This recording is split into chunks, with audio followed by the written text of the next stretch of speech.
body like a shaman. All in my head, so much in common. Just say that word, baby, I'm on it. If this ain't love, then I don't want it. She move her body like a shaman. All in my head, so much in common. Just say that word, baby, I'm on it. If this ain't love, then I don't. See, I've been looking for a while. One who compliments my style. And whose pheromone so irresistible, it drives me wild. She ain't got no time to flex. Way too blessed to be here stressed. Ain't compatible with low vibrations. Nothing like the rest, no. I don't know nobody. Nobody. Nobody. When you get down. Just want you to be around. Come close to me, baby. She move her body like a shaman. All in my head, so much in common. Just say that word, baby, I'm on it. If this ain't love, then I don't want it. She move her body like a shaman. All in my head, so much in common. Just say that word, baby, I'm on it. If this ain't love, then I don't. I just wanna see you smile. Keep my number on the dial. I anticipate and cannot wait until you come around. Cause I just wanna take you home. Set a deal and set it stone. You should never be alone. You with me, with me, with me. I don't know nobody. Nobody. Nobody. When you get down. Just want you to be around. Come close to me, baby. She move her body like a shaman. All in my head, so much in common. Just say that word, baby, I'm on it. Just say love, then I don't want it. She move her body like a shaman. All in my head, so much in common. Just say that word, baby, I'm on it. Just say love, then I don't want it.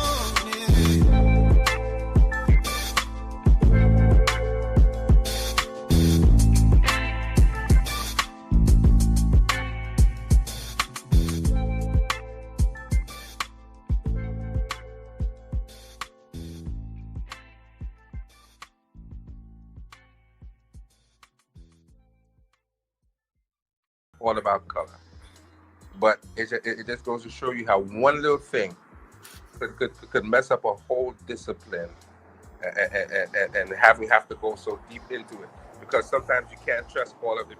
It's not all Egyptologists, but sometimes you can't trust them because of that one particular thing. And I hate to keep going back to that, because other than that, I don't have any problem with them. They do the work, they put the work together, they do these facsimiles, they do wonderful work.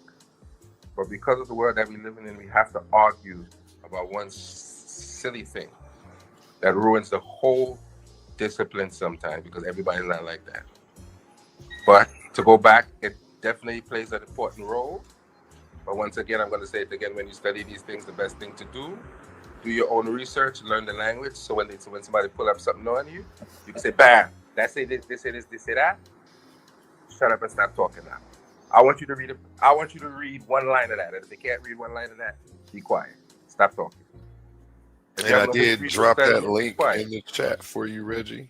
I dropped that link in the chat for you. You can come on up. That's a good brother to come in. I know a few Reggies. I'm not. Oh, that's brother Reggie. Oh, yes, that's brother Reggie. I recognize that Cash App. I think I've hit that up once or twice. How you doing, brother Reggie? Brother Reggie. The brother Reggie, the legend, the infamous. Shout out to you. Good night, brother Reggie. How are you? I'm doing fine. Interesting conversation. Informative. You're doing a really good job, Jose. A pretty good job. So I'll listen. I can fill in a little bit. Which questions did you want to scale back to?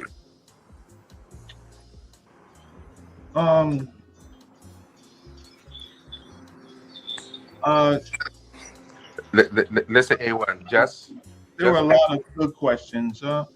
I'm one of the people who actually have had loud music. The music's kind of loud. I'm sorry, I'll turn it down for you. Yeah. Hold on, Suave just popped up. I'm not doing an open panel tonight. I was just doing an interview, Suave. We will run one after this show for sure. No. Appreciate you. Let's Suave. Okay, Suave, go ahead. Come on up. I didn't know what was going on. I know you wanted to get your questions up. Come back on up, Suave, before I delete the links. Nah, let Suave come in. Suave is my boy, man. We can have some good conversation with Suave, man. Back to you, Reggie. I'm one of a few people. I'm 60 years old, by the way. And I started having interactions with many of the scholars beginning about 20, 21, 22 years old.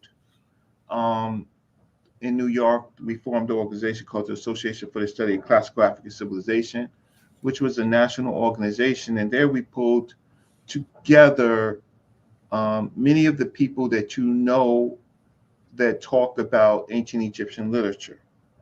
So in that organization was Dr. Reketi Amen, and she is here. She is occasionally still teaching. She is where I learned the Medut Neter from, introductory, and then the rest on my own with access to a lot of other scholars. I was very, very connected to Dr. Yosef Ben Jochanan to the end of his life, and then I was able to hear in person Dr. Theophilo Banga. I was on my way to meet Dr. Diop in Africa in 1986, but he died in, I think, February or so. Our trip was scheduled for July. And so I missed meeting Dr. Diop by just months. Dr. Jacob Carruthers was our leader. He was the one who pulled us all together. Then there's Dr. Malana Karenga, and some of the newer scholars, Dr. Mario Beatty is probably one of the most known, but there is Baba Bonacci Montgomery, and then there are students like Jedama Kekere, and they come from Dr. Reketi's school, which are pretty much the leaders. And then there are even younger people like Smash Rockwell, who is really, really great in the Medut Neter. And then in that, I'm kind of connected to all of them. So I gave you a list in the chat of scholars. The question that you was talking to Jose was. Yeah, I didn't want to go mispronounce the name, so I was going to make Jose read it. Yeah, it's okay. Yeah. So here it goes right here. It's on the screen for you. Yeah, Dr. Theophilo Banga, Dr. Diop, Dr. Reketi Amen, Dr. Jacob Carruthers, Dr. Mario Beatty, and then there's the others that I mentioned. The accessible ones right now are anybody from Dr. Reketi's School of Philology. They are most accessible. And then Smash Rockwell, who teaches Medut Neter almost daily. So, and then my work is in and around that. So there's different approaches to the Medut Neter, or the Medut Neter means the sacred or the divine word, right? The word Neter, many people assume that it means God, but that's an interpretation by Europeans. There's groups of people who kind of like are reenacting. They call themselves Kemetic. They are attempting to practice it the way that they believe the ancient people. Let's just call it ancient. I'm going to use the word Egyptian, but I'll just say the people of the two lands, the Tawi. You hear this word Kemet a lot, but Kemet is an important word, but it comes about much later than people think it does. It didn't necessarily encompass the whole civilization. So I'll stop right there. I'm just assisting Jose because I actually knows these people.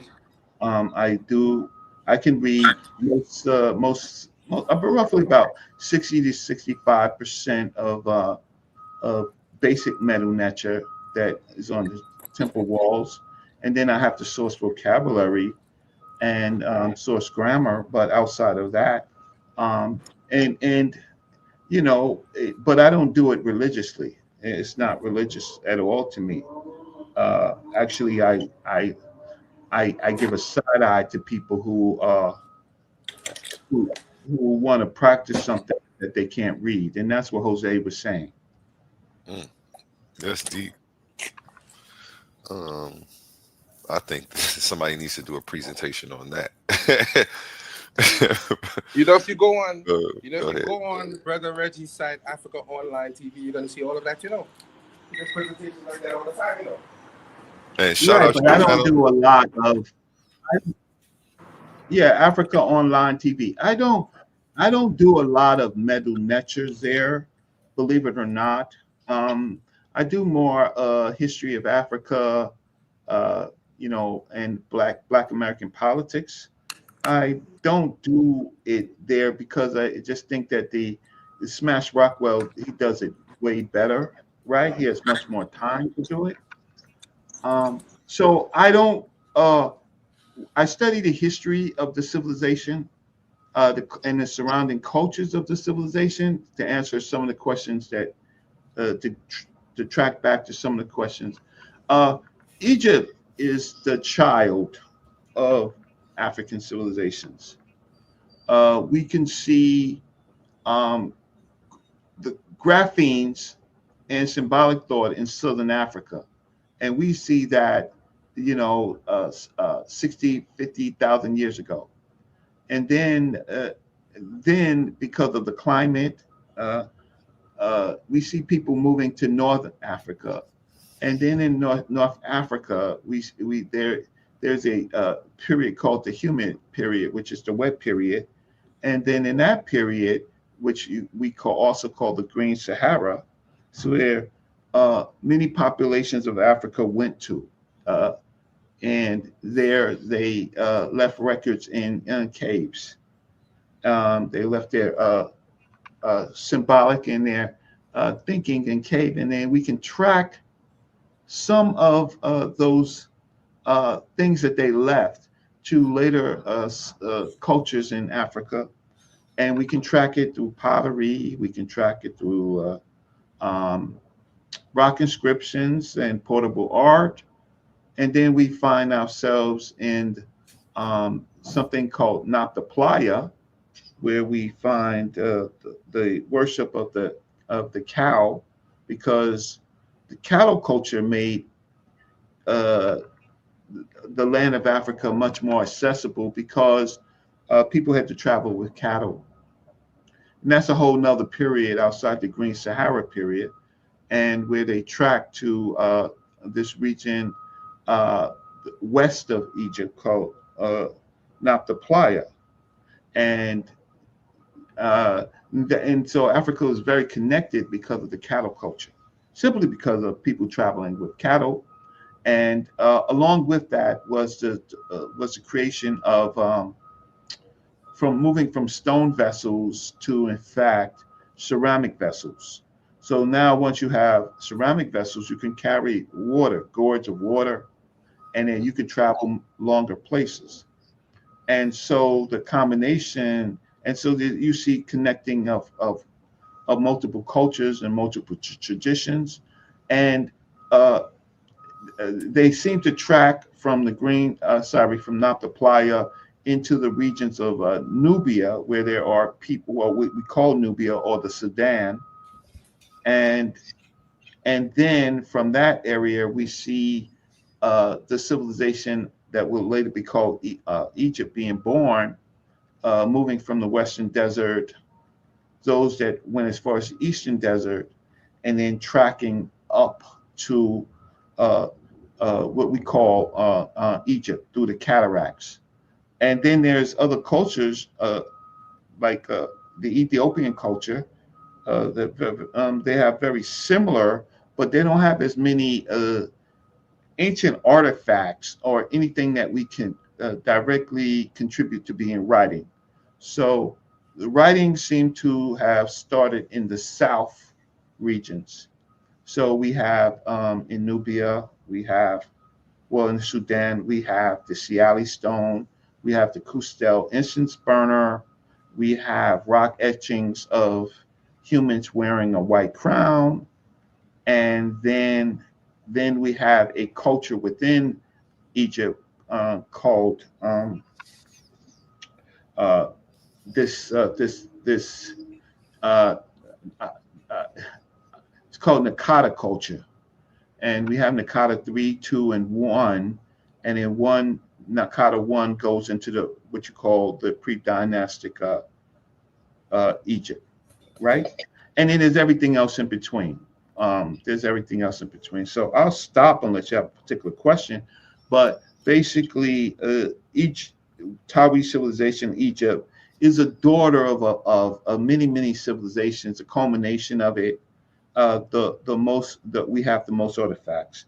The unfortunate thing is that a lot of the artifacts that we have are funerary artifacts. Not all of them, but funerary artifacts. And funerary artifacts only give us a glimpse of the final stage of the human life. The everyday life, we can see it on steles and things like that of living people. We can see it in the Luxor, what they call Luxor and Karnak, and then we can see it in the later periods in temple work. So. And I do have a question actually, but I want you to land your plane. Okay. Well, yeah, since I got you here, I asked you something that I do want to usually ask people who I know are deep into the studies of this. How did colonial interpretations distort? Is that the word I want to use? Distort the meaning of Kemetic, I guess, but you say that comes later. But Kemetic spiritual systems. Okay. Well, Europe. First, Eurasia, right? The Arab occupation of Egypt. Well, okay. First, before that, we have the Ptolemies. So we have Alexander the Great entering Egypt and leaving one of his generals, Ptolemy, right? And instead of colonizing Egypt culturally, they got enchanted by the culture. So they absorbed themselves and they began seeing themselves as kings. I'll say pharaohs is a popular word, but I would say kings. And we see parts of the native population embracing them, and then we see a lot of rebellion. People don't know that there was a lot of rebellion, so a lot of people didn't embrace it, but they were an army. So then they colonized the culture and controlled it. And so to get to the period that you're talking about, then we have to look at all the periods. We have to look at the Ptolemy period and the fall of the Ptolemy period with Rome. Rome now stops the writing of the language, and we see the last writing at Philae island, and then but the Greeks are still involved, and the Romans are controlling the region. The Greeks are actually still writing and thinking with the indigenous population. And then we have this later period, the Arab occupation of Egypt. And so now the Arabs, Egypt becomes Islamized, and they stop the speaking of the language. They literally stopped the speaking of the language for Arabic. Okay, so, but we have all this material from those periods. Now, then Europe is resource poor, land poor, people poor, basically in the Dark Ages. We have those. We have secret societies or societies of secrets or mystery systems coming out of this whole period, right? We have what you call the ISIS cults, and the ISIS cults flooded the Mediterranean. So that information is there, and so by the time the Europeans get it, it's in their imagination, but they have through tertiary connections, they have information. It wasn't really until Napoleon now goes into Egypt that Europe is really kind of, Napoleon sent the army of scholars along with his military scholars, and that becomes what we call Egyptology. So then so that's what we call the French school. And then during that time period, shortly after, the language is deciphered, meaning Champollion and Thomas Young are kind of commissioned to try to translate the language. Before, they thought it was pictorial, then they found that it was phonetic. So then from that period, then you have the newer period of what you call the so-called Egyptologists. Many of them were grandfathered into it. They're not PhDs in this or anything like that. They're pretty much Indiana Jones scholars, Indiana Jones explorers that later they are named as scholars. And many of them did good work, but then they brought in a Christian view, because that's who they were, on trying to interpret what they have found. Okay. That's a deep answer. You went through more. Usually I get a way shorter version and they try to condense it. And most times it's taken out of context. So I appreciate the in-depth answer on that one. And you probably already know what I mean when I say it's taken out of context. Sure. And so the other differences, unlike a lot of people, well, I went to Egypt in 1987. Oh, okay. So you've seen, how has the culture changed how has the culture changed from going back then to going now? Well, we have always had a push and pull of people who wanted to read the language, like Jose was accurately saying, with a group of people who, well, one, want to make a lot of money. Man, they want to take people to Egypt and tell their stories, right? Following the great Dr. Yosef Ben Jochanan, who took us with ASCAC. So 1,000 of us went to Egypt in 1987. It was a culmination of a lot of work from our association, ASCAC. And so then we embarked and took 1,000 people to a foreign country, and that cost a lot of ripples internationally. I was detained twice on the trip. Detained, meaning escorted against my will to talk to the authorities. I took a plane full of about 120 people of the trip. I was in charge of 120 people for the 10-day tour trip. And so everybody made it back good? Everybody made it back home. That's what's up. Everybody made it back home. But we had cultural problems. We had Black Americans. Most of the people, the people that went, they were they're scholars. They're people who had money. They were culturally connected to Egypt. Egypt, it was exciting. But luckily we had scholars there. And so we were able, and Dr. Yosef Ben Jochanan was one of the heads of the trip with Dr. Maulana Karenga and Dr. Jacob Carruthers. They were our heads. And so we had scholars, and then we had students, and so we were. That's one of the reasons why I was selected, because I was a student of the scholars, and so they gave me a whole trip, 10 days of of moving around Egypt to get to Aswan. So but I smile, I laugh. I'm like Jose. I laugh at a lot of these people who go to Egypt and they stand in front of these temples, and they might, over the years they learned a few words, but they can't really read nothing, and they they basically tell their own story, put themselves in it, but they're not really. They've gotten better. They've gotten a whole lot better. Um, and then there's a group of people. There's different groups. There's a Masonic element in our work, where some people have. I'm not a Mason, but some people have been initiated in the Masonic lodges, and they do it from that vantage point.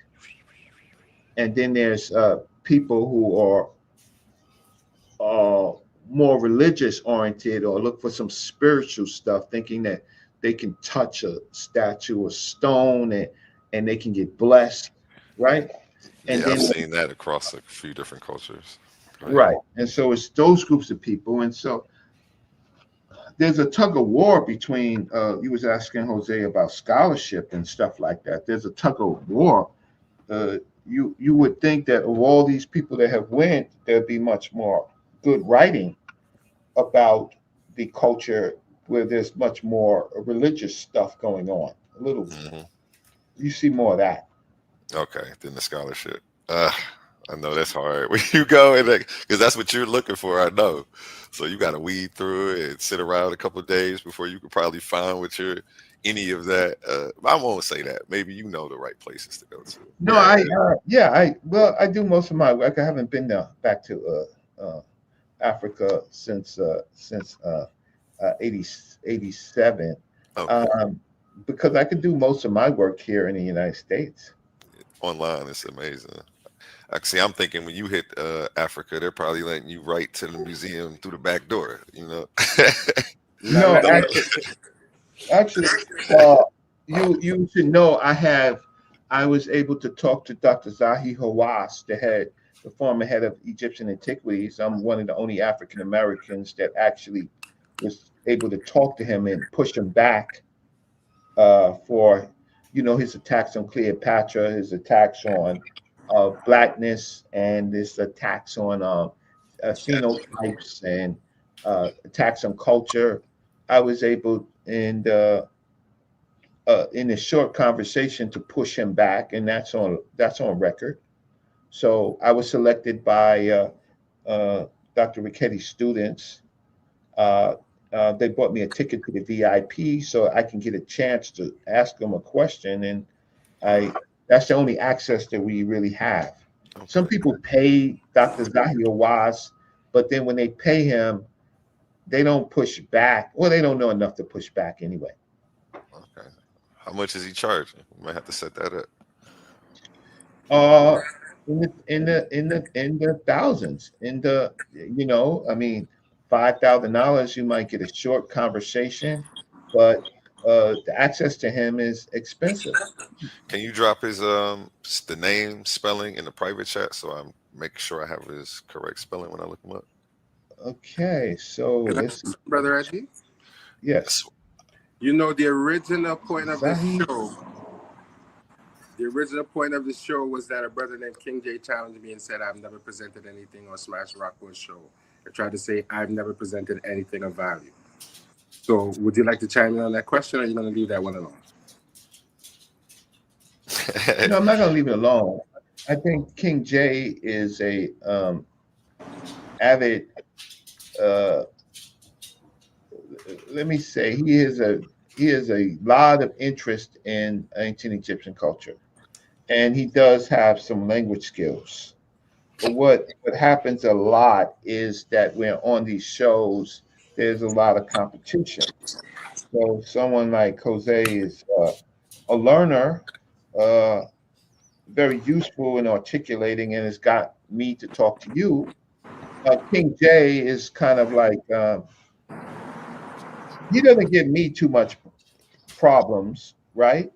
But if you say something he doesn't like, he's going to be the boss, unless you're talking to Smash Rockwell or someone else who's much more how can I say knowledgeable. So King J is going to try to sometimes, unfortunately, lowball people because he knows enough. But we always say, the more you know, the more you don't know. And And that's what you find out the more you learn. So yeah. Question, Swab. Did you have any questions that you wanted to ask Brother Reggie? Since this yeah, is your to your first time hitting the audience, panel, we gonna let him hijack your show for a little bit, Jose. yeah, to your Listen, audience, no, to your listen. audience, um, there's a I don't know, or you have great questions, so you're not as biased as a lot of other people that come on and talk. You actually have you seem to have university training. If you don't, then that's still a compliment. Dr. John Henry Clark never finished high school. He was one of our greatest, but your questions are very, very clear, concise, and answerable. So, but if you want to give me some pushback, I don't know. I felt like I could give you pushback. First, I want to see if Suave. Well, it's not like I had any yet. I feel like I'm smart enough to know who I should be learning from and who I should be pushing back on. At first, I need Thank you. to sit back and learn what you have to teach first before I'm such in a rush to try to correct anything you said. And two, you have way more hours of study and reading in on these subjects. I'm in no position to be really trying to challenge anything Well, no, that there you are. said. I can get. There's a lot of people from, Christian Hebrew. The Hebrews. Are you Hebrew, by the way? Christian? No, I'm actually like agnostic, so I kind of fell out of the faith. They would say they would call me a heathen. I take the atheist perspective in a lot of debates. Not that, but I can. You know how that is. It's like Okay, I don't make a claim, so it's you're in a just good space. They make claims. One of their worst claims that they can ever make were the Hebrews in Egypt itself. Mm. They have their story, but their story is written after they come from Persia, after the Hebrews or not the well, I'm not going to say Hebrews. I'm going to say the Yahud people or snatched into Babylon. When they're snatched into Assyria, they disappear. But when they're snatched into Babylon, they're there until the Persians come, and then they become global with the Persians, and then they come back out, and then they starting to write the story until they find themselves in Alexandria having to talk about their origins. And so then you hear the 70 scholars come together, write the story in the Septuagint, right? In the Greco, not the, yeah, in the Greek language, right? Because that's the common language, The lingua right? The franca. lingua franca, and that's the common language. And so that's when we start to see what they call Hebrew. But the fact of the matter is, we don't have evidence that the Hebrews were ever, besides their story, inside Egypt. We don't have any evidence whatsoever. We don't have any evidence of the Exodus. So first, they weren't even there, and then they didn't never. There was no El worship or no Yahweh worship in Egypt. And then they leave. They're supposed to leave, and they go to around the Red Sea route. They find themselves. Moses finds himself in Midia, and Midia is really, if you really want to say, it's. They try to say Southern Levant and stuff like. It's really in Saudi Arabia, and so we see a group of people called the the statue, the Yahweh, the statue of Yahweh, and that's where we first find Yahweh in those Egypt, the Edom people, the Edomite people, the Kentonite people, and then we have actual artifacts of fighting and writing. That's the message teller. I see King J just hit the panel. He might have some pushback for something you said. Thank you very much, Brother Reggie.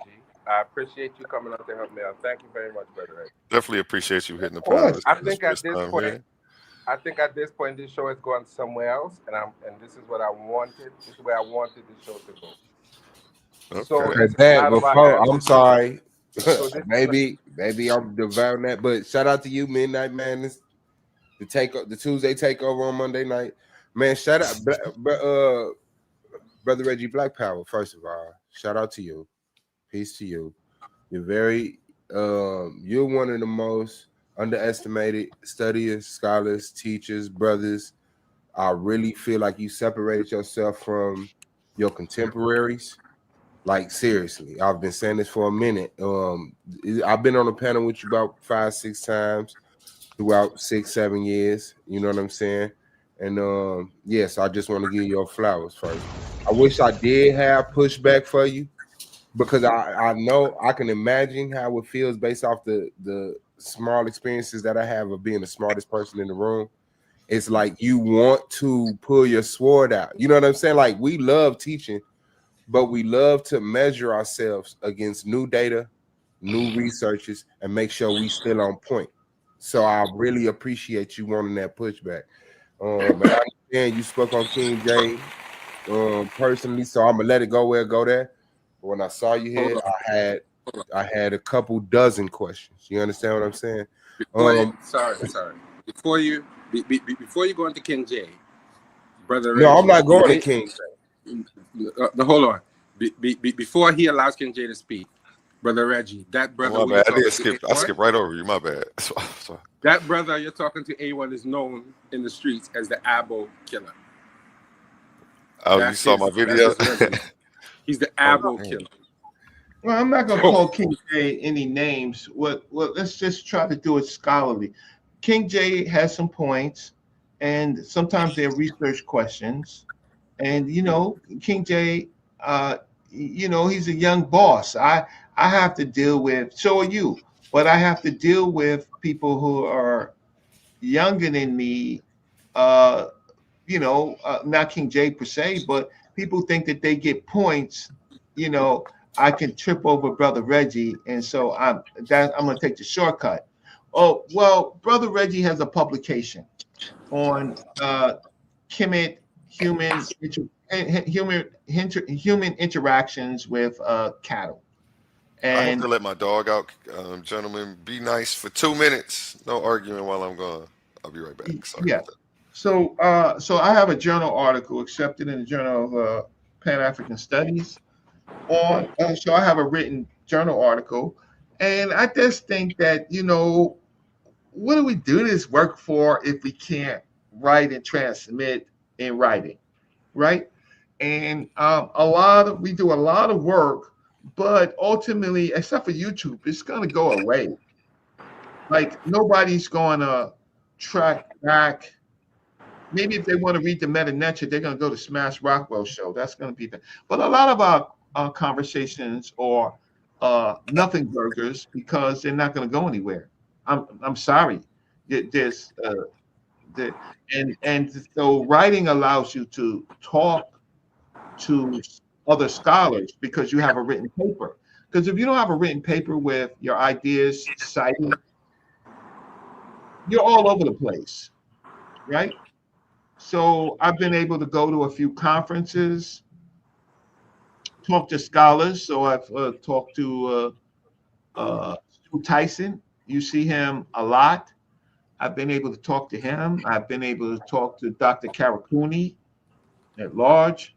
Been able to talk to, correspond a little bit with Dr. Winterman. Talk to Dr. Zahi Hawass. So I do a little bit more than some of the other people who do this type of work, right? um, how can I say? And I'm not combative. I'm only combative if you pull out your religion as if it's actual fact. Then you die. Then you die, right? You die. So, so me and King J, we cool. But I gotta watch. I gotta watch the little young brothers. They shit. They might try to knock Jose out off, right? So King J is somebody that he's formidable. Like, I don't read Medut Neter every day. And matter of fact, I haven't read Medut Neter really in about 6 months. So my vocabulary is a little low. My grammar's a little low. And I haven't done a museum trip in a while. So I just take subjects as they come. So, boss. So what you got? What you got for me?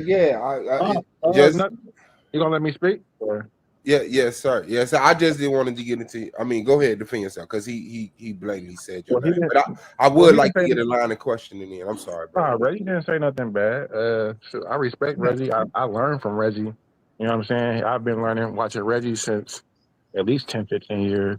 You know what I'm saying? So it's an honor to even, build with him and learn from him. And so, I've read his work. So yeah, I mean, it's and it's funny because Medut Neter is like, like you say, he haven't read it in 6 months, but I'm sure once he starts, it's fluent.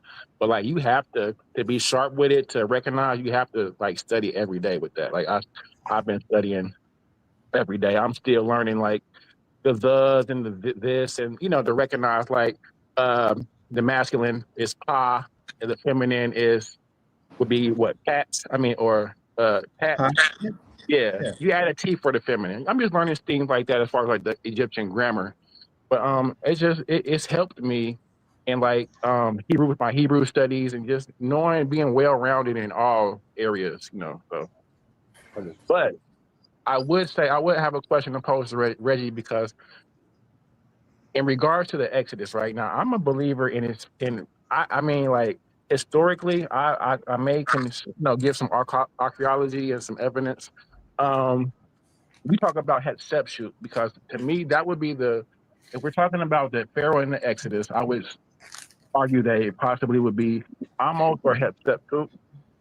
I go to the Spios Artemides, the expulsion of the Asiatics by Hatshepsut, and I just want your opinion on that as possibly not a biblical. It's not history. History is not going to be the same as the biblical narrative, but just an example of possibly expulsion of Semitic speakers being Exodus out of the Levant or the Nile Delta, possibly. Yeah, you're correct, and in taking it out of the biblical context. But if we go back to the earlier period of Amos, which you mentioned, okay. So then we have these words pop up, the Amo people, right? And those are the foreign rulers that they call the Hyksos, which is the Hekakasu. What we find from that period is we want to know, what did these kings worship? And so we found that they worshiped the Egyptian, so-called Egyptian principles, or I would like to say more of immutable essence. They worship them from Africa, but they also worship Baal and Anat, right? And so worshiping Baal, right? Because Baal is in their text, right? And of course they worship Set is something. I was going to ask you about that as well. Right. So what we don't find the worship of El. And or Yahweh. Right, or Yahweh. So then those people, now they track back to the Levant, and I also believe that they track back to Libya, and some of them track back to the south because the Hekakasu was a confederation. It was never a people. It was a confederation of different groups. Are So these Amu groups we're speaking about, or huh? are these the Amu we're talking about, like the Beni Hassan mural that represents that group of Those, nomadic?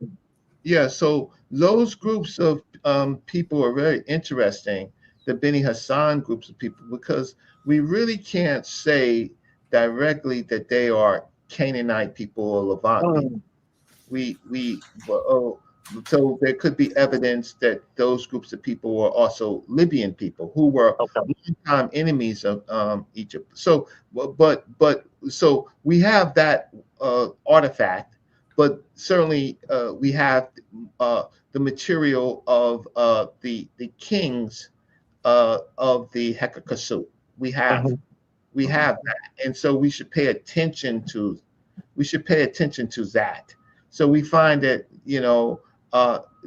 there was a king of the Hekakasu called Neheshi, right? So we know that there are different types of groups, and yes, and they admix. They're not one group. They're not one religion. There's not like the Bible is not even a part of what's going on here at all. Nope. And they lose this. They temporarily lose this war, but they find themselves tracking back and continuously warring. And then there's another group called the Shashi or Yahweh, who is in the Nubia, Sudan area in the south, and they are raiders, right? And so they're mentioned, so they get a mention. So that's where we find the Shashu of Yahoo or Yahweh there, right? So when you get to the period that you want to talk about, the Hatshepsut groups of people, and Hatshepsut's brother, Tutmosis, right? Well, it's interesting. They bring the fight. They bring the fight to the Levant, right? Tutmosis III is like a Napoleon. He's tired of the little skirmishes within the land, so he goes and he brings the fight to them. And then there's another period later, the 19th dynasty and stuff, and you have what you call the Merneptah Stele. We spoke about that on this show the other day, Reggie. What do you think that the translation on that says? Because it's in Medut Neter, and you are the scholar on that on Medut Neter. So what would you think? Well, I would go see there's that section where it says does not exist anymore, and then there's this question. Sorry, family, we're getting into the Medut Neter. We can pull it up if I have to, but there's a section where in words where we're not clear if the two Y's go with Israel, or the two Y's are part of another word, the Winnie.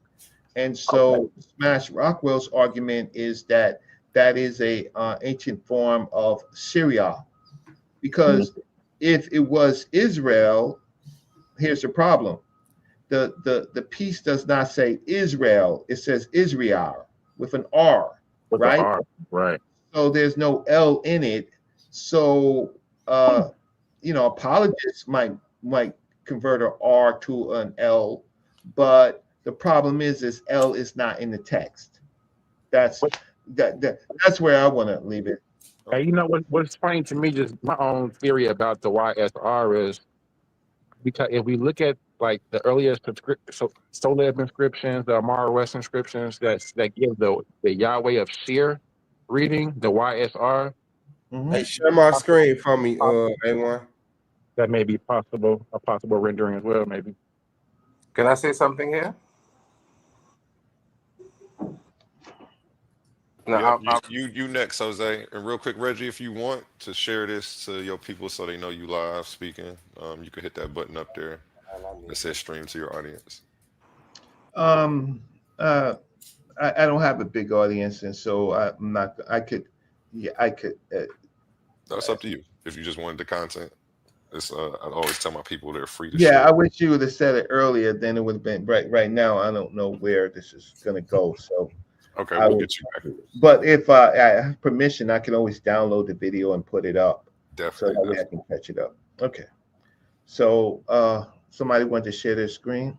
He dropped off. I don't know what happened to him. That wasn't me. Let me say There you something go. here, A1. Go ahead. Jose. These are the conversations I always wanted to have with King J in the first place. I didn't want the conversations to be contentious and go off on other things. So, if we can continue to have these kind of conversations, I have no problem.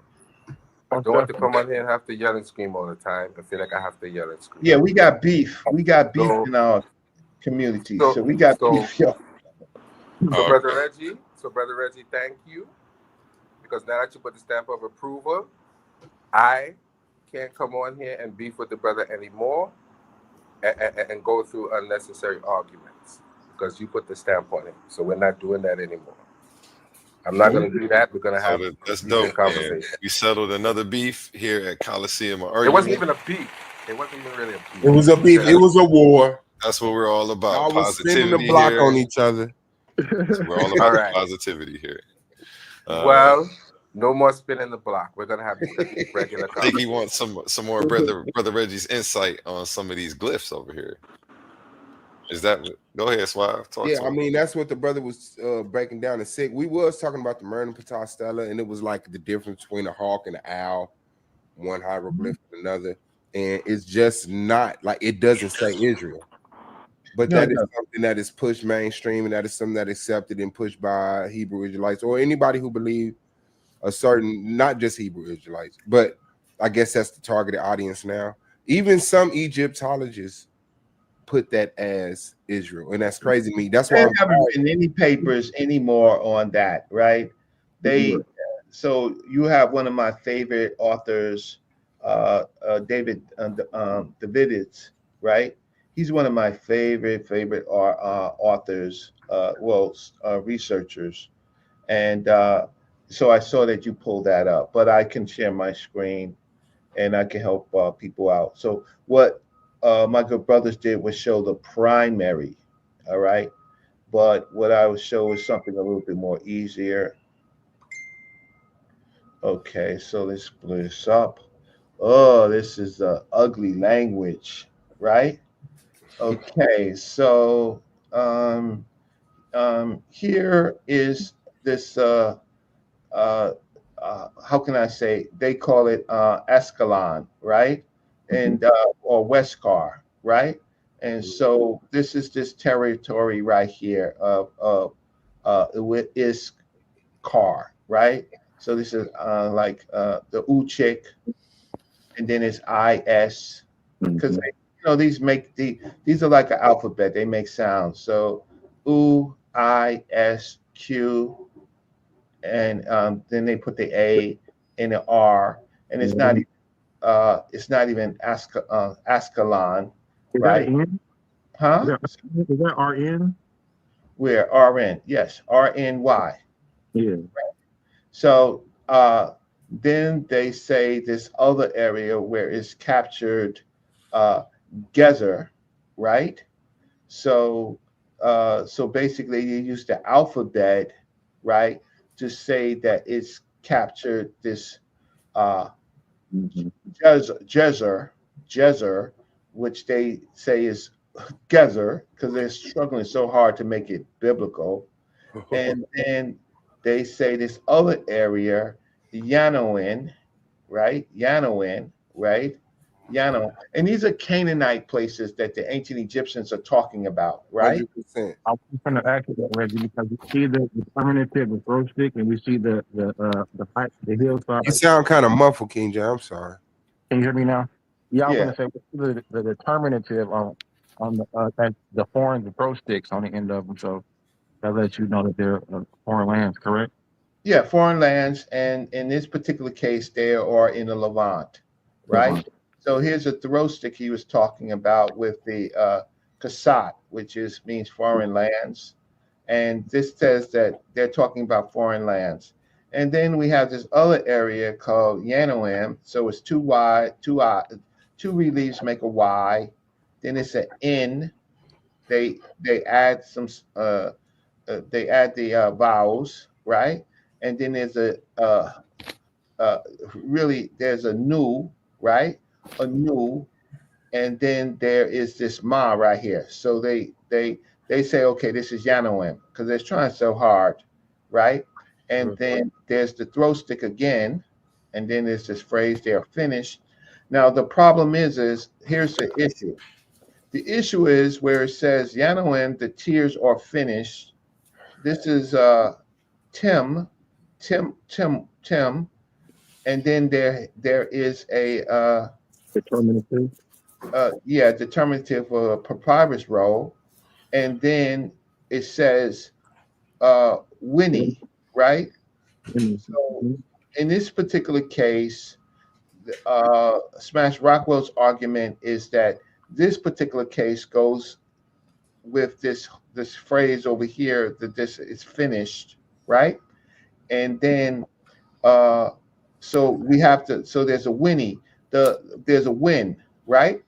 So the problem is now we have Y S Y R I A R, right?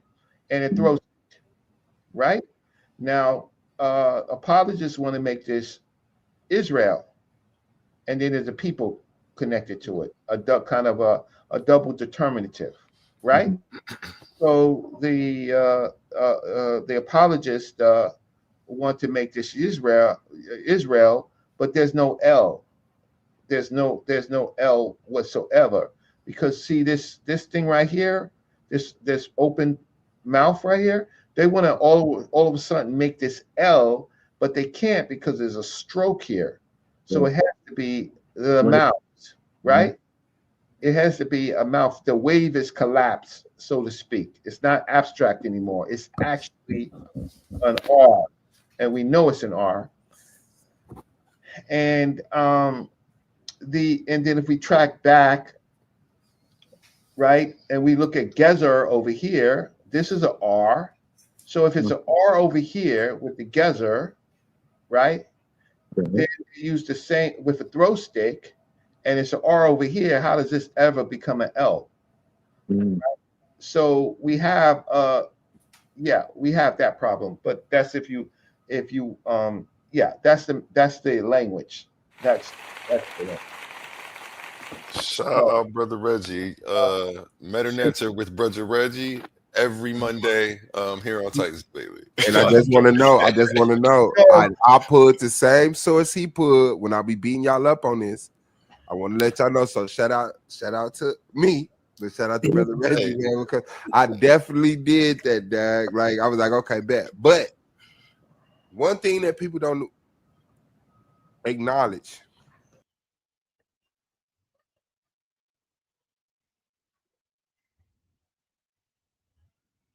What up with y'all?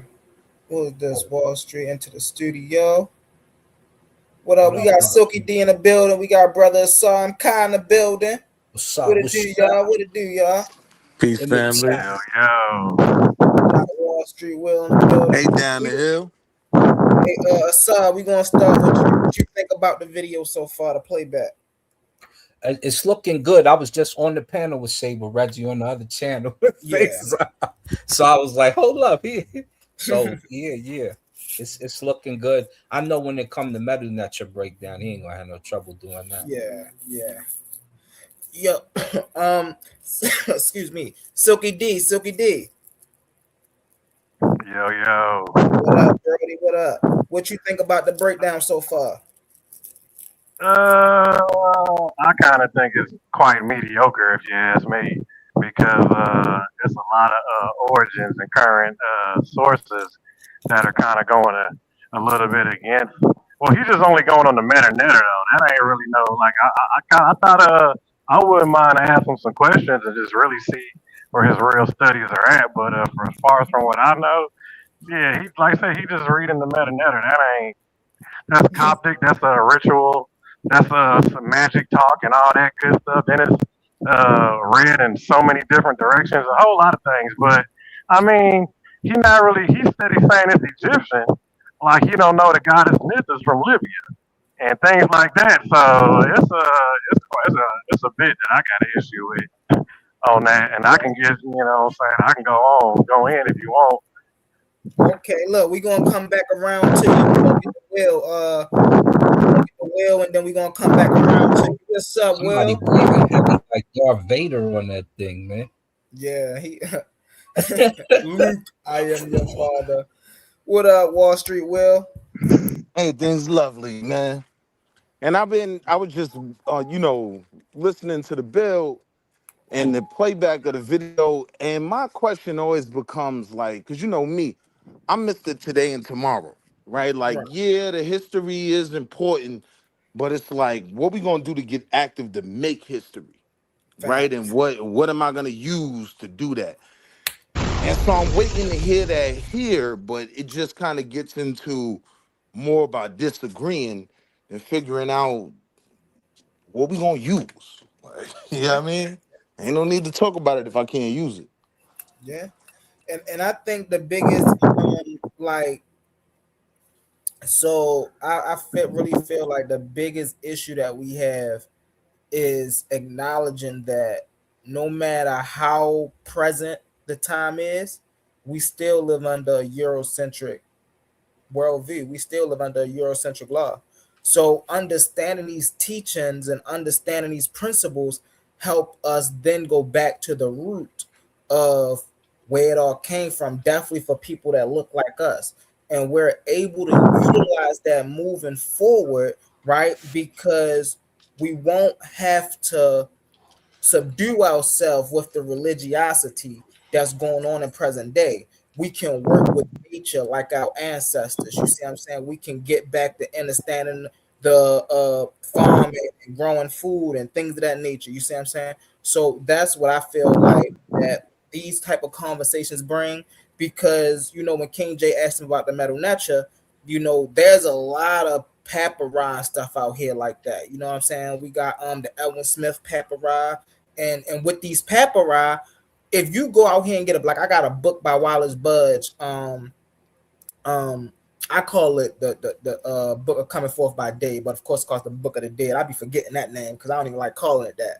But I realize even with that book, if I don't do extra study in that book will lead me astray because there's a lot of mistranslations. You see what I'm saying? And when you really learn how to get into the study on your own, then you can start to apply these things to your own life. You see what I'm saying? The way that they move, why they move, the way that they move. For an example, a lot of people, and I was just talking about this the other day, a lot of people look at a lot of these figures as gods, right? They look at them, they was worshiping Ra, they was worshiping Ma'at. They don't understand that these was principles of life. You see what I'm saying? You lived Ma'at. You see what I'm saying? You acknowledge Ra's attributes on a planet. You didn't worship Ra. You realize, he bring us food. He bring us life. He bring us light. So with this understanding, when we go outside, I'm gonna land my plane with this. When we go outside, right, as an African people, we get to look at nature different. We get to become more connected and in tune with nature. And in so doing that, we get to learn how to operate throughout this natural world a little bit better than what we did in the past. I land my plane with that. Thank y'all for allowing me to speak. We got brother A1 up on the panel. Peace. I thought I was up here the whole time. I'm wondering why y'all couldn't hear me talking. I'm backstage on my whole show. I'm talking to Asar. Shout out Asar. We seen you text, yeah. You texted me? Nah, we see you was putting the joint on the screen. Oh yeah. I was gonna say I got a new number, so if you did text me, I didn't get it. Okay. Shout out Wall Street Willie, always thinking of the future instead of harping on the past. I mean, the past is important. Don't get me wrong, but we are the future. So we're looking for the new leaders, the new revolutionaries, the new people to take the torch and lead this charge. So and solutions. When we're talking about the future, we have to talk about solutions. Usually you don't get that conversation when you're focusing solely on the past, but that's another conversation for another day. Hurt, did you go yet? No, I just hopped on. What's going on, fam? Chilling. I was just doing an intermission to take questions, comments, or thoughts on what you've heard so far from the video. We're about halfway through. Yeah. Yeah, it was, is the mainstream narrative to Oh shit, sorry. shape archaeology. yo, Yeah, so real quick, so I guess it's funny because as soon as Wall Street hopped on, I knew he was going to go in that direction. I knew he was going to bring that up, yo. But I think I just wanted to say I think it's funny because this is something I guess this is a new interpretation that's what's going on for the Merneptah Stele that's been going on for the last couple of years, I think. And I think it's, for me, I don't know. I guess Asar could address this in a little bit, but for me, it's like, if it's L or if it's R, if it's Israel or if it's Israel, I think we're missing the point. The point is, it seems like to me, the point is that they weren't friends. They were enemies of Kemet. You know what I'm saying? And that was something that they was trying to let us know, that they weren't like I don't know. It just seemed like I don't understand. For me, it's just like I don't even care if it said Israel. You just got a group of people who I think are. I'm about to mute you out, Silky. You in the way. I think it was Ramsey. Was it Ramsey the third, Ramsey the fourth, who said that the people who greet you with in the words of shalom are the enemies, and you know what I'm saying, you can't trust these people. So I just for me, I think it's just a little it's a small contingent, but I think we just like we're missing the big picture here. It's just like these people were not like a friendly group of people that the ancestors considered to be in their realm of friends, and that you want to consult with. That what I'm saying, their whole point was that they wanted to keep them out of the land because of their worldviews and stuff like that. So I don't know. I don't know. It just seems like to me, whether it's L or R, I guess like that. I think they was trying to point. I think what Brother Reggie was trying to point out was that they were it's a biblical thing that they was trying to make. I think I don't know, but it seemed like it's almost kind of the bigger picture for me. But go ahead. You're talking about the Merneptah Stele, where they're trying to make it like evidence of Israel, and it don't even say Israel. That's what you're talking about. Your audio Yeah, is and horrible. he mentioned the Try to fix shalom that. part. So he's basically pointing out that the enemy of yesterday is still the enemy of tomorrow. And that hasn't changed. You just watch Israel take a vote against with America, the place we live in, against the transatlantic slave trade being the worst Holocaust in history. So and Venezuela obviously had to, because they're the new oil, right? So they got to do stuff like that. So they got a new master. They gotta follow suit. But basically, he's pointing you in the direction of your future. Silky D, hold on 1 second, Assam Car Elder. He muted. Oh, all right. I was just going to say drop down and try to come back up, see if it changed anything. I think he in the sound wind. like he got wind out there. Yeah, where he's at. So sound like you in the wind. But really, what needs to happen is you got people that we always ask, oh, we looking to the past. The past is going to tell you what's going on in the future. Because not a whole lot has changed. So look back there, you need to start to connect with certain ideas. It doesn't mean you go live Stone Age. Right. Some people are kind of dumb thinking, oh, we're gonna no. And then you look at things like Islam, where you got people still running around in their dresses and what have you. They stone women. They throw acid on your face. You got to wear your niqab. You got to do this. You got to do that. And so when you got a bunch of ignorant folks around you, you have to check them in. The way you check them in is remembering who you are, so you can move like an Asar, as I always say. But as you see what's going on back then, it'll just give you a map for the now. But now here's the thing, though. How do you use that, right? Because my thing with the spiritual conversation is, at some point, it does become problematic if it's just pigeonholing us, right? If we can't update this information, if we, like, even with the Medut Neter, it might be a template we could apply to the things that we're dealing with now. But if we don't update that information, right, then we still dealing with, well, our enemies were saying shalom, right? When now, then my brothers that's saying that to me, right? My enemies are kind of in a different scope now. So if I'm still basing it on that, then I can never have no connection with the Hebrew Israelites who now they're locked in on their beliefs. You get what I'm saying? So my Right. only issue really be that it almost comes across like none of it can be updated, right? Like I ain't Right. gonna say reinvented, I but wouldn't. reapplied. But before we do that, excuse me, really fast. Before we do that, we gotta have our people understand it first. That's the thing here, right? We can't reinvent it, update it unless we understand it. Now there are some people who understand it who've put their own twist toward to fit a better lack. I know people like Bobby Haru, you know, they did that little thing with the Medut Neter and the language and the culture and things of that nature. But those are people who really understand this. And so for us as individuals, if we want to apply this to our lives, then we have to understand this. You see what I'm saying? This is not something for, okay, well, we're going to get this person to understand it and they're going to translate it and then I'm going to get it that way. No, when we talk about my art, you have to live. Can't nobody teach you. You know, so So when we talk about a code of ethics and we talk about moving forward, if you don't have ethics, you're not moving forward with us. Mm-hmm. So we look at our Hebrew Israelite brothers, we see some of them embracing that, but we also we can't forget that's the same people who killed Dr. Martin Luther King's mother There you at go. the piano. So before we say, "Oh, that's Can I the get a mic homie," check? before we say that's it's the homie, mute mic out. check The after wind. I'm You got done. wind. Yeah, you mute out right now because you sound like Darth Vader. But when you no, that's it. So when you look at things like that, I have to ask: are you family or are you a sleeper cell? Mm-hmm.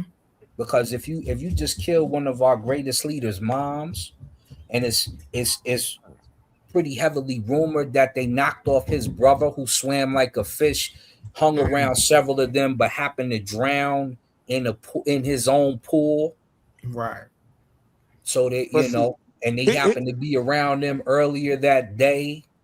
So there's things of that nature that kind of take us out the fold. The main thing is those who say shalom and are in Israel now still don't like you.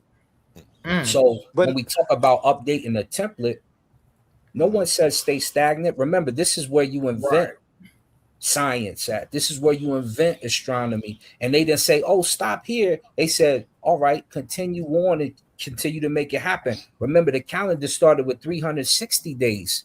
They added 5 epigeminal days. They started to get things more correct. So it's not about staying. Like I said, you'll see some people who aren't smart enough to realize this is not about Stone Age living.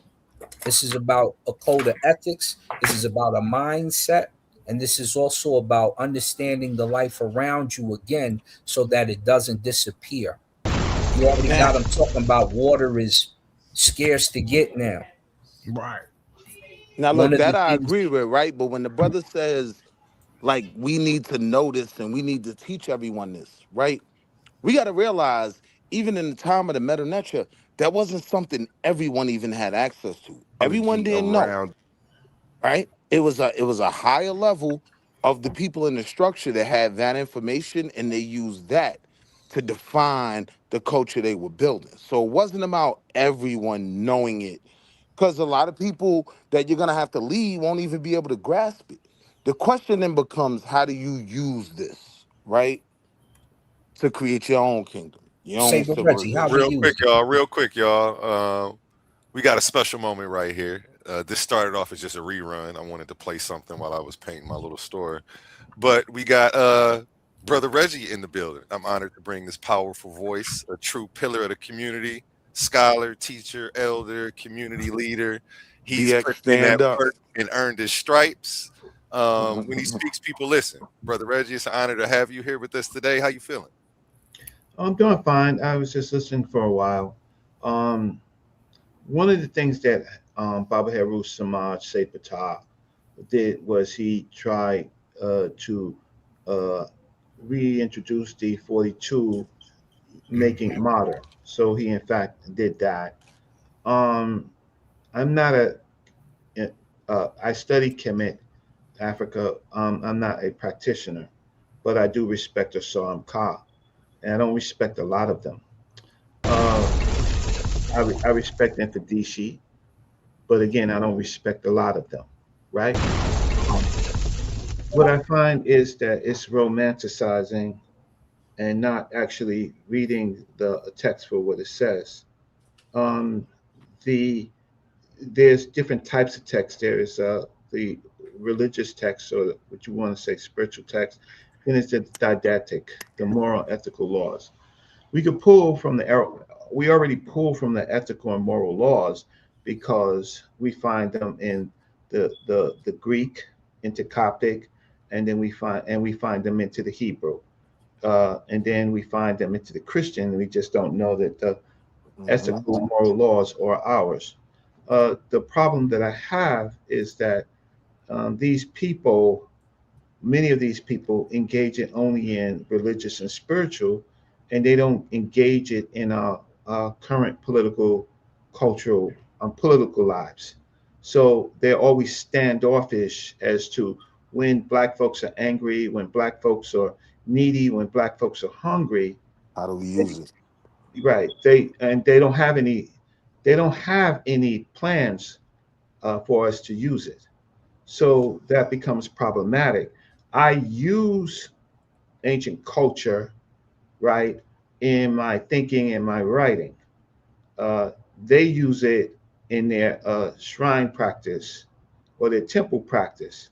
But I've known many of these groups of people for a long time, over 40 years, or at least at 40 years, and I'm 61 years old now.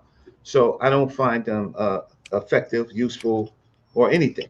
I just find them as people who come on social media and they have their own communities. And I'm sure they do good things in their own communities, but it doesn't extend to the wider Black community. Now let me ask you a question, Reggie.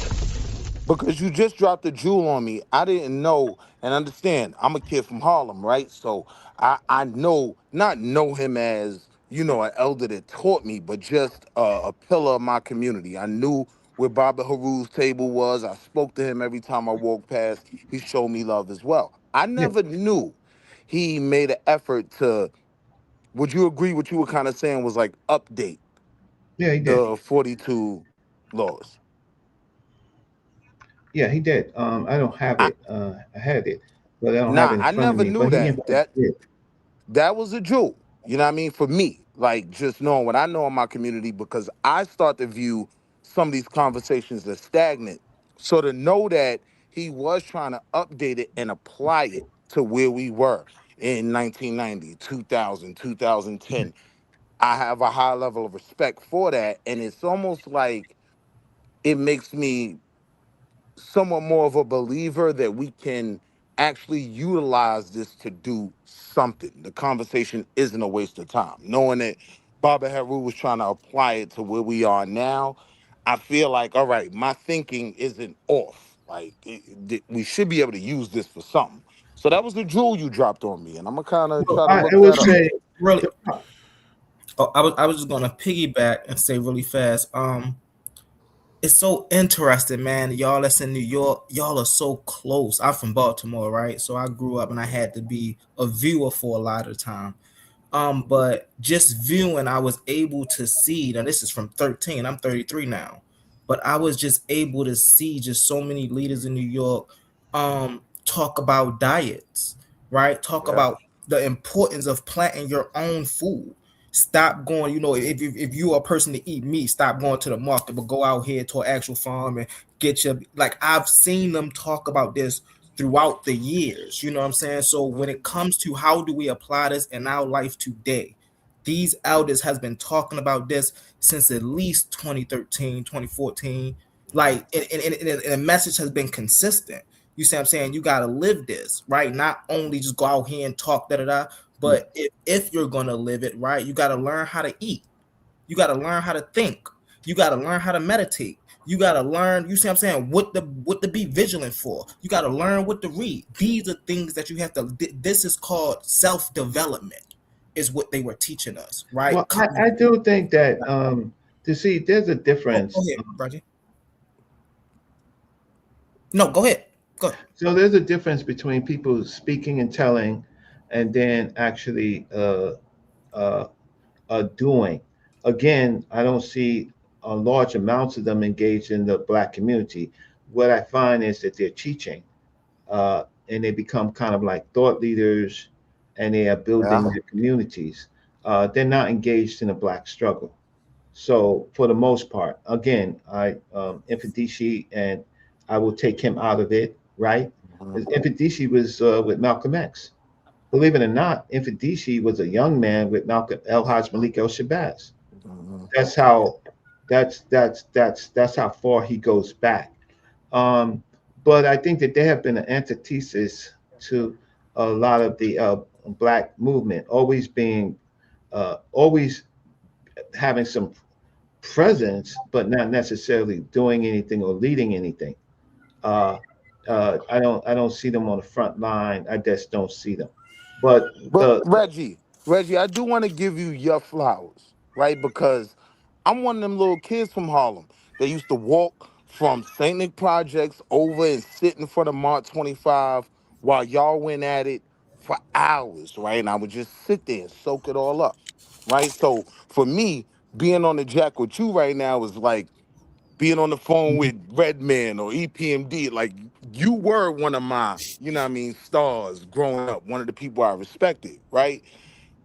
But what became hard for me as I became a man was applying a lot of the things that so much energy had been put into, that when I look at ways for me to be successful and to offer my children some foundation for them to create a kingdom or civilization, I don't see those connections in the way a lot of these things are taught.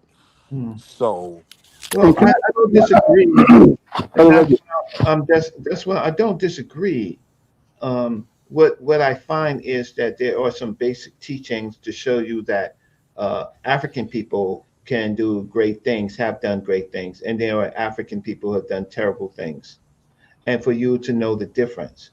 But one thing that you should find out is that Christianity and uh, as is not, I'm not saying all Christianity, because the Black church has been very important to us, right, to our people in one sense, but in another sense is taking us out of our African selves. Uh, the thing is that how do you navigate all of this information, and what tools that you can use? You can use tools from every society, every culture, every history. You can mhm, use those tools, and you should use those tools. You shouldn't be caught up in a cult where mhm. there's a Kemetic pastor, right? Who's giving you your daily life experience, life lessons and stuff like that. Um, unless Hey, yo, unless stop shooting at my man. I'm home protecting Topping Tuckman. I know what you're doing, Reggie. I'm just Chill. not. Yeah, because I'm People not. gonna shoot at I them. watch the I stuff. don't. I watch the stuff in real life, and I'm just trying to say is that people are people, and then what happens is you whether it's uh, the typical Abrahamic blessings that you bless the elder and you don't look at what they do, right? And then and you only listen to what they say, but you don't look at what they do. Then what we do is we've had numbers of so-called leaders don't question what they do. Give them their blessings, right? Uh, um, uh, but do what they say. And as a man, I've worked with countless Black leaders, right? And I've been able to watch what they say and what they do. And I found out there's two different things, right? The thing about it is you in your life to read as many facts as you can find that is true, and then apply the things that you believe that is true, right? As tools, right? But just ideological thinking and stuff like that, that is not what you should waste your time on in It following doesn't people. go anywhere. Yeah. right, You right. I went. agree. Brother Reggie, this is Hercules. I agree with what you just said because what the brother was asking was like how does it apply, and you don't see it being applied. I think some of the things that we overlook is the works that have been put out by a lot of the singers that from before, like Marine Baani, Amos Wilson, Mhm. and Marley Baruti. These people, they've studied these subjects, and it's and what from what I see, it changed their mindset for them to do this type of work, to put out the stuff that they did. I guess a great example, as brother Reggie has pointed out before, was the brother Obadale Cambone, who's from New York. He's from New York, and he moved over to Ghana, and he built an institution. You know what I'm saying? It's a international institution where black people from all over Africa and all over Europe and America travel to Ghana every year, and they have like film festivals and stuff. They do a lot of stuff. So there are people that's doing it, and I talked to brother Cambone before, and I was telling him that me being me myself, I was kind of jealous because when I went to Ghana, I was just partying and bullshitting. You know what I'm saying? I was and when he went over there, he was down putting in I work. know It's you like, went to the slave castles. Don't tell me you ain't go to yeah, I the went. slave Yeah, castle. yeah, yeah, I went. But Okay. but my At main least you thing is that did that. I was partying and hanging out a lot. But one of the things that he told me was like, hey man, he said it's about what you can do yourself. You know what I'm saying? You're not Yeah. trying. He said, yo, I don't want you to try to be like me. He said, do what you can do. You know what I'm saying? You're supposed to do what you're supposed to do at your level, you know what I'm saying, get the things that you're done. So that changed, that helped kind of change my mindset, and going into doing like the field that I am in now, you know what I'm saying, teaching, um trying to get together, you know what I'm saying, writing papers and doing this work in the community and stuff as well here in America. But one of the things is that, you know what I'm saying, with the type of mindset that you have, once you start studying this stuff, you know what I'm saying, when you start looking at it, evaluating and start bringing in the philosophy, that African philosophy into your mindset, it's going to separate you But it from varies. everybody It else. varies. You know what I'm It saying? Because varies. like I'm in with this, like the people I work with, I'm at school, like the people I work with, it's like most of them. I mean, I had them. It's a paper that I'm trying to publish, and I had like a few of them to proofread it for me. And once they read it, these people, because basically the paper is talking about miseducation. It's based off of Carter G. Woodson's Miseducation of the Negro. I was building off of that, and I was talking about it, and because I work in the educational system, and my whole thing was like, we still miseducating our people. You know what I'm saying? And so, I kind of alienated myself with amongst people like, we just here for a check, basically. Basically, what it come down to, and so I mean, I think the mindset is just going to like you say, how can we apply it? I think it just comes down to like what you can do for the community. You know what I'm saying? Once you have this mindset, what you're going to do with it, and how you're going to approach it and use it. You know what I'm saying? I just see it just depends on what you're going to do. Well, the Nile Valley people, one of the things, and you can read George G.M. James, and I had talked to Dr. Yosef Ben Jochanan about uh, what George G.M. James wrote, The 10 Virtues. That's control of thought, control of action, steadfastness of purpose, identity with high ideas, evidence of a mission, call to order, freedom from resentment, facing the teacher, facing your own learning abilities, and preparedness for initiation. Those 10 points are non-religious, non-cult finding. It's self-evaluation. It's for you to find your own power, to be a leader within yourself, a leader for your family, a leader for your community, right? And for you to make choices because you're mastering your control of thought. That's what they did. Their control of action, their steadfastness of purpose, their identity with high ideas, right? They're called to So order. you have no problem with rewriting past philosophies, doctrines, and teachings. Not completely rewriting it, but revising, adding. Uh, well, the religious stuff, I think it should stay. They wrote it the best. They observed it the best. But Yep. so I don't Reggie, think do it you has to be know tampered with. I do think I don't think wait, that. let me ask you, Reggie, do you know of Professor COVID? Because you went to CCNY, right? Yes, Are, are you familiar with Professor Covert? yes, he was my Ed Covert was my one of my Ed first black COVID. studies, one of my first black studies professors. He The did. first the Yeah. First Baptist Church of Central Harlem. He was my pastor, a congregation of about 15 people, and he held on to that building for a long time. It was the same building on 126 that uh Malcolm did the Ballad of the Bullet. Same building. So Yeah, Ed Covert, he taught religion and survival, and that's I my took this big class homie. in 1983. And so, of course, he was a member of the Black Studies Department at City College, and he was but he also taught law, right? I wanted to ask you that for about probably 10 years or more now, because all the names from that City College department, Black Studies department, that have become so prominent, I never hear my big homie's name. And knowing that you were a product of that, Yeah, he because was like, my first Black Studies teacher. yeah, My second yeah. was Professor Edward Scobie, and then my third was Dr. Leonard Jeffries. You know I'm valid bringing up Ed COVID. So Ed Covert was he's a straight shooter, and that's what I'm talking about. So a lot of the great people that we know were not comedics, right? Yeah. That started largely with Dr. Ben introducing it to us, but there are a lot of great young men and great men, like I could say, Osar and Ka, that I would say some things I would defer to him to answer. But then there are other people that are trying to spookify you, right? And they're just trying to spookify you, and it's no different than the Abrahamic some of the Abrahamic groups, right? But not all the Abrahamic groups, but they try to spookify you, and then they take you away from reality.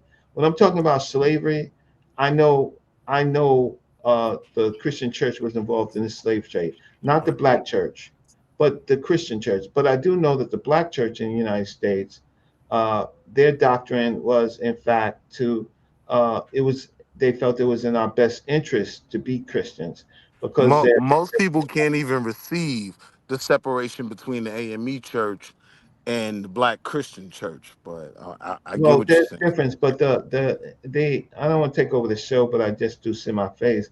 But the but the but Nah, Cook Reggie, I'm fanned out. Go but ahead, big bro. the fact I is ain't gonna lie. Yeah, I the think but, everybody That's but let how the I people fact, be. talk right now. Let me Before say A1, this real quick. before A1, I'm fanned out. but the Yeah, fact y'all is go. that so we owe Yes, nigga. the Christian church, the early Christian If I church had a ask you a doctrine. question next, Yes, the early Christian church had a doctrine that they say that if we become Christians and we become like this, then they have no no Reason. no reason, thank you, to put us in a situation where we were as pagans and heathens and things like that. So it was a great strategy for its time, and all throughout our periods they have done great work, I agree. but they have had some uh, sometimes they overdo it. And so what happens is when you start overdoing it, when that's not all of them, but uh, you know, some of them were more tolerant, even like the great Abyssinian Baptist Church with Reverend Calvin O. Butts. He accepted our activities in his church. Reverend Proctor did not, but Reverend Calvin Butts did because he saw is the community and being this is what's happening in the community. But he selected those people who were either activists or professors. So Dr. Clark was And Butts gets a lot of smoke, but knowing what you just said, that needs to be known a bit more, you know? I What don't you I gotta don't look know. at though, as an activist, uh, it comes with the heavy burden, right? For instance, and y'all might see because I'll be it's right on. back. Yes, okay, Saber. It's on World National News. My little brother Lumumba uh, just shot somebody in the head who killed his son, or unalived his son, unalived his son's friend, and shot their sister. And so he went to the gentleman's son's birthday and unalived him. right? Right. And this is me giving him gloves up, guns down, because I've been dealing with inner youth, taking uh orphans from all types of backgrounds, from Dwayne Ludwig to Nate Marquardt to Anthony Rumble Johnson, and Right. making them superstars, changing their situation after they're living literally on my couch. Mm-hmm. Right. Mm-hmm. So now I got one of them who I gave him the gloves up, guns down situation, and he turned around and used the gun in one of the most prolific ways that you could use it. And now yeah, We and lost all the of a brother. sudden now we have to do something different. So when you pick up that burden, understand it comes with responsibility, like a Spider-Man comic book. You understand? Right. I had to stop a gang war out here. It wasn't just me, but me and my cousin and a few of our partners were the main progenitors, walking to both sides, passing out the flyers, talking to the OGs. Like, look, we Where you damn at? You near up got top? the murder rate, huh? You up top? Am I a cop? Up top in the Oh, town, New York. no, I used to live in Harlem, but I'm talking about in Colorado, where I've done big work. In Really? Uptown, you'll know me for coming down there, doing the world supremacy twice, and then pushing Smooth the Hustler and them, Sylvia Roan and them, to push for my man Loon, who was in Crime Family with me. Right. Where you from Big in L. Harlem? You ain't gotta tell me exactly. Like I'm from Saint Nick, but like Saint Nick Projects, but like 7th, Okay. 8th. Where you from? You Autobahn. I was on 144th and St. Nicholas. And I know then where you at. me and Okay. Jay, you know Jay Nitty, my man Nitty and Pretty Tone. Yeah. Pretty Tone John is our Capone is OG. my big homie. Yeah, that's our OG. Tell him you talk the bump chill. That's me, right? So That's what's up, family. That's what's Sorry, you up. mind if I ask you a question, brother? yes, sir. Hey, thank you. Hey, I want to give you a shout out because I heard what you said about the guy you was kind of was mentoring, and I think we need more brothers like you. So shout out to you. Keep doing your thing, mentoring and having those boots on ground. So salute to you on that.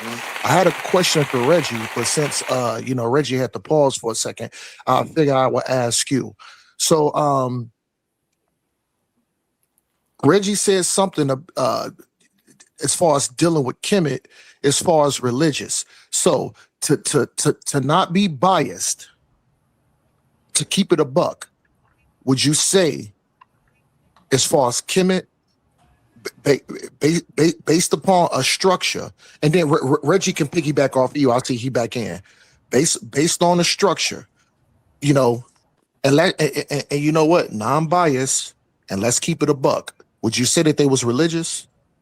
Yeah, for me, I mean, me They and were me and Sadie everything. Reggie, we respect each other and love each other, and we hold each other down when it's on. That question was for Reggie too. Yeah, Whenever you done, it's all. yes, sir. We just see it a little differently. I think the problem is the lack of ethics. When you were the most religious, you was the most powerful. So when we lost those codes and moved in a certain way, we became very unpowerful. Why? Because at that time we controlled the money, we controlled the science, we controlled the So now you thoughts. talking about the civics. Yeah, so we when you control your narrative and other people's narratives, when you are the boss of the world, it's a different perspective. And so the rest of the world gain knowledge and were able to come up behind what we did religiously. Because what would they come to us for? Darius the First, he's asking Izzy Hor, he's like, restore my per ankh and restore my necharu so that I can do the services with the priest, and I will teach you guys how to be doctors, right? Because that's one of the services that was held as a religious system. You had to be a Sanu But and bro, a I think the answer though. I want to answer that question Hold too. on, brother. Yeah. Hold on, brother. Hold on, brother. I appreciate that, Asar. But that question was actually for Reggie. So I want to hear Reggie's input on that. And then I I want want to to answer respond too, based Omar. upon what Reggie You said. respond. I want to answer too, Omar. Okay, well, I'm gonna make this, and then I have to make a quick phone call. So, no, Wait, brother Reggie, before you start this Babylon done, did you see my message in the chat? I see you about to no, go. So can we talk about that papers you just put up? I ain't mean to interrupt the show, brothers, but Reggie say he gonna go. no, I'm gonna come No, back. you good, brother. You good, brother. You good, All brother. right. So, no, the civilization had or culture had a process for picking a leader, right? So the leader was prepared, and then they had oaths to protect the leader and to serve under the leader. The priest's job was to put in structures that would support the king, right? Support the Heru, right? The child, the son of Osir, the rightful elder. My problem with the study of the culture is that the priests became usurpers of the kingdom, and ultimately, for political reasons, started picking bad kings or owning the land that the king had that was for the people. And so they started manipulating using the religion Through against religion. Yep. to the point that in a later period during the Ramses period, you have you have a whole priest kingship rather than a selected leader, and then the culture civilization falls apart. And that's what I argue against Jabari, who is a different person than Asar and Ka, because Jabari will be an apologetic for the Amun priesthood gaining so much power that you had to pay for funerals, pay for blessings, pay for everything, pays for tombs, writings, and everything, and they amassed a certain more wealth than that was supposed to be directed to the people. So essentially, you saying the religion usurped the Hold on, brothers. Hold on, brother. Hold on, brothers, real quick. Because I asked Reggie and brother Asar MK, I asked them that question for a specific reason. The reason why I asked Reggie and Asar that question, because the thing is, when you look at us Israelite brothers, I hear a lot of people trying to beat up on us talking about religious this and religious that. And then I hear some brothers that romanticize Kemet, and then they say, no, it's not religion, it's spirituality. Here's the thing here. I agree with Reggie. I agree with Asar MK. The reason I agree with both of them brothers is because once you start building temples, shrines, you do prayers. And like Reggie said, it got to a point to now you gotta pay the priest just to enter in. So these are constructs that a lot of people would say, hold on, these are constructs that actually fit religion. So my point was bringing that up. Don't beat us Israelite brothers up for that. And hold on now. Hold on, real quick. I'm almost done, and I'll mute out. So if we want to be direct, us brothers as being Israelites, everybody can't do that. I can't become a Chinese man. I can't be a Russian. So I think that's very specific on how brothers beat us up, because what we have is a nationality, we have laws, statutes, and commandments, and we have a heritage. But I just wanted to bring that up. I appreciate your response. But wait, here's the only issue I had with Brother Reggie, I appreciate your response. Asar MK, I appreciate your response. Hold on. Let me respond real quick, because the only issue I had with what you just said is you're leaving out the civics of what the Medut Neter and Kemet produced, right? Like, to what Reggie just said, at some point, the religion overtook or even started to define what the civics and ethics were, right? So the balance was off, right? And that balance became off due to religion, not because Kemet or the Medut Neter was what it was, right? It also gave birth to Wall civics, Street, Wall to Street, science. Wall Street. Okay. What people? Hold on. I got a quick question to Wall Street, Reggie. Go ahead. Real quick. So Wall Street. That was almost well said, but where you made the error at is you spoke about throwing something off balance. Who who was the people within that society that threw things off balance? Religious people. Was it not? Hold on. But was it not the Kemetic people themselves? It was the religious people. I can't hold on. Like I said earlier, let me answer you. Was it not those people within that structure? So let me answer you, right?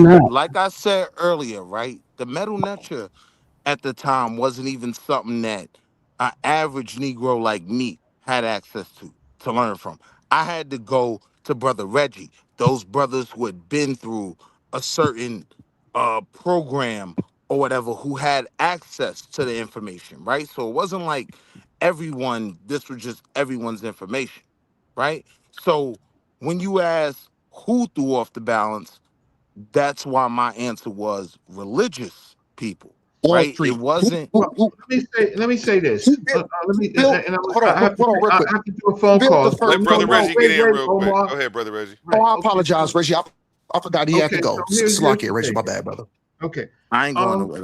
The culture is 3,000 years plus. If you begin to count the pre-dynastic period, in Nubia A and Nakata period, it's well over 4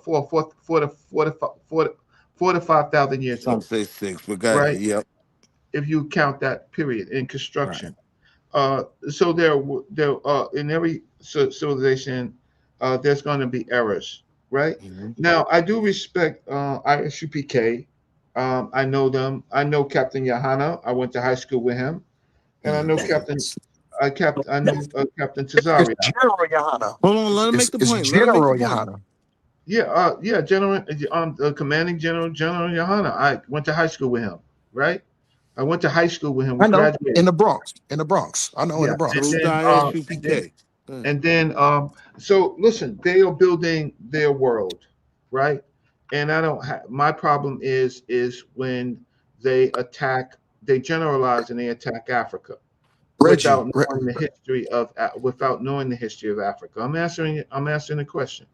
No, brother, yo, Reggie, I have to cut you off. This conversation has nothing to do with ISUPK. It has nothing to do with Commander General Yahana. This conversation. Regardless, Omar, let him finish. Regardless of what you think. Okay, so that's the problem. The problem is, I didn't say. Listen, I didn't say anything negative, right? So I don't even get to criticize, but you are a member of that organization, right? And so that's what I'm talking about. What I'm just talking about is that I don't have any problem with them except for the way in which they attack Black people, right? African people, right? That would be my only criticism. They're doing what they are supposed to do. I don't have a problem. Getting back to ancient Kemet, they were doing what they were supposed to do, but they was usurped by religious text. So their ethical and moral text, their didactic text, became less important than what the priests were controlling. As far as the Medut Neter is concerned, Medut Neter happens in two ways. It's the writing, and then it's the speech, right? Medut Neter is divine speech. Everyone spoke the language, so everyone had access to the speech, right? Some people learned to read, right, and do grammar and stuff like that, but everyone had access to the king's law. The king's law was what they followed, what the king loves, right? The problem is it became what the priest loved over what the king loved. We have a fracture in our community where we don't stand behind our leaders when they are doing well, and when they're not doing well, we don't have any constructive methods to tell them that they need to sit their asses down. And just because you're an old Negro, right, in any structure that we have, Charlie Rangel, right, you should sit your ass down. They want to stay on the throne, the toilet bowl for life, right? And they get a sense of the same thing that Donald Trump has, we have that same type of thing in our Black community where when these people get old and stop reading, stop studying, right? Stop growing.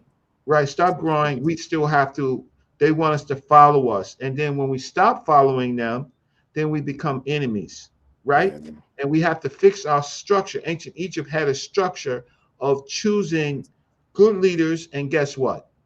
Do you notice that most kings, except for a few, they don't stand alive for more than 8 to 20 years.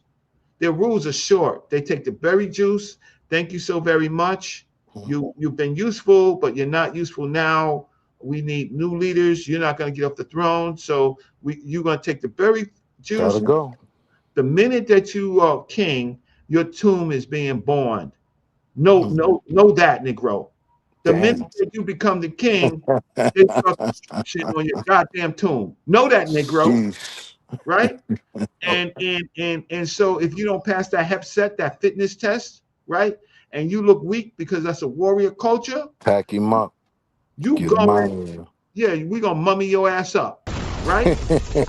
Pack him up. So I've read Merikari, right? See, a lot of people read the sissy text in Medut Neter, the Maati and no, I read the warrior text. Merikari became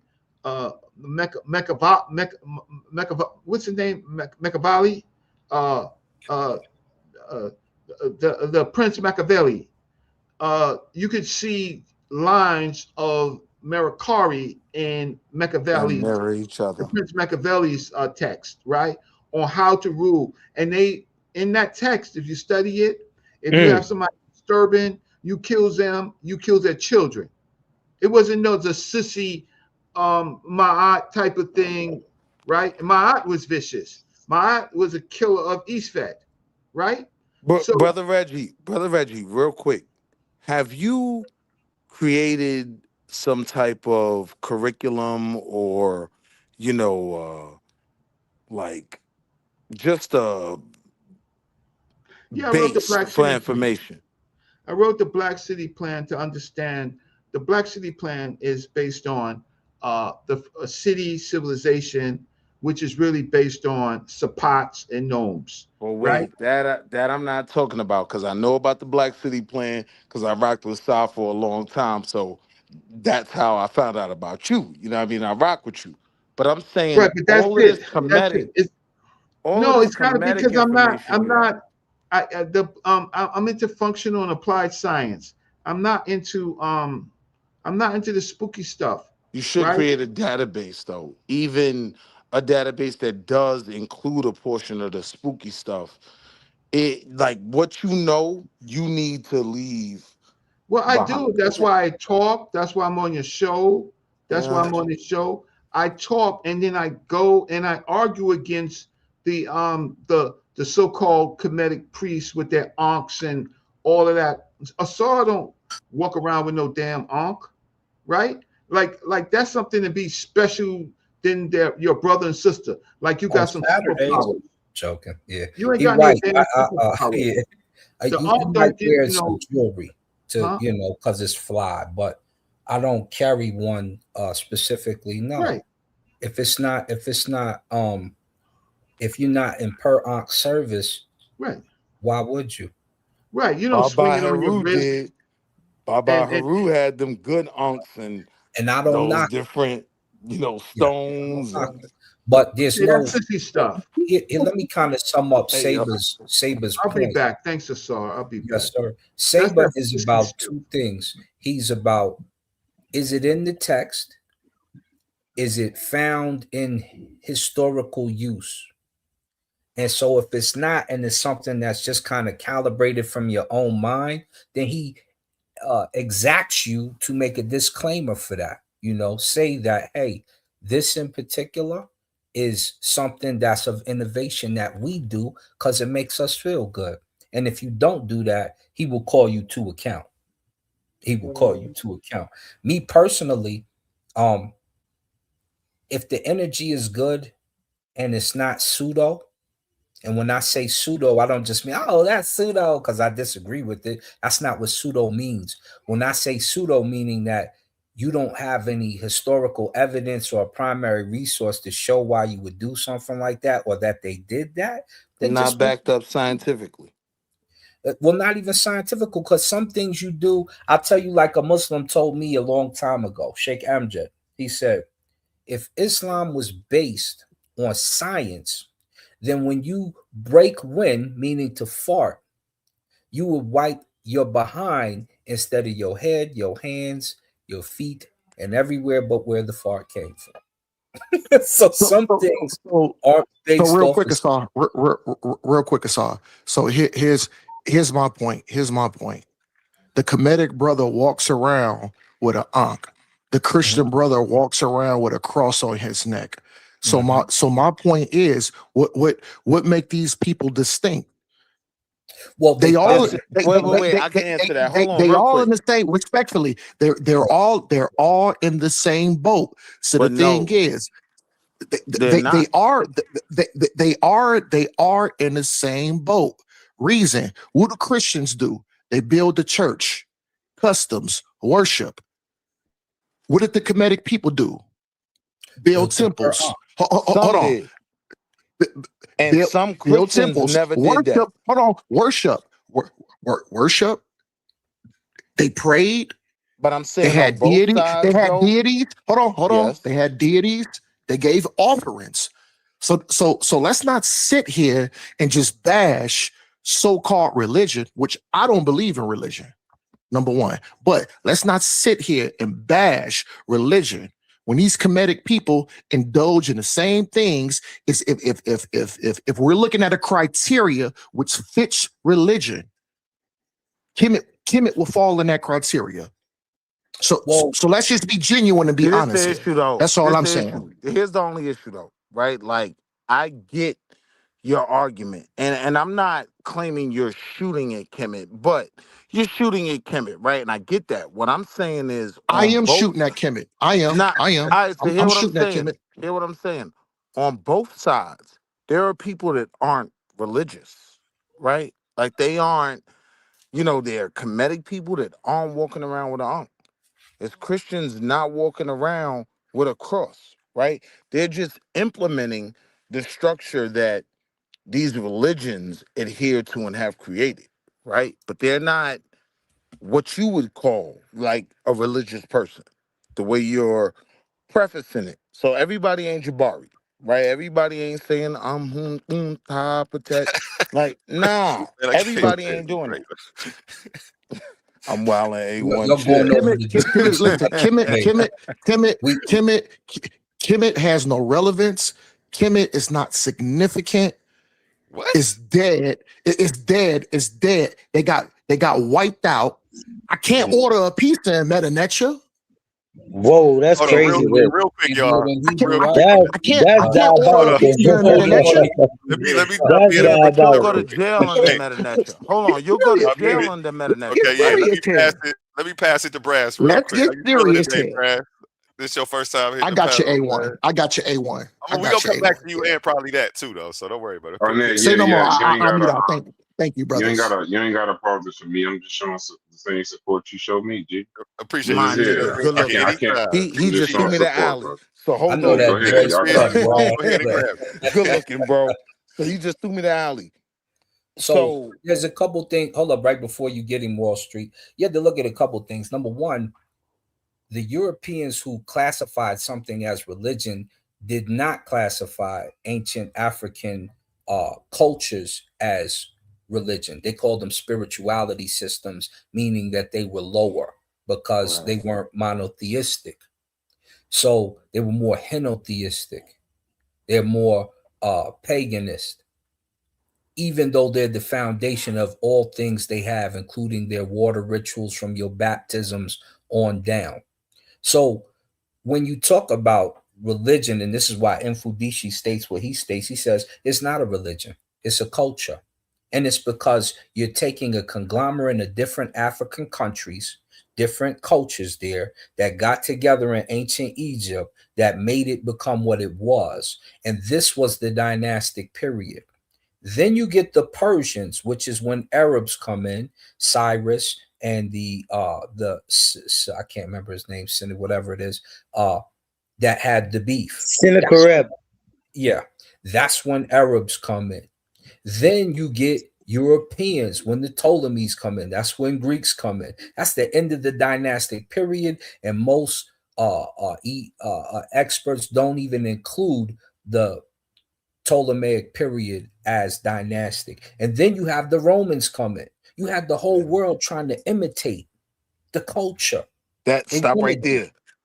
Stop right there, right? Because that's the point I was gonna make. You know what Good I mean? point, Like Osai. when you were saying that none of these things are in play or affect our lives now, I'm telling you, our legal system, right?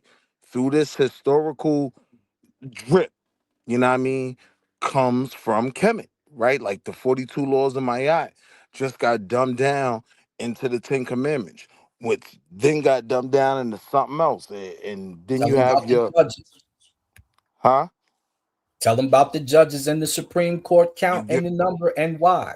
you get what I'm saying? Like it's all. So when you say it doesn't, like nothing Kemet did affects your life now, I'm just saying that's historically inaccurate because even what you subscribe to has a predecessor and it all just becomes a drip down. And so I don't even have an issue with you as a Hebrew Israelite or the many hundreds of years of people who change these philosophies, these beliefs. I don't have an issue with that. I do think the information needs to continuously be updated, right? But labeling, Kemetic principles as people that carry unks and this, that, and the third, it's not even recognizing where we are now. I'm telling you, Kemetic principles are ingrained in your constitution right now. I deal with it from a scientific, political, historical aspect, more so than religious. So I'm not banging on religion. I respect religion's place in everything. But when you look at it on a social level, it did become problematic when religions, right, kind of outweighed, usurped, like Brother Reggie said, the civics, the ethics aspects of things. Because a lot of the things that our religions subscribe to, they aren't ethical. You know what I mean? Well, actually, I You would know like what? to add though. That Actually, I would sounded like to good. add That though. sounded good. But go ahead, brothers. That sounded good. But go ahead, brothers. Yeah, I actually, try. I would like to. I try, Actually, I would bro. like to add to that though, is that I wrote a post one time on Facebook, and I asked the question like, how did the black man fall to slavery, and the white man rise from a cave to being a ruler? You see what I'm saying? And one of the ways I said is that they came in with religion.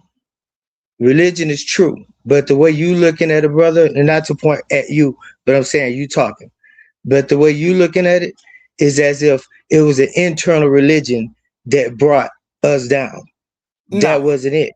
It was I think, outside people who brought their religion in, and we allowed them to practice their religions unchecked. Hear me well, out. so We allowed wait. them to I practice. disagree with both, bro. I don't No, believe no, no, Okay, no, they but no, brought. no, go ahead. Go no, ahead. Go ahead. Yeah, no, nah, I'm because he saying said I something don't to me. believe they He brought said in something to outside me. religion. Hold on, Dealing, both of y'all dealing let him with finish Kemet. though. Both of y'all let him finish though. I'm falling. Appreciate y'all. Go ahead, It's brother. Omar. Let me know when I can talk. Okay, well, we gonna go to Wall Street really cut in first, so he gonna go first, and then you gonna go. Yeah, I'm just Babylon. saying I don't. So what he was Not yet, saying that he not yet, thinks not I yet though. Wall believe. Street, not Babylon yet. Oh, my Let him fault. land his plane though. Go ahead brother. with Babylon. Yeah, it really don't matter. I'm saying like I done did extensive research on this, and I'm telling you that it was because it was even King Khufu, right? I'm giving you names now. It was King Khufu who allowed because he was a double king. He was the king of both Egypt and Babylon, Sumer, all of that. His name wasn't just Khufu, his name was also Nehushtan in other places. So he was the ruler of all those lands. He was the god of all those lands. So now, when you take religion and you say Hebrews are like Egyptians, and you try to do a one-to-one comparison, like there's some bijective comparison between the two, it's not. What you practice is the worship of a God that you can't see, called El Gaib, the unseen, called Yahuwah, the eternal, the one who knows, and no one knows who he knows save himself, the ever existing, the ever living. Now, that has absolutely nothing to do with the way Egyptians worship, or the way Egyptian culture, the way Egyptian temples, and the reason why you put together temples. And you're not talking to an irreligious person. You're talking to somebody who spent years as a Hebrew Israelite, years as a Christian, years as a Muslim, years teaching Egyptian way of life. So I know about this. So I'm telling you that when they came in with religion, we allowed them in, foreigners, unchecked, and that people turned to it, and that brought us down. Did nobody come in and give us no Bible and close our eyes? Did nobody trick us? Did nobody beat our ass and beat us down in Egypt and take our stuff? No. Even when they tell you about the Hyksos, they tell you the Hyksos came in quietly. They established governments with us and established relationships with us. We can't sing together, but we can't talk together. Brother. We That's can, no, you incorrect. can't cut me That's off. incorrect, brother. That's incorrect.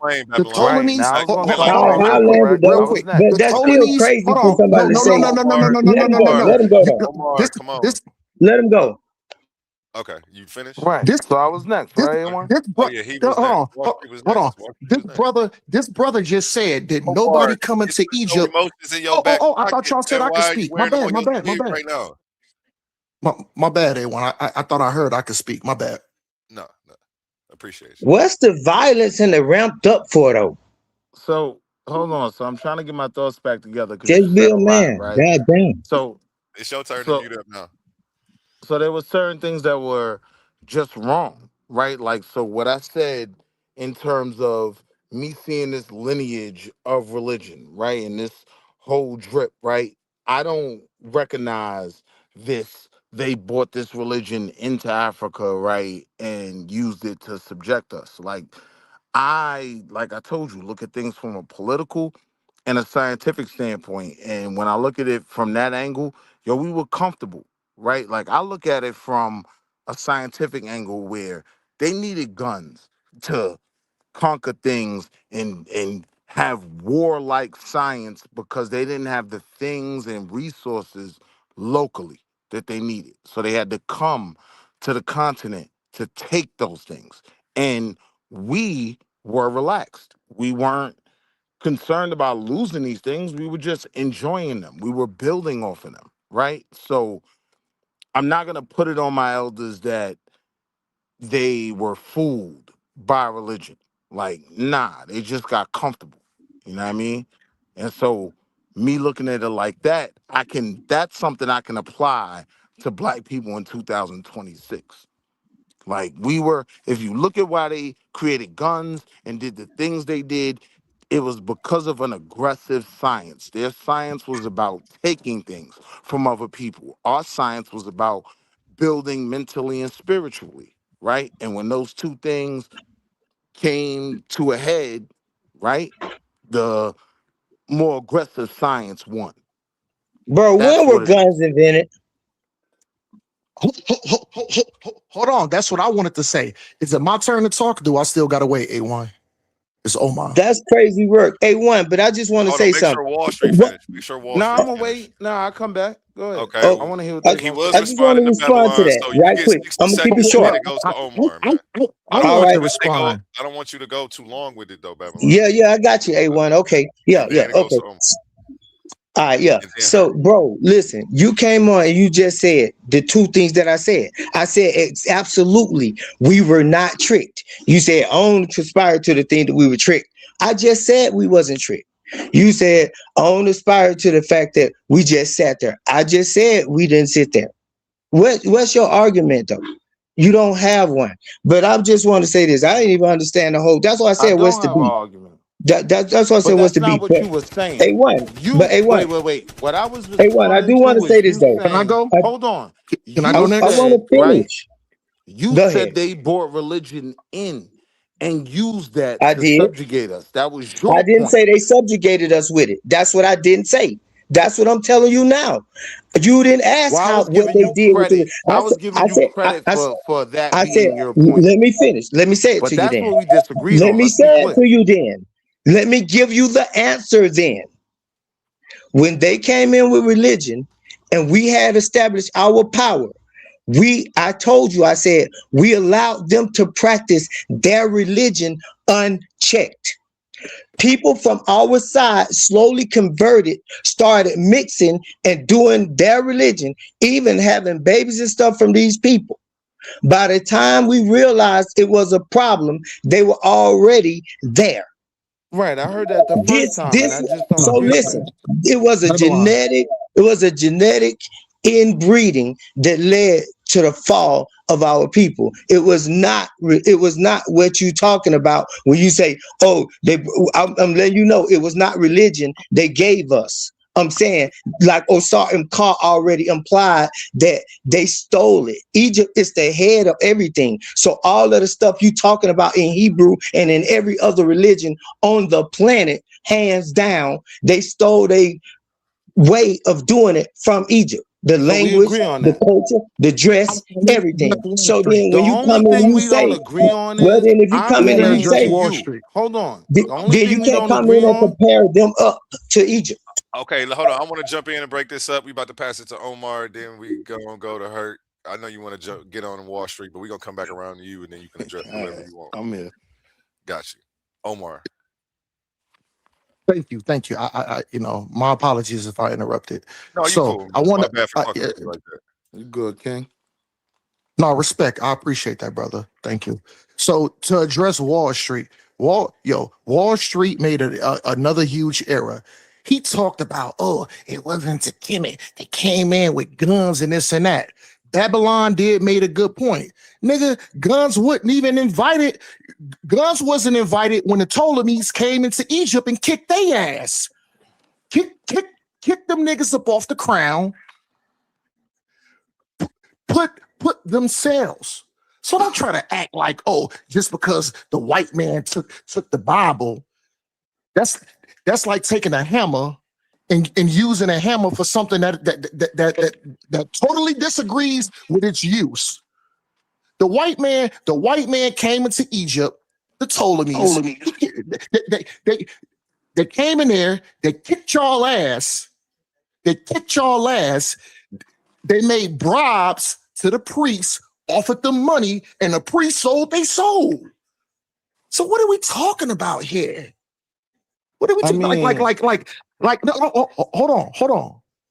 That's one fairy tale. Ancient Kemet didn't get their ass kicked too by the white man. They got their ass kicked. They took y'all off the walls. They put the goddamn white people up on y'all walls, broke y'all niggas down, tore down y'all history, and that's why I can't order a pizza at Medut Neter right now, nigga. Y'all got y'all so ass kicked. So we're agreeing.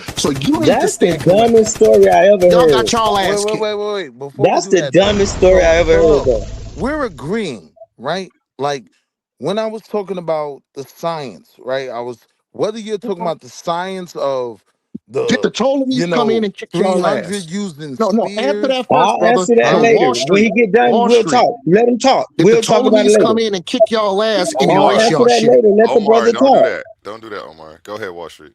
yes. That's what I'm saying. I'm saying it wasn't Thank you. as much Yes. religion as it was these people in another land who No, didn't no. have resources had to take from others. I'm saying we were comfortable on the continent and we weren't creating that science to dominate other people. We weren't creating structures of, warfare where you got a line and you can do. We wasn't doing all that because we had everything. So we were focused on other things. We were focused on, go figure, religion, right? We was focused on spirituality. We weren't focused on military strategy, right?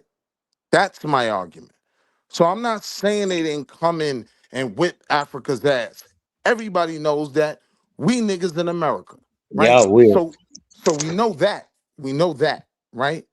I'm just responding to the why. And the why isn't that they brought in things from outside that just totally dominated us, even though that did end up being the case. I'm saying the why was these people were focused on taking, right? And we didn't have a science to complement that. So they came through and violated, right? All right, so Yo, Same can Wall, we thing they're respond doing. to what you Wall Hold said? up. Street, real quick, Same thing they real doing quick, in America Can we real quick, respond Wall to what Street. you right here. said? Same thing they doing in America Before the in Ptolemies, God 2024. damn. before the Ptolemies came in there and kicked y'all ass, them niggas was already religious. Let's Okay, stop. after you go, now the next nigga gonna go and say the same thing. Cause that All right, shit ain't nothing. I mean, it's like y'all a wrestling team or something. all right. Hold But up, Babylon. nevertheless, nevertheless, That was nevertheless, will you say Ptolemy them came in there and kicked our ass? What I want you to do is pull up the primary for that. Pull up the primary for what you just said. Pull it up. Whoa. Yeah, Hold up, pull hold up up. Ptolemy Okay, came into Egypt and Babylon. kicked Hold up. somebody's ass. Cause I'm I about to see tell you, Lex Vortex in I'm here. talking, I bro. see When Lex y'all Vortex talk, in here. I Let me get listen. in. Let me get Now in that real I'm quick. talking Let me get A1, in. I that's see Brother ridiculous. Reggie in here. I have I to see tongue Asar wrestle with M. these Khan niggas here. to get a word come in, on, man. Omar. Come on, Omar. Somebody please tell me that Brother That's Omar is weird, bro. wrong These niggas will to, sit there and to not talk. Omar, say Omar, Watch that a Omar, is a nigga listen valid to them, source, and All then right, want not to other Omar, say niggas I'm all right. to saying put Ptolemy's their Tom ass came the in who, fuck there up. Tom and kicked who, their At the ass. same I'm you time. know saying what? Ptolemy, Tom who, Where white my folk, thing at, whatever you man? call Come them. on, man, we supposed to be brothers. Come on, man, we supposed to be brothers. Come on, man, we supposed to be brothers. Hey, Hey, yo, you my guy, A1. yeah. I was I about to say, gave you you know what? that. Yeah, I was I've met some of the coolest people in the I just weirdest watched that ways movie last night. I throughout just this watched Hey, that journey, yo, right? shit. It A1, was you funny. my guy And for that. I just everybody who watched come it on this last night. channel Okay, leave a I piece got of them y'all. here. Hey, That's yo, the hold up to the piece that Wall panel. I Street Willie told him left. to clip that. I Yeah, he told, told me to clip hey, that. man, we supposed to be Supposed brothers. to be Yeah, brothers. that's Wall Street Willie right there. I can't take Hey, yo, credit you for that. just made my He night with thought of that, that. I bro. do have a sense But of yeah, humor, though. you know, let's I get to the end, but I do have a sense of humor, though. yeah, let's try not to talk over each other. Even if you are right, Brother nobody can hear Brass you ain't if spoke it's yet, three eh? people talking. Come Two on with people it, talking. Brass and Glee. All right, what's up? What's up? It's hurt. Oh, the brothers Brass and Glee, brother Hurt. You got to So get in for 2 seconds. wait, I was supposed to. I'm about to No, go. I'm simply here just Oh, to go ahead. support, bro. He's here in solidarity. I ain't I gonna interrupt y'all appreciate you. brothers' build. Oh He's yeah, standing Brass. in What's up, Brass? solidarity. So the issue that you guys are having right now. Babylon dropped off. Damn. But the issue that's going on right now is that you guys are conflating the timelines. All right. So one of y'all are talking about ancient Kemet, and the other y'all talking about doing slavery time. So the thing is that if you actually read the destruction of black civilization, he explains that that the reason that Kemet fell, it was not because of the fighting of the losing the war, is because of the internal issues that they were having. And it was the same thing that happened during slavery time. It was because of a coercion. White people couldn't beat us straight up one-on-one. They had to coerce other black people to fight us and break down, what I'm saying, You the talking about on the internal part. continent. Yeah, on the continent, yeah. Okay. And so in ancient Kemet, what he was saying was that with the religion part, with this religion and spiritual thing, spirituality part was what he was looking at, what Babylon was trying to explain. I think he didn't explain it, like he didn't go into like detail, but he didn't. I guess he kind of was trying to give an overview. Was like, they basically had like a grand unified theory of everything. You know what I'm saying, back then, and was Western culture today. They still trying to understand, looking for a grand unified theory of things, where the Abrahamic religions are they're set up in this dichotomized thing of good versus evil concept. You know what I'm saying? Whereas the African spiritual systems was more of a philosophy of a grand unified theory of things, where things was not just make believe. You know what I'm saying? The Neteru weren't just things that was made up. They was actually based on the actual principles that were in the universe, principles that was around in the ecology. So it wasn't so coming from a religious standpoint, you're looking at things from a spiritual standpoint. You're looking at things that were actual in existence instead of a religious standpoint where you just believed that this actually happened, that these things actually have this person actually lived. You had to believe it. And in African and in all African spiritualities, you don't have to believe in the wind or the rain. You know what I'm saying? You don't have to believe in that stuff. It's actually real. And then so the other point where he was saying that the religion was used as a weapon. So I agree that back then in the ancient time, religion was not used as a weapon. It was just what they used. It was just there when you had foreign people coming in and they took control of the land. One of the things that the main thing that Asa G. Hilliard pointed out was that when the foreigners came in, Kemet, when they took control of the land, they did not change anything. They adopted to the Kemetic way of life. That was all, yeah. They had adopted. They didn't change nothing. It wasn't until Islam came in where things changed. With Islam, they changed stuff at the end of the. And we were forced to adopt. They was forced to adopt. They changed stuff. Right. And so, and the religion wasn't used as a so weapon. Wait, you agreeing with me that it was the military might that facilitated that? Hold up, yeah. So it wasn't religion didn't change stuff until was used as a weapon until much later. Europeans, the Europeans came out of Europe, you know what I'm saying? And they started going in the 1500s. They started using the Bible and the religion Christianity as a weapon to what's the word? I can't even think of the word right now. Not subjugate, but to de-arm them. You know when they say that they had the Bible and we had the land. You know what I'm saying? And then when they came in, they were saying, now they got the land and we got the Bible. So it was used as a weapon then because they understood how to use their religion at that time. But you would agree it began with simple military might, right? You would agree with that? When we talk. Well, I'm looking at the time period of the before slavery after the 1400s, the 1500s. It wasn't military. It's over by then. Like it wasn't military. It was more going a little further out. If we look at when you because hold on, because when you look at the like I said, when you look the West, how Europe underdeveloped Africa, that book, how Europe underdeveloped Africa, that book, he explains that and the destruction of black civilization. He explains that one of the first things that white people did was they built forts. When they went to Africa, they built forts. They built their little fort, and then they went out and they sent the preachers out, to start preaching and stuff because that was the weapon for them to de-arm them. You know what I'm saying? So it was used as a weapon at that time.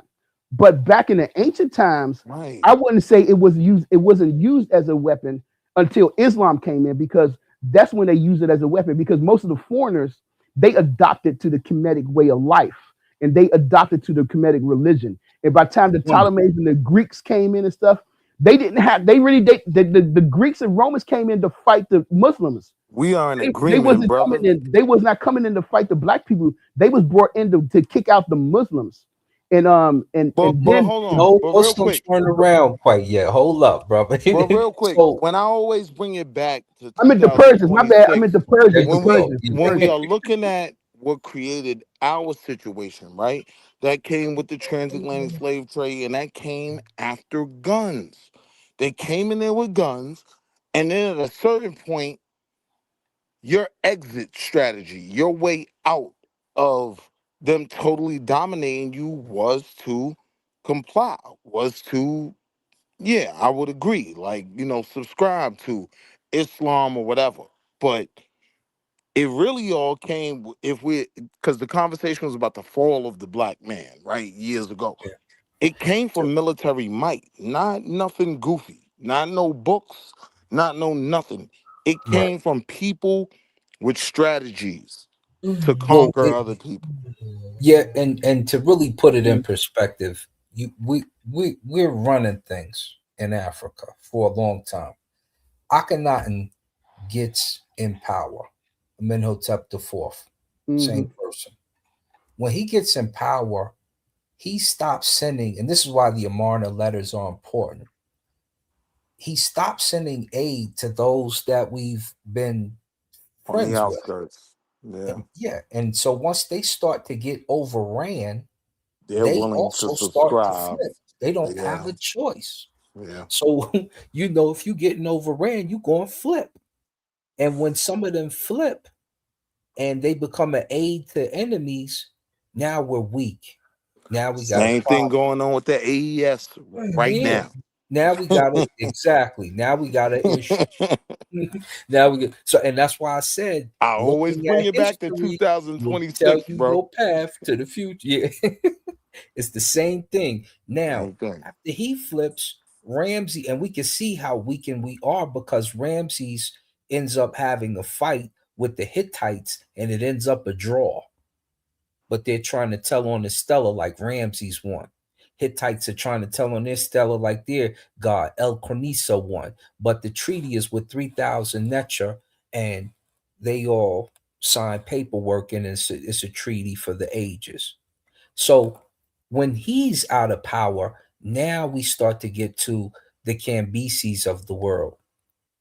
When Cambyses comes over and he sent his sister over to the king of Kemet, we got a little howdy in Africa. We a little too bly, and they slit his sister's throat, and that's when the charge happened from the Persian side. So we were kind of wrong when we did that, and the Persians end up winning that war. And once that happens, we're no longer in power. They're in power. And then the Ptolemies, you've seen the movie 300, so now you know what that's about. The Ptolemies come over and take it from them. And then they're feeding and running it into the ground because they're feeding Greece and different locations, Athens and all that, with the food from Kemet, the harvest from Kemet, that happy river. Not that's it. This is in the records. And then Rome comes. Now, once Rome and Ptolemies have it, we pull out. We go west, we go south. Yeah. Once we get south, Rome tries to make a play on the Nehesi, Nubia, to get it all, because that's what the kings of the 25th dynasty, they declare this is Kemet, and all of Egypt at that time is Kemet. Mm-hmm. And when that takes place, that's when the Kandakis, the sisters, get busy and beat Rome up. But they pull a little further south. And why? Because now that fertile land is just looking like a desert. Greece done ran through it. Rome done ran through it. There's really nothing to fight for. The Arabs you see there now came there in 539 AD. And it was easy to sweep because no one was there. And it's hard for them to maintain it now. They maintain it off of what? Tourism. And imagine living off of tourism. You saying back then? Yeah, that's a difficult thing to do. So 539 AD, Islam is sweeping through. They got a little backing. But once that Islam fell apart a little bit, and it just became different Arab countries on their White own, folk moved you back rule in. like this. Your rule like that. The Arabic is not even the same in Egypt. There's Arabic, there's Egyptian Arabic, and there's Saudi Arabian Arabic, and you understand, there's different Arabics. You don't even have and some of them can't talk to each other. Till this day. Exactly. And they'll beef with each other in a minute. That's why the Kurds have beef with Iran and Iraq and all that. There's beef. Mm-hmm. So don't think that it was just one swoop and the black man was up. They tell you when the pagans ruled, it was the most peaceful on earth. The reason you can't order something in Medut Neter is because they put an end to Medut Neter when the Christian trade took place. And when Christians started trading and they banned the language, and you had to speak basically what do we call it? Demotic Greek. Greek. Mm-hmm. Yeah. That's when it was up. And Ethiopia didn't get conquered, but wasn't nobody going to trade with them unless they turned Christian. And so when you see Constantine and you read Clement of Alexandria's letters and all Bibles. that, they explain this to you. Mm. But if you don't do the research, you won't know. And then it was a race for arms. And Africa never partook in the race for arms. That's why you were weak, because you Why? love every damn body. So And we Can I wait, still like, respond to that, Athar? let me Can I let respond yes, to me that, sir. ask you a Athar? quick question with the It's a different arms. mentality. It was a complete different mentality. But how could it be though if these arms are being used to dominate your people? At some point, our people on the continent knew, all right, the gun is what's up. But prior to that, why do you think we didn't get invested in the arms trade more? We're too loving. There We you don't go. look Well, when I'm Congolese, good right? night, folks. I Yeah, agree. we're too goddamn loving. You don't even see this time. Yeah. You have to think about how Chicago looks right now, right? I want y'all to really visualize. We didn't, number one, in the 80s and 90s, we didn't have guns like that. If there was a shooter, we knew who he was because he usually had his mama and daddy's gun. And people didn't bump their gums so much because you had to fight. So if you wasn't down to get busy, you kept quiet. You kept it low. That was all of us like that. So and me being a former Decepticon and then just running I with the knew you I was a ran with, decep. you I know, we knew you I was a swing on you decep, B. whatever, but I was always a peaceful brother anyway. You know what I'm saying? And that's what you're looking at. Africa was the Y'all same. niggas took my starter jacket, B. I knew you I'm was a decep.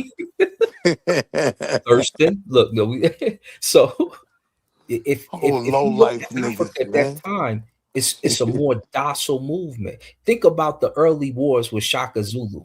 Yeah. When you see them on the TV and they throwing the arrows in the air and oh, no one got hit. Oh, he got wounded in the leg. Do you guys yield? Yes. You know, so it became different. And when Shaka Zulu started sweeping, you understand Shaka Zulu took a South African nation and swept most of Africa with it. How? Hmm. How? He didn't even have. He wasn't even fighting the British. That was With one thing help? that that John Henry Clark He had had pointed help out. from them. He Yeah, wasn't fighting them. He wasn't fighting the Dutch because they was afraid of him. They yeah. Right. didn't. They They didn't didn't even. slow. They didn't even No, I fight ain't gonna him. say they wasn't afraid of him. They didn't slow him down because they were planning their own thing while he was planning his. Yeah, No, no. One of the things I remember, one of the stories that they told was that when they came in, he sent his warriors and they like in the middle of the night and they slaughtered, like they cut the throats of every other British officer, or was it, I think it was Dutch officer. And when they woke up the next morning, they was like, "Fuck that, we out." They just laughed. They like, "Yo, we ain't fucking with them people, yo." You know what I'm he, saying? he sent brothers over there to get captured because they knew how to break out of ropes, and they broke out of ropes. And once they broke Yeah, out of but at the ropes, height of his conquest, though, he was working with those same British and Dutch. well, think about what he was trying to do. He was trying to rule the world again. Mm. Well, he didn't have Yep, the smoke for it. He had the guns. The problem was his brothers killed him. yep, yep, Yeah. yep. And the infighting, that betrayal. Yeah, Yeah. that's what it came down to. Because they couldn't beat us. They had to use trickery and other black people to fight against us. That was an inside job. So a lot of people act as if we, even when they went over to Nigeria to get us, the Hami beat them up twice. If I'm not mistaken, 3. They And never really got into Central Africa because, no, they hit the Congo, but but it it was was the hard. It Arabs. was not only hard to traverse, but those people were able to take advantage of the land militarily.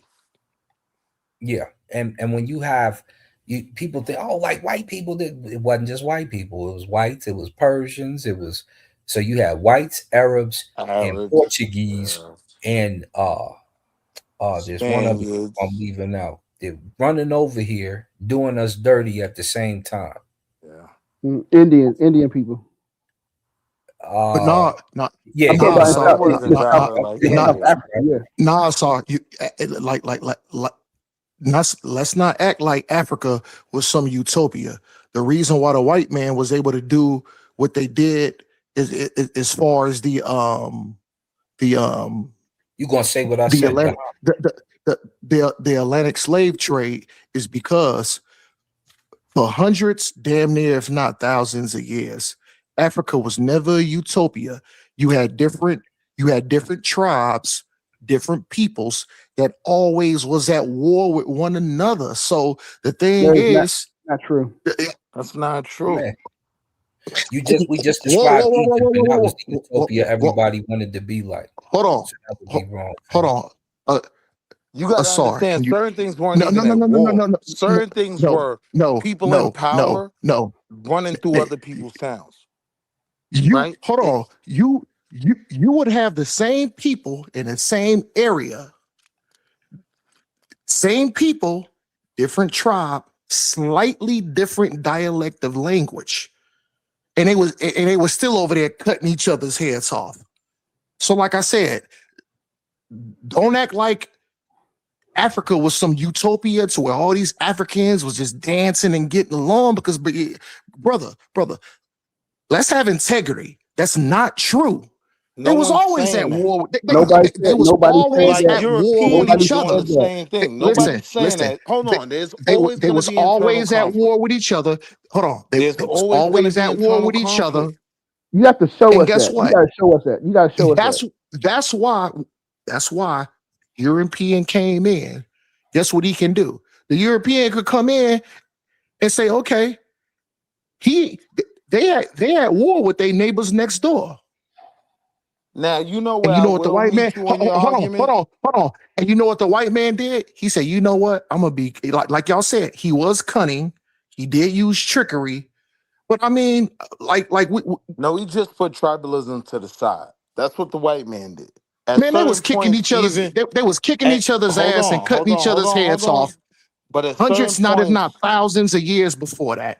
That is not true, They man. that's they not. Hold up. always First they, of Yeah, they all, it's not the always way had first of you all, wait a they minute. always had tribal differences. There is a video on what is it, Wikipedia or because I've seen it. It's a video where it shows you the history of wars across the planet. That's not true, And man. the Yeah, nah, majority, it's the majority of wars were fought Hercules. inside of Europe It's and it's and hard for there was me. It's little hard wars for me in to Africa. listen. Hard for Second me of to all, listen, and it's you hard for just me to talked. take your You just word talked. No, because you just the talked. thing is, You just you're so talked, man. disingenuous. You Talking, you can't won't hold on. shut up, man. You can't even stand on integrity and say, you know what? I love Africa, but they was at war with one another. That's not true because we know the You have reason that we no know integrity. again. You have Again, no integrity. You know what? I'm are you telling finished? you, yes, You we love Okay, were all Africa. at right. war with Okay, each okay, other, you but it finished. You wasn't love the way Africa you're Okay, so much. making it. I ain't You got no can't be It integrity. honest. wasn't the way you're You making it, love. right? Like Yes, I know even he's not. I know he's even the exaggerating the institution point. of slavery He's exaggerating the wasn't in point. line with what you're saying, is all I'm saying. Right? Right. Yeah. They We enslaved it. were, we were, Hold on. They enslaved each. Yo, these different tribes and villages slow down. and But enslaved see, each when you other, say we enslaved each other, before the you're white man got implying there. Can we get a And source? listen, European this is how they Can we systems get a enslaved. of source from that? slavery. This is how they enslaved. This is how they Can we get a enslaved Wait, one Can we another. get a hold source on, from This that? is bro. how they Can we enslaved get a another. source? When you're Listen, saying that, listen, you're implying listen. Can When we get a another source? African people, Can we get a when another source? Can we African get a people source? went to war with another African tribe or another African people, the casualties of war is what? Is what? Can we get a source? not huge, right? Is what? Like it's Can we get not, a source? No, man, it's answer my not, question. Listen. it's not When what these you're tribes comparing are it to. fighting and going to war, Yeah. what are the casualties of war? So the reality was there weren't Guess even what? necessarily Guess what? casualties, right? You Somebody is had going to have to be people, taken as a slave. you had people in power that ran down on other A villages. Yes, POW. took it A over. Hold POW. on, hold on, hold on. Oh man, Ran down on y'all other don't have villages. integrity, man. Now Y'all don't you're have not integrity, hearing me. man. Hear what I'm saying, Y'all don't have right? integrity. I'll let y'all brothers talk for the last 15, 20 minutes. As soon as I said something for freaking 2 seconds, for Nah, 2 bro, minutes, you've been I got talking. cut I'm off. trying to just, But go I'm ahead. just But trying to go ahead respond to though. what you're saying Go because you ahead. made some points that I disagree with, right? Like even when it comes to slavery, it wasn't the same thing. Like when you paint this picture, it's like we were at war and we were just making everyone casualties. No, the truth was most of those conflicts weren't even wars. It was just one group that was stronger than the other coming in saying, yo, y'all gonna do things how we want it done now, right? It wasn't what European slavery and war became. It wasn't that. Hold on. You just said you Somebody gonna let let me him know. talk. Somebody let me know if I'm retarded or not to say if it's two people that have a conflict and they handle it with violence, people are gonna die. Is that not war? Yeah, Like nah, I'm not saying you what the fuck retarded, are but we I'm talking saying about that's here? not the What the fuck is we historical talking about record. here? Omar, Right. chill I'm not out. saying you Omar, retarded. I'm saying that's not the This is historical record. insane. A lot of those conflicts never even resulted in violence, right? I'm coming up on your block with 1,000 Say it again. soldiers. What's the conflict? How do you resolve You said what? conflict? How do you What was the resolve conflict? conflict? That I want to No, take how your do land. you resolve? Listen, okay, and how do you take somebody else's land? Sometimes simply with military might and No, diplomacy. no, no, It no, doesn't no, no, have to no, end no, in no, no, death. no. Have integrity. Have integrity. How? No, I have Listen, if there's integrity. I'm telling conflict, you. if there's conflict, and you have to take somebody else's land, how do you take that land if the people resist? Through diplomacy and military power, right? I done took No blocks in integrity. Baltimore, No, right? nigga. Hold on. No, I nigga. done It's took war. Hold on, Wall It's Street with it. war. It's war. Omar, chill out, man. That's a no. You keep A1. cutting them They off don't for want to answer the subjective tough reasons. questions. I mean, the question is hold on. simple, right? I mean, you Hold on, keep sorry. talking and you not letting nobody respond. Yeah, you gotta. Asar. Hold You want on. me? I got You want you. me I to got speak you. on it? Real So quick, watch y'all. this real quick. So when it comes to the war, we have no further to look than in Israel, because if you worship Judah, right, brother? Oh, He ain't gonna answer that. Who you talking to me, Asar? Yeah, you worship Yah, right? Hold on. No, you just said you see. I heard what you said You first. worship You Yah, said, right? "Do I worship Judah?" No, Do you you worship said Yah? Judah first. I know Judah, you seen the debate, but do you worship Yah? Judah. Hold on. I'm gonna correct you right quick. Judah, because you said Judah first, and then you corrected yourself. Judah is one of the 12 tribes, but I do worship Yahweh. Go ahead, brother. Go ahead, brother. I do worship Yahweh. Go ahead, but I did have to correct you. Go ahead, brother. All right, brother. If you worship Yahweh, you know that your God doesn't originate in Israel. He's Assyrian. Even your Bible tells you they came from Saran and Athar. I'm not going to answer none of your questions. Listen, I'm not going to answer your questions. I'm not going to answer the Asar. I'm just letting you know. I'm not going to answer your questions. I'm not going to even address that. I asked Asar. Did I not ask you the question first? Did I not ask you the question first? Omar. Now I'm not asking man, you. yo, A1, not being genuine. Omar, you doing I asked too much, Asar man. questions. Hold up, man. And now Omar, he talking about Yahweh. Everybody hear me? Because Omar, you doing too much, dude, man. Chill Yahweh out. has nothing to do with this conversation, man. Subjective ass shit like integrity.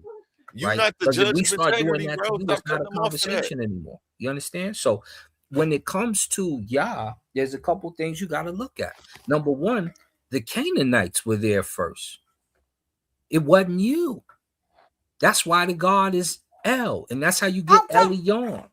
But you guys went to war with Canaan and kicked them out of there.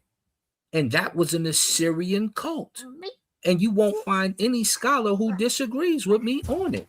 Be careful, Ralphie. So because of that, in your book. You know exactly what war is about, because it happens all over the place, and it was happening in Syria a whole lot, right? And in Persia. So yeah, in Africa you're gonna see some of that too. But don't act like you're immune to the situation. Y'all was beefing with each other. Greece was beefing with each other. You couldn't even get this. Was Rome and Greece are separate because they had beef, and when Hannibal floated the elephants over to the side, the Italians were already cool. They were in prostration to him to see the feet of the elephants come over. They was like, "We're not fighting with you. We're gonna run with you, player." And that's exactly what they did. So Africa was creating defeat. Africa was running the streets. And when they lost power, then it was Persia. And when Persia lost power, then it was the Arabs. Greece and Rome are two European countries. They was beefing with each other. So saying that black people was beefing with each other is not a big deal. It happens. Can I respond, Asar? Right. Wait, hold up, because you already, the one of the things that John Henry Clark pointed out in the book of the what's that book? Was it Colonization and Slavery, or the Slave Trade? He pointed out that before the Europeans came over, you had black people fighting each other and enslaving the taking control and enslaving the people that they defeat. But it wasn't not on the same level as we think of what slavery is or was back then. Because when you capture that person and you make them a slave of your household, they also become a member of your family. They get married into your family. They become a part of your family. You care for them just like they was like your regular brother and sister. So the idea of slavery in Africa was not the same as in Europe. And so another thing that a brother had pointed out, a book that I read, I can't even think of it right now. I know I got it. I got it over there somewhere. They was pointing out that the wars in Africa, when they had these conflicts, as Wall Street was trying to explain, when they had these conflicts, they didn't even fight most of the times. They came to peace on terms and an agreement. And that's why the peace sign, the African peace sign, is like your two fingers are together. That sign of two fingers together represent two different distinct people coming together on a common agreement as one. Whereas the European peace sign, where you have your fingers apart, are two different distinct people coming together but separate. So it's a whole different ideology, it's a whole different perspective. Yes, people had conflicts and beef, but it wasn't they fought to the death and we're going to kill you, we cutting your head off. That idea did not come in play until the Europeans and Arabs came into Africa and brought those ideas about. And your book even says that. Can I respond? Your book even says that, though, when the Philistines rolled in, everybody didn't fight the Philistines. I'm just saying that everybody did not fight the way that the Europeans fight, the way that we think war was fought, and the way it was not like that in Africa. They did fight. Don't get me wrong, they did fight. That was the whole thing with Shaka Zulu. He was trying to unite all them nations in the southern part of the Africa. He was trying to unite all of them, get them together to be under him to fight against the Europeans who was coming in. That's the whole thing when you read the book Time Longer Than Rope. They explain to you that Shaka Zulu was trying to unite all them black people to fight against the Europeans. You know what I'm saying? I'm just saying the idea that you're trying to promote, the idea that I'm about to finish. The idea that you're trying to promote that they was fighting and killing people and slaughtering people like they did in Europe was not the same, because of the fact that they view life as being sacred. So it wasn't on the same level. So I think I would say check out Destruction of Black Civilization, how Europe underdeveloped Africa. You know what I'm saying? You're going to see these people, they explain stuff to you better instead of just coming up with shit off your mind or just off the break, man. I'm done. Can I respond, Hercules? Can I respond? I land my plane.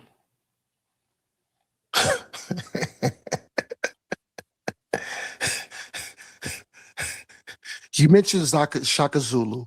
You mentioned all these other people. Hold on. Shaka Zulu beef with the neighbors way before the European man stepped his stinking ass white feet up on an African soil. He wasn't even born. Go ahead. Hold on. Answer my question, Hercules. Did not Shaka Zulu and the Zulu tribe go to war with their neighbor and absolutely butchered one another? Yep, I'm sure they did. Yep, go ahead. Hold on. Is that a yes or no? Keep going, man. I'm listening. Go ahead. Answer me, Hercules. It's not a class. Man, that's an easy yes or no question. You know the history. You know the history. Go ahead. Yeah, I know you scared to say either yes or no to my question, because we all know Shaka's. Hold on. First of all, hold on. Be genuine, Hercules. How did Shaka Zulu even get the throne? Did he not absolutely kill and butcher somebody for it? How did he get it? How did he get it, Hercules? No, he did. What you explain? This is not a class. Hold on, Hercules. The Shaka Zulu sit at a table. Hold on. The Shaka Zulu sit at a table and say, you know, we need an arbitrator. Let's talk. Can we become friends and do this and do that? No, that nigga Shaka Zulu and them niggas went to war and they butchered one another. And guess what? There's gonna be a victor and there's gonna be a loser. 6 minutes. Yeah, that's okay. And that's how he got the throne. That's how he got the throne. I mean, what reference? Somebody tell me if I'm wrong. Somebody please tell me if I'm wrong or right. Can you give me a reference? Israel war. Y'all Did he ask for it? Hold on. Hercules, did he ask for it? Give me a reference. Did he ask for it? Or did he unalive somebody for it? No. Hercules, answer my question. Did he ask for it? Did he ask for it? Or did he unalive somebody for it? No. Did he give me a reference, Omar? It was his lineage. He took over a small do me a favor. Hey, baby, get that laptop. You did it. That's what. Can I answer your question? Can you give me a small clan that was run by his and do me a favor, bring that laptop down. I'm sorry, brothers. Go ahead. Go ahead and Google it. Go ahead and Google it. He took over a small clan that was run by his father, right? He didn't just wipe out a people. Explain it, Wall Street. I mean, he acting like they don't know the scenes of war. You was in Israel. You chopped the girl up. The Benjamites ran through some dude. They pressed the guy on the door. Did he have to kill for it? The guy on the door. You wild. See, now you want to stop it. But let's talk about what these brothers have integrity. Did he have to kill for it, though? Brother, you trying to cut us off. We let you speak. When your man pressed against him on the door so hard it broke the door down, and they did what they did to his daughter, and they cut the daughter up in 13 pieces and sent her to the tribes of Israel, and Israel came to fight them, and they was losing to the tough sissies, the Benjamites, the other clan of Israel. This is inner fighting in Israel. And when they lost to the Benjamites for the third time, they asked God to pass the cup by them. And he was like, no, y'all got to get it done, and I'm going to just help you. And so God struck some of them down, and they finally won. When they won against the Benjamites, they told them to go down to a town, kill all the men in that town, and drape their women and make them theirs. That is the story in your book. What you mad at Shaka Zulu for getting rid of some of his enemies who cast him and his mama out with no food to wander the deserts of Africa? Hey, I saw. With your story, that's damage control. And it wasn't as vicious as the story in your book. I saw it. Is that not damage control? No. What did I say Shaka Zulu had to do? What did I say Shaka Zulu had to do? You said he had to do what you said. No. I'm clipping this too. I'm clipping this by the way too. I'm clipping this by the way too. No. He said he slaughtered a group of people, and that is not. I'm clipping this by the way. You said he slaughtered a group clipping of this by the way. That is not the history. I'm gonna go back and I'm gonna unalive y'all about what you said. A Star M. just said. A Thar M. just said he had to get rid of some of his enemies. No, but he didn't slaughter a group. He did not. You said he slaughtered a group. He did not do that. So I want you to explain. I want you to explain how he came to power. Laptop down, please, baby. Yeah, go ahead and Google it so you can make a fool of yourself. Because you haven't read the history. I have. He did not slaughter no group of 1816 or something. I mean, this is ridiculous, man. You argue with somebody who hasn't even read the history. Shaka Zulu was an idol to me, man. Get out my face, yo.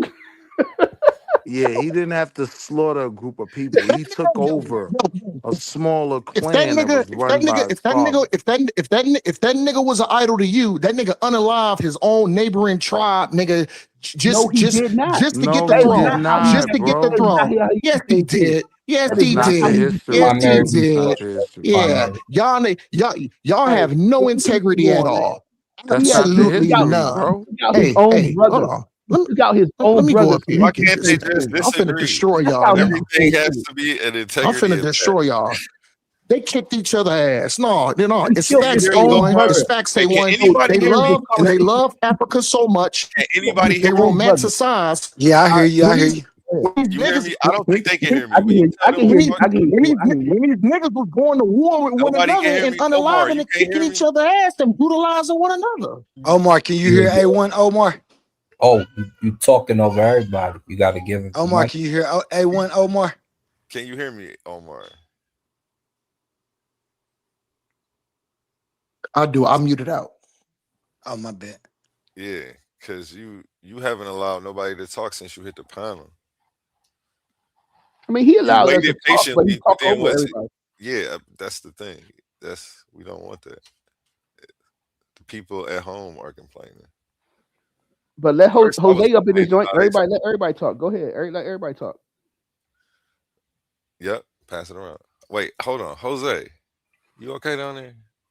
Yeah. I was just waiting for you to say something so I could say something. Man, look, I'm over here working, doing something totally. Y'all on the 70-inch, loud as heck.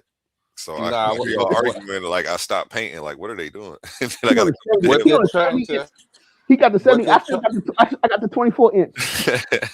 what they're trying to explain to Omar is Shaka Zulu had a beef with his father because he was an illegitimate child. So he went back and took control of that particular kingdom. And that is Yeah. what they're talking about. He wasn't necessarily murdering and slaughtering everybody. He took control Yeah. of that particular kingdom That's because all we they saying. mistreated they mistreated him and his mother. Nandi. I'm not saying there was no fighting. Everyone has fighting. Kemet had fighting. But in there, they only fought people who they thought were untrustworthy. If you understand the culture, they didn't just run around fighting people to fight people. No, we don't like you. You had to get it. And war was not pretty. There was no mercy on the enemies. That is what war is. Get down the Simple as ley that. line. They wasn't running around murdering everybody, killing everybody. No, Right. that's not how it worked. They saw people who were untrustworthy. They welcomed a group of I people never in said under whatever everybody. Hold circumstances. on. Come on, man. Can I say something And real those Come on, quick before you man. people, go back in? Omar, can I say can I something real quick? finish though? Can I finish though? Oh, Yeah, see, I thought you, my Omar, bad. that's what you keep doing. You keep jumping in I just want to on finish and people then you could talk. while they're Oh talking. man. And first, you ran Babylon Dunn off the panel because you wouldn't allow him to speak. Then, I mean, it's cool. It get hot up here, but You know what? I'm gonna shut my fucking mouth until I'm instructed to speak. no, I'm not, because I'm not about to tell you when to talk. I want you to participate, but I also just want you to be self-aware when that you're making it hard for other people to do that too. Brothers, I'll be right back. So I just gotta go be grab aware. something After outside. you talk, be like, you know what? I'm gonna listen and let it pass around one time. Let it go to 2 people before you get it back. Then you'll know you're safe.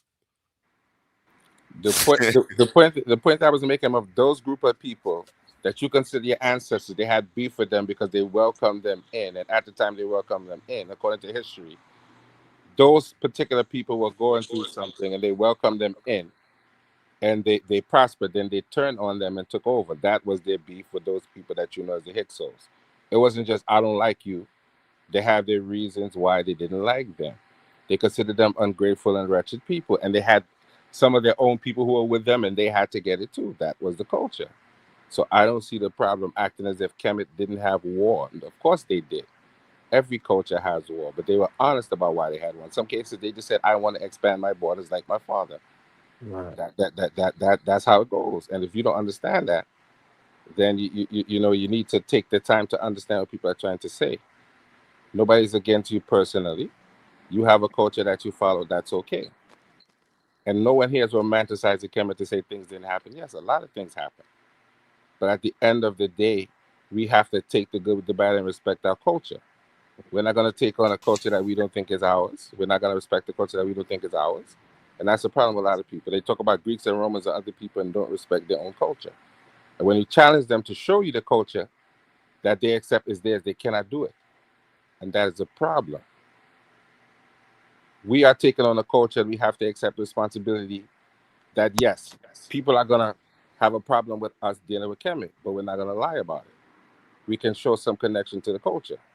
If you can't show connection to the culture, then what are you defending? And I'm going to land my plane there. Quick before we go to Oli, we got the legendary leader of the pseudo killers in the building. How you feeling today, Wes? I just seen a couple dudes just saying like they was running their mouth in the chat, saying if anybody want to see me, I'm here. And Olio Al, you been talking all that stuff, yo. Ain't nobody mention your name, nigga. How them Baltimore dudes do, man. What are y'all was thinking about it? I'm sure of it. They side typing. They side typing. You know what I'm saying? I'm just letting them pop up on them. They side on the side typing, talking around. Yeah, he don't know what he talking about. The side. Stop it. You don't want to deal with only, yo. I don't think you want to deal with only. Yeah, I want to say because you were talking. I'm popped out to shoot at Reggie, man. I know. Yeah. I don't see Reggie no more. They all talk that talk, flammers, right? Say the paper, say one thing, put it in chat. I told you, A1. Something else. No, it's not that. I'm saying ain't nowhere in the world we're gonna sit here and have. I said that earlier. And put the and I say, Reggie, just put it in ChatGPT. We can save our friendship, bro. Right? Yo, you can have your opinion around the paper. We can have that. I literally was just saying. Let me finish my point though, yo. I'm just saying, come on, dog. I know what it's saying. You're reading these types of articles for 20 years. Your level of comprehension got to be there. Your black eyes got to slide out the way. Yeah. I'm literally telling you, a person can tell you what something mean, right? And you can read and say, yeah, it mean that. And then you go by yourself and really dig in and be like, damn, I thought it said that it didn't. So your mind can play tricks on you. It can make you see what ain't there, yo. I promise you this, yo. So anyway, I put that paper in ChatGPT, like I said, right? African sign, right? So I'm telling y'all right now, whenever y'all see the word African signs, Chinese signs, Venezuelan signs, Mexican signs, African American signs, your mother got signs, they ain't talking about signs, man. All I wanted to say. Checking y'all. That's all. Checking up on the bro. Yeah, I mean, Juju, yeah, I'm saying, Pseudo Killer Fish was up here murdering dudes. I was like, yeah, like that. Anyway, I just wanted to pop up, man, say hi to the bro. Oh, no, I just popped in. You can put it in ChatGPT. No, Reggie, we did it already. Reggie, we did it already, Reggie. You can't read it yourself. Reggie, you was wrong. Nah, don't run now, right? Reggie, you was wrong.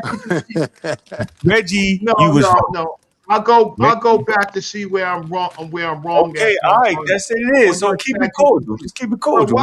Why you come over here? I came over here looking your mouth. I came over here looking for you. About to be a classic. Looking for you, Reggie. I mean, you said other people were running their mouths. Yeah. Ali, or I don't know what it is. I wasn't even on. Yeah, I was on a phone call. I'm saying you was running your mouth earlier on a couple other episodes, and you was acting like my comprehension. When I say you can't read, I don't mean you can't read the words, bro. Hold on. When everybody know when I say a person can't read, right? I obviously don't mean you're not pronouncing the words right, because I mess up a lot of words, so I can't mean that. What I'm saying is, are you comprehending what each word mean in the sentence? And in each sentence makes a paragraph. Are you comprehending that? Hey, I got a degree on it. No, listen. I passed a degree. So that's not Reggie. Reggie, you don't need a degree to have comprehension. You just have to be reading material long enough, bro. I'm saying that article don't mean what you think it mean. African signs don't mean what you think it mean. That's what I'm saying, bro. Don't make me pull it out. When you get through a curriculum and you pass, so what, bro? Certificate or degree, you get back to me. But don't you ever say I can't read. I can't comprehend. You can't, Reggie. Okay. Don't make me embarrass you today. I'll do it right now. Do it. We move the chairs out the way. So what do that article mean now? Which article are you talking about? African science, the Cedric board. Supported him. It says African science, and it's talking about the methodology. of African science. What you don't understand is the first sentence says African science. You can't read. Pull it up. I'm pulling it up, my nigga. Now I'm gonna shoot you in front of everybody because you asked for it. You asked for it. I don't know why you did it. Hey, yo, chill out, God. I ain't chilling out. He about to get embarrassed. He about to. My big bro Reggie, man, chill. Hey, can I ask a few questions up for the panel Here you go. before we jump, man? He got it already. He already got it. The gun was already loaded. Gun was already loaded. Now the paper said, well, I'm saying the paper was saying that it's not science. That it's actually African science. Come on, man. Come on, man. Just like the Cambridge Volume 1. I got that, you know. Ancient science, it don't mean it's science. All right? All that don't mean that. That's the claims. Pull up the paper. Ain't no claim. You put the paper right here in ChatGPT. This the paper, ain't it? No, we don't see it. Pull up the paper. What you mean? It's right here. I'm gonna read through. I done put the paper in there already. See, the paper is downloaded. Boom, right here. Wait. You're not putting it on the screen? It is on the screen. A1, share the screen.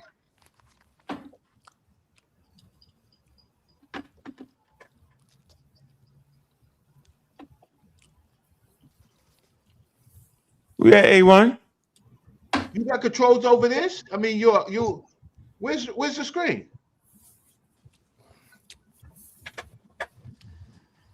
That's the paper, ain't it, Reggie? No, pull up the paper. I don't want to see your ChatGPT. Reggie, you do, Reggie.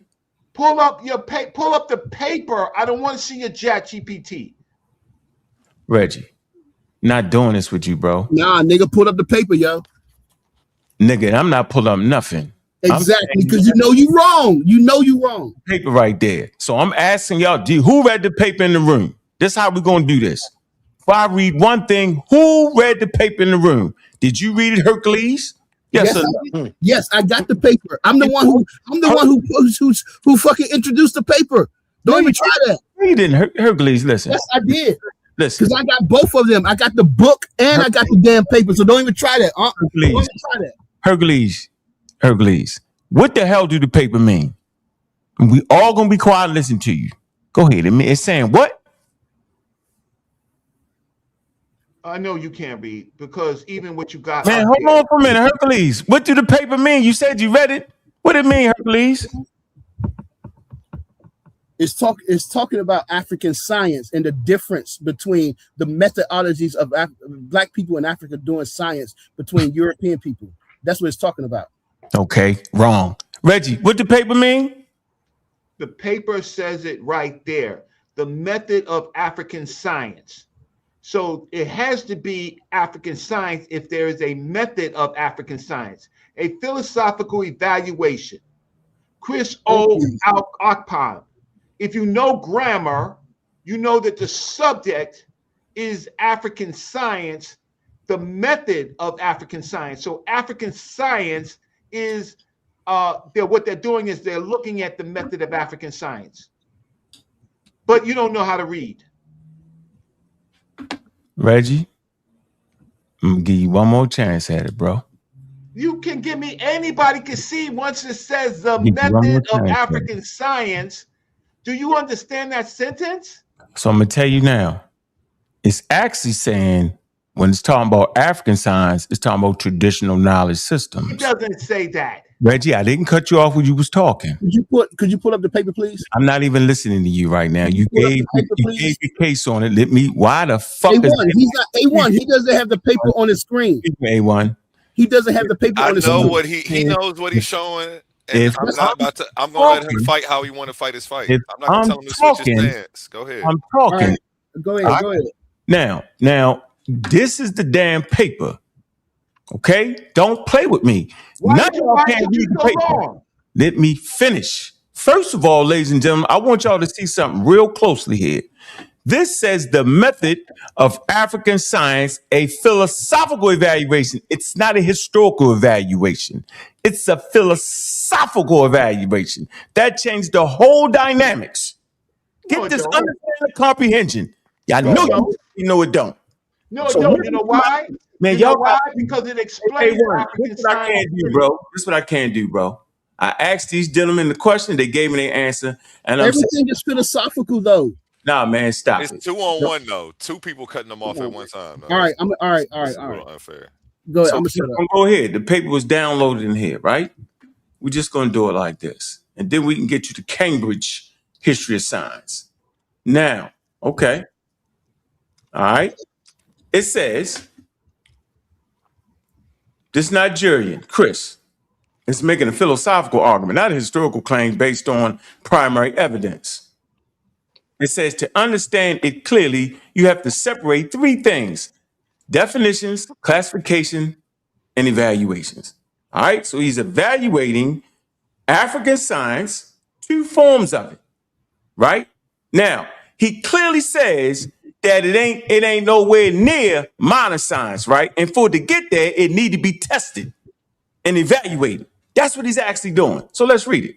It says what problem the author is addressing. He starts with the standard debate and philosophy of science. It says some scholars argue science is based on induction, observation, and general laws.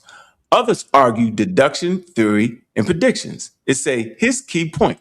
It says even in the modern sense, there is no single agreed method. Now watch this. It says what he means by African science. And you heard what they just said, right? This is what the author's saying. And by the way, I've already contacted the author and he will be coming on.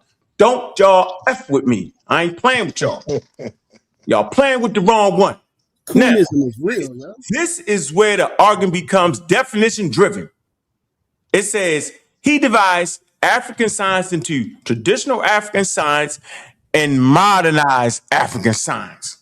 Now, why would you have to have modernized African science? Because it's a modernized version of traditional African science. Basically, he's saying that there are real scientists, right? But they still want to do what? Add their custom and traditions into it. Now, watch this. But notice what he includes in traditional. Look, metaphysical explanations. So anybody who is astute know that once you start talking about metaphysical, you're talking about red pill and blue pill in them. So it's definitely not science. Now, religious and supernatural elements. Once you start talking about religious and supernatural elements, you know they're not talking about science. Now we can relegate science. We shouldn't even be arguing this. And watch this. So he is expanding the definition of science to include systems that mix empirical practices with supernatural beliefs. Man, now watch this. So he's expanding the definitions. This is what they do, right? You can expand the definition. That's not an issue. But the person reading it got to know he's expanding it. Watch this. His central claim is very important. He argues that traditional African science relies heavily on what? Metaphysical, religious, supernatural methods. Now, I know y'all ain't trying to scam us. Now, he say, and because of that, what? It lacks objectivity. And the personality. It lacks that. It lacks impersonality. What does that mean? It means knowledge tied to individuals, not the public systems. Like everybody think they're damn scientists. Now, lacks theorization, no abstract, no general explanatory frameworks. This is science, ladies and gentlemen, that I've been talking about from day one, and they messed up the conversation on purpose. Reggie did that. Watch this. His conclusion. He is actually critical, not celebratory. That's why Cedric bought the damn paper. He say he concludes that his approach, right, look, is problematic and remains esoteric. You know what esoteric is? Is hidden, restricted knowledge. That's always in social voodoo systems, indigenous African, indigenous Khoisan systems. They're very esoteric and hidden and restricted knowledge. Personal, not universal testable, meaning you can't take somebody's personal thing and take it to Australia and have scientists test it. Non-theoretical. And therefore, watch this, it remains far from Western science. Now, he's using the word Western science because he's Nigerian and they always talk about the West. He's simply talking about what, y'all? Modern science. Now, watch this. So he is saying Africans had science?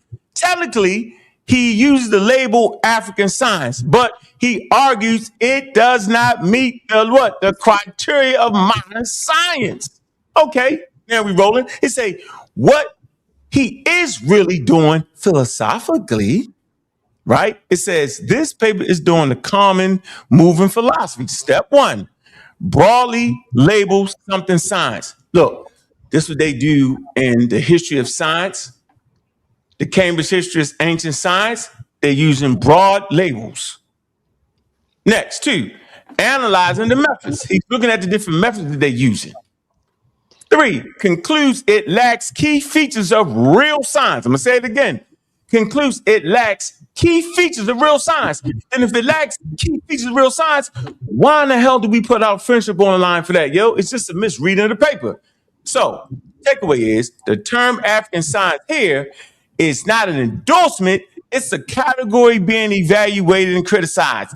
That's why they use the term science in the first place, to put you in the category so you can kind of understand what the hell they're talking about. So, Takeaway. so, Very can important. I ask you a question? Oh, no, you Good can't. breakdown. Wait, no, get out the room.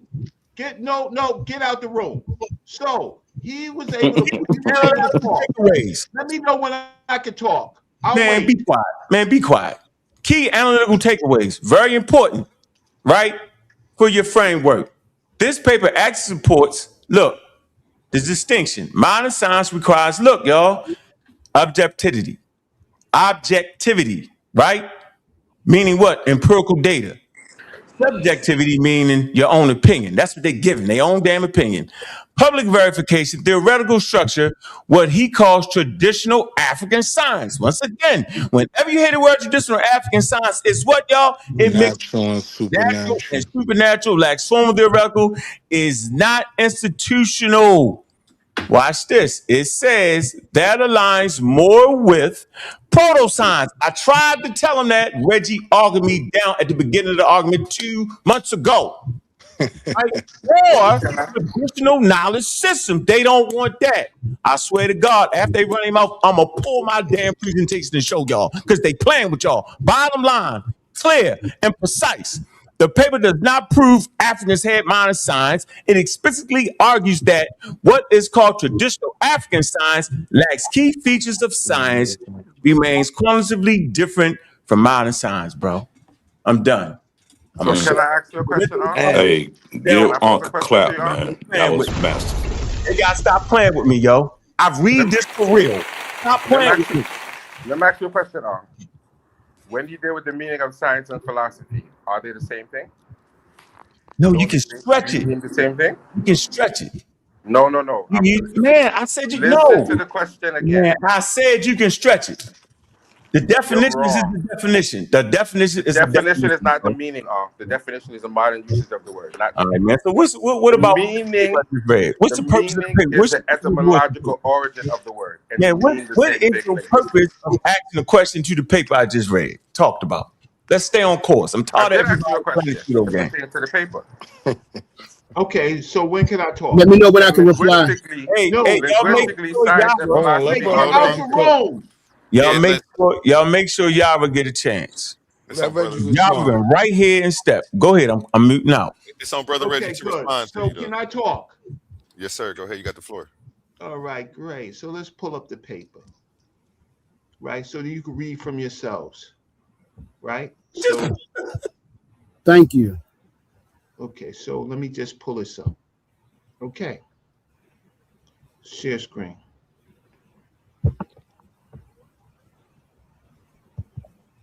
Did it come up yet? What's up now? Yes, sir. Okay. So. Take the picture and right in ChatGPT. Gotcha.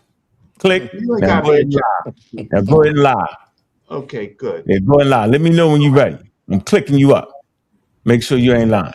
You ready? Won't you stop talking? Click. There you go. Click. Stop talking. Right? Okay. Do I have uninterrupted time, at least as much time as he had to ramble? Yes or no? Go ahead, cook Reggie. Okay. So in the introduction, it poses question. Does Africa have a science different from modern Western science? Question mark. What then is this science? Question mark. What is the method of such a science? Question mark. Is science not a universal enterprise? Question mark. Does it make sense to talk of the method when contemporary studies in science have shown that there is no one method, absolute and sacrosanct, to be termed as the method of science, right? He's talking about two things. He's talking about African science and he's talking about methods. But then the author quotes Maurice Richard. Maurice Richard would note that science is an activity which historical roots could be traced to several ancient cultures. This presupposes that Africa can lay claim to some kind of science, no matter how crude it may appear to the modern scientist. Thus, it would be wrong for anyone, including Ankh, to say that science is completely alien to Africa. For even before the advent of Western science, our forefathers practiced science which could be labeled African science.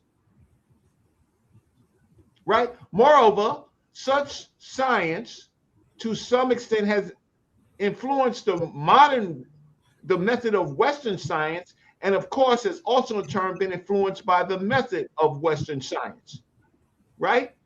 It is against this background that we intend to examine the idea of the proper noun, African science, and its method. So it's going to look at African science and its method, right?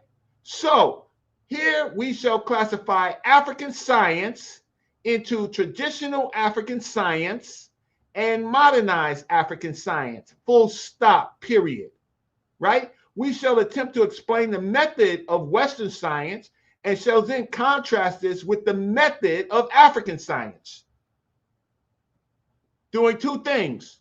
One, talking about African science, but they've already made the point that African science exists no matter how crude it is to Western methodology. Then they're assessing methodology. Methodology, right? In the context of methodology, they're gonna compare. They say right here, more of a such science, that crude science, to some extent, has influenced the method of Western science, and of course, has also in turn been influenced by the method of Western science. So we know that African science is a thing. Then he goes on to say the concept of science. Etymology, the concept of science is derived from the Latin noun scientifica, which according to A.M. McDonald has its roots in the Latin verb scire, meaning to know. Thus, science in this general sense refers to knowledge, specifically systemized knowledge. In the broad sense, academic disciplines such as religion, history, law, philosophy, and some organized practices like astrology, divination, palmistry could also count for science. So the author is saying, A.M. McDonald is saying that even crude things like divination, palmistry, right, and astrology can also count for science. But technically speaking, the term science seems to defy any general accepted definition. So that means Ankh's definition, right? Ankh's definition is just one of the definitions but technically speaking, the term science seems to defy any general accepted definition, including Ankh's definition. Scientists, philosophers, indeed scholars in every sphere of human endeavor define science according to their different epochs, persuasions, and schools of thought, right? Francis Bacon, on his part, conceived of science as knowledge having to do with the activity to conquer nature. This knowledge, science, according to him, is the road to power. Hence, in his recurrent theme was knowledge is power, the knowledge in question being knowledge of nature. Certainly, Africans demonstrated that, right? So then he goes, Okay, from a sociological point of view, Morris Richard conceives of science as a cultural process, the process or the group of interrelated processes, through which we have acquired our modern and ever-exchanging knowledge of the natural world, which encompasses inanimate nature, life, human nature, and human society, period. This definition is broad.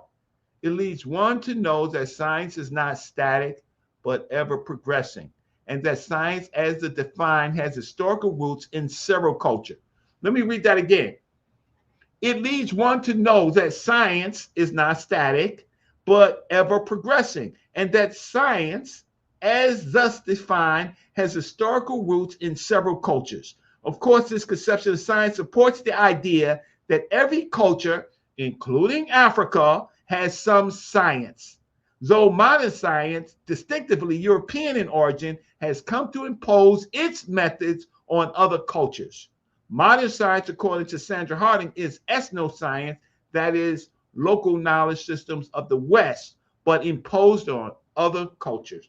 What Ankh is trying to do is impose Western science onto African science to say that African science is not science. But anybody knows that you can't have modern science without some science, that it's a compound word. Paul Feyerabend seems to be in support of this sociological conception of science. In his Farewell to Reason, he sees a science as a body of knowledge, usually as a locally commonly designed to satisfy local needs to solve local problems. Thus, what's happening in Africa. The point here is that a given culture can influence science, especially when science springs especially where the science springs from. Though it can also be influenced by an alien culture. The conception of science, we believe, captures the activity of modern science as well as some aspects of African science, which methods we tend to evaluate. The African man's way of observing from Ozumba, systemizing, testing.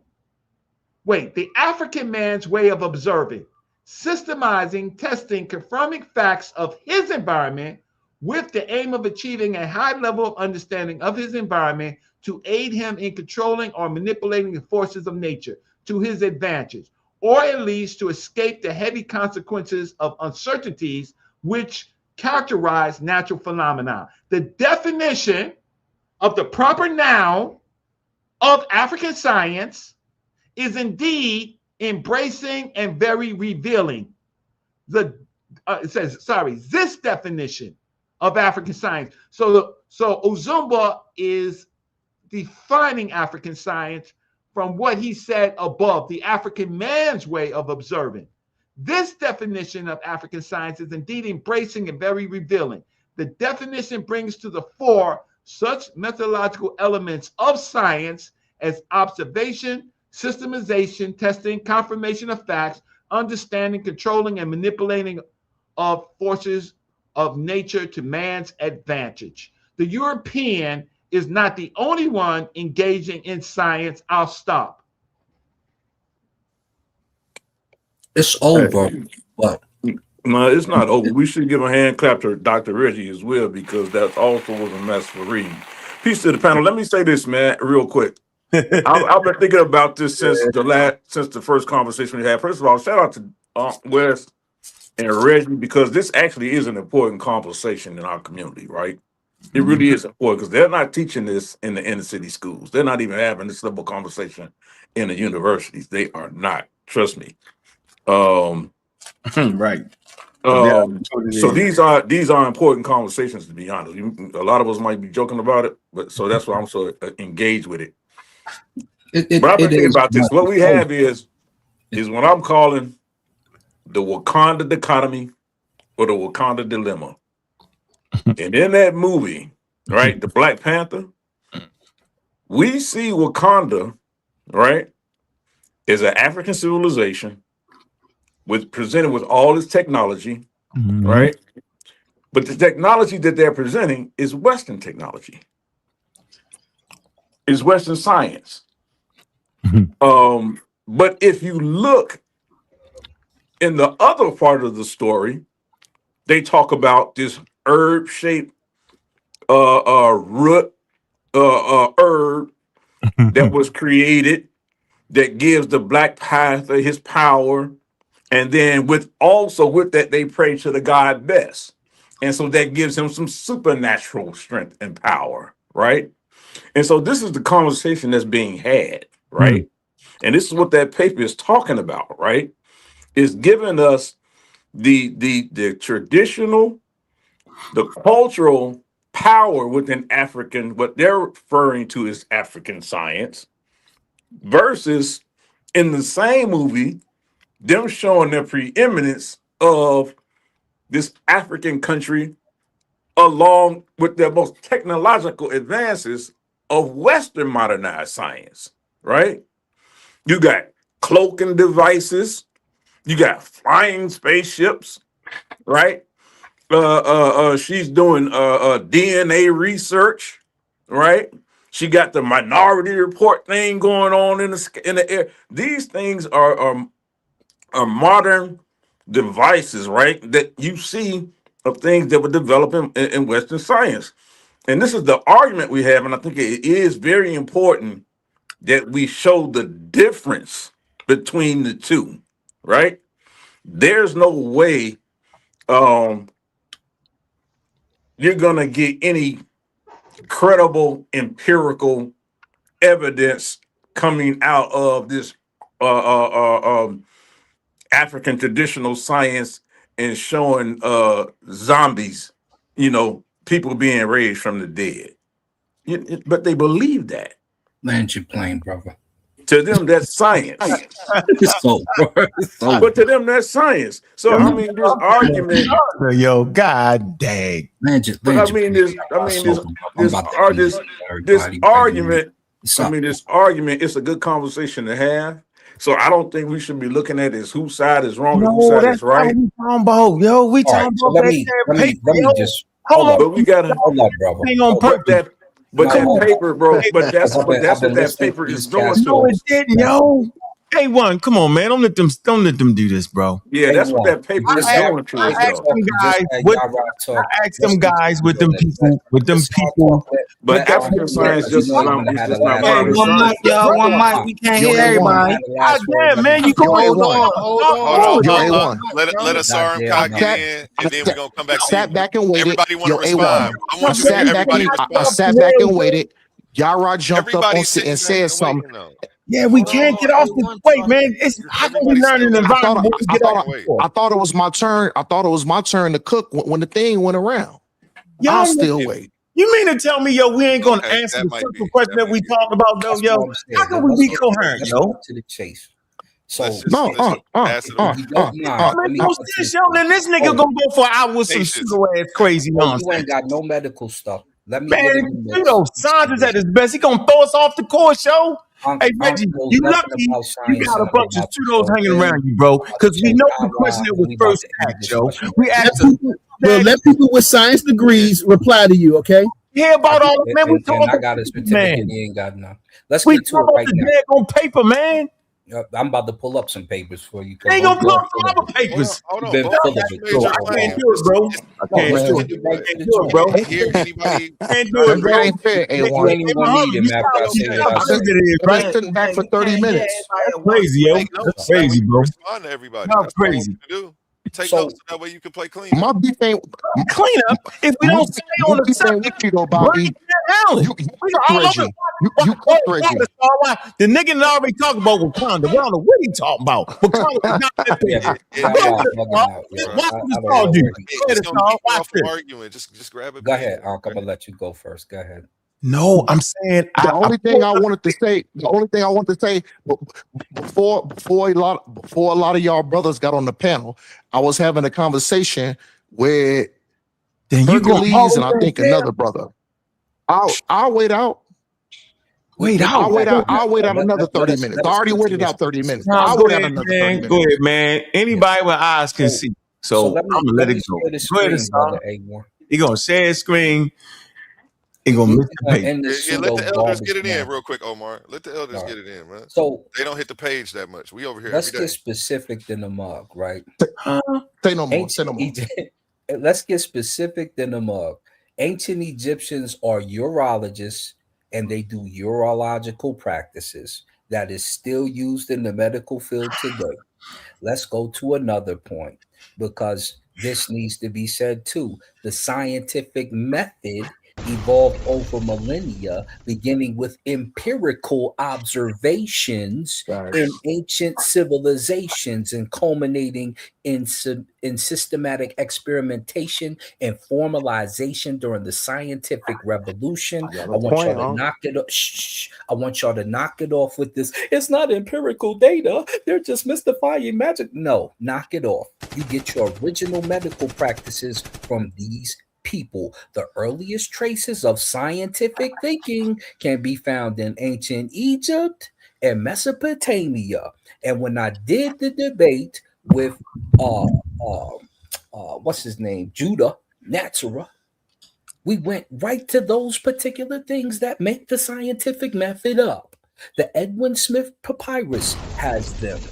It demonstrates an empirical approach to medicine, including the examination, which I covered how they take you into the room. They do a urinalysis just like you would do today. They do a diagnosis of what your issue is, which is why we see several treatments in the book of the same thing, which is right here. And then they give a prognosis of how to assist it. And just because they put a spell within the prognosis doesn't mean that the Sanu, the early term for doctor, did not send you home with penicillin, which they had discovered some time ago, and inject you with it if it was necessary, or do a certain gauzing of your wound if it was necessary from war, or do this or that from these situations. What kind of doctors are they? Since we're being so empirical about the data, ancient Egyptians recognized as one of the earliest civilizations to develop specialized medical knowledge, and evidence suggests the existence of the world's first, not second, not never, not this fake. Oh, it's not modern science. Modern science is for the age. There are things that we used in the 80s we don't use now in the 2000s. There are things we used in the 90s we don't use in the 2000s. Does that make it non-science because we no longer use it? No. It just means it's not modern. Modern means the science that is used in the age you're living in. It has nothing to do with it being non-science. That's one of the dumbest definitions you could ever try to come up with. So let's go again. The world's first urologist, and I'm about to land the plane. It's already over. During the ancient kingdom period, look, 3200 to 2400 BC, they're doing this. The earliest practitioners were part of the broader medical system that combined clinical observation with religious and magical elements. And we've got the papyruses that they do them on. And if you want some reading, look, circumcision, still done today. There they go doing it right here. Don't lie. It's the facts. And if you go over here, here go some books for you. If you need references, things like Medicine in the Days of the Pharaohs, Ancient Egyptian Medicine, Early Specialization in Ancient Egyptian Medicine and its possible relation to an archaeological image of the human organism, the healing gods. Stop it. Just knock it off. What you're saying is a lie. You need to figure out what science is before you speak upon it. And knock it off. Just because somebody throws a spell, which is psychology, in the mix, doesn't mean that the science that they're using to treat the spell, which is psychology, in the mix, doesn't mean that the. So, it's up. Say what you're going to say. Say that stuff that was waking up in your basement. Go ahead. Yo, man, come on, yo. I don't know what you're talking about right now. Like all that was wild. Away from the topic. That's the facts. Go on. He got him at 2500 BCE doing high level surgery. Y'all serious? Man, come on, yo. Don't make me open that book. You know I had to do it to Judah. Oh, come on, bro. We ain't doing all that, man. And bust this. Urologist. Where Reggie at? Where Reggie at? I get that. Now, hold up. Now, say, it's can I still gonna respond? work today. What If you I have a responding to? lady pissed I ain't on arguing with you, bro. It's on you next, Hurt. Yeah, it's still gonna grow, and let me know if it's a boy or a So girl. what you trying to say they had? You saying the Egyptians had evidence-based medicine, yo? Oh, absolutely. What do you think urology is? No, stop, bro. Come on. Okay, so if a lady pees, they knew about if a lady pees on sneeze. Watch this. If a lady pees on sneeze, if let me say it again because now they in trouble. If a lady pees on sneeze, right where I'm at. Y'all sitting around here playing, yo. No, because you're just making claims. Man, y'all crazy, man. All right, hold up. Sorry, let me go. Wow. Sorry, hold up. Let me go. Let me reply. No, are you replying to the paper? Because that's what we were talking about. I'm replying to your paper. Right, okay, so we read. Reggie started reading bits. I don't know what the hell Reggie was doing. Reggie made up his own ideas around the paper on purpose. We seen what the author was saying. I talked to the nigga, right? He is laughable at this point, right? So keep playing with him. When it come back to you, Unc, you can address Reggie specifically. I got you. Yeah, we going around as we can't get to the weed. It's much. The mind can't handle. We stand on the subject. We stand on the subject. Brain can't handle that, yo. Trust me, bro. Let the elders speak though. All the YNs about to fall back and enjoy the show. So, go ahead. So Hercules. You got a name like Hercules. I'm sharing my. Oh damn it! Did I just fucking drop? Are you I'm gonna let shitting Humble me? get in there though. Are you fucking shitting me, Herc? Hercules, what you drinking tonight, man? What you sipping on? Thunderbird or vodka? What you sipping on? Nigga. I can see it in your skin, yo. You know what I mean? I'm an old timer, bro. I see it. I can see it on your face. And after Hurt, we have Rod Canoe. I want him to go after Hurt. Go ahead, Hurt. Ray Canoe. And Gamby Green, he's scamming. He's straight scamming. He's scamming in the chat, boy. With the paper, man. Come on, man. Y'all gonna change the reading of the paper, yo. That's what I'm saying, yo. This stuff they doing. All that thing up, it's over. I don't know what you talking Something about. was wrong with Herc's thing. Yeah, Herc out. Canoe, am I saying that right? Yeah, Ray Canoe Kafu. How you doing? All right, brother. So I have a question to Aunt. No. I just want you to take that paper and put it in ChatGPT for me because I know you're honest. Do this for me. That's it. I'm out of here. I know you're honest though. You hear me, right? No, I say give me 1 second of this and then let me know. No, you hear what I said though? What I need you to do for me? That paper in the chat. I mean, put it in ChatGPT. Yeah, that way you'll know what it means. You don't worry about nothing. All right, now, and I'm not into that statement. I want to ask you this: experts at the Science Summit, right? 2026 in current time, 2026 forums like the Science Summit. Experts are presenting sessions on how indigenous knowledge systems (IKS) are actually a form of sustainability science. They argue that African methods for managing land and water are more scientifically sound for the current climate crisis than many so-called Western industrial methods. So my question would be, I agree. If some of the older school ways that the ancestors had, even with what we call westernized modern science, could be better for our people. That's my question. Could be. Absolutely. No issue with that. That's all. I'm out of there. Go. Whoever. Definitely. All right, I'm back. My bad. I'm back. I know you thought I was running, but your boy is back. Anybody say that? Look at you talking crazy. Anybody say nobody was running? All right, so you got a drink though, but I ain't giving you. What can I shoot, bro? What can I shoot, bro? I'm gonna let you go after Humble. I'm gonna let you. No, Humble. You gonna go after Hurt. Then Humble gonna go, and then go back to Brother Reggie. So sorry, go to Unc West. Well, you wanted to talk to Reggie, so I figured that was. I want to talk to Reggie. I'm talking to these two guys. No, just let them respond and just eat your crackers for a little bit. You don't got to say nothing to nothing they saying. Just wait until they get back to you. Just chill out. Go ahead. All right, so they disagree. Ignore it. Huh? So the issue is African science, and I think we've already established that there is such a thing as African science that's different than Western science. Now we're not specifically talking about modern science because that's the one thing, that's the main thing that I always bring up is modern science. We're not specifically talking about modern science. We just talk about science in general, science, period. Okay, so we know that they did science, period, from the ancient times up to now. Crazy, huh? Now let's be real. the real issue that we have in here is that they included their spirituality with science, what's called that metaphysics.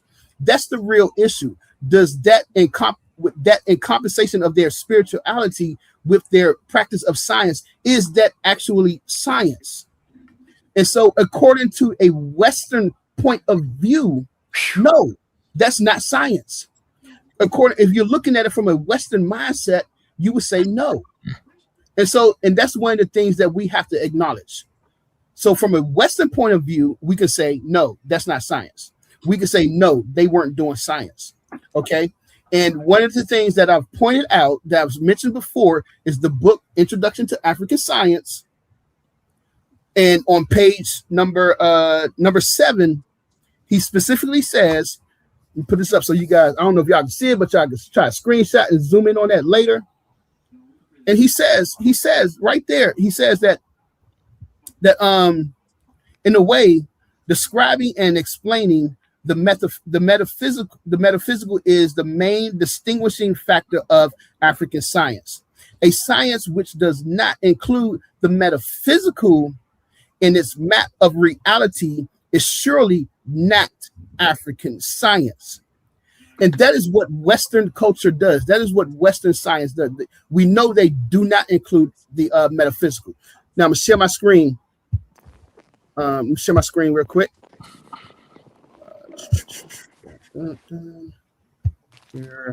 So you ain't gonna talk about the paper. You just gonna ramble jam and hope we forget. Nope. Y'all kidding me, man. This is y'all thought y'all gone. All right. So here we go.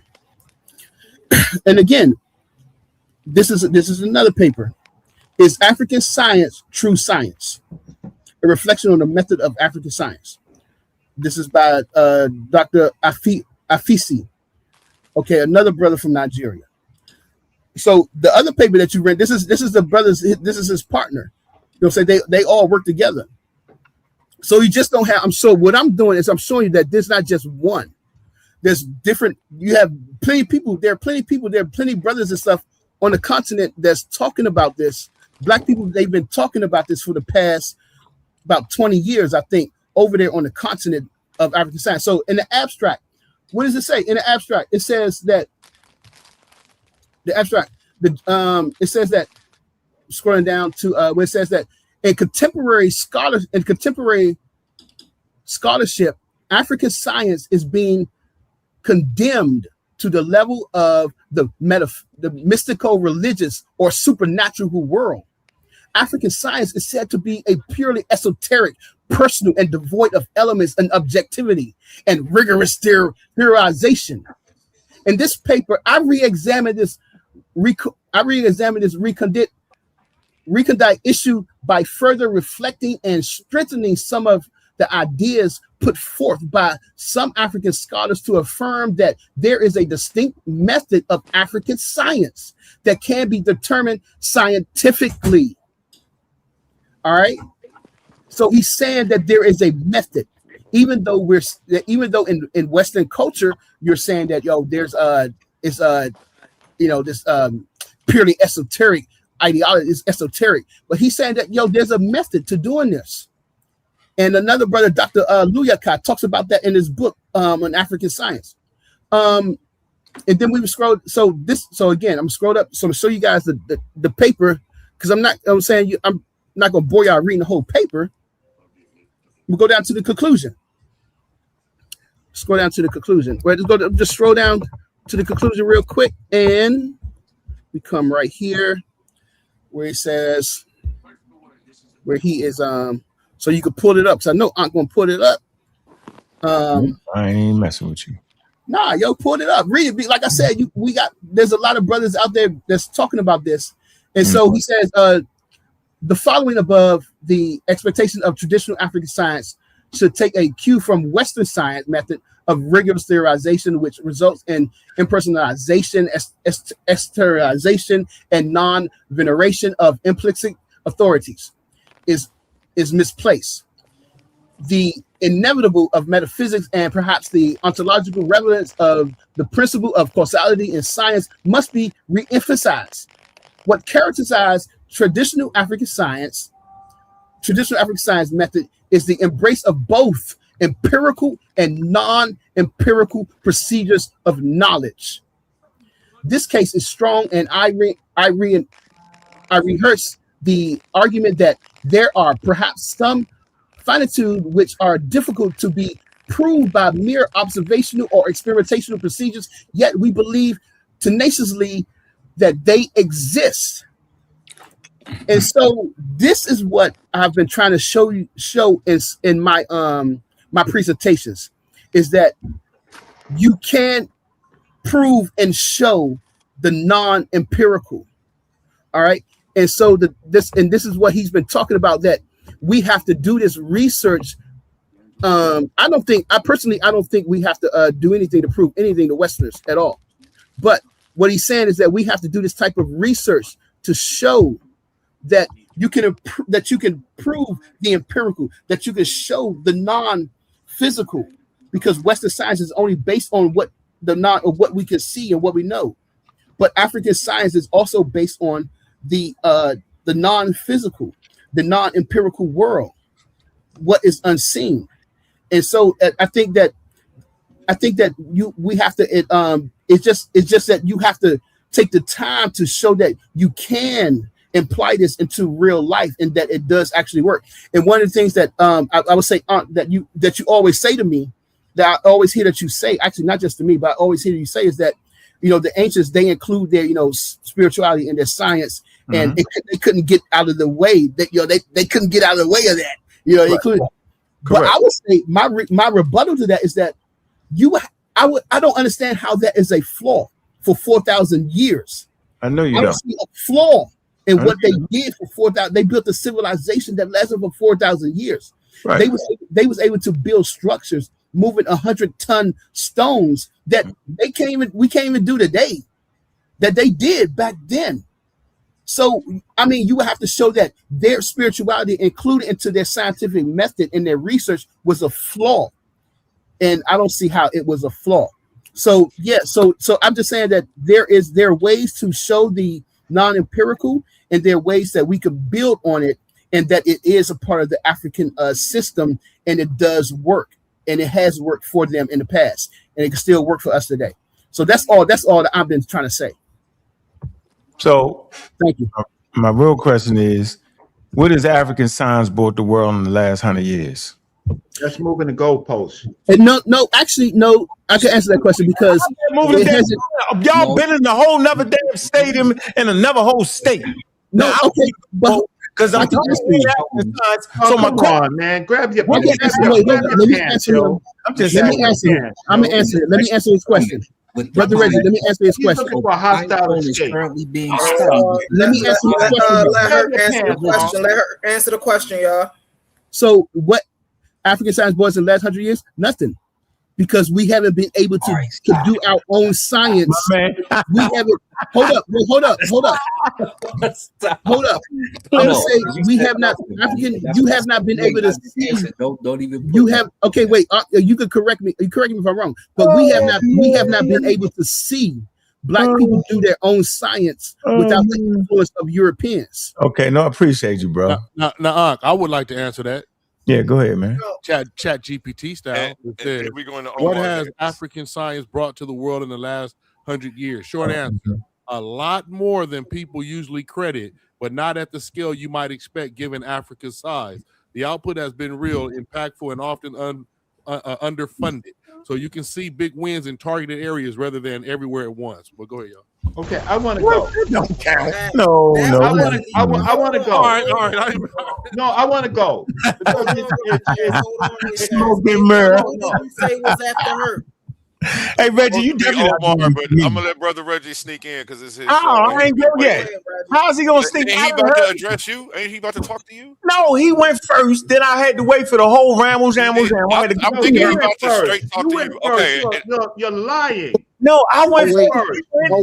Brother Reggie, but I want to go after Reggie. No, Reggie, how you going? Reggie can't go before me. If I went first. Okay, if that's the case, then let Humble go. Let Humble go, and then it's on you, Unc. I'm sorry, Reggie. Let's just keep the order that way. If I went first, how the hell is Reggie going before me? Come Hey, yo, on, we man. gonna I don't keep want the to order deal. after It's 10 I'm people. I'm making glad sure you we the only keep one the that do No, order that. A1, I'm just making a point, I yo. do I mean, wanna at I do wanna But give a point, you just gotta PSA be. though. concede the And point look so here, we I can think let that Yo, I waited for the point 55 so we can minutes. keep I order. do I think waited that for you 55 have. Wait, minutes, man. I do think that you do have my face on the page, right? Yes, I yes. did come on the page because I did see it. Onk spoke first, right? I countered, right? And then it's something else. It is So my I think turn. everybody else should get out the way. You got the big screen, brother Reggie. Go I ahead. wouldn't He He disagree said with because he that. said it Yo, with his you chest. I like that. can't skip, yo. Go You ahead. gonna use the Talk. face on the picture to skip? Reggie, it's a gentleman's game. You gonna do that? Yeah, Reggie, you you're got the not big you screen. don't play gentleman. I do, Reggie. You don't play gentleman. I do, Reggie. You just flam the whole argument, yo. You have the No, big no, screen. that's your claim. That is No, yo, your it's my running claim. turn, yo. It's my turn. Okay, I'll let you go. Argument about a turn. I'll let Hey, you hey, go. yo, Then. A1, you know what? Reggie sound crazy. You say it's my turn. I'm trying to be like him, yo. I'm gonna go up and be No, like I'll him. let you go. You Just let ain't gonna me say go? nothing. No, we want to get back to the paper that everybody ran from. It's been 45 minutes, yo. Now, what the hell did that paper say again? Everybody I read what the paper said. I don't know what Reggie was doing. He started reading all over the place. Reggie, what was that about? I read the paper. Reggie. Something that you didn't do. You went to Reggie, I read the paper before you read the paper, Reggie. No, Cedric read the paper. Then I reread the paper. You Johnny come. Yo, I Reggie. don't even know why come you still Bobby. arguing with him. You I already know. fucked him up, Unc. Yeah, I'm done. You already unalived him. Yep, I'm done. I just wanted to cook. Who's saying that? I And wanted to cook for a second. you. Omar. I read the paper. How does he unalive me when the paper says what I say? Reggie. No, it didn't say what you said. Let him do a humble. And you kicked Hold on. You kicked Cedric off the panel. Get out the way. Come on, man, we supposed to be brothers. Come on, man, we supposed to be brothers. Come on, man, we supposed to be brothers. No. So get out the goddamn way because you ain't never wrote nothing. All you do is on a panel before you use a came goddamn up here. cheerleader with pom poms. Omar, and come panties. on, man. Let's not talk to the elder No, like that. It's not that deep. No. This nigga just called me a bitch with. This nigga just called me a bitch with. You know what? What did he do? Whatever he did, man, just let it You go. just called me. This nigga just called me a bitch with pom poms. Kept calling him a Okay, nigga. and Why you keep you disrespecting taking the that panel? personal? He doesn't know you. Yeah, you disrespecting the panel. Ain't nobody called you out your name up here. I didn't hear that either. Man, He listen. don't even know. I said, listen. Respectfully, Asar, you know, I was cooking with you. I was cooking with Hercules. I sat up here 55 minutes to an hour, and then a lot of people start coming up on the panel. And remember, I thought I was supposed to finish my our quick discussion with Asar and Hercules. I sat back.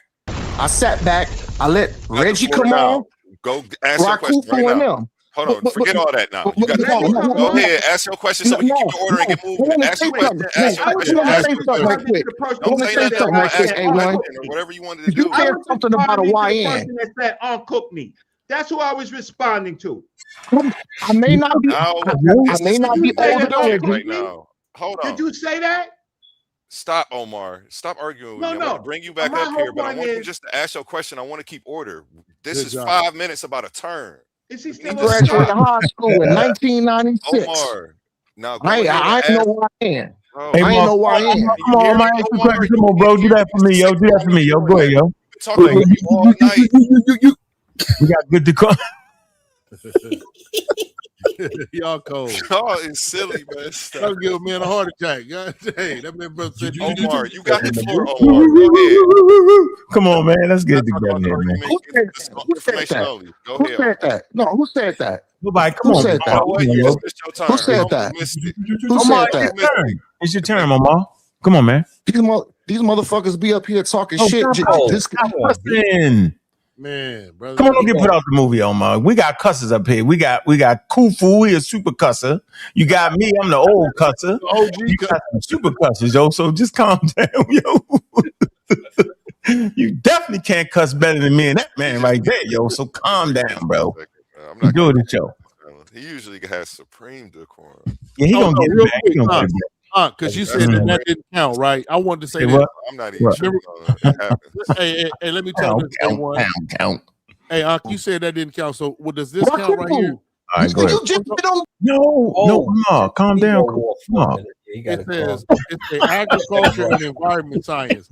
Listen to this: drought-resistant crops, cassava, sorghum, improving soil regeneration techniques, climate adaptation, and strategies. Why it matters? The world is now copying African climate survival strategies. Number 6, space physics contribution, South African Radio Astronomy Observatory. No, I'm not saying that. No, you're mixing it up now. No, I know they're involved in science heavily. That's not my point. Yeah, my point is they ain't involved in the traditional science.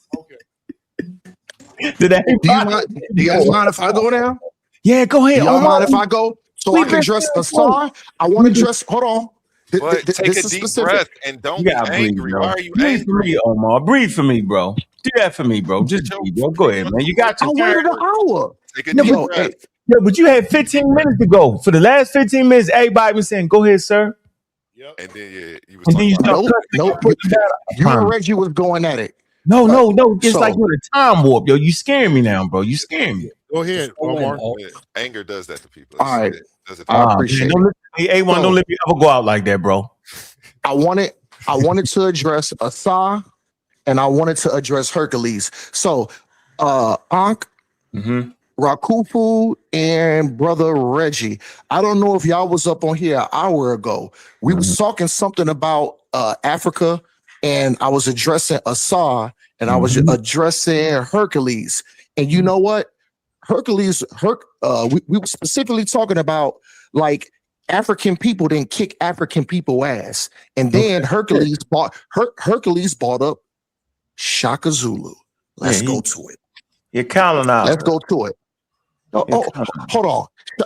Hold on. And then the reason why I want to specifically address Hercules said, "What you talking about, Omar? I look up to Shaka Zulu. I love him. I admire him." Let me tell you this, Hercules, you're a piece of crap. And this is why I'm calling you a piece of crap.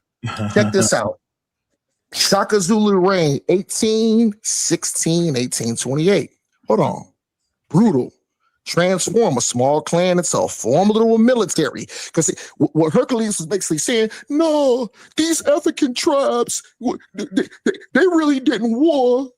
They sat at a table and they agreed with one another. They had dialogue and they used diplomacy. No, they didn't. My point was these African niggas was cutting each other's heads off too. Let's move forward. The empire, Southern Africa, though radical innovations, including the Iqua and the buffalo horns encircling the formation. What do you use that formation for? Hercules, what? You said, oh, it's peace. I said war. They cut each other's heads off. Let's move forward. His discipline standing enabled rapid expansion. How can you expand your tribe rapidly? Fast, to make haste.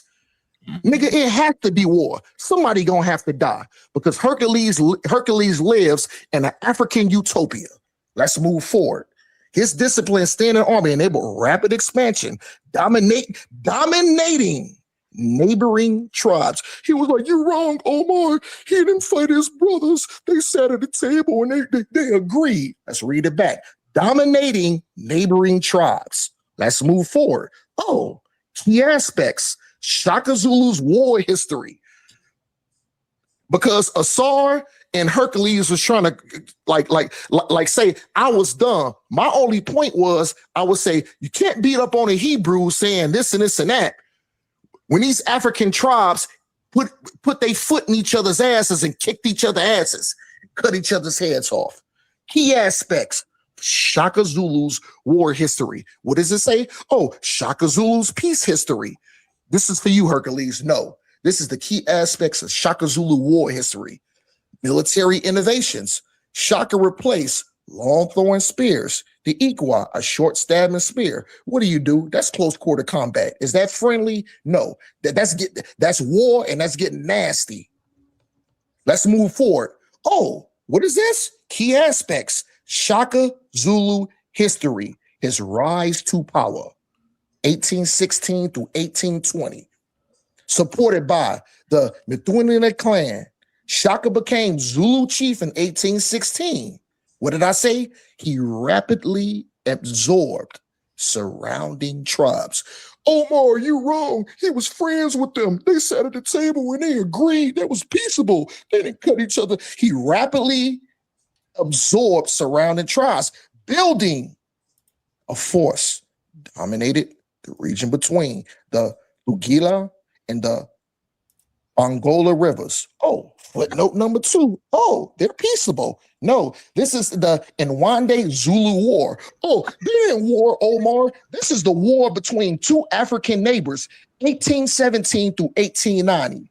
After his mentor, Dingawaso, was killed by Zawade. No, don't cut me off. I'm almost done. I got 2 more footnotes. So after his mentor, this is Shaka, after his mentor, Dingaswalo, was killed by Zwide. I appreciate it. I could take that correction. That's Asar. Thank you, brother. Thank you for that correction. I stand corrected on that name. Okay. Shaka secured victory. Hold on. Victory at what? Battle. How you the Mitazu River in 1820 established Zulu supremacy. Here's my last key point.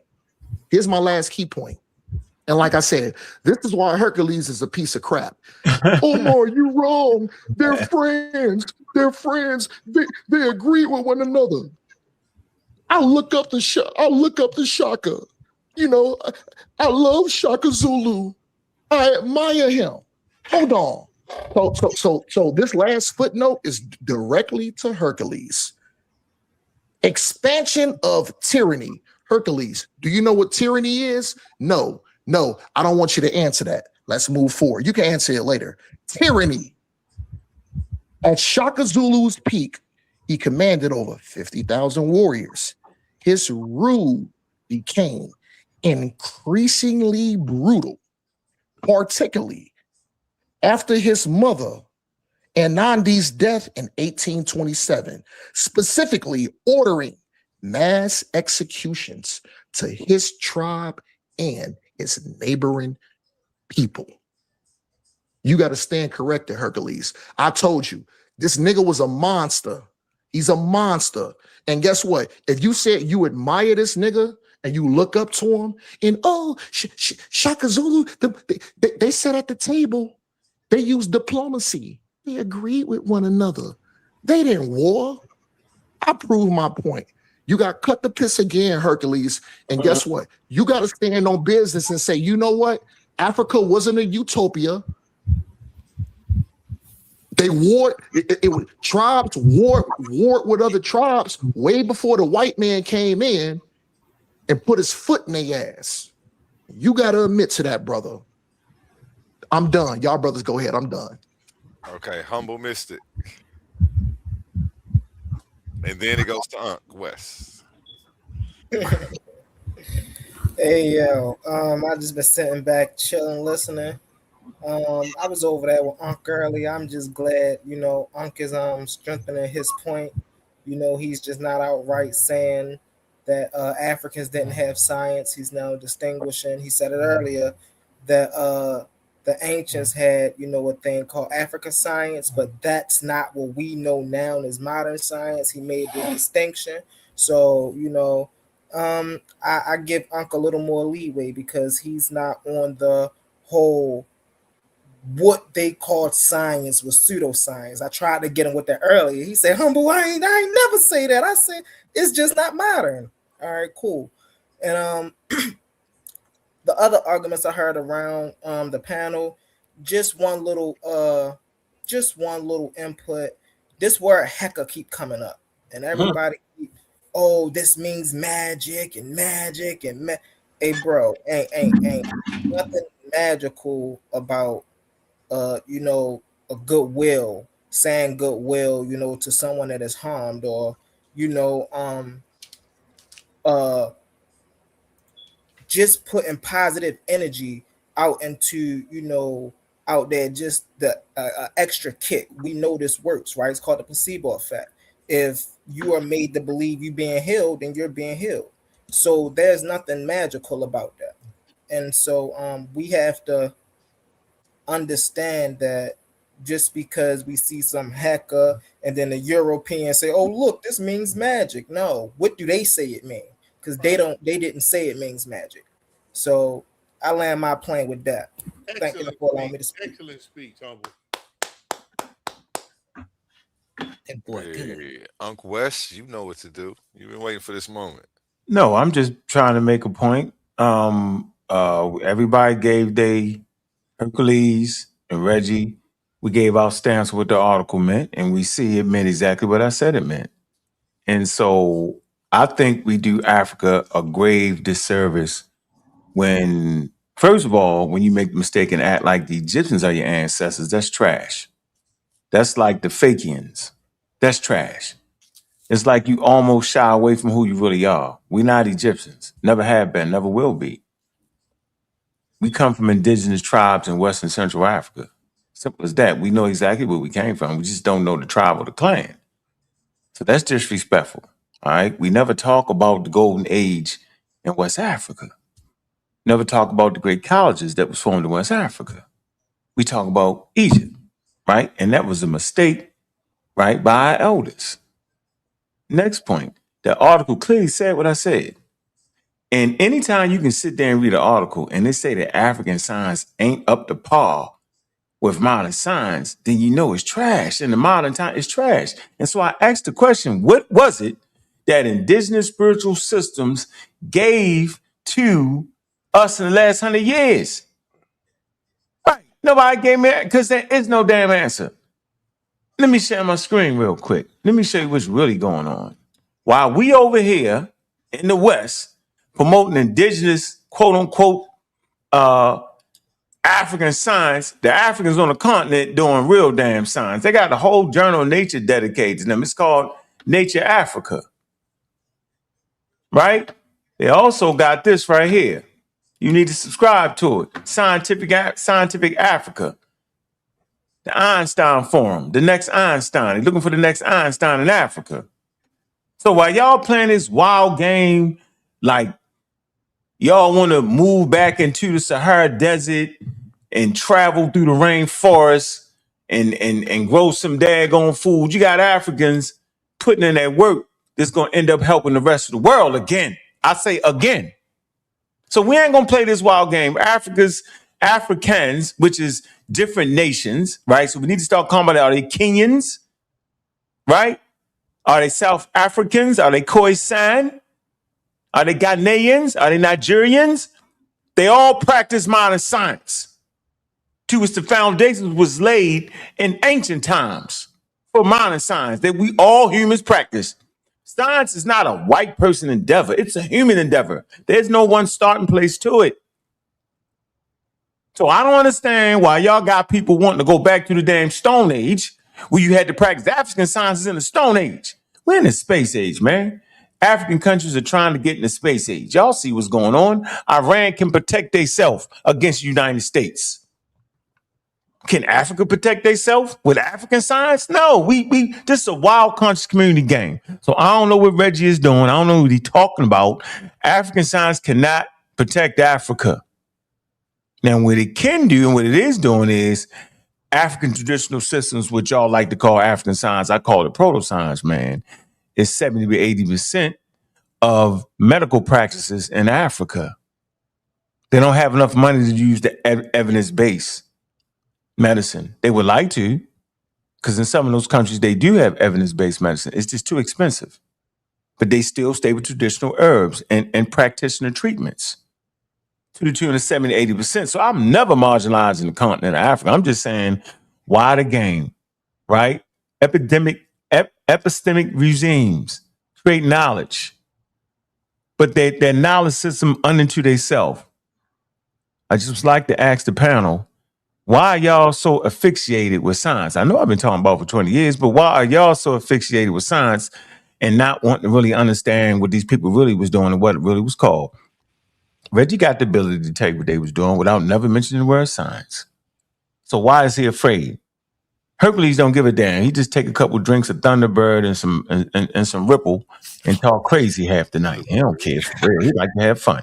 Nigga said Ripple. Nigga said Ripple. Ain't nobody checked Thunderbird since 1985, man. I was a newborn. Just drinking that. Go ahead. I rest my case though, man. I enjoyed the night, man. I had some fun, man. I just want to come in here and chop it up with my friends, man. Especially Reggie. Reggie's still my friend, man. Don't act like that, bro. Trying to get these guys together and get them in the damn museum where you cook for real. No, I heard everything that you said, Unc. I heard about me not being able to get a job. I didn't say that, Reggie. Reggie, I didn't say that. Yes, you did. You don't remember. No, I do remember. You don't remember because we're getting older. No. That's I didn't say that, Reggie. I didn't say that, Reggie. That's where I draw the line. When you But said Reggie, if I didn't say it, you misheard it. Suppose you misheard it. 88 degree, you wouldn't be able to get a job. I didn't say that, Reggie. Okay, so you say you didn't say it. I'm gonna go back. I can tell you what I said. Do you want to know what I said? You can dress it over. It's on I tape. don't gotta dress it over. No, I said it just like this. I said, Reggie, as you threw your degree at me, which you do everybody. You threw the degree at me. I need a degree to comprehend a damn scientific thing. That's what you said. Then I say, bro, why you keep throwing your degree? I said that degree damn near 50 years old. I said you can't get a job with that degree, not unless you go ahead and get the upgrades that you need, right? And I say, which you are intelligent enough to do. Okay. I say, but if you don't do that, that degree ain't worth the paper it's on. That's what I said, bro. It was the brutal truth. Okay, well, the brutal truth is that I do work for as a consultant for a STEM educational firm, right? So I do work as a consultant for that. So what you said is not true. We're talking about in the science. Okay, all right, bro. All right. Right? No, I work. No. I am the IT consultant for a STEM educational startup firm, right? Period. So, but you heard what I said, though, right? So it wasn't as shot as you thought it was. That's all. No. I heard what you said. And was it the truth? Right? Was it the truth?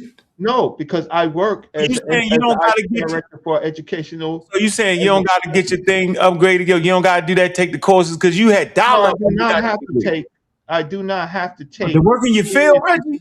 I do not have to take any additional courses for you what do. I'm saying the wrong word, not course. What is it called? Y'all gotta help me out. What's it called, yo? You gotta get what's it called? Yeah, you know, like you're in a spot that kisses parrots. No, certification. You saying you don't gotta get certification, Joe? Come on, Spot. Flavor Flav. I'm talking about anyway, that wasn't a real shot like that. Flavor Flav, Cedric can come on. The dude that kisses parrots. Who wow. calls himself who calls himself doing science and kissing parrots. Wow. 1989 and think that you're going to be a consultant for STEM research and think that it whole weight. Impossible. And that's where respect, Elder. It's Omar. It's Omar. Okay, Omar, do you have a degree? Why is this man? Nigga, I don't give a fuck about no goddamn degree. Don't talk to Elder. You ain't got a degree. You ain't got a degree. He's not my elder. So you don't know what a degree is. Omar, calm down. You heard what I said. You don't have a goddamn degree. Why you having a conversation with somebody? Your degree is from 1989 in computer science. That's correct, and I still work in the field. Did they have the internet yet? Let me tell you this. To be honest, I love you, Elder Reggie. I love you, Elder Reggie. But the thing is, you cannot be a consultant in STEM research when your degree is from computer science in 1989. Can't do that, brother. And I love you. You ain't got a goddamn degree. What the fuck you been doing with your time? Fall back, Omar. Fall back. Hey, Reggie, I just wanted to iterate. Don't need nobody jumping nobody. Hey, Humble, where you at, Humble? Hey, Humbly, I just want to hold on. At some point, I'm still gonna go. But the hey, humble, then we say we're gonna go to the museum with Reggie. have the goddamn mental capacity to get a goddamn degree. All right, calm down, Red. My degree. What? I'm 61 years old. What are you going to get a degree 10 years ago, 5 years ago? You get mad when somebody challenge you, Reggie. That's your problem, brother. I don't get mad when somebody challenges you. Come on, man, we supposed to be brothers. Come on, man, we supposed to be brothers. Come on, man, we supposed to be brothers. I'm not the dude, brother. The dude is talking about, I am 61 years old. I got the degree when I was supposed to get the degree. What the fuck did you do? Why is y'all cussing like that on this man platform? Y'all wild out. Hold Y'all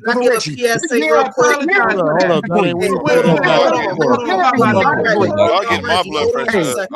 Reggie, I love you. You're not my elder. I already asked straight up with you. Reggie, your degree is obsolete.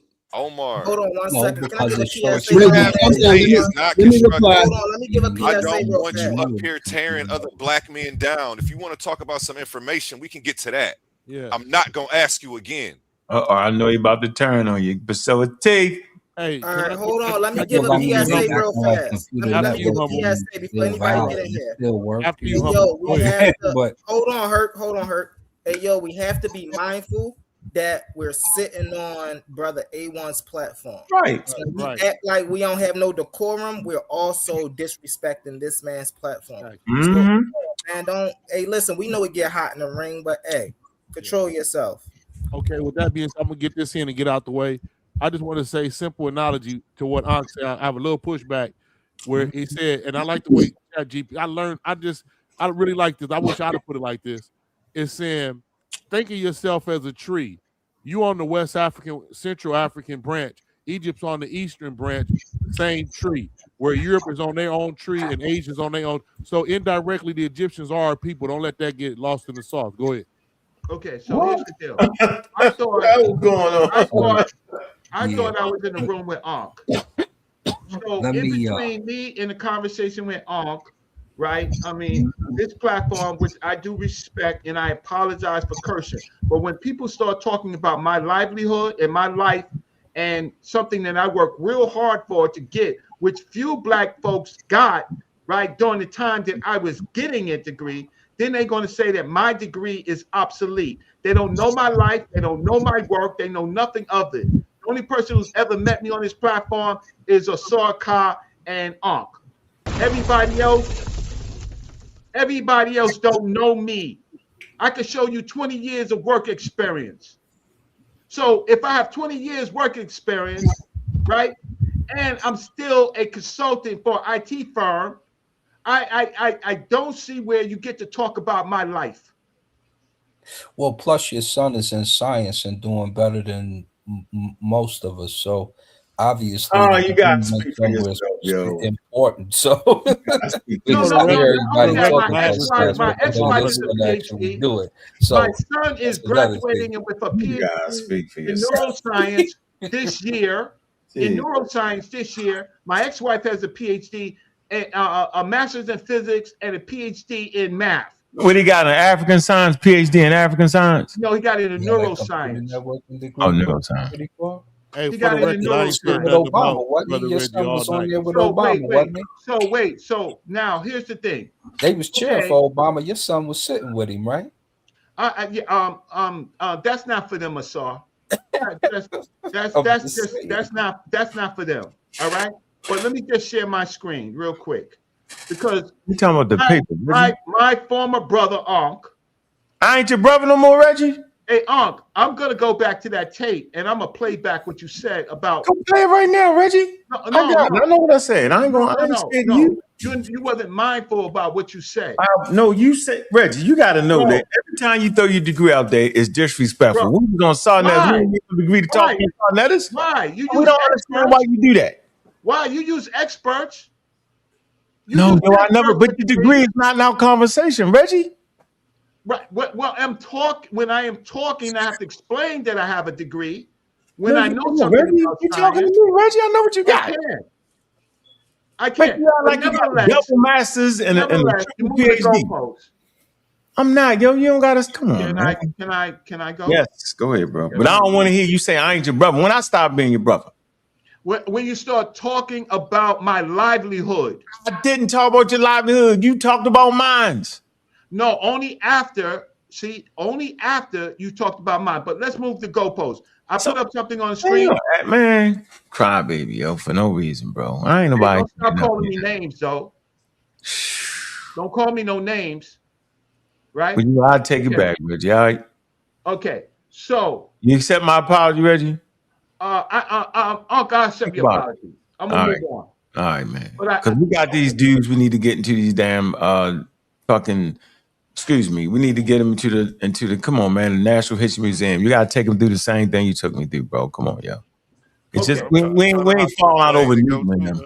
I'm trying to hop on a plane. We don't ever fall out on information.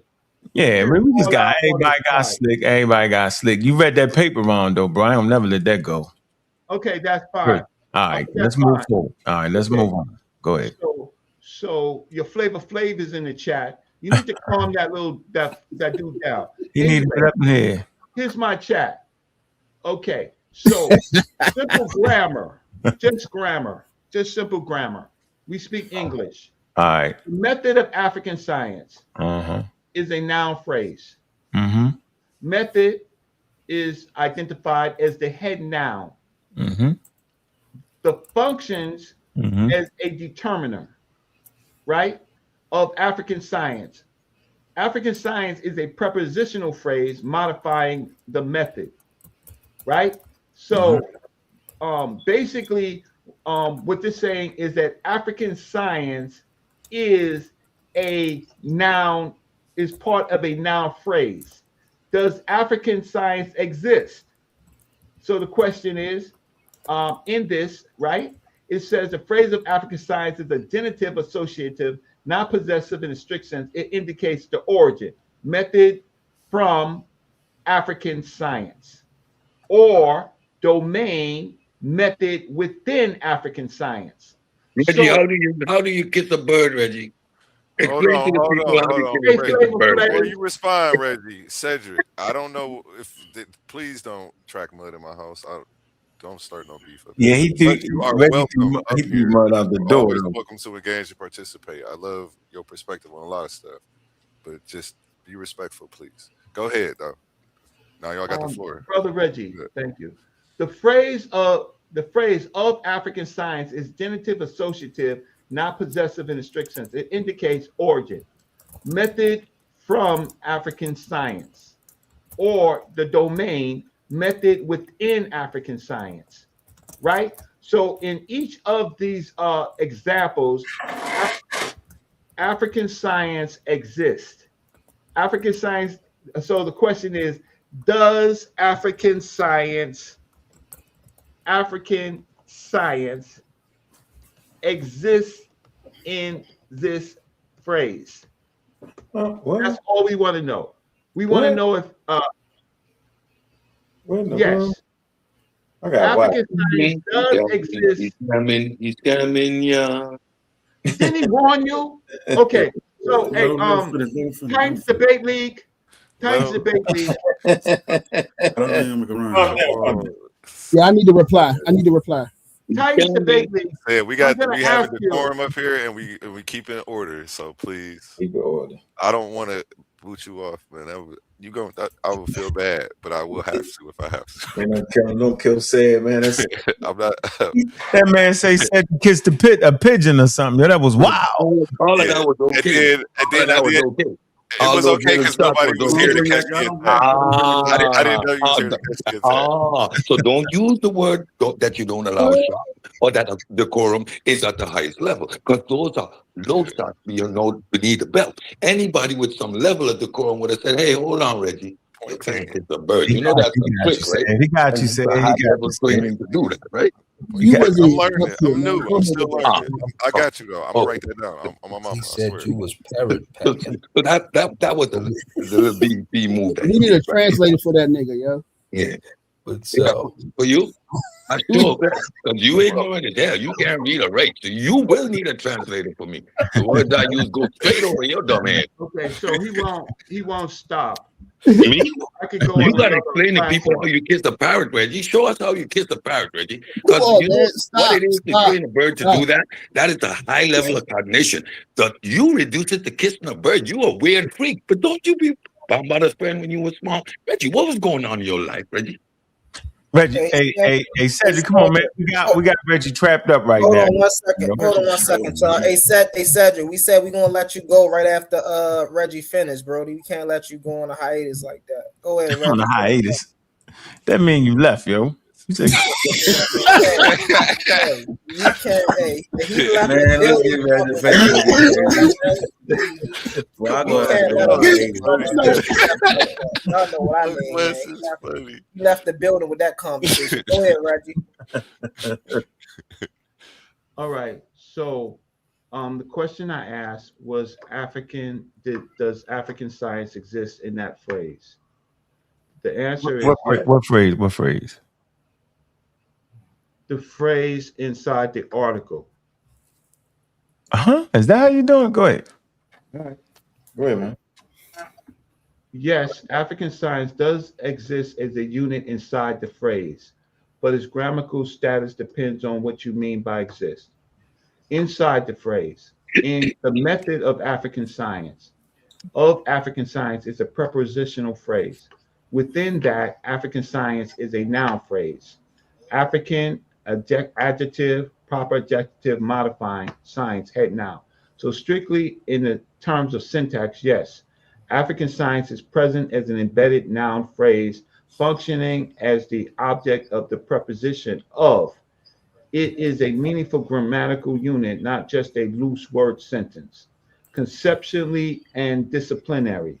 Separately from grammar, African science is also used as a conceptual term in philosophy of science and African studies to refer to indigenous or African-centered modes of inquiry and knowledge production. Some scholars explicitly argue that there is a distinct African science comparable to Western science with its own method, ontologies, and paradigms. Others debate what counts as science in African context and how the term should be used. So in your phrase, African science is both a grammatically well-formed noun phrase and a pointer to a debated but real term in contemporary scholarship. So when we're looking at that article, and I'll pull up the article again, right? Where is it? Give me a second. When we look at the phrase and we try to understand what the author is actually saying, right? Where is it? Oh, okay, here it goes. Sorry. Here we go. The method of African science. African science is within the unit, right? It is describing both the method, which is a noun, and African science, which is also a proper noun, right? So both things exist in this phrase. So when I read through this, I read what the concept of science, what it is, right? Then I read that Francis Bacon said that the knowledge, hence the recurrent theme was knowledge is power, and knowledge in question being knowledge of nature, right? And then right prior to that, Maurice Richard would note that science is an activity which historical roots could be traced to several ancient cultures. This presupposes that Africa can lay claim to some kind of science, no matter how crude it might appear to the modern scientist. Thus, it would be wrong for anyone to say that science is completely alien to Africa. For even before the advent of Western science, our forefathers practiced science, which could well be labeled African science, end quote, with a period, right? So, and then it says, moreover, that science, such science to some extent has influenced the method of Western science. Now they're talking about methods, and of course, also in turn been influenced by the method of Western science. right? So then it is against this background that we intend to examine the idea of African science. In each of these phrases, African science, no matter how crude it is, how it is not modern science, is a thing, a noun phrase, and all that they're going to do is to discuss the method. But the problem is really the conclusion of the article. The conclusion of the article. What you saying to say? What you trying to say? Summed it up already. I said I don't have to say anything. I read what the paper says. Yeah, the paper. Okay, there's a summary and a conclusion of the paper, yo. Well, you just picking stuff out the article. That's crazy. Oh no, because nobody's going to read the whole. No matter if I'm picking things out of the article, it's within the article, so I'm not making it up. No, Reggie, you got no. No, that's not how you read papers, bro. You can't cherry pick all together. Everything all together, there's going to be a conclusion to everything because the abstract is what they're trying to prove. Wait, the abstract take what the paper is setting out to prove. The conclusion is what the results are. Oh, I know very well that. So that's why I'm at the conclusion. I know, but you start grabbing quotes out of here and confusing people. And don't read the paper just by the abstract and then just the conclusion. You do, bro. The abstract, the body, and the conclusion. No, you don't got to read the body of the paper, bro. Okay, everybody else says you don't have to read the body. Yeah, I'm telling you that, yo. I'm telling you because there'd be a lot of data in there and you don't understand it, yo. Them scientific articles, trust me. You don't understand. I'm not trusting you because I've read scientific articles and I've been in the field. Reggie, so why don't you know that? I'm glad you was in, Reggie. I'm a biochemical engineer, Reggie. I'm not talking to you, Flavor Flav. Reggie, balance water for us, Reggie. Balance water for us. You claim to be a scientist. Balance water for us. Reggie, balance water for us. Don't show us your degree. Balance H2O. I'm not showing my degree right now. Do the formula, Reggie, right now. Since you are a scientist, the simplest thing, balance water. Balance both sides of the formula. Give us the reaction of H2O. That's not the science. Give us the reaction of water, I'm not talking to you. The basic level of chemistry. I'm not talking to balance water. You claim to be a scientist. Balance water. I'm gonna give you the floor. Say it in a second. I'm gonna give you the floor. So that way you don't give him the floor. He gotta go after me. He's still gonna get the floor, but yeah, it's cool. Okay. He's gonna have a turn to talk like everybody else. Okay, so, ladies and gentlemen, you just don't read the abstract and the conclusion. Why not? You read the abstract, the body, and the conclusion, right? And in the body gave the definitions of science, right? And it gave. Okay, I see what this is. Right? If you allow people just to cut me off, then this is not going really well. I think that was his chair moving. I'm sticking. Is it? What about the laughter? I'm laughing, but I'm just about to mute y'all while he doing his. I'm a mute. My fault. No worries. Okay. Appreciate both of you. So the conclusion: this paper has been an attempt to evaluate the method of African science. So both the method is a subject, a noun, and African science. They're doing two things. We have attempted to explain what is meant by science. Though we agree the concept is fluid, we have looked at the idea of African science, classifying it into traditional African science and modernized African science. The first refers to the indigenous attempt of traditional African activities of understanding, interpreting, exploiting nature for man's use. The second also depicts the attempt, but incorporates some aspects of the method of Western science. African science, again, is a thing we have observed, still strives toward using a combination of the empirical and mystical or metaphysical religious approach. The method, to a large extent, has led to personalization of knowledge, and the consequence is that such knowledge has become esoteric rather than exoteric. Our position is that science is something that should aim at solving human problems in the world. Since the subject matter of science is how to explore natures for man's use, we have to note that nature and its forces are complex, hence the variations of the method of science. If this is the case, then we should not simply wave aside the method of African science because it is couched in the mystical, religious, or metaphysical garb insofar as it can solve human problems. So they're not throwing away African science, nor are they throwing away the method of African science, right? Then they give some pointers on the traditional African scientists, right? This is a challenge to traditional African scientists. Good enough. Some of what was held to be esoteric knowledge, like herbalism, has been introduced in some universities' curriculums. As an example, in Owolowo University, Ile-Ife in Nigeria, we are waiting for other ethnosciences like divination, climology, voodooism, and their methods to be introduced into schools. It is only when this is done and sustained research is done in those fields with regard to its conclusions and achievement that the methods could be laid bare. It is our conviction that the negative aspects would then be sifted off, and the positive aspects would then be very useful in our modern world. Who knows? There may not be any magic behind these forms of knowledge.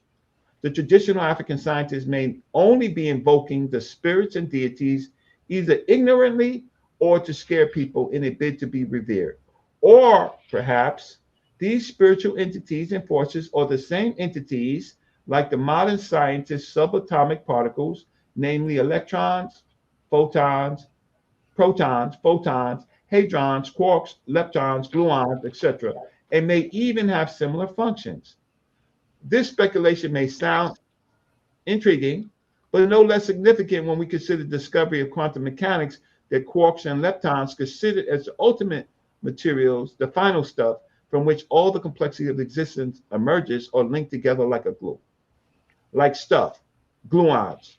The implication here is that all the material reality in the macro world is instantaneously interconnected by such non-material forces of the micro world. The consequence is that everything in the universe is connected to everything else, right? The last sentence. This discovery, to a large extent, seems to support the traditional African view of the world as a world of amazing unity and connections among all things, a view which seems to give the African scientist the leverage to operate the way he does.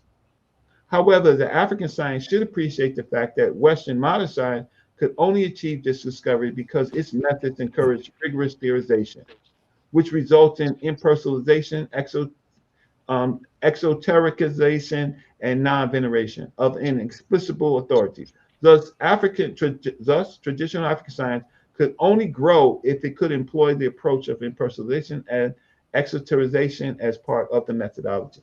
This paper does not say that there is no African science. This paper does not say that there is no method of African science. This paper is only given guidance to African scientists, right, to employ the methods of modern science. So I rest my case. I'll stop sharing my screen. So you did read that other sentence you want to say about going to college and university. You know what it's saying? It's saying it needs to be tested and tried and proven. That's why I asked y'all, what was it that African science has brought the world in the last 100 years? You won't have it. I'll help you out a little bit, man. Pharmaceutical companies, they go to the indigenous tribes, man. They sit down with them and they transfer notes, yo. And guess what? The traditionalists are very happy because they understand that for them, and this is people on the continent, right? That they saying those herbologists, they love talking to those medical professionals, those chemists, right? Because they transfer notes. They say, yeah, that's what I was trying to achieve.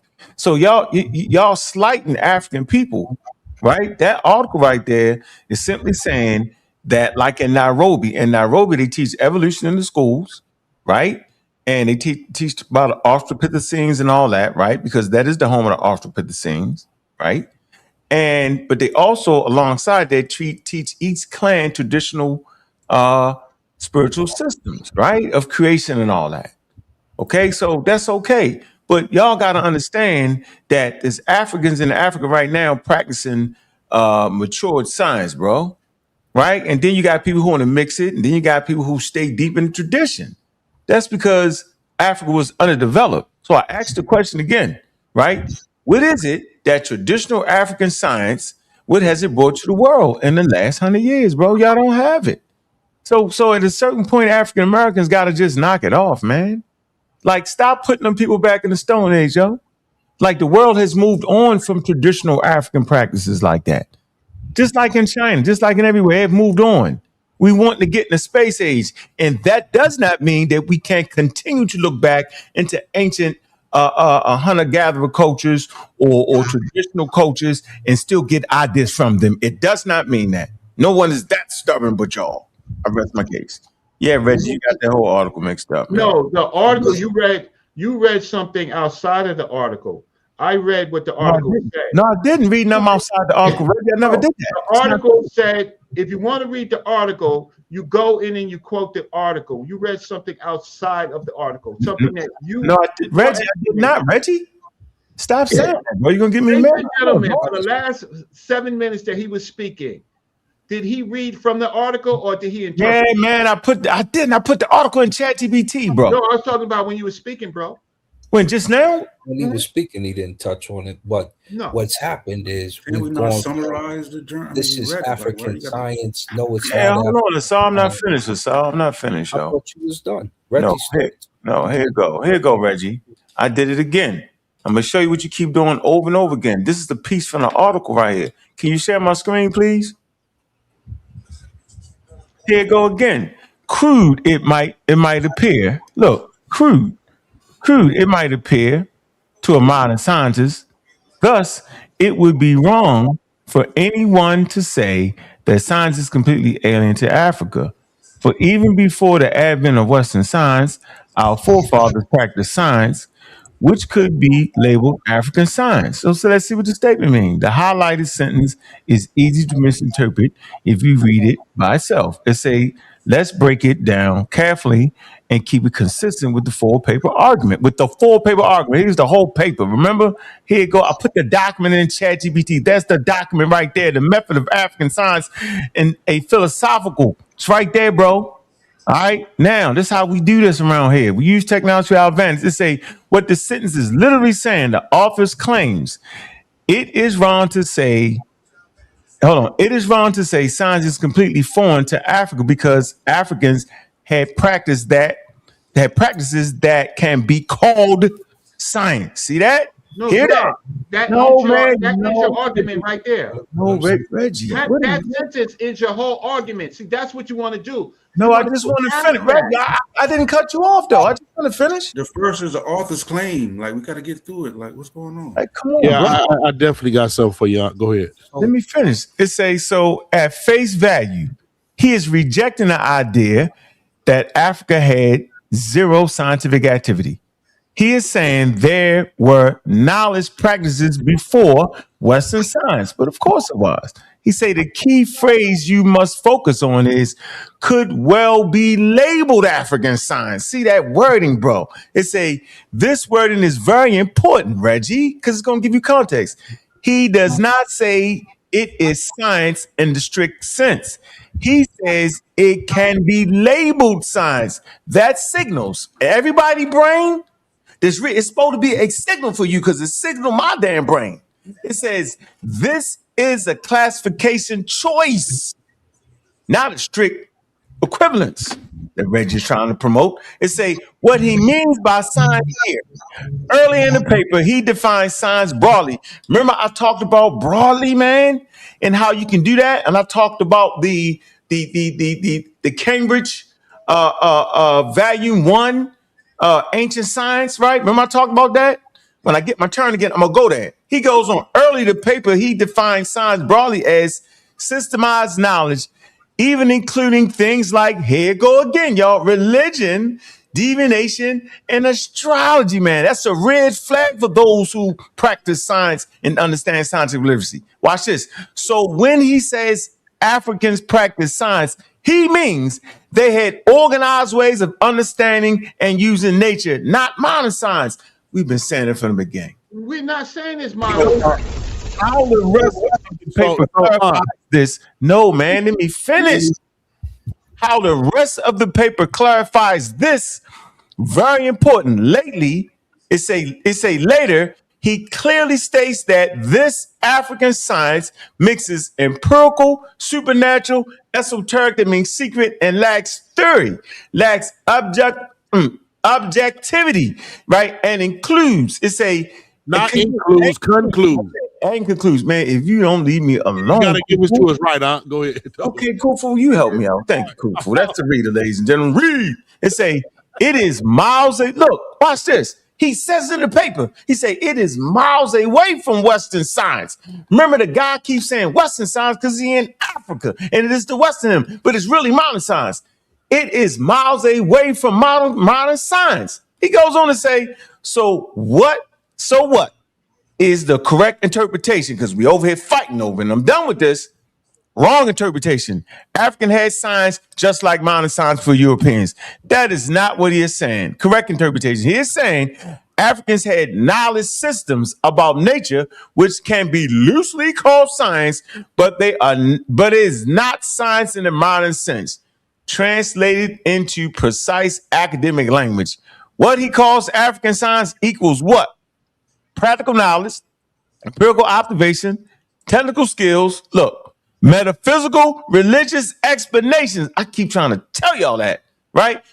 Best classified is, once again, proto-science or traditional knowledge systems. Man, come on, yo.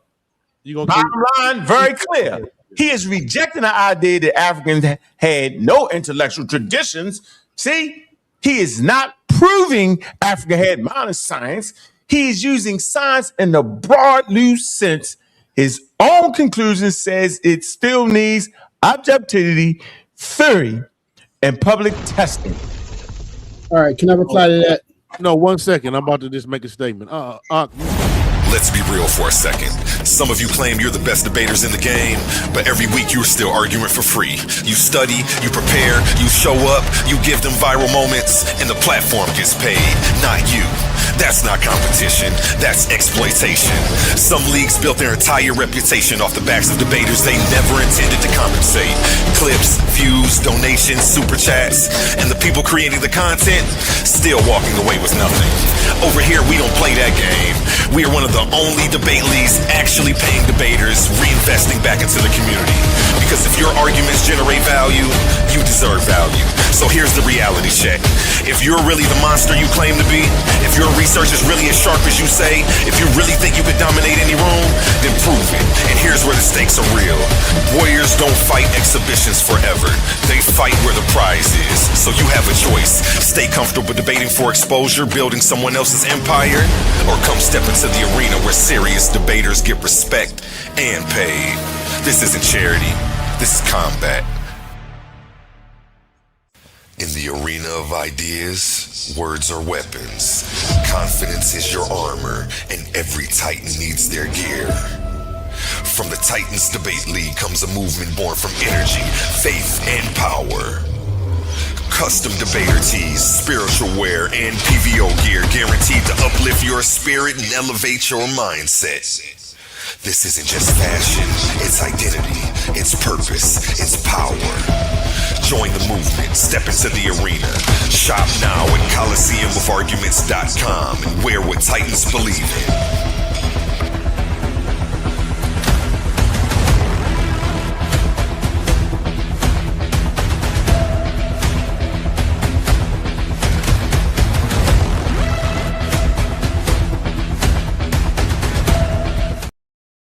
So, Ankh, you asked a very important question earlier. You said, what has traditional African science brought to the modern world in the last 100 years? Yes, indigenous traditional African knowledge has produced tools the modern world actually uses. The key is to name specific things where they came from and what they do, not vague claims. Number one, clinically used herbal medicine, Pelargonium sidodis, Chaklobo, African name. Traditional use in Southern Africa for chest infection. Now a standardized regulated product used internationally. Impact over-the-counter treatment for bronchitis, respiratory illness in Europe and elsewhere. And the list goes on. So a lot of the traditional stuff is becoming mandated as what we call modern medicine. Go ahead. No. I told you. I talked about the herbs. I said the relationship between the pharmaceutical companies and the Yeah, that's an ongoing study. I said that already. Yeah, but they got to do all kinds. But then they got to make it evidence based. They got to put it through the rigors of science. Okay. All right. So I'm saying I'm saying straight from off the cuff. You get it? You're right. It's not a system. They can't do that. That's my point. You still going to bring it to market. So let me reply. Yo, I gotta respond because Omar, I know he's sitting at home with his girl. You know, she crying and shit. I ain't reply yet. I had to make sure I take notes on it. Be nice if you put her name in a sentence. You can't put that man girl on it. You wild. Yeah, we all heard her in the background. She gonna come up here cussing you out. Anyway, I ain't say nothing negative. All I said is I gotta reply. Still. All right. So let me hold up. Let me reply, man. Because you about to fall out too. You drinking. You sipping hard. Look at you. Let me get some of that ripple. You know what I'm saying? Let me get some of that ripple real quick. I told you. Put that down. Nobody Master got the ripple over there. I had to look at like, what the hell is ripple? I had to look that shit up. Right. Well, I'm telling you, boy. I know, boy. But anyway. So earlier, earlier. If you go back about 2 hours, I had to go back, scroll back. It's about 2 hours in where we was talking about Shaka Zulu, and you can literally go back and y'all can hear what I said. What I said was that Shaka Zulu was fighting against the other black people in that region to unite them under his nation, his umbrella, to fight against white people. And no, he never fought against white people. Yo, stop. I know. Can I finish? Let me finish. That's what I said. That's one thing that I said. And you probably know this because you know what I'm saying. You talk about John Henry Clark all the time because that's where I learned this from. I learned it from John Henry Clark. Was that the reason I looked up to him because he said he ain't never had to fight against white people. Right. You know, he devastated them so much that they didn't want to fight him. And so what Omar don't understand is that, you know what I'm saying, he had Googled some shit real quick and he had looked it up. But what he don't understand was that he ain't never had to fight against white people because his ability to unite, he was uniting the black people around him. So it was so powerful that they were scared of him. And so, but what? Hold on, what?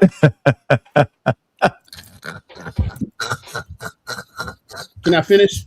He said he was uniting the beautiful black people around. They were scared of him. I didn't say beautiful. I said black people. He said they were scared of him, though. Yeah, because he was an imperialist, yo. Call it what it was, yo. Get down and lay down. I mean, you can use whatever words you want to use, man. That doesn't negate what I said. He had a military state. Call it what he had. It does not negate what I said. Just if you want to use imperialism, if you want to use a military state, that don't negate what I said. What'd you say?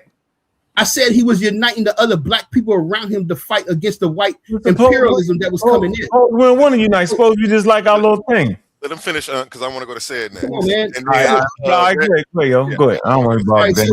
And then Reggie, drop your cash app for me. Yeah, so that was the thing with Shaka Zulu. And so the thing with, and the other thing is, there's people with the stuff about old people, Reggie is old and, what I'm saying, he computer science. Nigga, the people who founded the founders of AI today are in their 60s and 70s. So what are you talking about? This is people who don't know what they're talking about. You got the guy Yanin Lukin, he's 65 years old. The guy Yosef Bingo, he's 62 years old. These people they're in the technology field and they've been in it and they've been continuing. You know what I'm saying? You've been continuing studying. Just because somebody's 60 or 70 years old don't mean they don't know what they're talking about. So that was just a dumb, ignorant argument. And also not having Ankh doesn't have a degree. But I'm saying I mess with Ankh about that, but Ankh is a scholar. Ankh reads, Ankh studies. He does the work.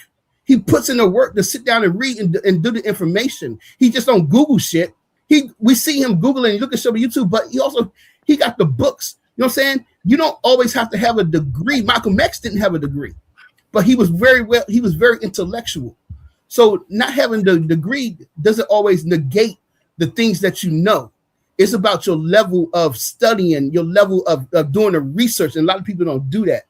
So the thing about should we go back?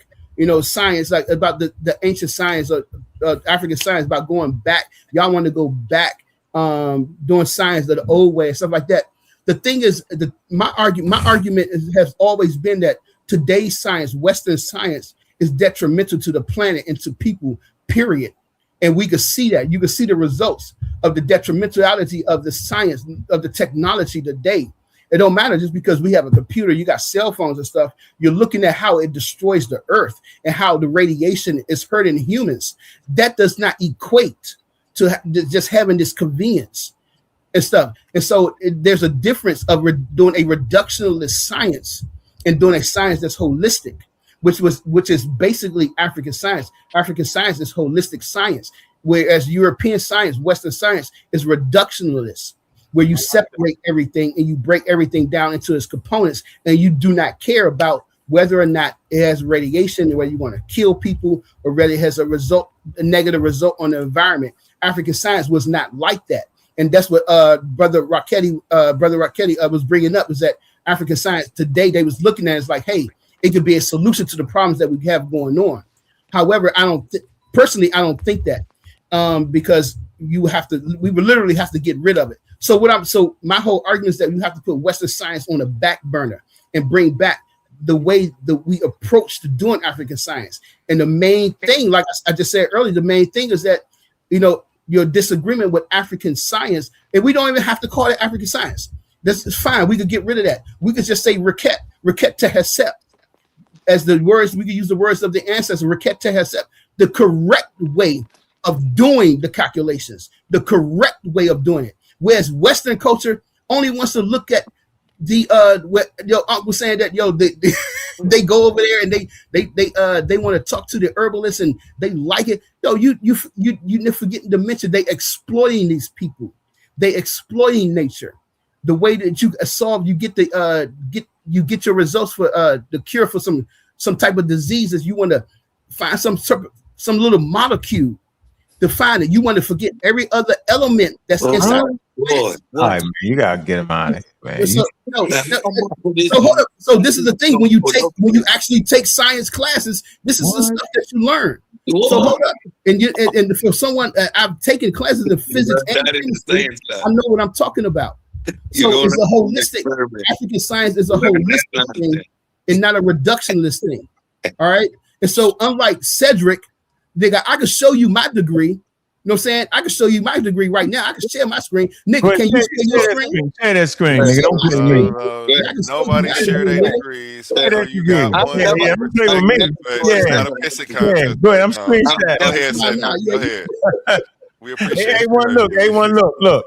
Go ahead, share. That's how we got Ali Muhammad. Out of here. It's not use that to. I'm done. But yeah, I'm done. I'm just saying that African science is more holistic and not reductionist. That's the difference. Let me get in real quick, Ace, if I could get out of here. Yeah. I'm screenshotting that number too. So next time you get slick, let me get that number. It's on Sid. Sid you wanted to let him get in so he can do it. No. I'm here. I must speak. Because no.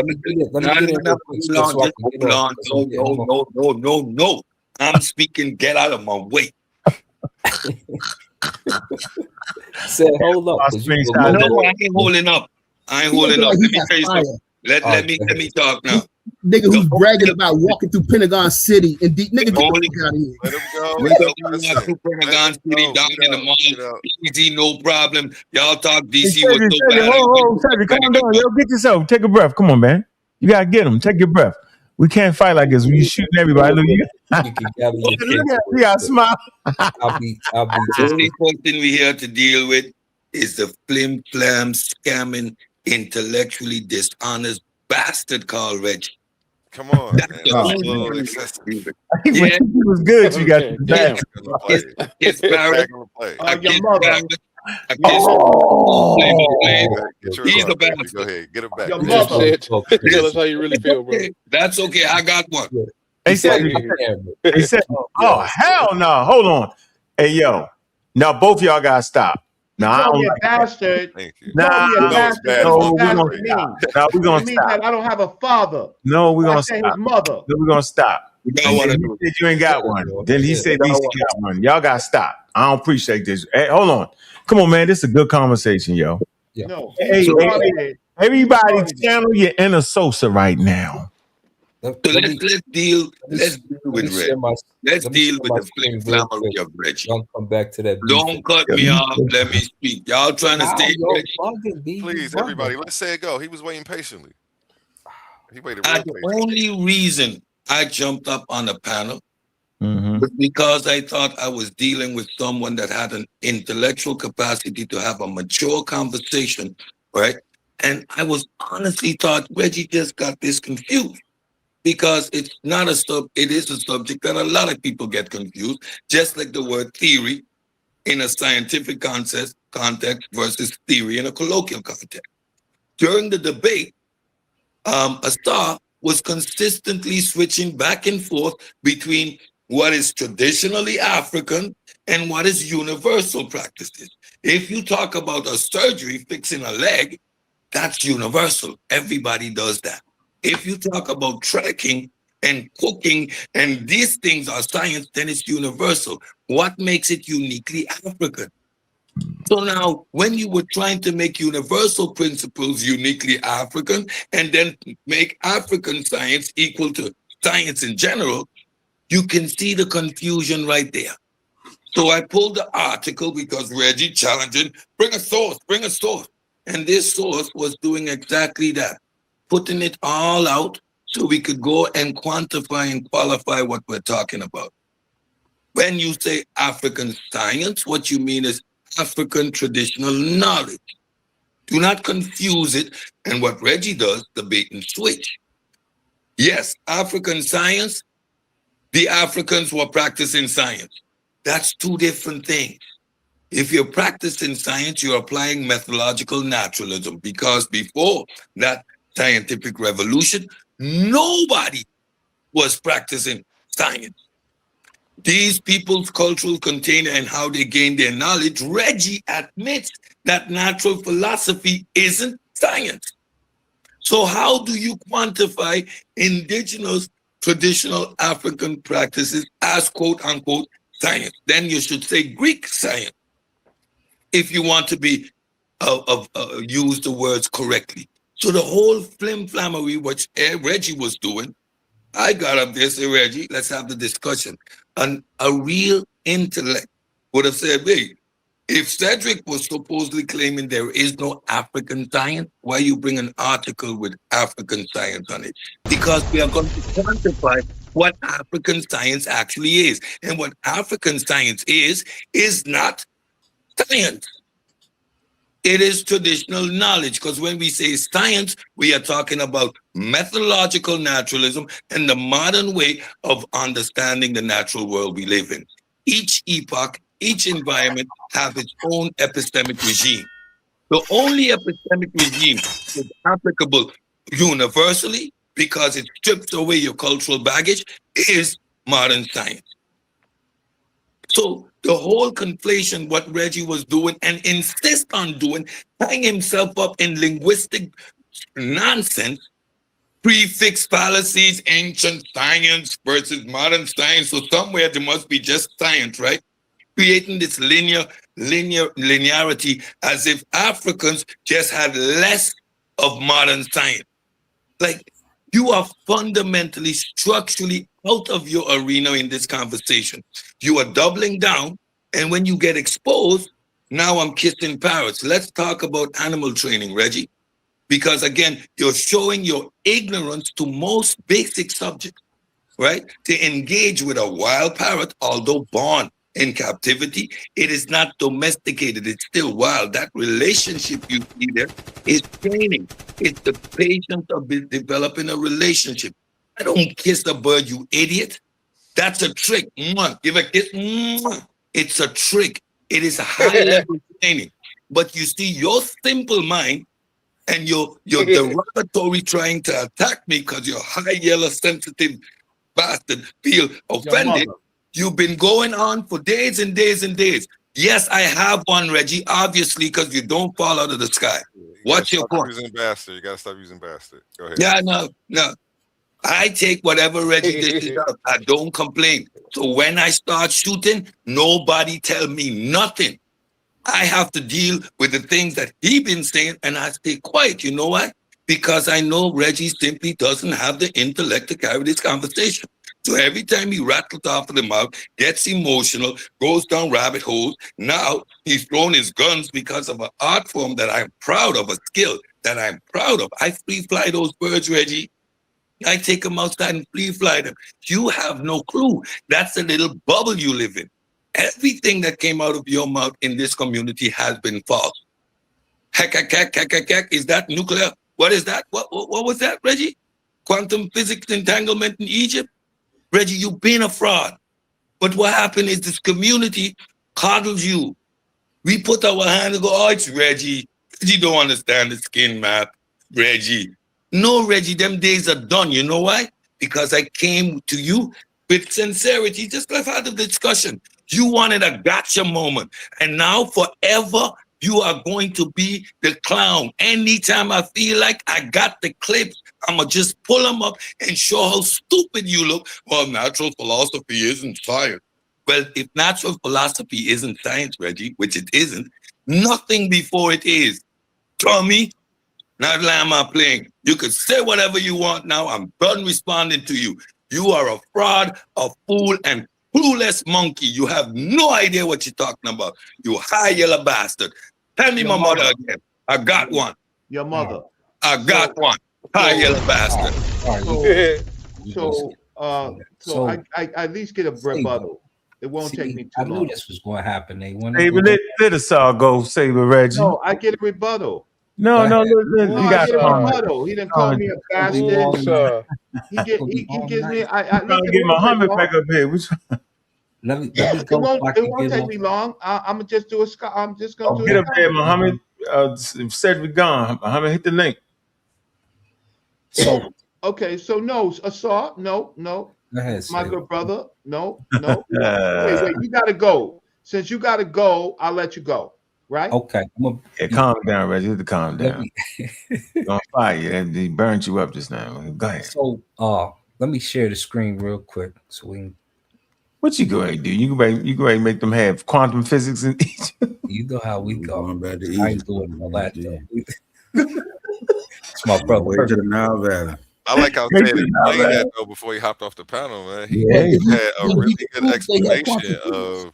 He explains it the best out of all of y'all. I ain't mad at him. That was nice. I'm glad I got that on my channel right there. Mm-hmm. So I'm definitely taking this section. You definitely this joint. So then you gotta dispute that. Can I talk to them? Let my brother get it out. The small, I can see. I can't even see that, yo. I got you. So there's a couple things going on, right? Number one. What is this? Brother, why are you talking while I'm going? Relax. Mysticism and what? Did you see that? Let him cook. Brother, I need you to chill. It's not. Take a picture of that, man. I think this is British Museum. You're looking at the wrong thing. We over here in the Science Journal. No, that's not real. What's the name of the journal, though? I'm gonna let you cook. I just want to see the name. I want to make sure you ain't scamming. Where's the journal? Yeah, this is from Britain. Click it. You familiar with the Virtual Museum in Britain? No. All right, I need you to sit back for a couple seconds, my brother. Because I'm gonna sit back. But what? I took a picture of it. That way you can't make it something that is not. Go ahead. So, all right, go ahead. Click that. Ancient Egyptians are urologists. Doesn't matter who, brother. Quick, can we put our brother on mute for a He like to ad lib a little bit. Sit back. Let me read out. Sit back, brother. The ad lib king and shit. God damn. My bad. The world's first urologists come from here, 3200 to 2400 BC. So let's put the garbage down, because if y'all remember how this conversation starts, he came in calling ancient Egyptian science proto-science, and it wasn't even science. So it's on our brother's channel. And after he said that craziness, we start calling them to account. I was like, proto-science is a curse word. And cats start going in. Now, from that standpoint, he switched it to no, they just don't do modern science. And remember, it was on his show. He said, see, if it ain't modern I never science, switched that. You ain't gonna let you lie too. I refuse to let you lie like that, bro. Y'all switched it up. Nah, man, hell no. Nah, hell no. Nah, I knew he was gonna do that. Nah, you don't do that, bro. No, don't do that. You're gonna have a chance. Yeah, but don't do that, bro. I was always talking about modern science. Never talking about nothing less than that. Come on, man. A little hype. He and his feelings. Relax. It's the facts, and we got clips. So, hey, go get that clip right now while you talk. Damn, will you stop trying to don't threaten with the clip? Go get the clip. Let him finish. Oh. Now we went to this feelings from my brother. He went on his show and he said he told us right. We heard him say it. You heard it. You heard Chef regurgitated on his show. He said, if it ain't modern science, it ain't science. It's proto-science. Now, all them things he said are being walked back, detracted. Now he want to show us a paper. See, it's not that it's not modern. See, it's this here and not that. But see, it's just thought. It's natural thoughts. No, these are the first urologists. Urology is still used today. They used clinical observation with religious and magical elements. That's fine. They added some magical elements, but the clinical observation is a fact.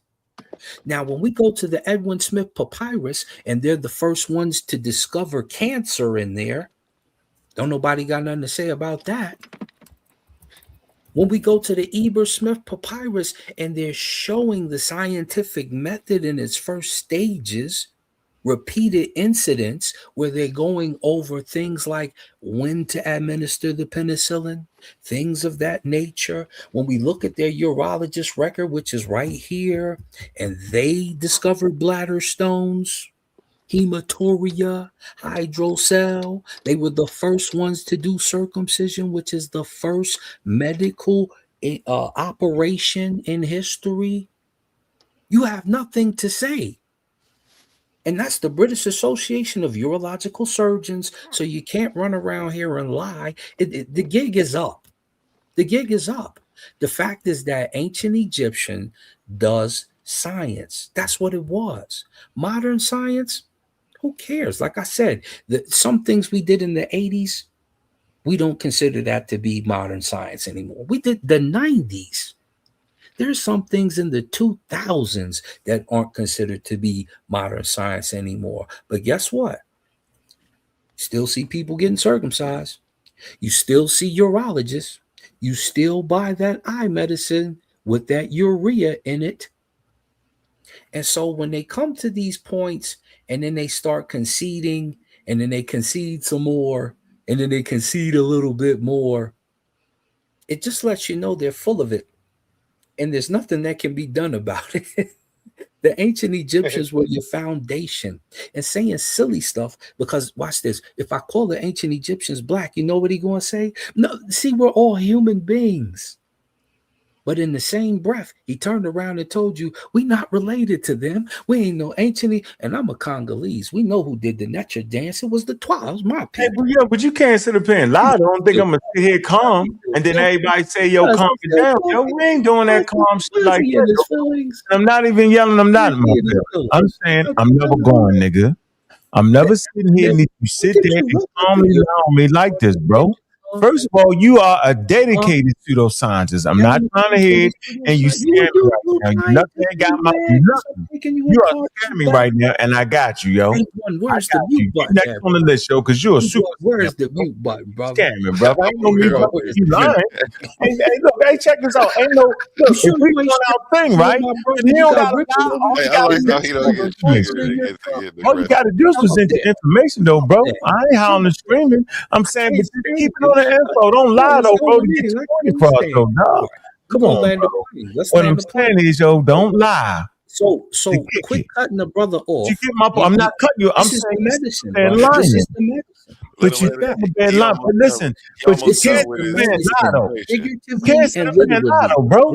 I understand you say it's information. He's almost finished with it. Yeah, but come on. You ain't going to sit there for 25 minutes and just start lying. I'm back telling you, nigga. I ain't never back telling you, nigga. I'm on y'all's studio.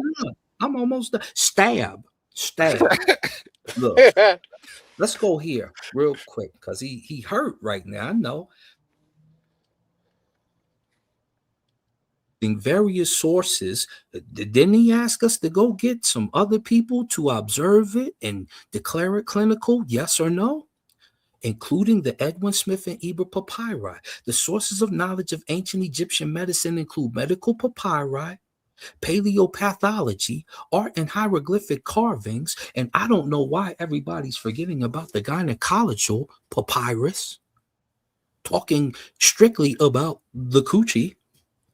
All of a sudden, they get amnesia.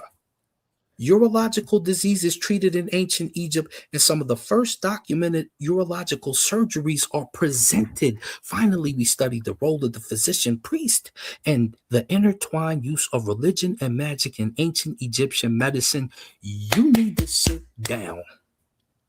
And with that being said, I know ain't nobody really trying to debate this. They like to discuss it, but as we discuss it, the facts should be clear. The specific type of scientists they are urologists. The specific type of scientists they are astronomers. They created your calendar. It's up. So sit back. I don't want to hear no proto nothing because your year still got 365 days in it, and we know where it came from. Your month still got 30 days in it, and they interchange a few. And they created the Julian calendar, which the Greeks and the Romans use, and you use today. Plane landed. So mic drop. Yeah, you drunk. I ain't listening to you. I was supposed to go drop. Okay, I was supposed to go next. Drunk in Yes, sir. It's on Brother Reggie. Okay, so just going back to the article, right? And I remember parts of what Ankh said. So Ankh attempts always to reframe what the author is saying. So when I share my screen, right, I'm going to show you that Ankh fails in reframing what the author says. Thank you. Just share the screen. Okay. The last part of the conclusion. The discovery, to a large extent, seems to support the traditional African view of the world as a world of amazing unity and interconnection among all things. A view which seems to give the African scientist, so they're calling them the African scientist, the leverage to operate the way he does.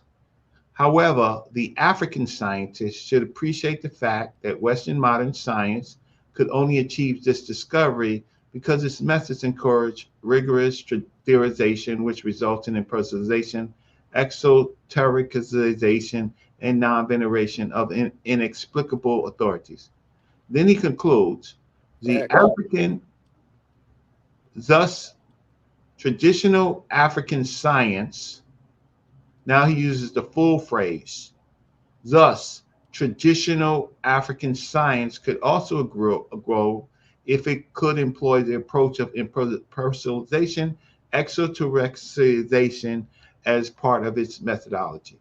So in the author's conclusion, he calls them African scientists. In the conclusion, he calls them African scientists. He says traditional African science, so that is a thing, a noun phrase, right? It could grow if it took on a particular methodological approach. Then what he refused to deal with is the fact that the author, to make his point about African science, Richter, when he gets to Richter is going to say that it could be African science no matter how crude. Maurice Richter, blow this up, would also note that science itself, just science, is an activity which historical roots could be traced to several African cultures. This presupposes that Africa can lay claim to some kind of science, no matter how crude it may appear to the modern scientist. Thus, it would be wrong for anyone to say that science is completely alien to Africa. For even before the advent of science, our forefathers practiced science, which could well be labeled African science. This form of science is still prevalent. This form of science, and it's still calling it science. It's not dumbing it down. It's putting it in its context. This form of science is still prevalent in our contemporary African science. Moreover, such science, to some extent, has influenced the method of Western science, and of course, has also in turn been influenced by the method of Western science. Then, finally, from the paper, he gives all his references. Each of these references talk about philosophy, and they talk about science. None of these papers here that I am aware of say characterize African science as proto-science, as pre-science, and something less than science. And the article itself clearly calls them African scientists, even if they say the traditional African science or the traditional African scientists. So the fact of the matter is, science is something within African culture when it meets the terms, when it meets all the elements, that it can in fact be called science. Then going to Cambridge, which is here. Somebody yawn? So Cambridge University, Ancient Egyptian Science by Annette M. Housen. We could talk about Annette M. Housen in another point, but she says,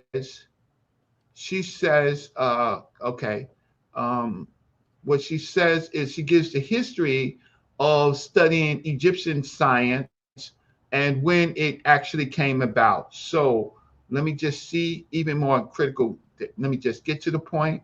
Okay. This points to the main technical obstacle to overcome, while the most important sources have long since been translated. These translations that Osam Ka eloquently put up are often now outdated and need to be replaced. Studies of Egyptian science, right? So Anka said that Egyptians didn't have science, but studies of Egyptian science began in the second half of the 19th century, and Egyptology has since had, let me just blow it up. Sorry, okay. Sorry, let me go, yeah. Okay, after the points of the main technical obstacle to overcome, while the most important sources have been long since translated, these translations are often outdated and need to be replaced. Studies of Egyptian science, which is in Africa, which is part of African science, began in the second half of the 19th century. So now we're in the age of modern science. And Egyptology has since had several stages of rapid growth and change. Therefore, published translations, even if they were written by the most outstanding scholars of the time, may not reflect the current understanding, right? And then, let me see. Likewise, the awe of science has sometimes led Egyptologists to believe the speculations of historians of science without critical assessment of the actual validity in regard to their knowledge of ancient Egypt. And Egyptologists and historians of science have occasionally neglected to ascertain whether or not the modern concepts they use in the study of Egyptian science were in fact current in ancient Egypt. This opens up a multitude of possibilities for your research, right? You may also look at additional sources that have never been used for history of Egyptian science, because Egyptian science, again, is a noun phrase, it exists, or you have to look at recently published sources. So the Cambridge Research Guide claims that there is Egyptian science. Studies of Egyptian science began in the second half of the 19th century. That's well in the modern period, right? So they have studied it and they have claimed, and the title of this is called Ancient Egyptian Science. Not traditional science, not herbology, but simply Egyptian science. And this is from the Department of History and Philosophy of Science from Cambridge University, which is a very authoritative source. Then we could get to Annette M. Housen, who wrote her PhD in algebra in ancient Egypt. So my point is that Ankh is attempting to erase African science and make it into something less than science itself. And I have yet to see any sources that actually say, besides what's his name, Scott, I forgot his name, Scott Rickards, that he did the show on, that he invited on. Now Scott, the PhD, what he does is even more problematic to Ankh's argument, in that he believes that astrology is a science. So normally we push out astrology, but the author that he brought in says that astrology, there are aspects of science within astrology.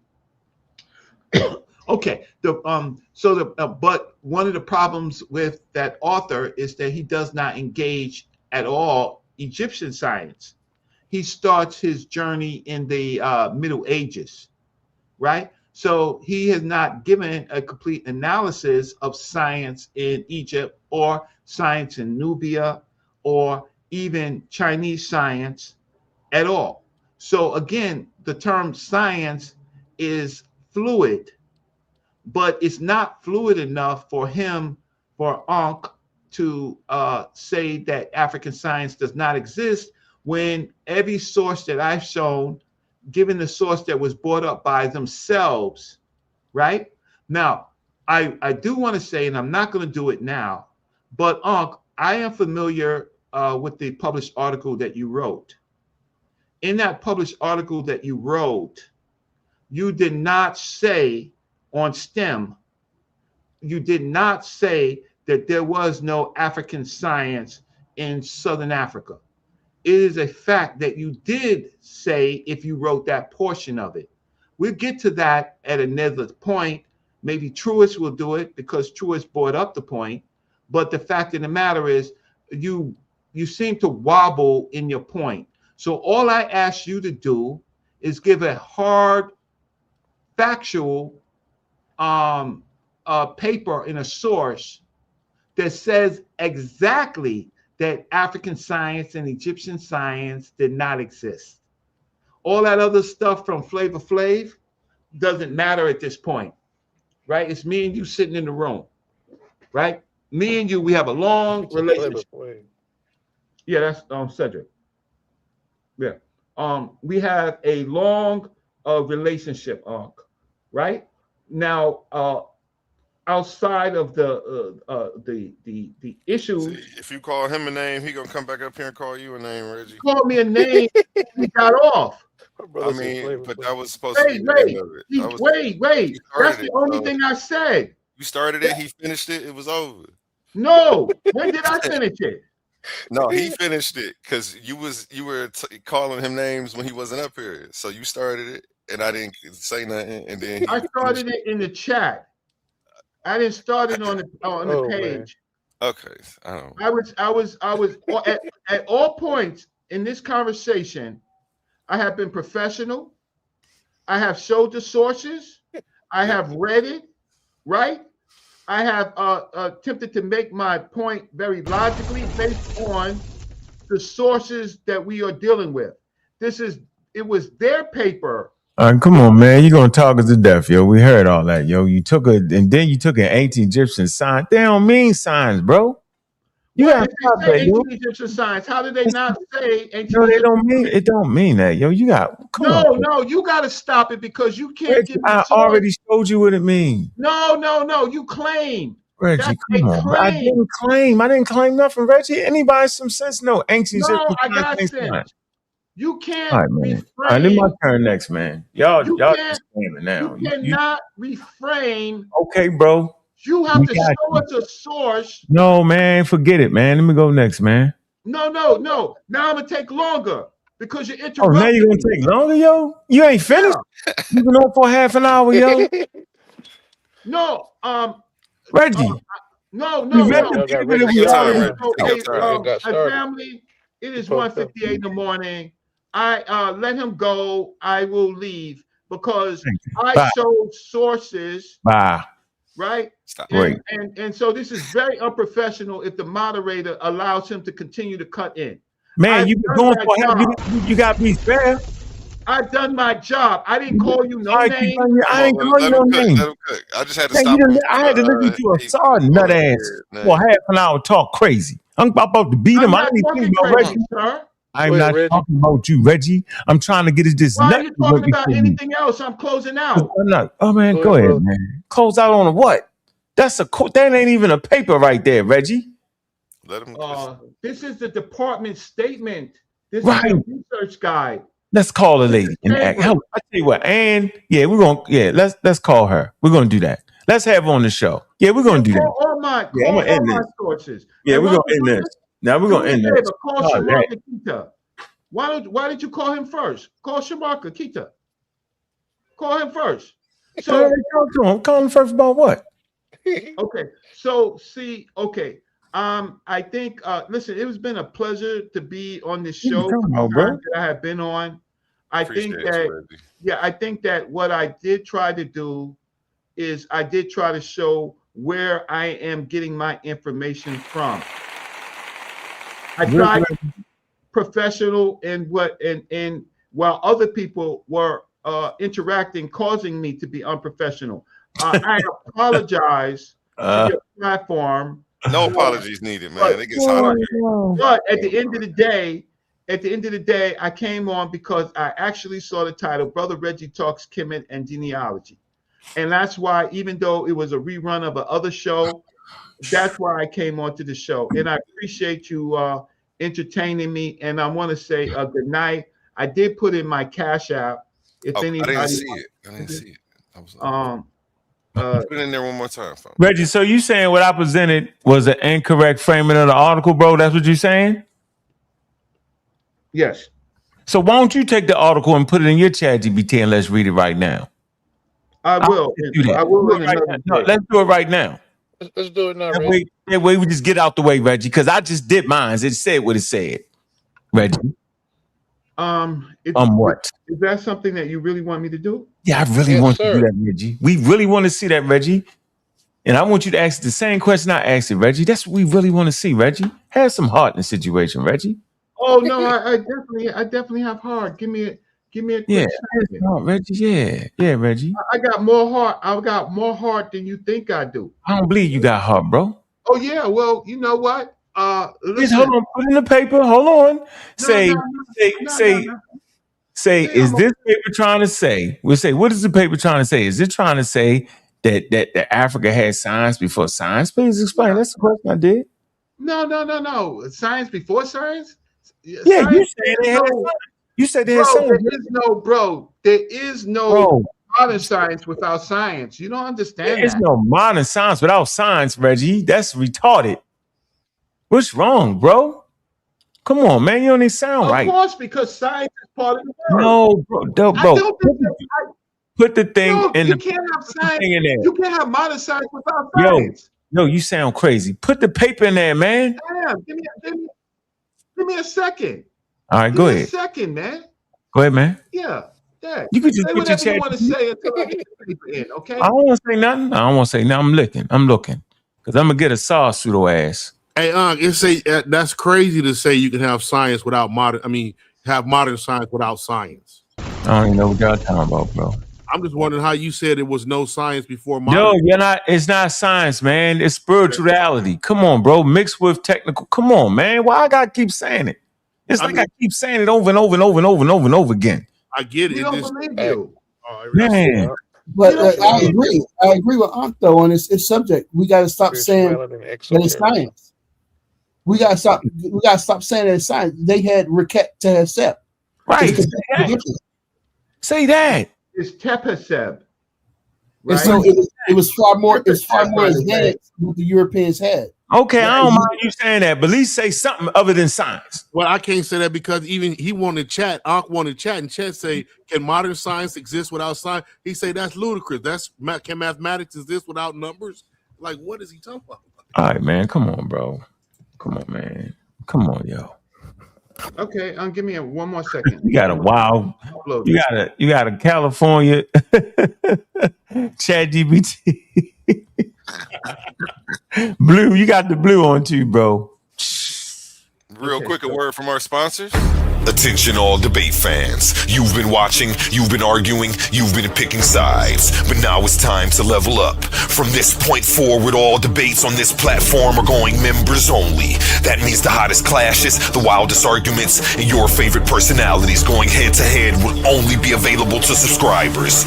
You want real scholarship, you want the smoke, you want the unfiltered action, then don't get left outside looking in. Sign up today for as low as $3.99 and get full access to every debate, every moment, every knockout argument. This is Titans Debate League, where legends are made and debates get real. Join now or miss out.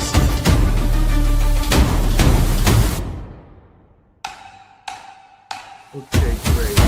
So I'm gonna for as low as $3.99. You can get up to 4 debates a month. $15.99 gets you access to the bigger pay-per-views, and there's a package on there that gets you a free t-shirt every month too. Go ahead and check it out. Back to you, gentlemen. Okay, so I do have let me see my ChatGPT. Give me a second. Man, that's mine right there. That's for the mystic guy. You ready? Oh, okay. Yeah, I'm ready. Okay, great. That's your paper. That's my paper. That's what now that's your pseudo man, the mystic man. He used the mystic. Y'all crazy. Y'all be boy. Y'all can't get out of high school with that. All right, would you put the paper in there? Yeah, I did. Because the article say that African science and what? And African scientists exist. What? Man, we said what? What type of is he serious right now, yo? Yes, because the question is, does Africa have science? So I said both African science and the people that do it, are they scientists? Man, that's what you doing, Reggie? What do you want me to ask? Go ahead, read that though, Reggie. No, stop. No. I'm gonna follow. Since we got. I'm not gonna do you like that.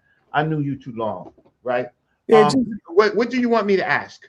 Does this paper claim that African science, right, is science?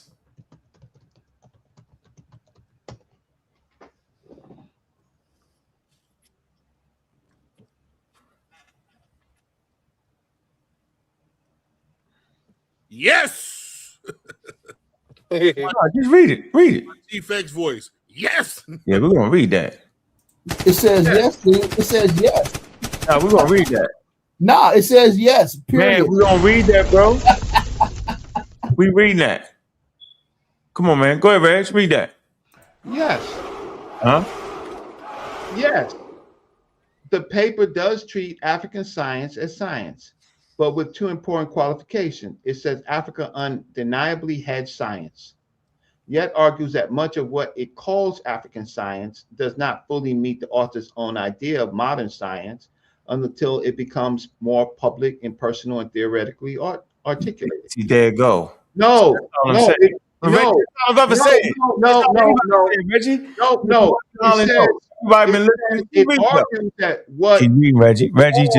Reggie, keep reading, bro. It said, wait. First of all, we can't get out the first. You gonna argue about the first sentence? Yes. Come on, man. Hey, I need you to step in and tell me what you think they're saying, because I know what it's saying. No, you can't. We need some help. We need some help, bro. Great. Direct affirmations that African science is a science. The Is author it grounds the science? argument in the idea that science is a cultural process present in many civilizations, including Africa. Citing Richter, he calls science a cultural process with historical roots in several ancient cultures. From this, he concludes that this presupposes that Africa can lay claim to some kind of science, no matter how crude it might appear to the modern scientist. Thus, it would be wrong for anyone to say that science is completely alien to Africa, for even before the advent of Western science, our forefathers practiced science which could well be labeled, quote, unquote, African science. That passage is a clear positive claim. Science is not alien to Africa, and practices labeled African science or genuinely science in at least a broad, legitimate sense. He adopts a definition of science that explicitly includes some aspects of African practice. He proposes we shall characterize. No, man, you skip what you're doing. I didn't skip anything. He adapted the definition of science in general, a general definition, bro. That is aspects of African practices. Right. He adopts the definition of science. Go ahead. General. Yeah, keep going. Right. That's what we said. Broadly. Includes some aspects of African science. Why'd you stop me? That hurts you. No, it don't hurt me. Keep going, Reggie. He proposes we shall characterize science as systemized body of knowledge with public and personal objective characteristics aimed at unraveling the true nature of physical reality through observation, experimentation, and explanation, all for the betterment of human life. Immediately after this conception of science, we believe, captures the activity of modern science as well as some aspects of African science, which method we intend to evaluate. So he is not saying African science is outside of science. He says his definition of science captures part of African science activity. He uses the term African science the same way he uses Western science, structurally and analytically, not as a metaphor. He classifies African science into traditional African science and modernized African science, and then evaluates their methods, as one would do in philosophy of science. He explicitly calls practices like traditional herbalism, bone setting, climatology, knowledge, traditional African science, treating them as instances of applied science, though methodologically problematic. This move collectively presupposes that African science falls inside the concept science, not outside of it, where the paper distinguishes African science from modern science. At the same time, Akpen is very clear that on his preferred, narrower, modern Western model, African science is deficient in certain respects. In the abstract, he writes, without objectivity and personalization and rigorous theorization, traditional African science will remain miles away from Western science. So for him, African science is science, but not yet at the level or form of modern Western science. Hold on for a minute. So y'all sitting here talking about, don't move, why you moving? So y'all comfortable with that? There's a reason why it's not there. And we talked about because spirituality and custom and traditions is in it. It will never care about that. Come on, man. We don't care about that. Go ahead, Reggie. Go ahead, Reggie. So for him, African science is science, but not yet at the level or form of modern Western science.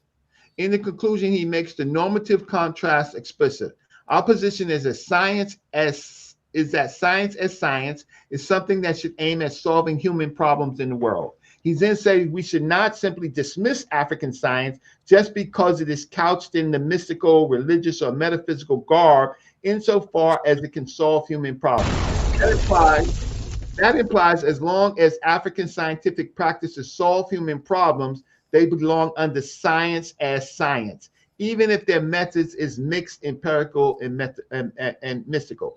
But he insists that to meet the standards of modern science, African science must change its method. If modern science is something that is characteristically public and personal objective, then the African science should move beyond the present level of personalization and esotericization of knowledge. He demands that African science become esoterical, open to criticism, and theoretically articulate so it can be on par of Western science. So it is science, but in his view, is methodological, immature, or underdeveloped relative to the how the claim is overall, putting the strands together. The paper explicitly rejects the idea that science is exclusively Western and that Africa lacks science. It says Africa can lay claim to some kind of science, and that is properly called African science. It treats African science as part of the same genus as modern science, a cultural form of systemic knowledge about nature, not as mere superstition, even while it critiques its mystical, religious, and esoterical features.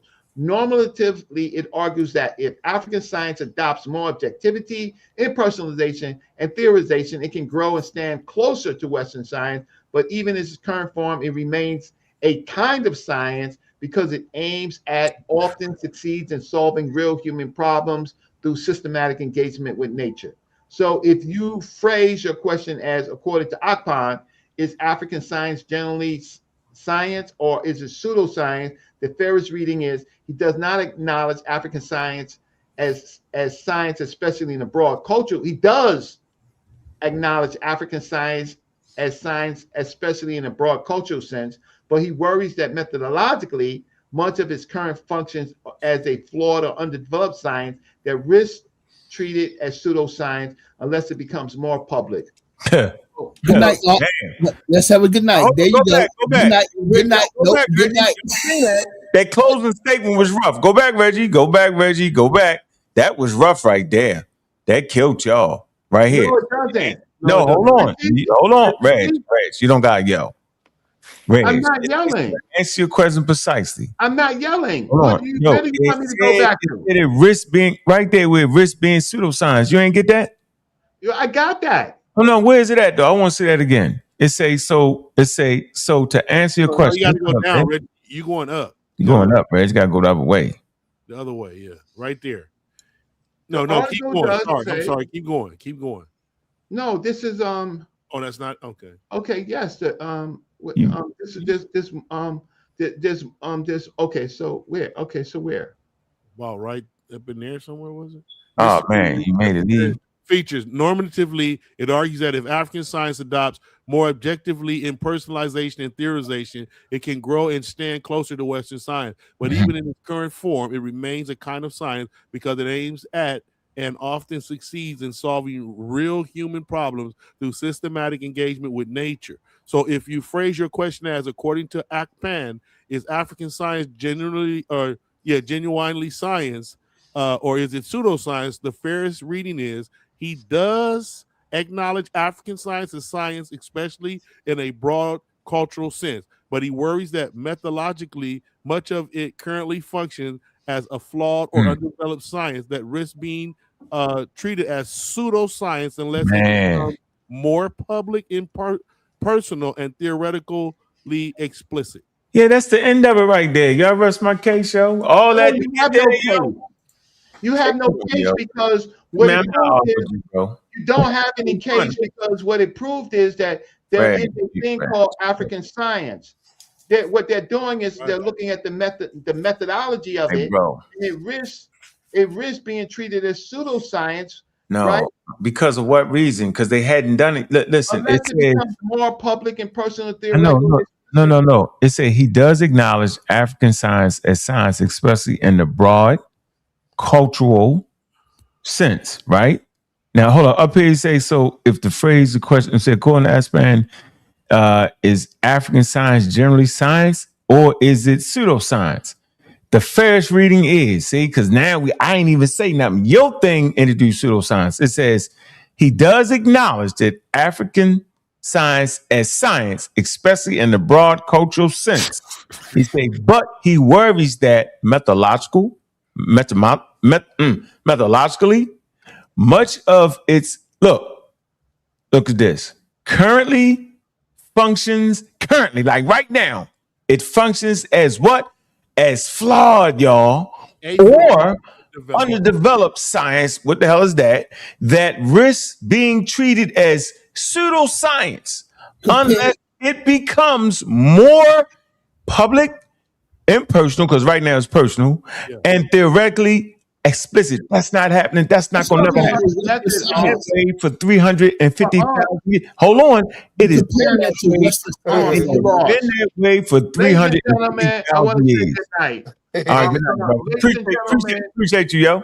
Appreciate you, man. Uncle's grabbing on straws. African science it exists. Well, I love that. I agree with all that. Appreciate you, bro. Okay, he agrees, ladies and gentlemen, he agrees that African science is science, no matter how crude. No.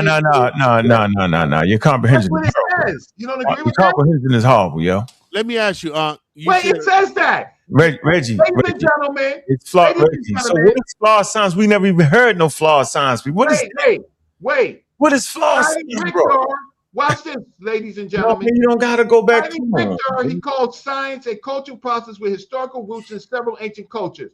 From this, he concludes. Reg, I already read that on the thing already, bro. I went through that. Africa can lay claim to some kind of science, no matter how crude it may appear to the modern scientists. Right. Thus, it would be wrong for anyone to say that science is completely alien to Africa. Right. Or even before the advent of Western science, our forefathers practiced science, which could well be labeled African science.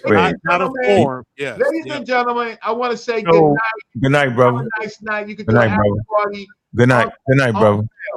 Good night, bro. Thanks, man. Hold up. Appreciate you, bro. Earlier, you told me, earlier, I swear you said this, and you going to tell me if you didn't, because you honest. Put my thing up there, yo.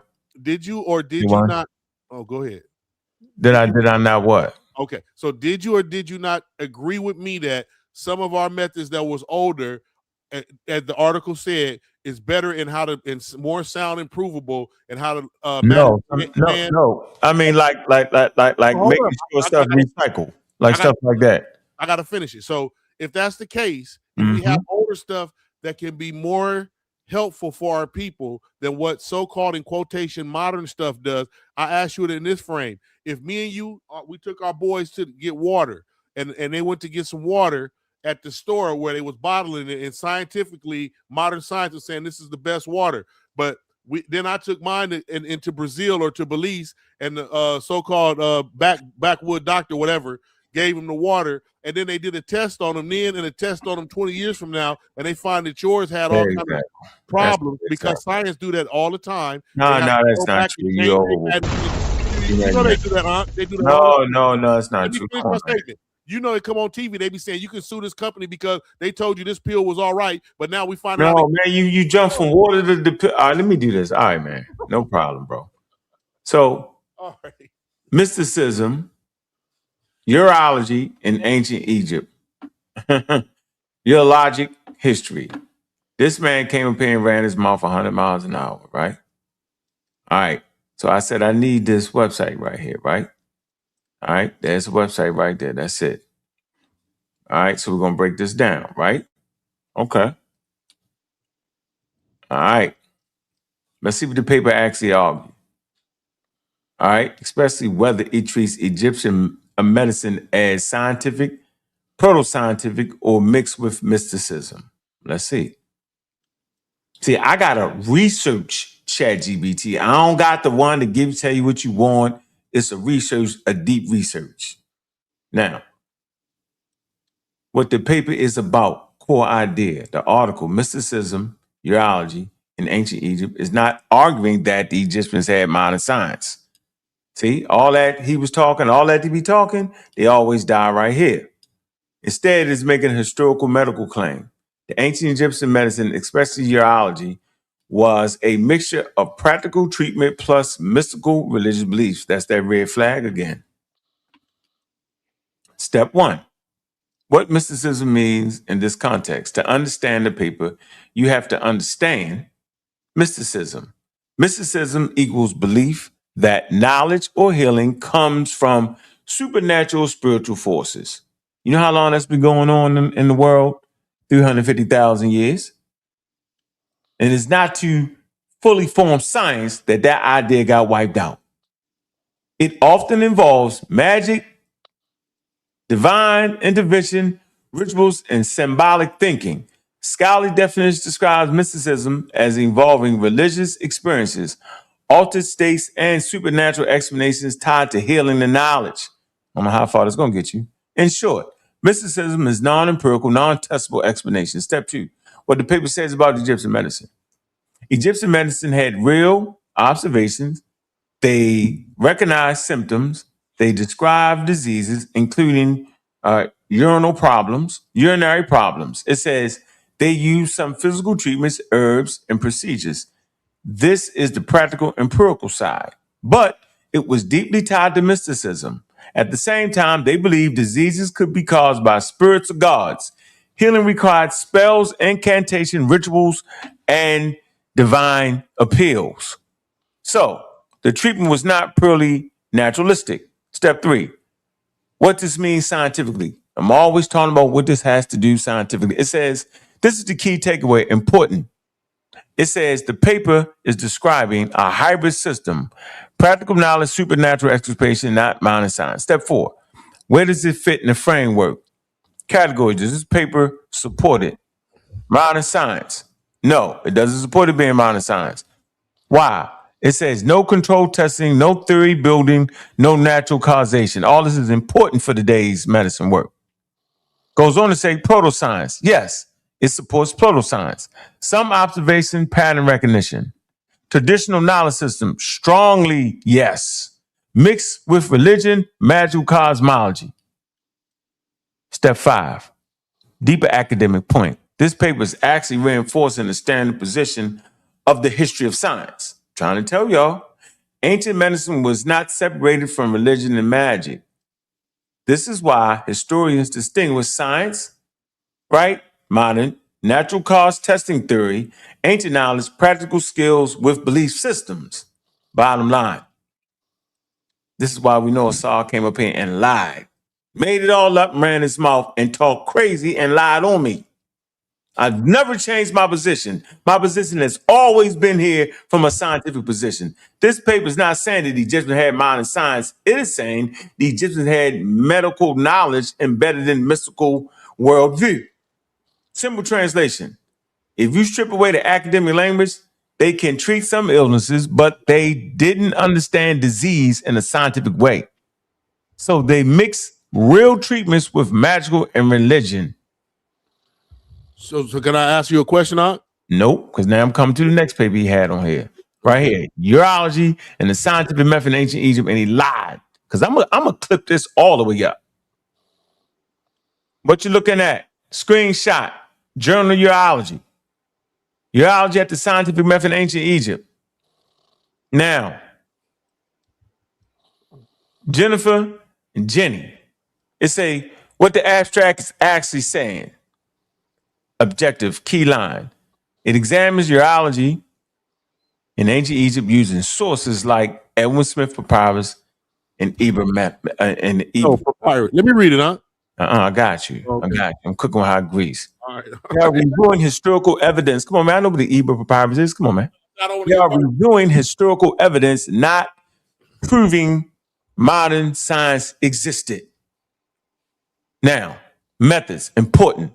They survey medical systems, examine physical training, look at recorded diseases and treatments, analyze the role in physicians. This is historical analysis, not experimental science. Yeah, how I'm reading it, yo. I know I'm cooking.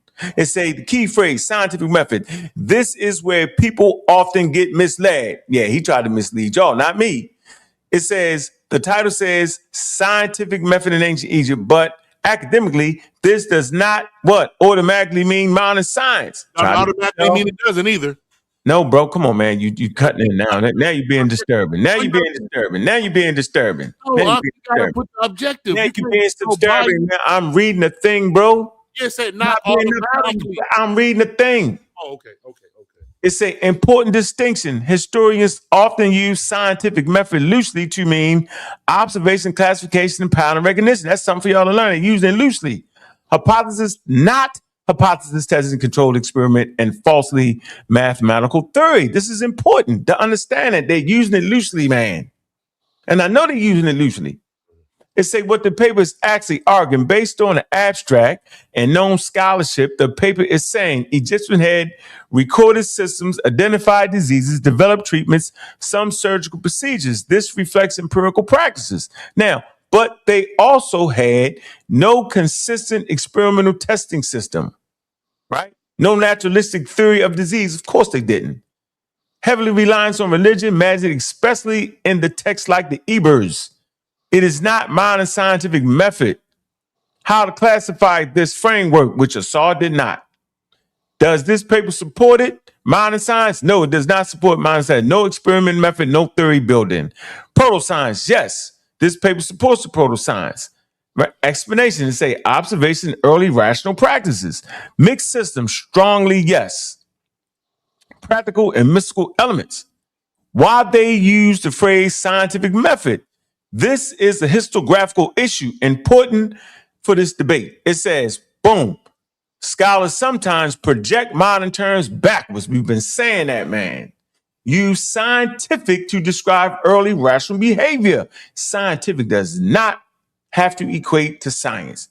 But what it's doing in this paper is describing early rational behavior. But they do not mean that ancient Egyptians had science in the modern institutionalized sense. Critical insight, very important. Notice that the sources they use, Edwin Smith Papyrus, more clinical, observational, closest to proto-science. Ebers Papyrus contains magical spells, supernatural explanations. This alone shows the system was not purely scientific. Bottom line, clear translation. This paper is not claiming that ancient Egyptians had modern science, like while Assad was playing and acting like I was backpedaling. It's claiming that ancient Egyptian genealogy shows early forms of observation, structured practices, which resemble parts of what we now call scientific method, but still existed within the non-scientific religious magical framework. There you go, bro. Okay. I don't gotta read no more, yo. So I'm making my point. Hold on. I'm making my point. Y'all keep letting these nuts come up here and do this. It's the most craziest thing ever. The comprehension is wild. The understanding of what science is, what it's not, is crazy. Y'all not gonna be able to close the gap in 2 months. Y'all just not, bro. Man, go check out that interview, right, on Community Skeptics. We had a great conversation with an expert on science and how it applies and natural philosophers and what that means. I might have to come on here and give a class because y'all really doing too much, man. But yeah, I'm out of here, man. Well, hold up, huh? You Hercules. You argue with Hercules, Kufu. No argument. I just wanted to just make this statement. In today's scientific, I asked, is today's scientific method, it is shown to be better than all other ways of the past? Short answer, overall, yes. Right? So today's scientific method. But here's the kicker right here. And I'll finish. I'm gonna land my plane. Some things from the past better than what we have modern today. Yeah, some things from the past were better. And it says holistic approach, herbs and stuff that they had then, we don't have knowledge of now, and some of them still have knowledge of. So, is it safe to say that, like you say, science is always growing, that things can be brought from the past to help modernize today? No, they take things from the past and they run it through the rigors of science. That's what's going on. You get it? The things from the past ain't just popping up working. I think that's what you actually thinking. So anything, any herb, anything that they take it and take it through the scientific method, bro. And they look at the active ingredients. The herbologists cannot do the chemical equations needed, right?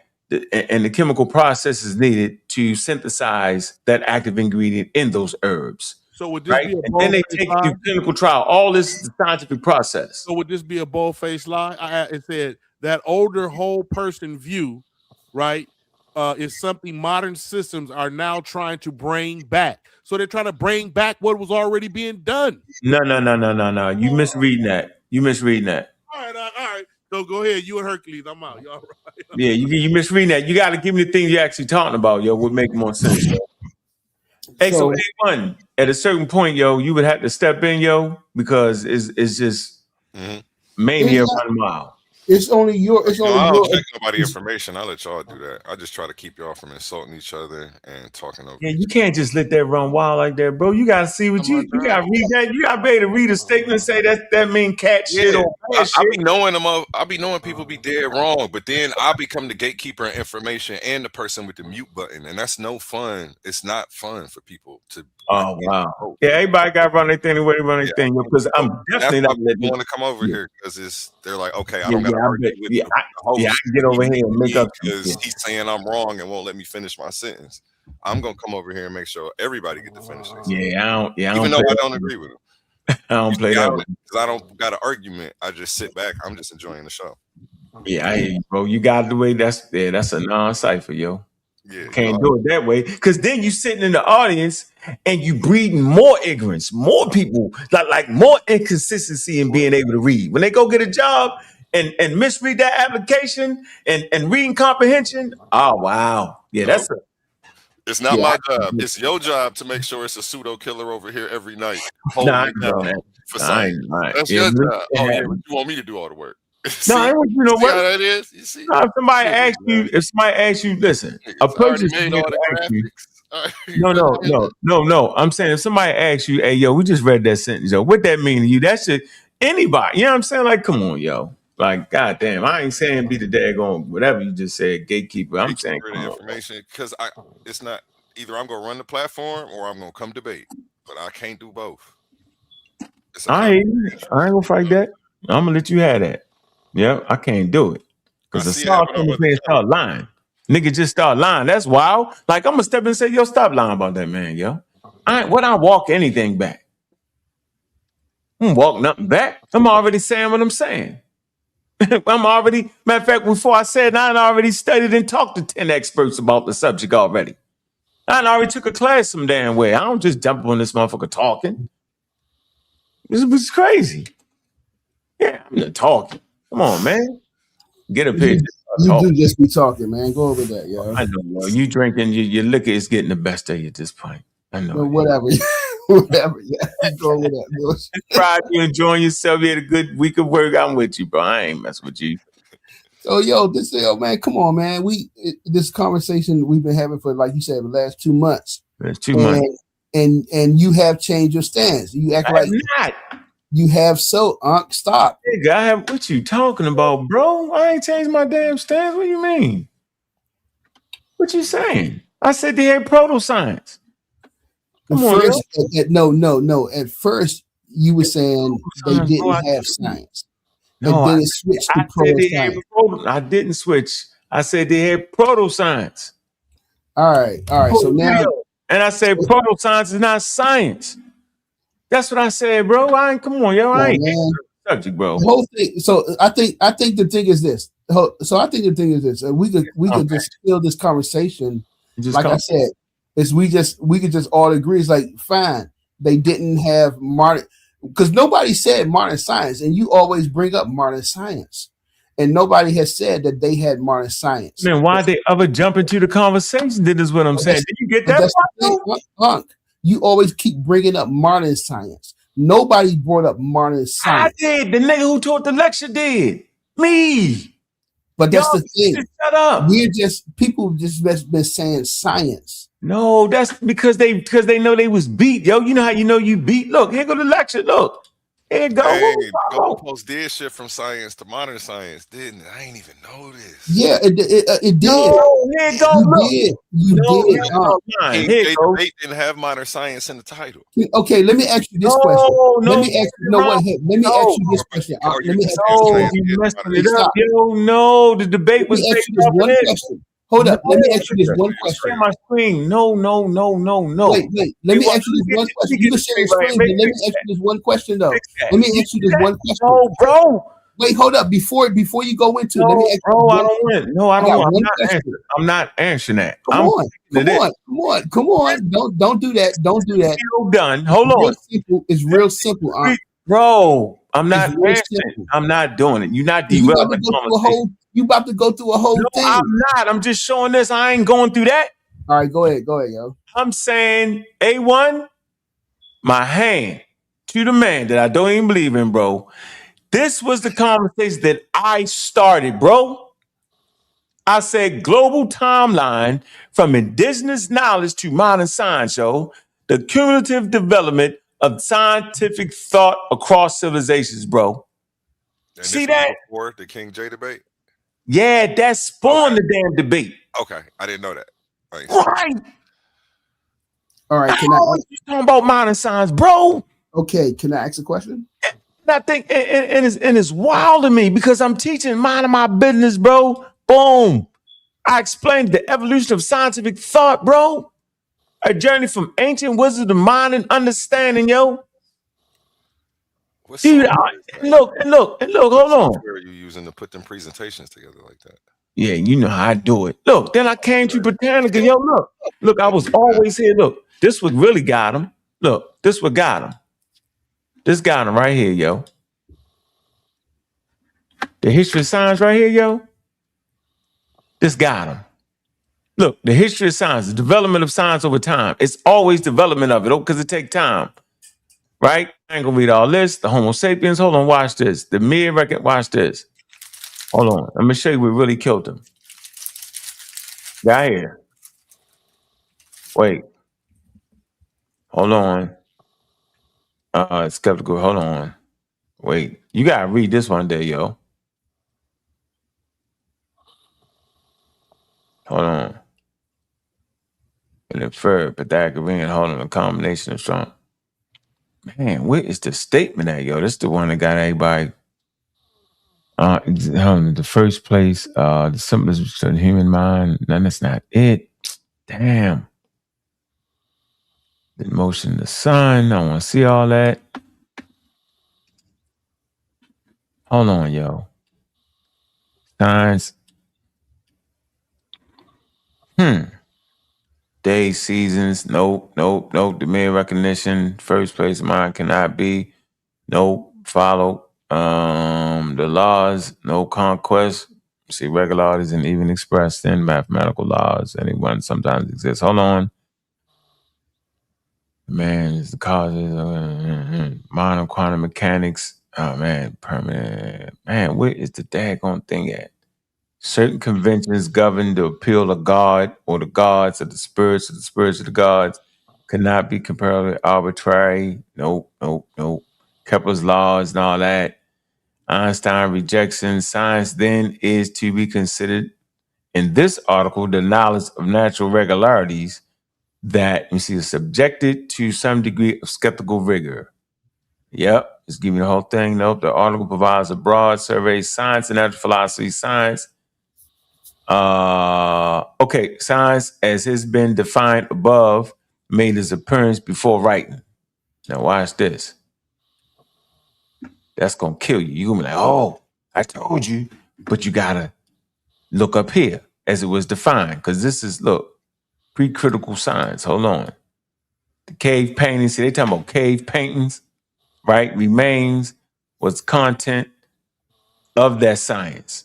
See, so if you think from the cave paintings, right, and all that, if you think the cave paintings and the bones and the reindeer horns and all that, if you think that is in 2000 BC, hold on, sudden, this combination of astronomy, hold on, man, the layout struggles, degrees, mathematics, where is the damn statement? Oh.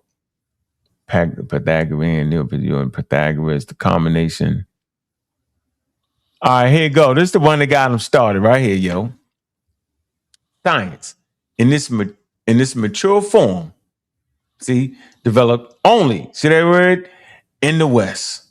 It say, but it is instructive to survey the proto-science that appeared in other areas, especially in light of the fact that until quite recently, this knowledge was often, as in China, far superior to Western science. So this is the Needham question.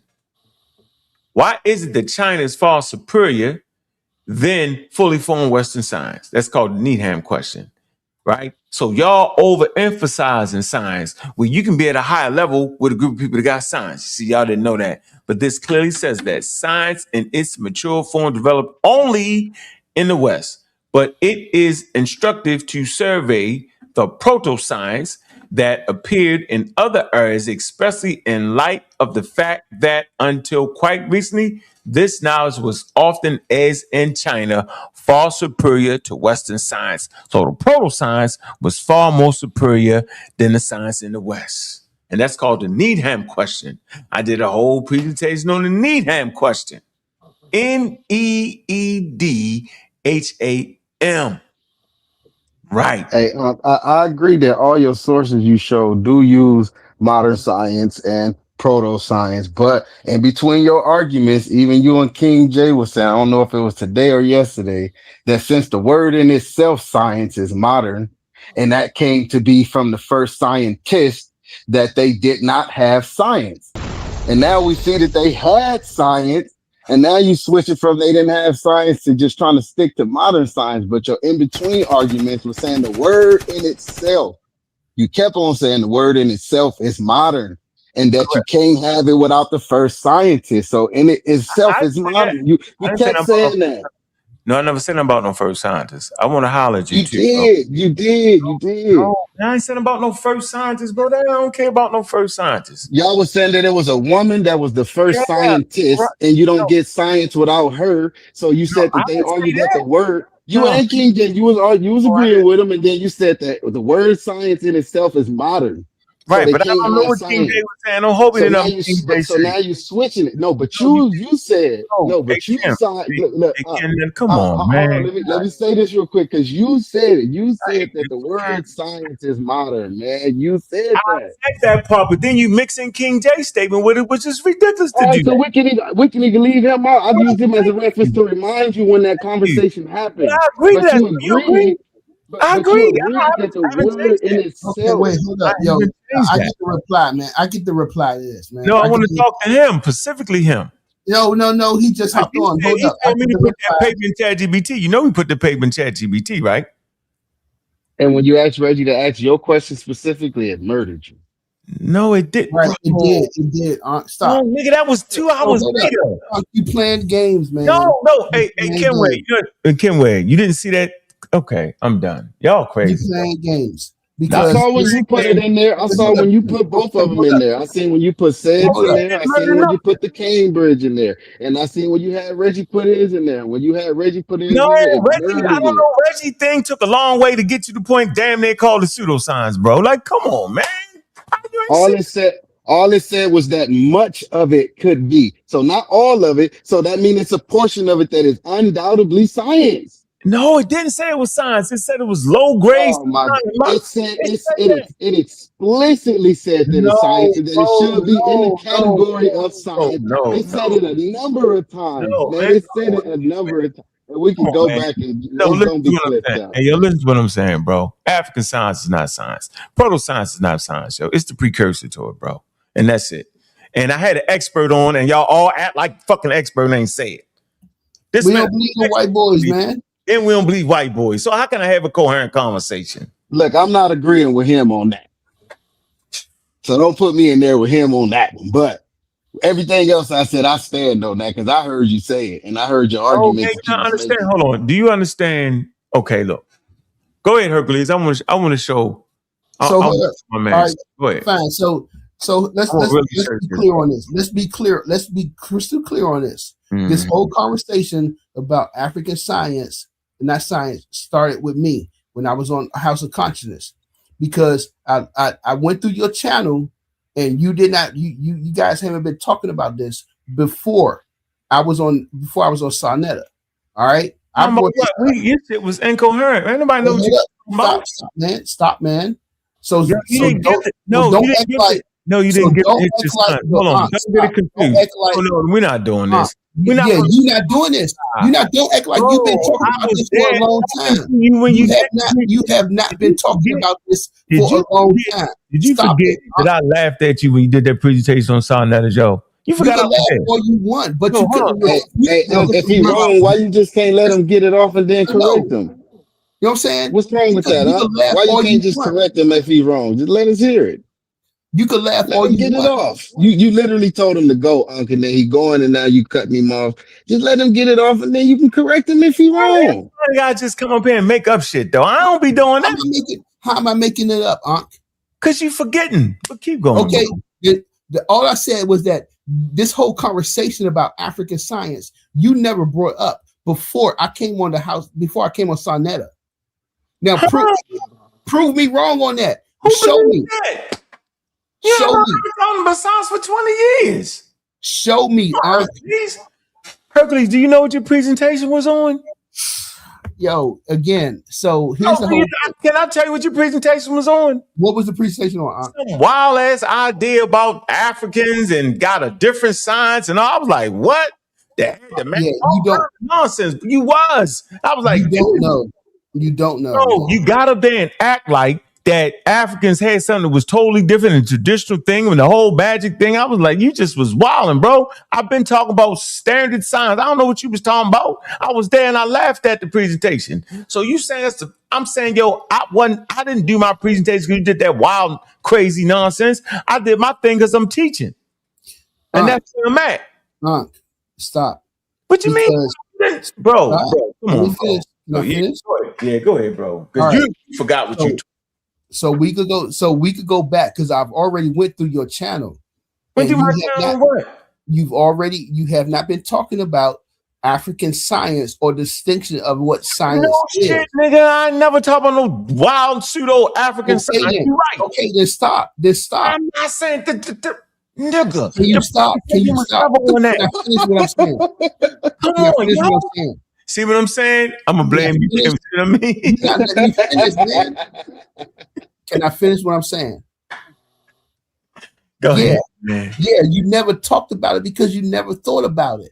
Right. That's why you never talked about it. Right, because I know so now. So hold up. So now that we've been showing you that we've been presenting that there's a difference in science and there's approach.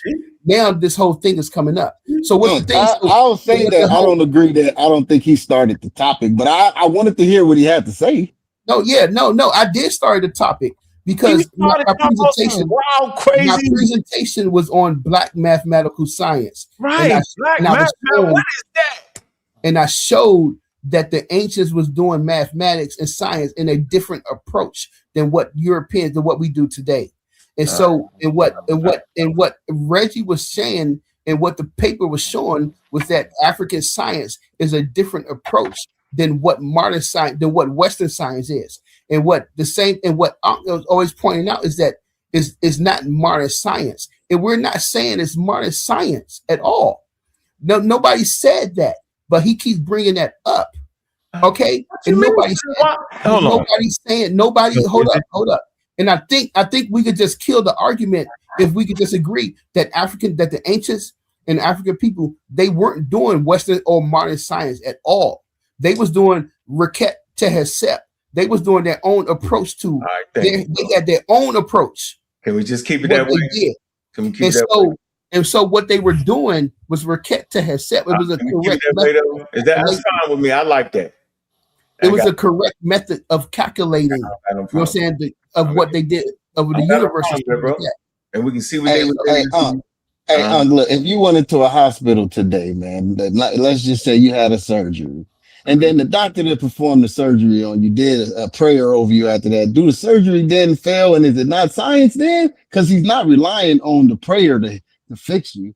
He's relying on what he physically did to you. And then he's just saying some words over. So is that now not science? Nah, you kind of mixing it up. You probably just got to get I'm not.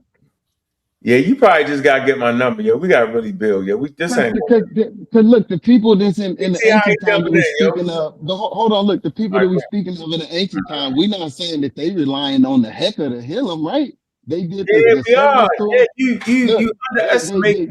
They use it after the fact, but they do the work on the person, right? First. They ain't do much work, yo. Whatever the surgery was done, right? And it wasn't that kind of surgery, yo. You're overwhooping it, yo. It's too much. So you're telling me, you haven't shown that. You was doing the surgery. You think they weren't doing that, yo? I don't feel like all that. But the thing is that, like I said before, you have not shown that them using. You haven't shown that them using spirituality. You haven't shown that them using spirituality is a flaw. I don't even care about all that because the paper Reggie showed. You can't prove it. Hold on, the paper Reggie actually showed the man said the shit is far behind science, yo. That proves my whole point, but y'all keep playing. It's okay, bro. Behind Western No, science. it said far behind modern science. And Yeah, hold on, far behind Western the science. response, but Why wait, though? but But wait, why? in the response of Reggie thing, it also said that it belongs in the category of science, and that the Man, person that's who how. wrote the First of all, hold on, and it said that the person that wrote this stuff referred to African science in the same context of Western science. I know, but that's And not it that's explained that a crazy. number of times. No, so what about what mine Different said? ways. So what about what mine is actually scientifically literate though. Mine was real technical. I don't care about all that. That man ended up putting the thing in pseudoscience. That's what it said. No, it didn't. It said It no, said that it's possible no. that it could be considered that, not that it Oh, is. bro, think about that statement But though. that's just a possibility, and it didn't say No, all of it. It it said gave a reason. much. No, it gave a But reason why. It was a reason before that. can you be honest and agree that it said much of it? So that means that it's a part of it that's excluded from the much that is undoubtedly working, right? Or do you disagree with that? No, man, traditional knowledge and wisdom work Do today. you disagree with that though? I disagree with being science. In the response, hold on. In the response, if it make the distinction between it and it says much of it could be considered, the part Consider that's what? much of it could be considered pseudoscience, right? It said much of it could be or later, right? Could be, right? But If not it that it don't, no, it currently says is. don't be Wait. tested. It said it used the word could be. It didn't say that it currently is. So Yeah, that's but just a possibility, right? Wait. yeah, but But that's just it a was a statement. hold on, It but was a wait, statement that's before just that. a wait, but that's just a possibility for the portion of it that's the much. What No, about the it was a portion of it that what about the no. portion of it that's not Why included do you in the keep much? saying that without saying the statement before that? You frustrate me, bro. Because it's a portion of it that is not included in the No, part that could be hey, pseudo. it was the statement before that, though. If you keep leaving out that statement, we won't get the context of what it was What's saying. the statement? What's the statement? If it's not tested, it has not been tested, bro. It will run the risk of being pseudoscientific, Right, but that's the portion of it that's in the much.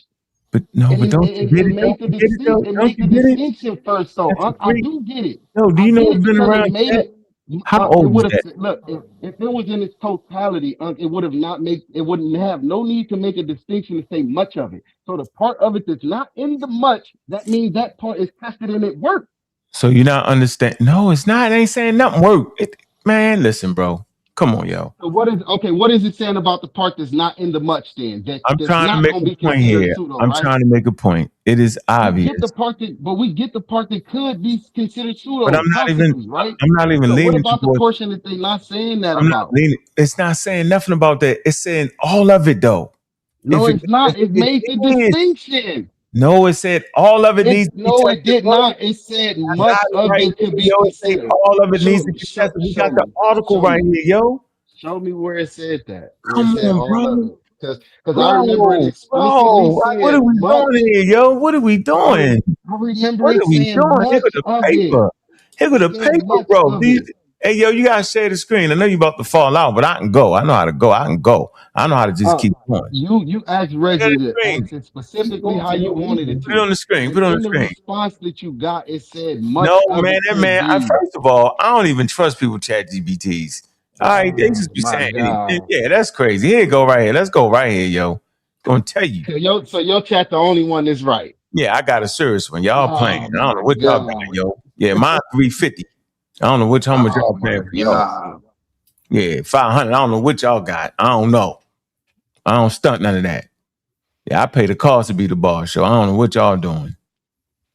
I've been paying for mine, man. I'm the one that's been paying for this, that's telling niggas to do that with the paid. Long before when me and you and Rakufu had this conversation, you know I've been paying for mine. So don't even do that to me. No, how much you paying though? That's another point. That's beside the point right now. That's all I'm not on no free version. I'm not doing none of that. I got a paid subscription. All right, so I got a paid subscription. Why do that? No, yours wasn't in there. I wasn't talking. You ain't in this conversation. You just jumped in it right now. Well, why are you putting yours in there? I'm talking about Reggie. I don't know what Reggie paying for his. No, you say you don't trust niggas. Shit, that was like a blanket statement right there. So I had to clarify that I must not be a part of them niggas. Then you know your chat GBT take on your mind though. No, because what I do is I tell mines to look for primary sources. Don't give me none of that fluff secondary, and give me contemporary sources. So mines and mines use indigenous terms. I make sure mines look past calling stuff European labels. I do all that. So I have a whole rigorous thing that I set up on mine, whole methodology that I go through long before I started doing searches. And I can send you mines. And I got a list of scholars from global all around that it pulls sources from, academic places and all that. So I bet you won't put that paper in there and read it to us. Mine is set to the T. Hey, I've already done it. And it said the same thing that Reggie said. That So why am I saying something different though? So why am I saying something different? Because you changed your stance. No, I say why am I ChatGPT something different? Because you using the word modern science. When originally you kept saying, hold on, let me finish my statement. This is originally bullshit. you did say modern science, but like I said, in between your arguments, I never changed my argument, man. Why you keep saying that? Because in between your arguments, you explicitly stated that they could not have had science either, because the word science is modern. Right. But in these responses that we get, they saying that the stuff that they had is classified in the same science as Western science. I don't care what the Nigerian is talking about right about this point, bro. Because he ain't saying what you think he's saying. Because I'm reading it right here. Yeah, I don't care what y'all think he's saying. I don't trust y'all. Y'all wild out half the time on purpose. Willfully on purpose. Y'all sit around thinking y'all we all got it right here, man. Yo, we all read it. Yo, how I supposed to really take everybody serious? They think they ancient Hebrews, Native Americans, and Egyptians. I don't think none of that. But I do know the ancient Egyptian traveled and migrated up there from in Central Africa, so they wasn't always just there. Migrated where? Migrated where? To the north. From where? From where? From the Sahara, when it was the Green Sahara. In that region. Come on, man, yo. Nah, man. I've been teaching that for over 20 years, just for the record, yo. So you know that they came from. Where do you think they came from? In Egypt, in the Sahara, in Egypt. Oh, they just sprang up from there? It's in the Sahara is in Egypt. Been teaching that for 20 years, man. Come on, yo. You know what? I get it, yo. Y'all just be wild. Y'all say the hell with this nigga. That's what it be. If y'all just say, you know what? Let me like him for one day. One day, let me pay attention to this nut for one day. One day. Look, I'll be listening to you. You my boy. You my boy. When I disagree, I disagree. And when I agree with you, I agree with you. How you gonna disagree with me on this topic, yo? Because you ain't right. You ain't right because you changed your stance. Had you not changed to say the modern science term and since it's modern and all that they don't have it, that's where you killed me at. If you would have just strictly kept saying modern science, then I would have said that that's something separate. But when you switched it and started saying that since the word science in itself is modern and they didn't have that, that's where you I kind of thought you was really studying, yo. I always looked at you. You know, I always looked at you as somebody that really studied. Now I realize you don't. You just you're on the edge. You say that about a lot of people when you don't agree. I ain't mad at you for saying that. No, listen. Hold on. Seriously. I ain't mad at you for saying that. No. I'm saying because that's your opinion. Because a person that really study like African culture, they don't give a damn about modern science. They immediately say, no, they ain't have it. They had a analysis system that allowed them to build pyramids, have I agree that they didn't have modern science. I already said that. No, listen, science period. Science period. That's where you see, but you said you didn't make the argument to science period, and here you are doing it again. No, because they didn't have science, yo. See? All right. And I'm saying a person that really study know that you can accomplish building pyramids without any type of science. Bullshit, man. Come on. No, I'm not talking to you. That don't make sense. I know. I'm not talking to you because I know it's not going to make sense to you. I'm talking to somebody that I know at least read. You're talking about somebody who didn't take a science class? I'm not talking to you, bro. I'm saying that you can build a pyramid with high-level mathematics, high-level engineering skills, and tools that'll get the job done. That's science. No, it's not. Because before you get to that level, hold up. Before you get to that level, you have to do science. You're not just going straight into that level. It's science to go into that level. It's hard to talk to somebody when they drinking, yo. I can't do it, bro. No, it's hard. That don't matter. You're not understanding that they did research before they even did that. Man, research don't got to do research and I have science. I don't feel like doing this, they just woke up one day, it was like, shit, let's just put some bricks on top of each other, yo. Man, I don't understand why y'all have a need to take it back. You're looking at it from a modern perspective, yo. Are you serious, bro? And you're looking at it from a European perspective. How, bro? I'm looking at it from an African perspective. No, you're not. No, you're not. All right, man. All right, yo. But Unc, you also argued they didn't have empirical evidence either, and then even in your own response, you said, "All right." If I didn't hear you say that, I'll stop right now. If I didn't hear you say that, I gotta go back and check. I'll stop. Listen, I said I'll stop now. If you didn't say it, we ain't gotta argue about it. It might have been somebody else. It might have been somebody else. I ain't gonna argue with you if you say you didn't say that. But everything else I know you said, you said. No, you gotta have empirical. You gotta have empirical data to cut the stones and get all that together and transfer it. For 26 years, to build the pyramids. That's empirical data.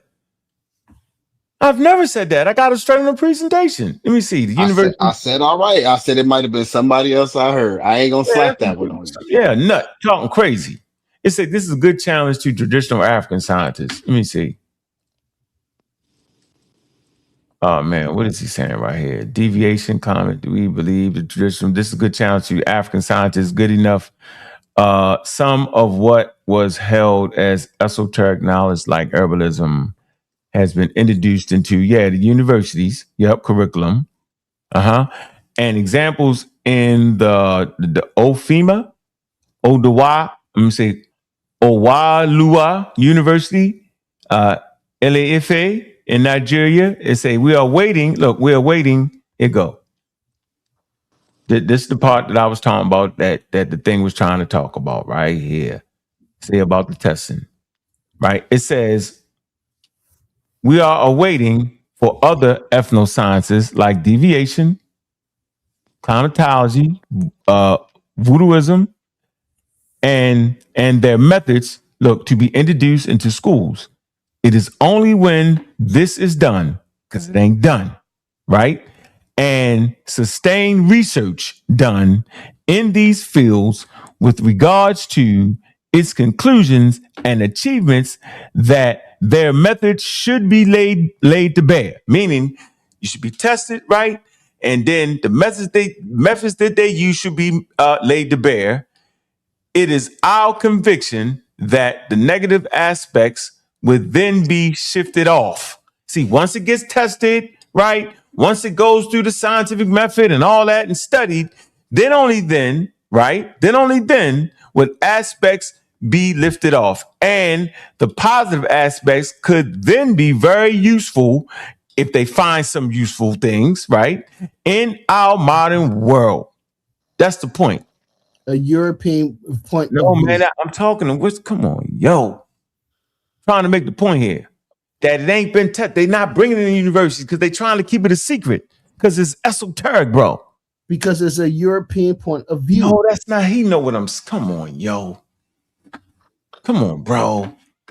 Come on, man. You keep being stuck on European thing. It's gonna hurt you, bro. No, I'm not. So come on, man. You literally just read. You literally just read. Can you? You literally just read the definition. Hey, Kemet Neter, you get my point, Kemet Neter. Hold up, Cosmo, real quick. He literally just read what they was looking for. Was that an African-centered point of view? What they was looking for, or was that a Eurocentric point of view? You cannot keep bringing that into this. I'm asking the question. Was that an African centered or European centered? You think it's the white man's science, bro. I can't talk to you. I'm just asking the question. It's not. No, it's not. It's what we do when we want to test something to see if it works. That's all it is. It's not a white thing. God dang, yo. So now only white people test stuff. God dang, yo. Anyway, I read the whole thing before Cosmon. Cosmology or whatever the hell. You know my name. I don't know your name for real, bro. It's the first time I ever talked to you, yo. You can read. That's And this ain't the Cosmon, first bro. time you Respect talk his to name, him. man. Hey, it's the first time I talked to you, yo. You've been on the show and everything, but it's okay. I might remember. I know, yeah, my homeboy is C-Law Shalom. Oh yeah, that's my man. That's my guy. Oh, that's my man. Me and his son played football together. Last time you played football, man. Stop playing. No, my son, his son and my son. That's how long I want to see what they saying about this African spirituality. I'm saying it ain't. Because it sounds like dude saying it's fake. Who's saying this? Yeah, right. Your source. Put your source back up, bro. Yeah, what he's saying is it's not up to modern science. That's what he's saying in this whole paper. He said that. He said it all up in the abstract. You go over the abstract, which everybody running from. I don't know why. It said in the damn abstract. Hold on, go back down real quick, bro. The abstract said it said it ain't up to par with science. Modern. Why y'all keep acting like science? Right.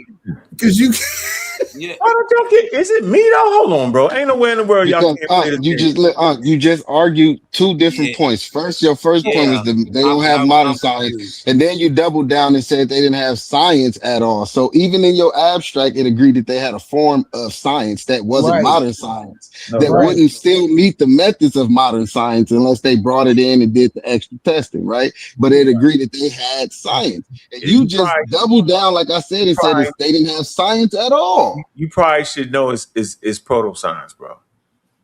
Nigga. Seriously, like right here, you see this, right? Look. So the conversation actually started with me teaching about this. Some key words here: cumulative development. From indigenous knowledge. Yeah, so it's this I started the conversation. Everybody else started playing games. Huh? What's this from? This is my presentation that started the whole crazy, wild conversation. And I mentioned proto science in here. I did this. I said cumulative development of scientific thought across civilizations. Right? So you're gonna have scientific thinking before you even have science. All right, the way you think, the way you manage the environment, you have to start thinking. Right? And so it comes from indigenous knowledge. 350,000 years ago, people had indigenous knowledge. They had plants, they had herbs, they had all that. They wasn't waiting for white people to come with science to save the day. They wasn't. Right? And it accumulated. Right? And I went here next. I said the evolution of scientific thought, a journey from ancient wisdom to modern understanding. Right? We live in the modern times now. Indigenous knowledge, 350,000 BCE to 3,000 BCE. That's going to safely push you into Egypt. Right? It's a early practical knowledge, astronomical observation, and agricultural calendars across diverse cultures. I've been teaching this for so long, I could dive right here and show you an ancient show enough that y'all never ever talk about. Let me see, did I wipe this out? Let me see. Nobody ever talks about this. I've been talking about this for 20 years, yo. 20 long years. Here you go. Right here. Now, remember what I just talked about. I'll go back to here. Hold on. Go back to here. What I say? Early practical knowledge, astronomical observations. Right? So can I show you some astronomical observations somewhere 350,000, 150,000? Of course, I can. Mm-hmm. I know I can because I've been teaching this for 20 years. When the sea saved humanity is the article. PBB13. PP13B. My fault. Muscle Bay, near Muscle Bay, South Africa, right here. Here you go. Caves. I'm the one that talked about African people being in caves. Y'all was running around talking about white people was in the cave. That's a lie. Africans was in the caves first. Wow. Yeah, right. Cave today known as simply as PP13B. Put it in your search engine and catch up. Near Muscle Bay, South Africa, sheltered humans between 160,000 to 35,000 years ago at the time when Homo sapiens was in danger of dying out, almost went extinct. Why? Because it was during glacial stage 6. That's an ice age. Ice ages affect Africa too. Huh? Ice ages affect Africa too. Wow. Can you show that? No, I remember this one when you was beating Easy Bands up with this one. I was there. I remember this. Here you go. You said, what was that, 350,000 years? You said a calendar? No, I can show you one right here, a lunar calendar system at about 160,000. Yeah, but no, what was that 350,000? The 350,000 was this right here. I was saying between this time, because this is the earliest Homo sapiens 350,000. And somewhere in between, right, they developed early knowledge, astronomical observations, that early in time, bro. Somewhere in there, you get it? You saying, just so I'm following, that they found a man in Africa 350,000 years old. Yeah. Bones. That's him. Who? Modern Homo sapiens sapien. Yeah, modern Homo sapiens sapien. Yeah, but they found that blood type. That's AOO. Yeah, that's another one. That's part of it. He go back 350, 300. Yep, that's the early Homo. But that's from a man in America. No. Ancestors traveled to America with the Homo group. No, they didn't. His people from No, America. I don't want to do that. I don't want to do that. I want to keep moving. Seriously. I was just trying to see how you got this in. No, that's it though. But that's it. But watch this. I know you ain't talking about the Albert Perry. Yeah. I don't want to argue that. That's going to take us away from what his roots go back to Cameroon, man. Albert Perry is the oldest. But his roots go back to Cameroon. No, man, you can't argue that right now. We can do that next though. Let's separate it. Let's do that next. I think that's proper. So we don't muddy this up. So I'm gonna come right here. This is a marker for me. And I think it'd be either above this or below this. Let me see. Previously oldest example of human systematic use. Okay, the oldest known examples of humans systematically using marine resources date to 120,000, but data analysis performed by Marion Barr Matthew General Survey. Foraging dates back to the stunning 164,000 years. Muscle Bay, hold on. Hold on. The zone, hold on. The harder muscle, eminent sun. Okay. Right here, it say the kind of foraging is harder than it might seem. The mussels, limpets, and sea snails live on rocks in the treacherous intertidal zones, where an incoming swell could easily knock over a hapless collector. All right, so it's dangerous in the waterways. Right? It say along the southern coast. Safe harvesting with significantly high returns is only possible during low spring tides when the sun and moon align, exerting their maximum gravitational force on the ebb and flow of the water. Because the tides are linked to the phases of the moon, advancing by 50 minutes a day, I surmise that the people who lived at PP13b, which 160,000 years ago was located much farther inland, right? 2 to 5 kilometers from the water because of the lower levels, scheduled trips, right, to shore using a lunar calendar of sorts. We move this up a little bit. All right. Just as modern watch this, and they know this because it's based off of modern coastal people. So they study the modern coastal people, right, have done for ages. All right, it's important, and this is the food source they was getting. This, and this. They're your first shellfish eaters. I've been talking about this for 20 damn years. All right, now I'm going back to this. Now I'm giving more credence to this. All right. Now, I move next in my presentation. Watch this. I moved the proto-scientific tradition from 3,000. Now, y'all can pretty much figure out what 3,000 represents. It represents a big-ass jump. It's not, yo. Nah, we right here. I went to 3,000, see? Yeah, that's a big-ass jump right there. No, that's just time. It's just time, bro. That's 347,000 years. I know, yo. So I want you to think about this. That's how long it took to get to that point, yo. See, this is what we messing up here. It took that long, bro. You might listen, you don't gotta agree with the time. Just understand this how long it took to get you this stage. where you start talking about Egyptian and Sumerian civilization. Now, watch this. The emergence of structured diagnosis, astronomical predictions, right? And rational explanations in early civilizations. We call this proto-scientific traditions. And this one, Reggie jumped out the window. I've always been saying this. Here's my presentation. Classical scientific expansion, 500 to 1500 CE. It say the Islamic Golden Age, 750 to 14 CE. It say the Islamic Golden Age translated, preserved, and advanced knowledge in optics, algebra, and medicine. They was translating the Greek text, the Greek and Persian text. They was called translating houses. I was always moving us towards modern science, scientific revolution, systematic empirical investigation, experimentation, and mathematical laws defined as new era of discovery. Yeah, yo, because then at this point, yo, they bumped into the daggone Americas. So at this point, they realized that, whoa, wait a minute.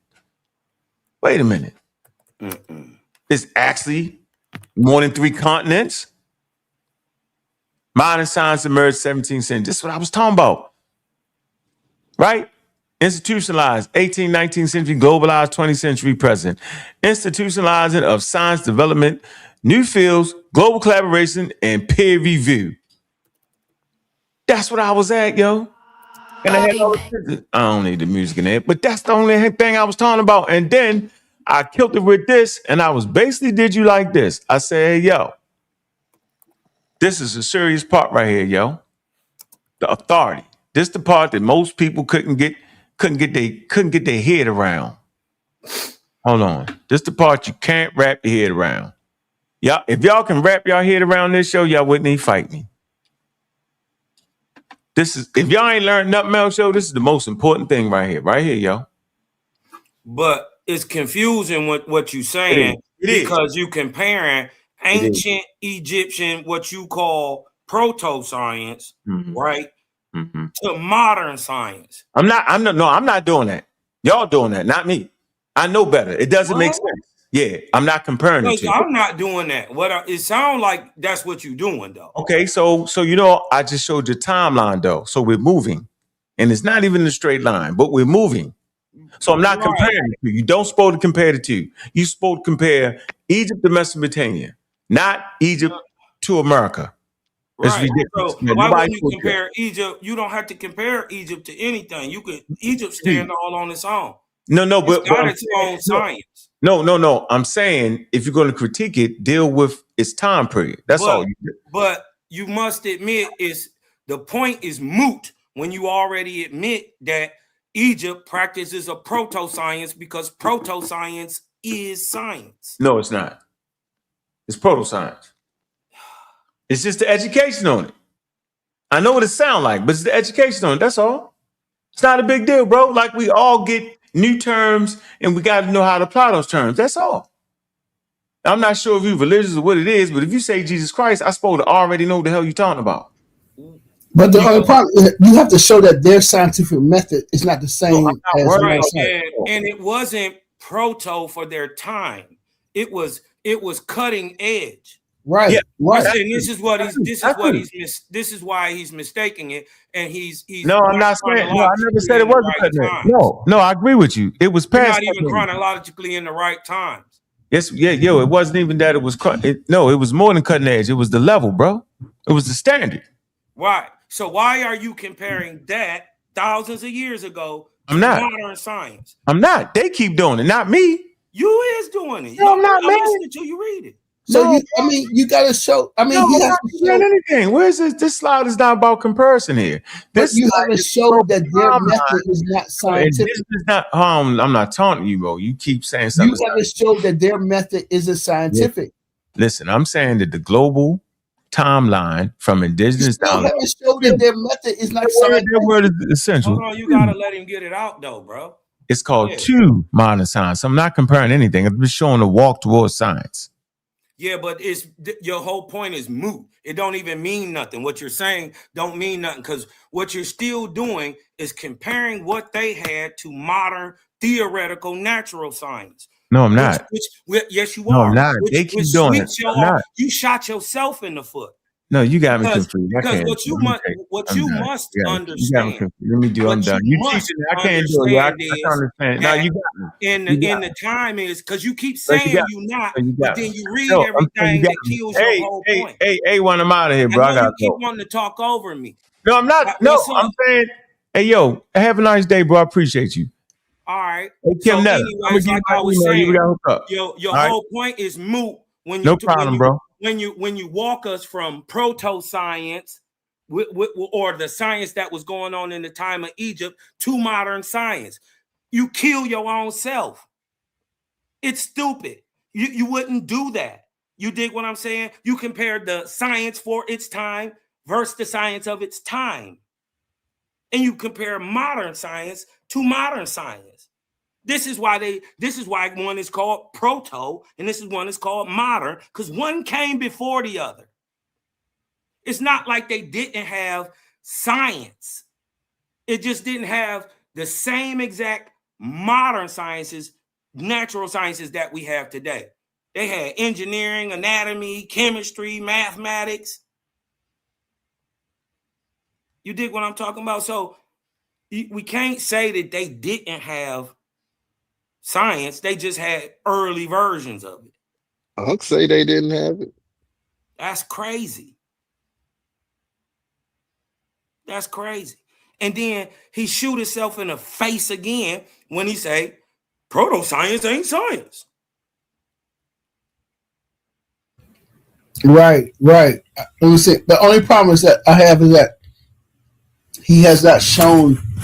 He never. They never showed that. And he made that shit up himself. That whole doc. He. That's his own document. Google doc. He did that up himself. He ain't have a source to first on there. Yeah, his own document. Years. And then he didn't show us no calendar for 350,000. He ain't show us one for 160,000. And then his own source said they could be probably right. That was garbage, man. Everything I wouldn't even have a problem with his argument if he stuck with modern science, because of course they didn't have modern science. But when he doubled down and said they didn't have science at all, that's where you lost. You just sticking your foot in your mouth. You're spitting in the wind. Right. And that's the thing I've been pointing out to him over and over and again. It's like, yo, you have to show us that their method of science does not equal science, period. At first he said he never argued that they didn't have science. When I made him remember when I brought the King J point. He said he didn't say that they didn't have science at all. Then he doubled down and said that they don't have science at all again. That's what I said. See, you making two different arguments now. Like, and look, just simply, y'all, anybody can Google this. Proto-science is just the early version of science. It's the same thing. Right. Just a quick overview. You could wiki this. Proto-science is generally considered the earliest developing phases of a science rather than established science itself, often operating at the boundary of scientific inquiry. It uses existing knowledge to form hypotheses and gather data, but often lacks complete empirical testing or falsibility. It differs from pseudoscience by its willingness to adapt or become established science. So proto-science is just the early stuff that they didn't have all the numbers on yet. That it don't mean they wasn't practicing it. They would, yeah. And it don't mean that they were coming out with incorrect outcomes. They were doing brain surgery. Yeah. And that's why I gave an example. Like if you go and get a damn surgery today in the hospital and then they pray over you after, is that considered Hecca and it's now no longer science? Like, or what? Come on, man. Man, and what they don't understand is what the dumb, deaf, and blind don't understand is and can't get out their way to see is that spirituality and science are two sides of the same coin. They actually do the same thing, literally. They complement each other. I'm not saying that they complement each other. I'm saying they do the same thing. Science tries to explain the unseen causes behind the scene. That's what science does. Spirituality tries to explain the unseen causes behind the scene. Right. They are two sides of the same coin. You can't split science and spirituality. Right. Yeah. But all right, y'all, man. Peace, man. I'm gonna get out of here, man. All right, yeah, I'm about to roll out too. All right, yo, good job, man. K1, yo, hey, Cosmon, good job, man. Yeah, I mean, it just didn't make no sense. I know I was hearing him right because he was double talking. He was saying, they didn't have science, they had proto-science. Well, you just admitted they had science. So then he was saying they didn't have no science. That was the killer. I could go with the part that they didn't have modern science, yeah. But you dig what I'm saying? They had some sort of science, right? Can't Nam one of y'all build a pyramid. Nam one. Nam with 2 A's. You dig what I'm talking about? They can't even tell me what they fought. So all right, A1, yo, I'm out, yo. Peace. I'm gonna go to a word from our sponsors real quick. Let's be real for a second. Some of you claim you're the best debaters in the game, but every week you're still arguing for free. You study, you prepare, you show up, you give them viral moments, and the platform gets paid, not you. That's not competition, that's exploitation. Some leagues built their entire reputation off the backs of debaters they never intended to compensate. Clips, views, donations, super chats, and the people creating the content still walking away with nothing. Over here, we don't play that game. We are one of the only debate leagues actually paying debaters, reinvesting back into the community. Because if your arguments generate value, you deserve value. So here's the reality check. If you're really the monster you claim to be, if your research is really as sharp as you say, if you really think you could dominate any room, then prove it. And here's where the stakes are real. Warriors don't fight exhibitions forever.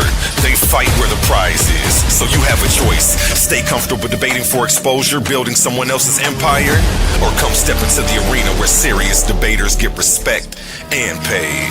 This isn't charity. This is combat. In the arena of ideas, words are weapons.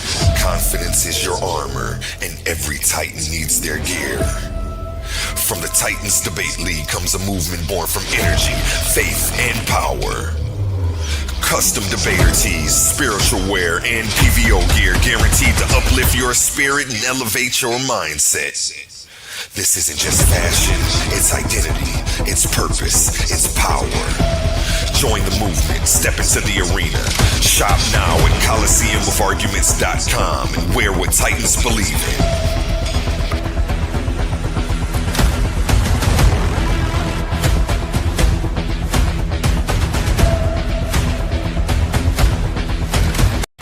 Attention all debate fans. You've been watching, you've been arguing, you've been picking sides. But now it's time to level up. From this point forward, all debates on this platform are going members only. That means the hottest clashes, the wildest arguments, and your favorite personalities going head to head will only be available to subscribers.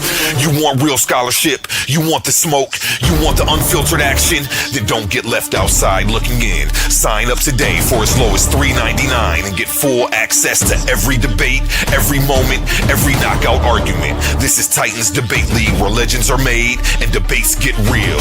Join now or miss out.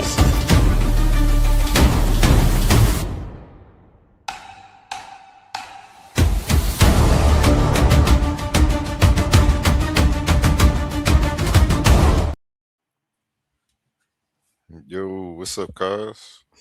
Hey, Weezy, what's the word, Jelly Bird? Chilling, man. You already know, man. I'm about to lay it down here shortly, too. Heavy. Y'all must have been chopping it up heavy. I'm going to have to go back and catch this one. Oh, yeah. We was going 7 hours strong. I seen Ankh up here scamming. Charlatan, man. He terrible, man. He done took them jabs. Bro ain't been right since he took all them goddamn jabs. I wonder how he feel that they hitting Fauci and them with lawsuits about that stuff. I seen that. He sold that stuff to his people like it was. It's about. Like it was I ain't gonna lie. It's about time. And you know what? I'm gonna talk to the some of the pseudo killers and see if I can get somebody up here to have a discussion on that topic. Yeah, man, because it's looking bad. Yeah, it's. I knew it was coming. I was wondering what was taking so long. I think that's why they was trying. I don't know. I ain't gonna say trying. You know, that's a whole nother podcast though. That's right. I ain't did a politics podcast in a minute. I mean, people need to be hip sometimes, though. Yeah. Sometimes you don't know what you need to eat. No, that's science, though. So we're gonna have to bring that up for sure. I'm glad you said that. And hold on, let me write that you down. you don't know you need a watermelon until you eat one. Then your body don't forget and start craving it. Like, get some more of that. I gotta write that down real quick. Watermelons be getting back right in a minute. Oh yeah, you got that garden over there. I'm about to start planting my stuff. Been having my dirt. I had to move I had a whole bunch of super soil that I left over, and I reuse my dirt. Yes, you should. Hell yeah. But you turn it into compost? How you do yours? Yeah. So I let it naturally compost itself. I throw more material in there, just to feed it back. You got to feed the leaf and biochar and all that stuff on the breakdown. You know what I mean? Hit it with extra mycorrhiza. I just wet it. But I end up having to move. Man, I had all this goddamn dirt. And I know you wanted to take it with you, didn't you? You think I did? Hey, I was gonna say you like me. I'm like, man, this dirt coming with us. You bug coming with me, man. I've been cooking this stuff stuff for years. For this. That dirt costs money, man. This the same dirt, man. I know for a fact. $10 a bag, baby. With all the stuff, this got to at least be. I didn't even switch it out, but I'm sure this is primarily the same dirt from 2020. Right. These niggas is rich selling dirt, bro. You can do anything you put your mind to. That's all I'm gonna say. You know what I mean? And I done definitely bought some. So I got stuff out there way older than that. Same shit. I just stick another plant in it.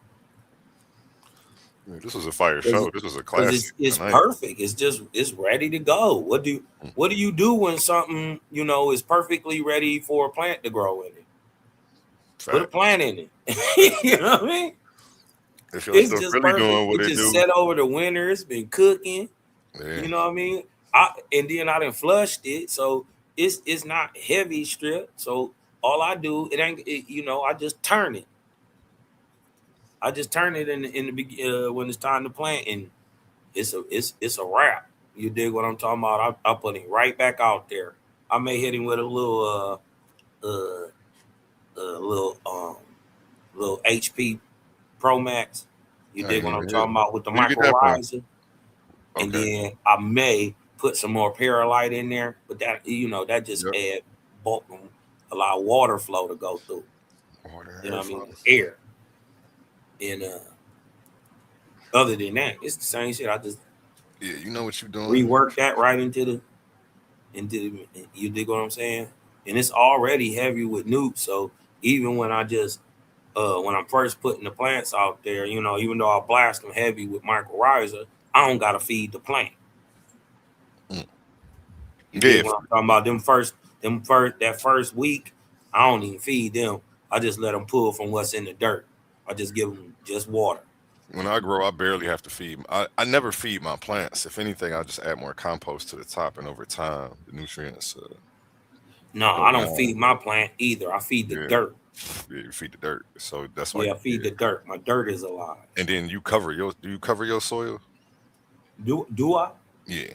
Sometimes. I always. And then sometimes no, because like the newer stuff, I want the water to hit that. I want it to get all that open in there, and then you got stuff that's later on and it's cooking. You want to cover that. Yeah, when it get hot, Because when I was studying how to grow in desert conditions, you need that you need to cover your soil so the sun doesn't dry it out. And then it actually, because if you go into any deep forest, it's layers of stuff. It's hard to hear you, hey Weezy. For real. You a little low. I can hear you. You sounding crispy, Mic but it's check. just a little low. I don't know. I got 3 dots on my on the microphone thing down there. Hold on, let me turn. I'm gonna turn you up on my side. My bad. Yeah, Go ahead. that's probably what it is. I was gonna say when I was looking up how to grow in desert conditions, though, you want to cover your soil. They use wood chips or mulch. When you go into any deep forest area where stuff is growing the biggest naturally without any human interaction, yeah, you know, stuff is falling and creating layers on top of each other, and the soil isn't drying out. So that's how you can if you ever growing where it's really hot, or if you're growing where water is scarce, you definitely got to keep that soil covered. Yeah. Over Midwest though, we in the Midwest. You're right. We ain't got to do that until like July. But look, dig this. I've been growing so long, right? Shout out to my OG, my OG old school, man. My old school of Cruller, man. Passed away a couple years ago, man, from a heart attack. But he had a warehouse, and it had like 3 sections to it, and we called them because each area was different. It was totally different, right? Each area. So we grew different plants that was more situated to them type of situations than others. So we had one that was kind of like with dappled light, and it was hilly and more watery. You dig what I'm talking about? So we call that Pakistan. But then we had an area that was flat with like concrete. You dig what I'm talking about? And it was hot. And, you know what I mean? And all that. We call that Afghanistan. Right? And then we had one big ass area. It was like flat, looked like grassland. And we call that Little Africa. And so we tailored the strains, you dig what I'm talking about, per area that would grow best in which area. Man, we killed everything that year, dog. Everything was crazy. We put them sativas in them hot, dry places. Boy, they went nuts. Nuts.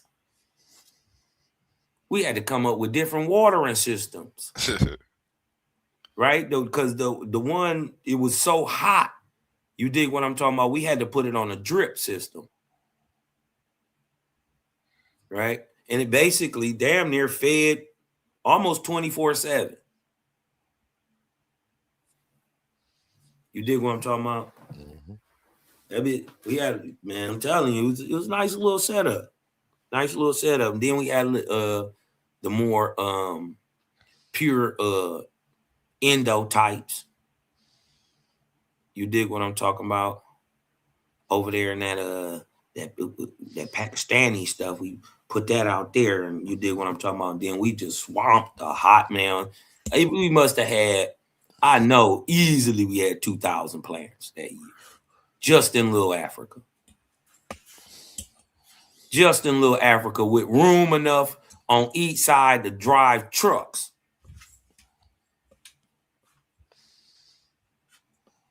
You dig what I'm talking about? That's how big this lot was. You could drive a total trucks around the whole rim of it and never touch none of the weed. Big as hell. It was like a whole city block. And shit, I know it was 2,000 in that one alone. Easy. It was probably close to 500 in Afghanistan. Afghanistan's probably another 500 in Pakistan. Whew. Everything came out great that year. Everything came out. And then guess how we watered the Little Africa? We built cat systems, right? We built cat systems in the middle of the plot, right? We used cat systems right there and used a natural lake.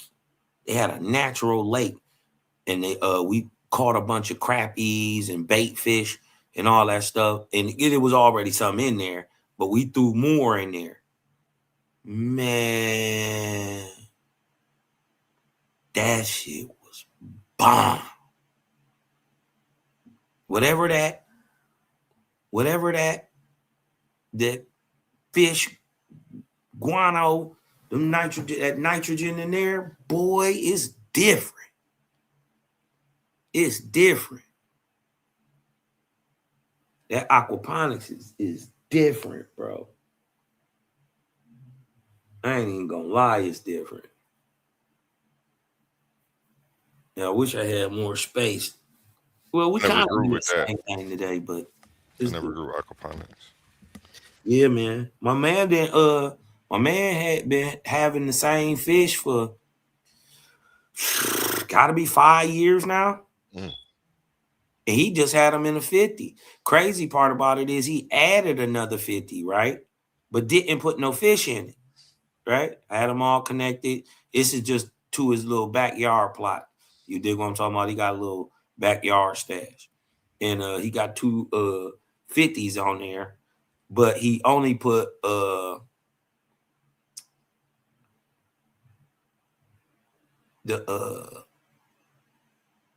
one was only connected, right? So he hadn't even put the other fish or no fish, you know what I mean, in the one yet, right?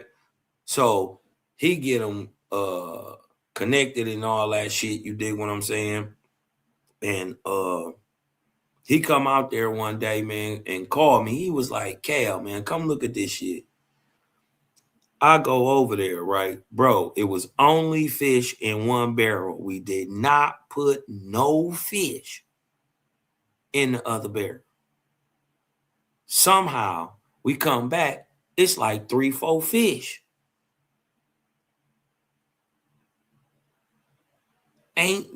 Bro, there's no way they could have got in there, bro. It's no way. Because first of all, on both sides got grates, right? And even though the water was filled up on both sides, you had to turn them on while both sides was full, so it create a pocket, right? So it'll push. You dig what I'm saying? And bro, there's no way some fish got in that other bucket. But I swear, for cheese and crackers is fish in there to this day, and we don't know how they got there. Hold on for a second, Cosmo. Yeah. Tim Washington, what's up with it? What up, my brother Tim? What up, though? Okay. I'm just making sure you wouldn't. What up, though, boy? What's the word, Jay? Flash the public. Go ahead. Oh no, I ain't on that A1. What up, dog? What's going on, cousin? Nothing to it, man. When can I come get my smoke sack? Oh shit, what you talking about, bro? Shit. Yeah, man, hit me on the back streets. I'm gonna for sure. Put that hold on, I got you. Yeah, you know it's legal beagle up here, baby. Recreational. Sure. Come fuck with your cousin. You know I got some chronic. You know, I'll be trying to keep it in the family. All the time. Anything less would just be uncivilized. You know what I'm saying? What up, though, A1? Chilling. How you feeling today? I'm good, my brother. You know, I like doing there business you go, bro. with family. I got you. Yes, sir. Yes, sir. You know, that's how we get down. I got some business for you too in the future. Oh, really? Yeah. Hit my email, titansdebateleague@gmail.com. Yep, I got you. Yes, sir. I want you to make me a commercial, bro. Yeah, say less. You can have it. You know, I got a 48-hour turnaround. Yeah, you be getting down. I like it. I like your steez. Yeah, I was just about to say, since you keep it in the family, let me go ahead and run one of these words from our sponsors. You can check my website out. In the arena of ideas, words are weapons. Confidence is your armor, and every Titan needs their gear. From the Titans Debate League comes a movement born from energy, faith, and power. Custom debater tees, spiritual wear, and PVO gear guaranteed to uplift your spirit and elevate your mindset. This isn't just fashion, it's identity, it's purpose, it's power. Join the movement, step into the arena. Shop now at ColiseumOfArguments.com and wear what Titans believe in.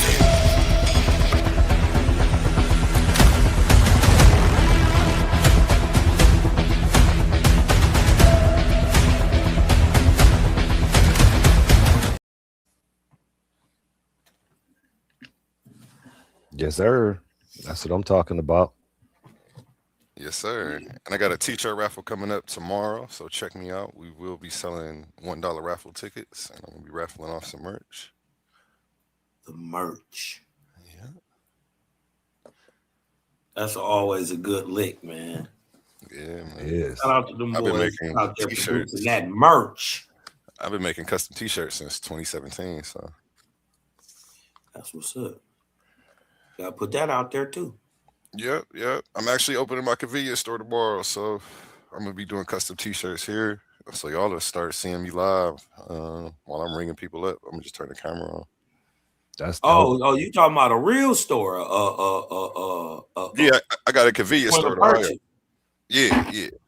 Cigarettes, snacks, whatever. I'm building a restaurant in the back, a carry-out restaurant. So I'm gonna be open all night on the DoorDash and all that too. But I got to get my sinks installed, then I can open that up. Yeah. That's dope. Gotta come mess with you. Ain't about a couple hours. I told you I'll be out there all the time. I'm out there like twice a month. Word, hop at me. Yep, Where you be at? I'm coming out there. I don't want to say where I go live, man. I'm putting out too much information. I'll be right outside the D, but then I'm pulling to the D to take care of some business sometimes. I know where you at. Either way. Yeah. And they got the chocolates. I like. They got these chocolate candy bars. I like in Detroit. I got to come in. I can't get them on the outskirts. Yeah, I know where you at. Yeah, you know right where you at. Yeah. So yeah, I'm gonna definitely go holler at you because I'm trying to see what your garden look like. We just gonna let people see that we be linking up and moving around. We in solidarity. Yeah.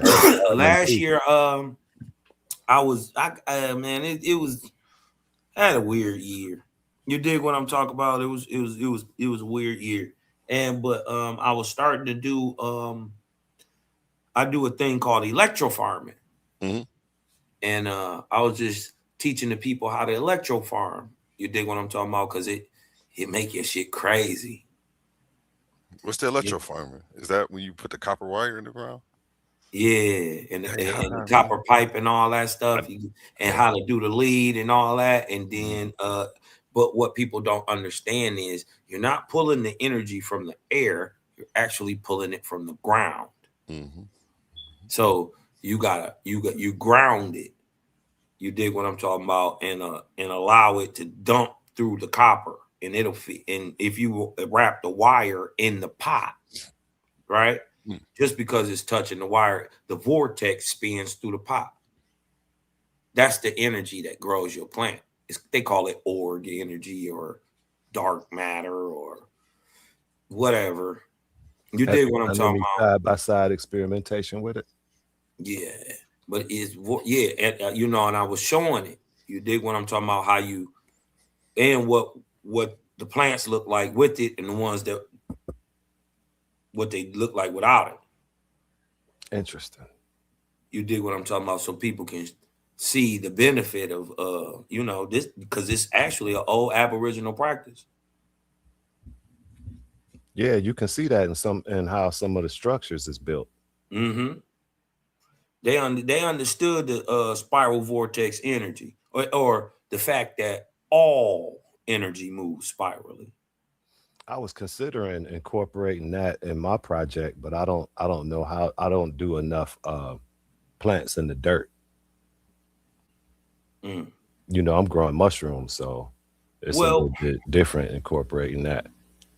Well, it's the same force that makes everything grow. Right. Right. And But the how would positive.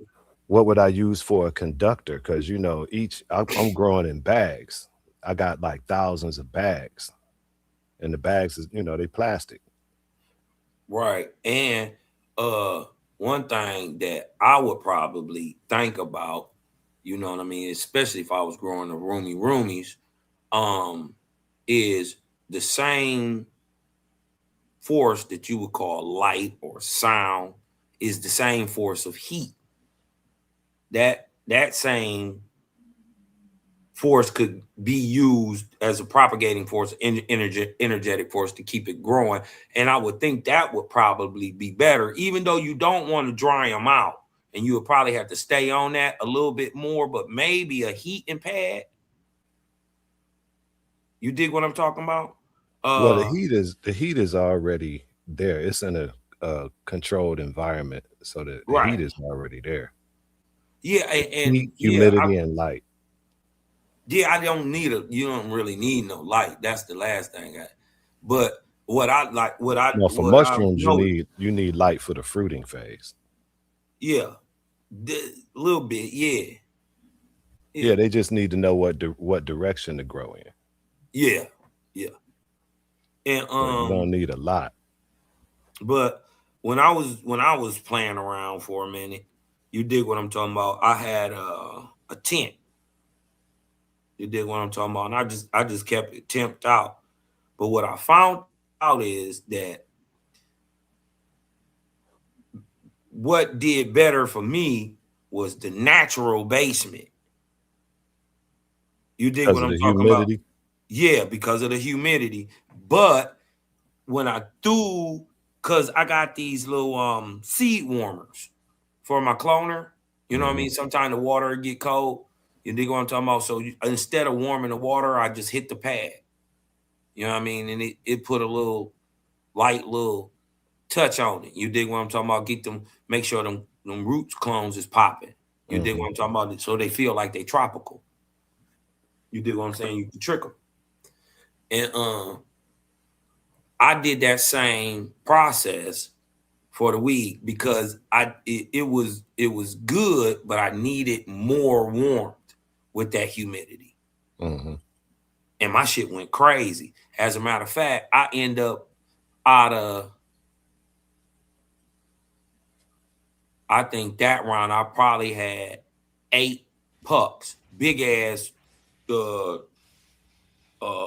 half 200, you know, the 20-gallon totes. I was using the 20-gallon totes cut in half.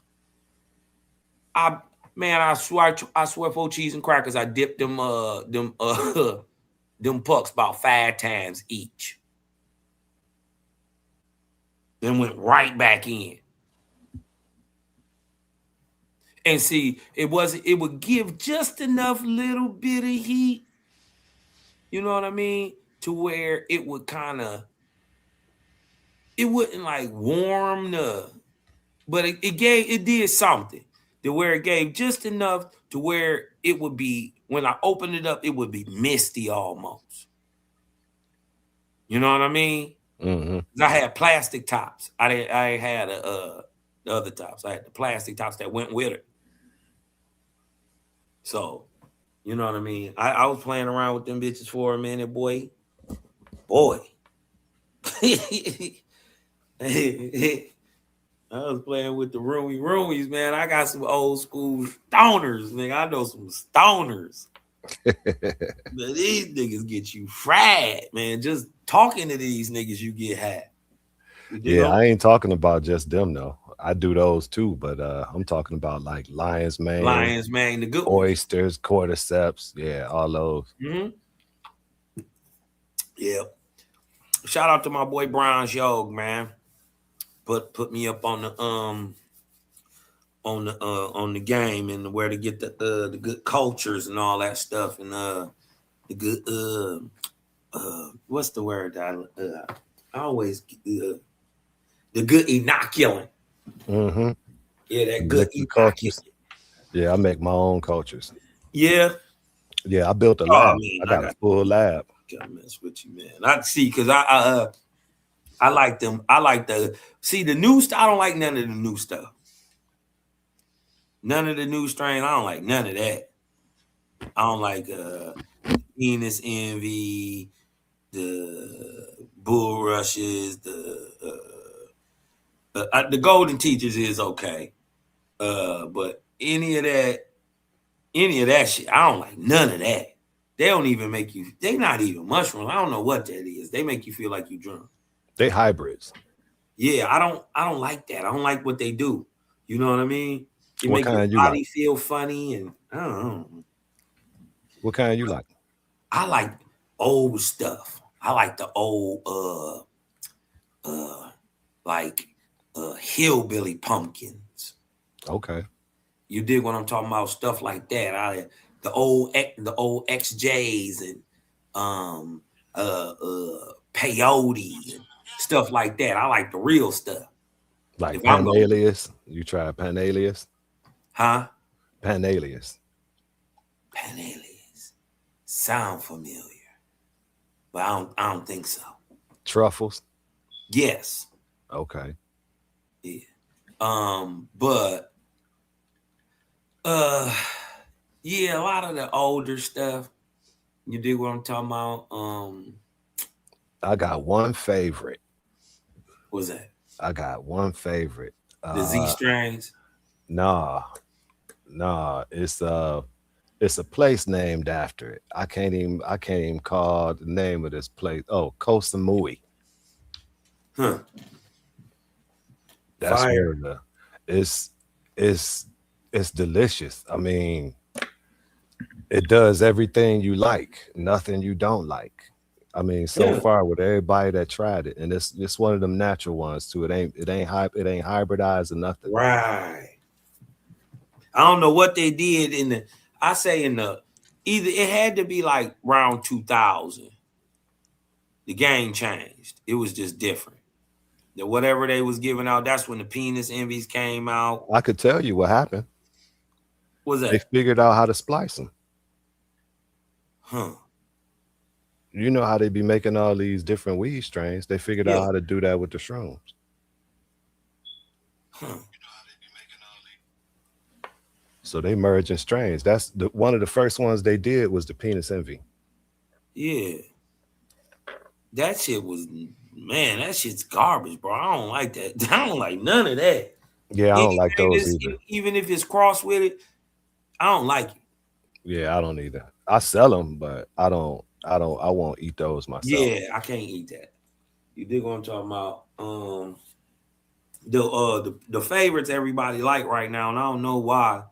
Well, I do know why, because they give you more a visual, but it's more like trippy, but they still not good. Is the Louis V's?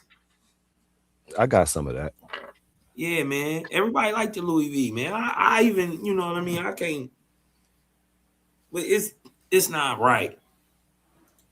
It's not right neither. You dig what I'm saying? So, cause I didn't have them.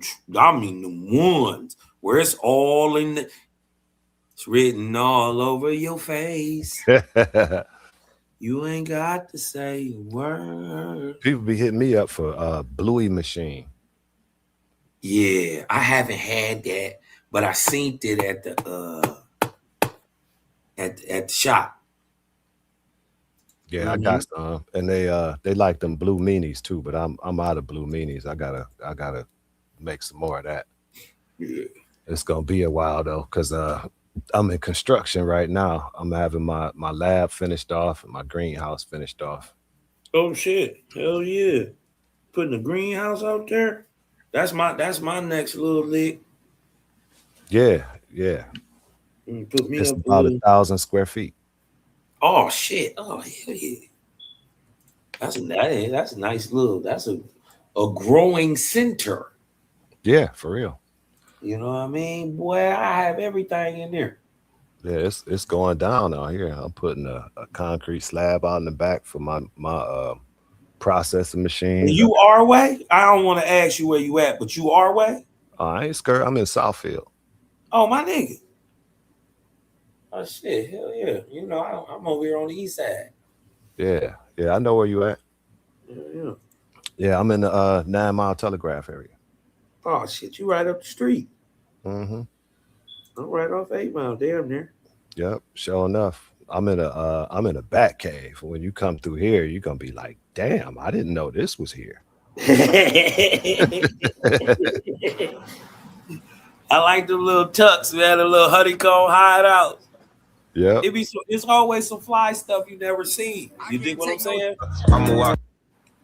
I don't be telling nobody shit. You know, when they be coming over here, they stop don't at my say mailbox. They be like, man, where's your house at? And I had to tell them how to get here, you know, from the mailbox. Right. They be like, damn, I'd never known It'd this be a shit whole was quarter here. mile just getting up to the crib. It's about a block. See? I told y'all niggas, it's some land up here in Michigan. It's about a block. And you gotta it's gonna fuck you up. You gotta cross over a creek after you turn up in my driveway. On 9 and Telegraph, nigga? Yeah, it's Where a bridge. where is he talking about? It's a bridge and everything. I can see 9 and Telegraph. I used to work right here at Lear. Okay, so you know where Rouge River is, right? Yeah. Okay, so Rouge River right there by Berg Road. Uh-huh. That little part of Rouge River got tributaries that come off of it.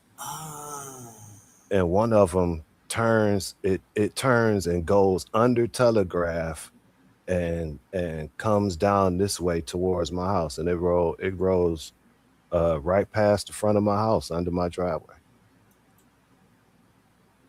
Oh. Okay. Okay. But the neighbors down the block got that bitch blocked up. I'm pissed off about that. They got the water blocked up? Yep. That's some whole ass shit. Yeah, I be sending my kids down there to throw them little biscuits in the water to get them to keep the mosquitoes down, because they pooling it right there. And it's just stagnant. It's just sitting there. I had to call the USDA on them. Yeah. You don't want all them goddamn flies on you, them Detroit flies. Hell no. All these mosquitoes and shit, and then ticks about to get real bad. Yep. That's exactly what's gonna happen.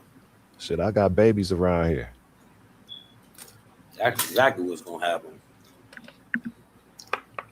You gotta get that flowing. Mm-hmm. It's trees and wood. You use mycorrhizae in your soil, I'm sure. Oh yeah. Oh, mycorrhizae? Yeah. Oh yeah. That's the secret. Mm-hmm. That's the go-go juice. That's what allows your plant to eat. About a year from now, I'm gonna have those spent mushroom bags. You can have as many as you want. Dump it in your soil. Just come pick it up free of charge. Fuck out of here, my dog. You know I will too. Mm-hmm. I will. They didn't decriminalize everything up here. I mean, oh, that's why I'm about to get busy. I know you seen what they did the other day. Hell yeah.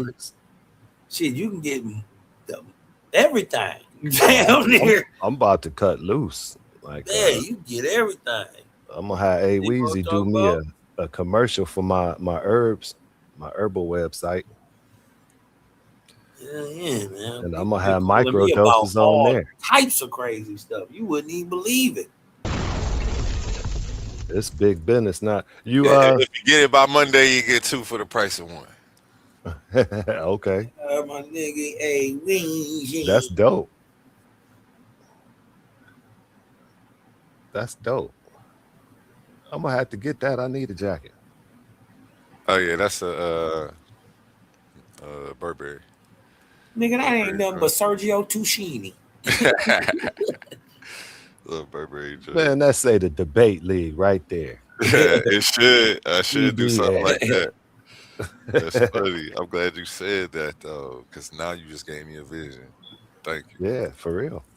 I'm serious. I mean, yeah. I done had my own shoes out, everything. Mm-hmm. Make it happen. Yep. You done had your own shoes? Yep, I had my own shoes. I got a clothing line. Yeah, I had my own shoes before. Yep, I got them for like $25 a pair after shipping. They came from China. I like them. Y'all been seeing them? I had to order Kyrie joints, them Antas. I saw them. I like them joints, man. That my shoes actually on here on my old Facebook business page. They're gonna pop up in a second. I'll let you know when they come up.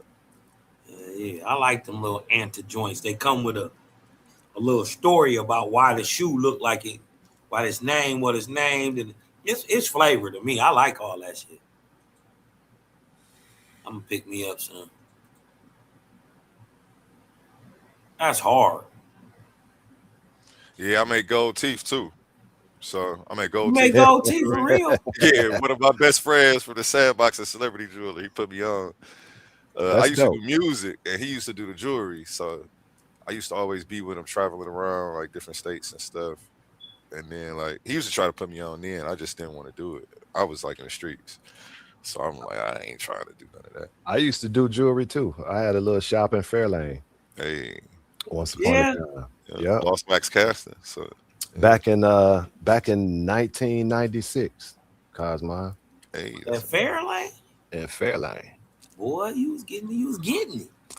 I moved from Fairlane to Summit Place Mall when it was way down there on Telegraph. Yeah. Yep, I had a jewelry store in there. I don't even think Summit Place even open no more, is it? No, they tore that down. Yeah. They tore that down, but I had one in there too. That's where I stopped. It got bad. You up did in there. them day one? Yeah. Yeah, that's dope. Your caps don't be all fat and fitting all funny. Unless I only think I made one that looked funny that I didn't like. But dude, teeth was so crazy. Like it was like a sine wave turned sideways. Well, no, sine wave already sideways. It was like a sine wave the way his teeth was. Yeah. I ain't trying to roast him. It was just, but everything else. And then we do perm cuts too. That's where we take the like the little one of them little saws, handheld saws, and then we cut it in between each tooth so that way it has the appearance like they're permanent. I think I'm gonna fuck with you. Come get a hot 8. Yep, I got you. You know what I mean? On the fangs. I always wanted to get some. Yeah. I think that's an Indian thing. Damn, Cosmo, you do that shit, you gonna look like Raekwon. A lot of people do this to cover up because they can't afford the veneers and all of that. They just get them some little caps. Well, I just got long ass fang teeth. You do what I'm talking about? So I might as well go ahead and hit him with the with the hot 8 top and bottom. I can't do it. My bite fucked up. Yeah, the dude bite was off, messed up, and it was crazy. I got pretty straight teeth. I got a scandalous overbite. Damn. But all my teeth meet up though. It's weird. Right. That's what I'm saying. Custom charms, $500 down to get started. Holla at me. That's dope. I do payment plans and all that. I know you was in the jewelry game, bro. Yeah, man, I do a lot. I don't be talking. I mean, this ain't really the arena to talk about it. True. Somebody told me go ahead and promote your stuff, so I pulled this up. Let me just go ahead and play my stuff.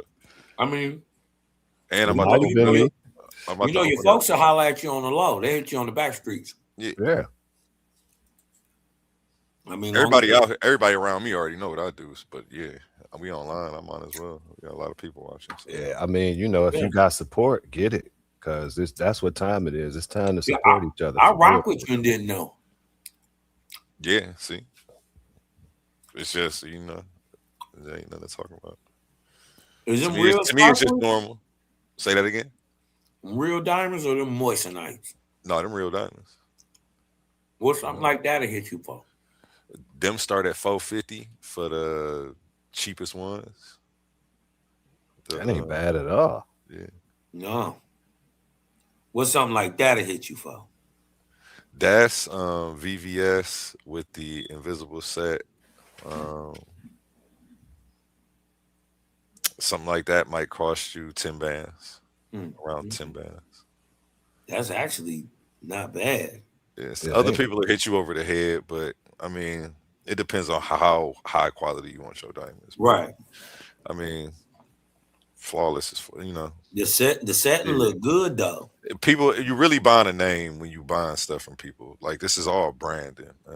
Like, so, I mean, I give people the game when I sell them jewelry. So that's why a lot of people always come back to me. Our company, FYJ, Forever Your Jewelers, because I'm trying to be your jeweler for the rest of your life. Like, you shouldn't have to go to nobody else after me. So. But yeah, that's because I give people the game and then I teach them as I go along, because these other jewelers just gonna run the game on you. So I feel like I'm already at a disadvantage being a black jeweler, because a lot of people used to come at me like they just if I was an Arab, they would just trust me off rip. People be acting like somebody gonna scam them or do something weird. I'm like, I ain't got time for that. If you got money for jewelry, you got money for guns. Like, and you know where to find me every day. So right. Yeah, I had my address on the screen for about a hot 20 minutes. Anybody looking for me, you can pull up. I'll be here every day. I've been a public figure for a long time. So. Yeah, say that again. Oh yeah. I said that's a little pink oyster face on that thing. Yeah, my plug about to pull up in a second, giving me a shout out somewhere in here. Yeah, I thought about getting back into the jewelry game, but you know what got me out, A1? Talk to me. It's unfortunate that this happened. You did terribly, Reg. You did crazy. terribly. You know, Cosmo came up in here and put that to bed, Reg. Don't worry about it. He gonna put some peas on that, and he'll feel better about it in the morning. You know that funny because go ahead, my bad. I'll let you finish. No, you can do that right quick. We can get back to that.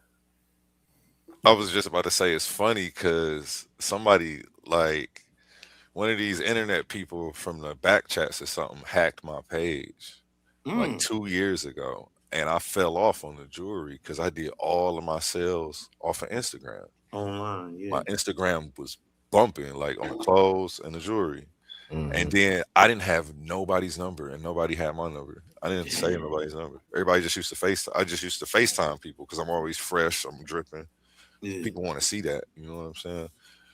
So I just used to hit my customers like that. And that was my business card. And it's funny, now I came up doing this. So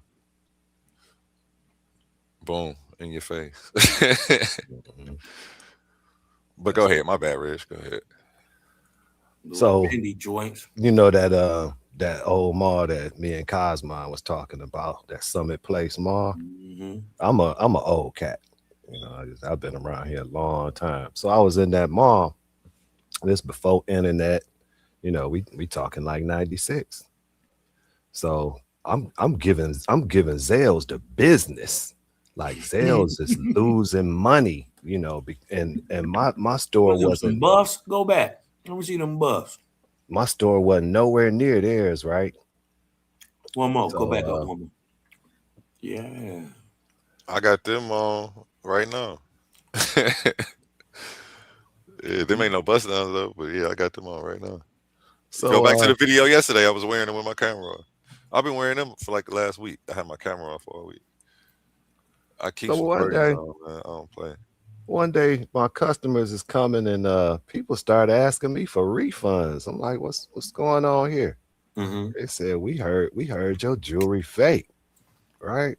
I'm like, where you hear that at? You know, I got money back guarantees. You know, it's people like, you know, I don't want to say. Right. Finally, this brother told me. Wait a minute, wait. Let me guess. Do his name start with an H? Who? Who you talking about? Who was hating? Oh, I don't know. It was the owner of the store. That's what I'm saying. Did his name start with H? He was a foreigner. It was a dot Indian, you know, with the dot on their head. Okay. Yeah, I don't know what his name was though. But so anyway, I'm like, for real? You bullshitting. So I go around there, you know, and I'm in my man's store, you know, I'm acting like I'm a client, right? Yeah. You know, I'm looking at some stuff in the case. And my man come and he like, "Yeah, what you want to buy?" You know, he just all interested. You know, I'm asking him about some things in the case, and then I said, "You know that store around there? You know, they got something similar. You know, and it costs a little bit less." He said, "Well, you know that's not real. That's not real. That's fake." I said, "You got some proof that they stuff fake?" Yeah. And he say, "Yeah, I have proof. People bring me stuff from there and I test and it's fake." So I said, "I could do that right now because I just brought something from over there." Right? He said, "Yeah, I test for you." Nah, the stuff I pull out my pocket is 18 karat gold. It's not even 14. But I told him it was 10. Right? I said, "This 10 karat gold, test it for me." You know, it got the stamp on it that say 14. You know, I kind of set him up. Yeah. So he rubbed it on his stone. He dropped the acid on it and he say, "It's fake." I said, "So that line still being there mean it's fake?" He said, yeah, if it was real, it changed colors. It changed colors. I was like, "Yeah, okay. Now that's not true. That's not true. You know, you need to start telling the truth." See, I'm a jeweler. I know what's supposed to happen. If it's fake, that line gonna disappear. Right. You know, he like, no. I said, "Okay, all right. I own that shop over there. You know, I just want to ask you that, you stop telling people my stuff is fake." And then he run in the back. "I don't have time to talk to you. I don't have time to talk to you." I said, "Oh, but you had time when you thought I was gonna buy something. You know, we getting into it, right?" So I'm like, I tell you what, if I hear, because everybody done left out the store now. So I kind of mumbled to him. I said, "I tell you what, if another one of my customers come back around here saying that my stuff is fake, I might have to catch you outside and beat your ass." Oof. What up, Sonny? Sir? No, Sonny.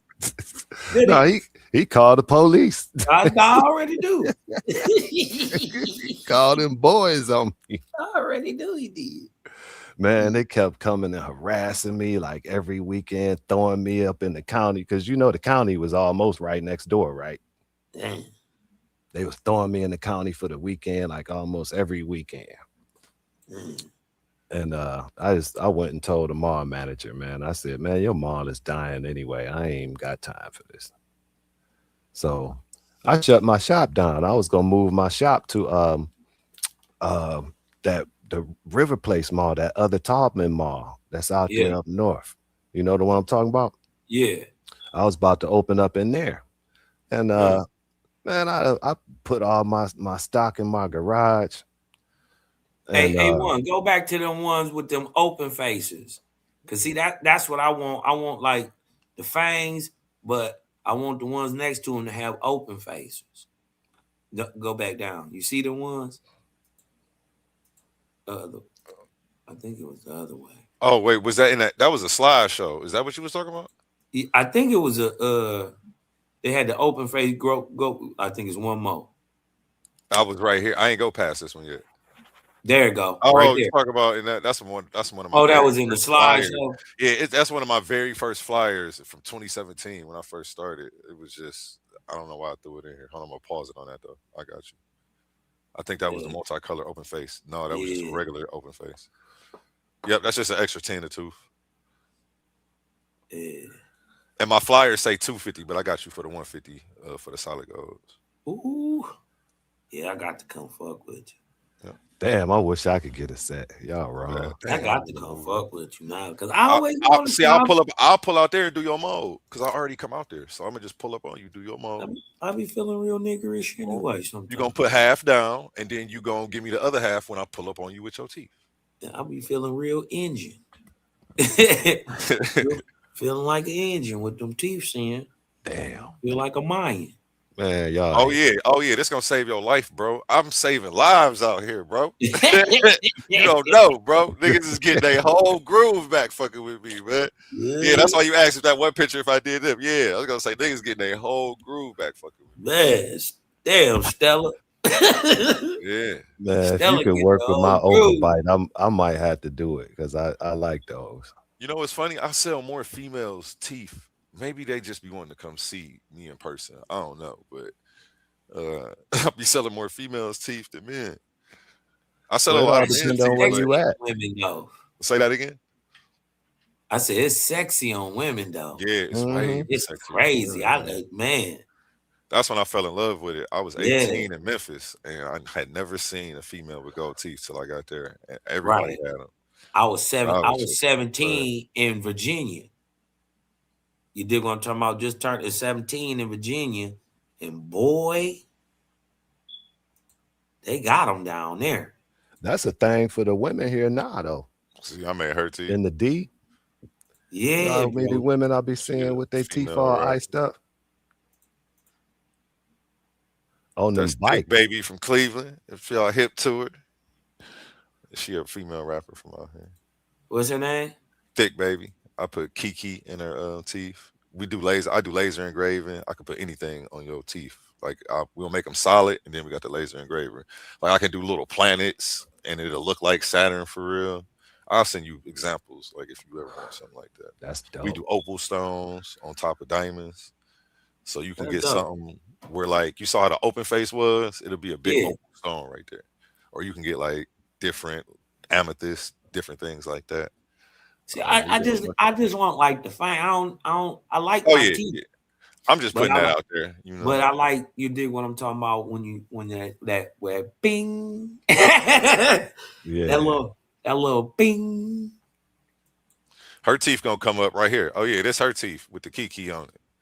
That was me right there with her. Let me go back. My chain was hitting. Oh no, it wasn't hitting, but yeah, my A1 chain. I'm in the lab. You feel me? This nigga. Making sure my stuff right before I take it to the customers. You know, That's detail is crazy. Extreme detail. Are they black? I really do this. No, those teeth are actually. She got silver teeth. Ah. Yeah, so those silver is the most inexpensive precious metal that I work with. So, yeah, if you really do want copper to grills? if you really go, no, I don't do the copper grills. If you want some silver teeth, Cosmo, I'll get you together for like 60, 75 or two. You feel me? If you just need something to cover something up real quick. And it'll look like the white silver gold. look ill, when you though. buffed up. Yeah, when you buff it up, it look like Silver white look- gold. You really can't tell the difference. Yeah, that You shit know what I'm look saying? ill. If you got a tester, I mean, but you can get a kit for $10 off Amazon. So I wouldn't. What's the what it say on the bottom? It say Hold on, I'll pause it. It say Kiki on her grill. I guess that's her nickname. is it the bottom? Is she got the That's bottom her though, top. too, right? That's her top that says Kiki. She did Right. get a bottom though too. It say 8 something on it or something, right? No, that say KIKI, and then on the bottom one it say PVO. That's my Oh, company. PVO. Okay. Positive Vibes Only. PVO clothing. Okay. And then PVO Miami is the jewelry company I'm doing business under, but I'm still FYJ. And see, I like how like see how you got the little heart and cut out. Oh yeah, I forgot I did that. I didn't even. I completely forgot that I did that to that until you pointed that out. I didn't even see that. I forgot that I did that. Now, see, my fang teeth like that is long. Mm-hmm. And I could turn them into fangs, man. We can do so much. We also do raised 3D letters. You will see something. I'll show you. You will see a set that comes up that got raised LV signs on his teeth. Yeah, but we do everything, man. We do so much. What we do is I take your mold. It's a clay putty. I do your dental impression first, and then we pour cement in that. Boom. We pull the cement off. We throw your mold away, the clay part. Then we take your cement and we put wax on top of it. That wax is what goes in the casting machine and ends up turning into this. We put the wax model of your teeth in there, and then pour the gold in hot. And it spins around. It's a centrifugal. It spins around. You got to spin it around real fast. We use the old school one. They got vacuum casting machines, but sometimes they'll put a bubble in there, and it's not like it's more difficult to work with. It's just the old school. I'm an old school nigga, and it's not because I learned it that way. It's just because I know that way works the best sometimes. Like, so I'm just gonna go to the root. The Italians is doing it that way. I mean, I know it's machines, but this is like foolproof. It don't mess up for real. And you can put a stone in there. Yeah, I could put anything in there. Like, what kind of stone are you talking about? I'll probably show you an example. And if I don't have an example, I can just look one up on Google. Yeah, man. I don't know. And I'm pretty sure I can do exactly what you're talking about. But my birthstone is aquamarine. Yeah, that's easy. That's easy work. That's my chain right there. One of them. That steak sauce. Yeah, A1 steak sauce. That was my first custom chain right there.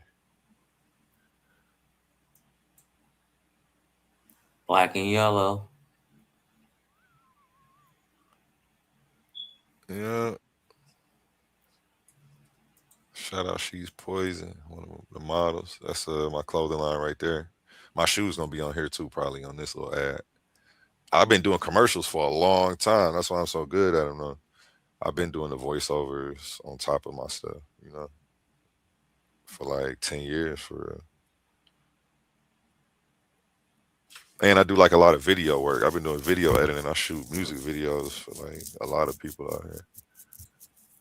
And now with AI, it's just getting easier. There go my shoes right there, Cosmo. You see them? Yeah. The PVO clothing joints. Yeah. This was dope. Because, yeah, these dope. My imprint was on the bottom. My name was on the insole. They hooked me up for the $25 a shoe. And then I sold these. I started them off at $225, and then I ended up dropping them to $175. And I sold like 50 of them. But I made my money back like off the first 10. You see what I'm saying? Right. Mm-hmm. And then I had 90 pair left. Like, I had to buy 100 pair. That was the MOQ for these. But I'll let it go ahead. But it just went with my clothing line. Then I had them in my store next to the designer clothes and the Nikes. You know what I'm saying? So yeah, that's a fresh little colorway. Yeah. PVO, like baby, positive vibes only. That's why I try to keep it positive up here, man. I've been doing this. So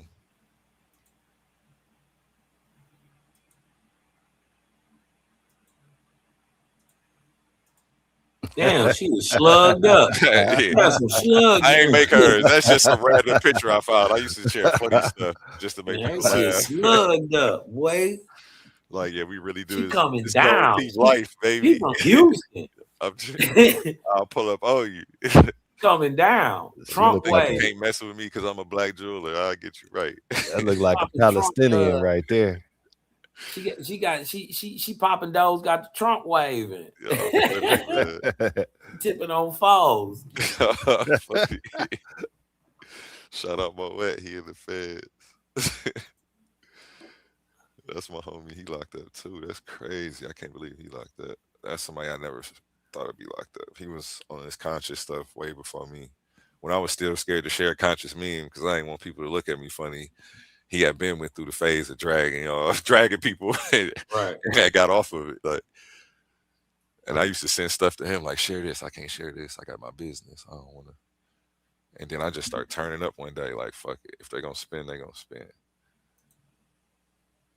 But then a lot of religious people start reaching out to me, even though they didn't share my opinion, just because I talked about the subject, because they saw how intellectual I was with the discourse.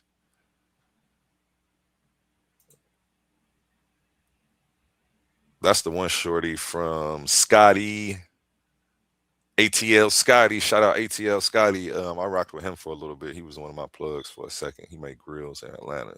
She was one of his flavor. She was one of his managers, actually. I don't know if she still works with him. I still see her producing content, though. She's producing, like, positive content for men right now. I just shared something from her, actually, in my shorts, just because I know her personally. But, yeah, she I like how I showed the teeth through it. Yeah.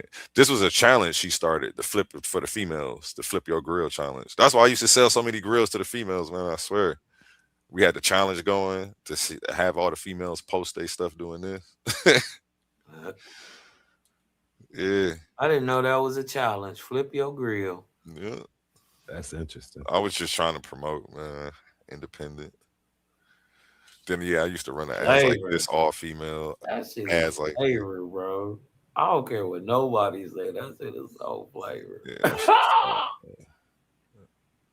come get right, man. He actually got Opal. This is my homie who produced the movies out of Cleveland. He did Black Men Cheat on 1 and Black Men Don't Cheat 1 and 2.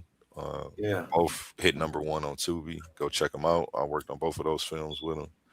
Again, I do film production. If anybody needs anything, I'll shoot a movie for you, help you put the script together.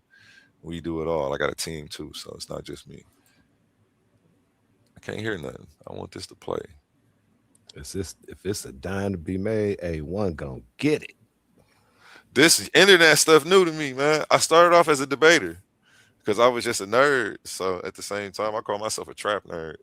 But I was just always reading and into the books and into the religion. I'm a preacher's son, so like I just always grew up around the study of this. He said, "That's my old grill. It's done. I don't want it no more. I'm coming to BBO."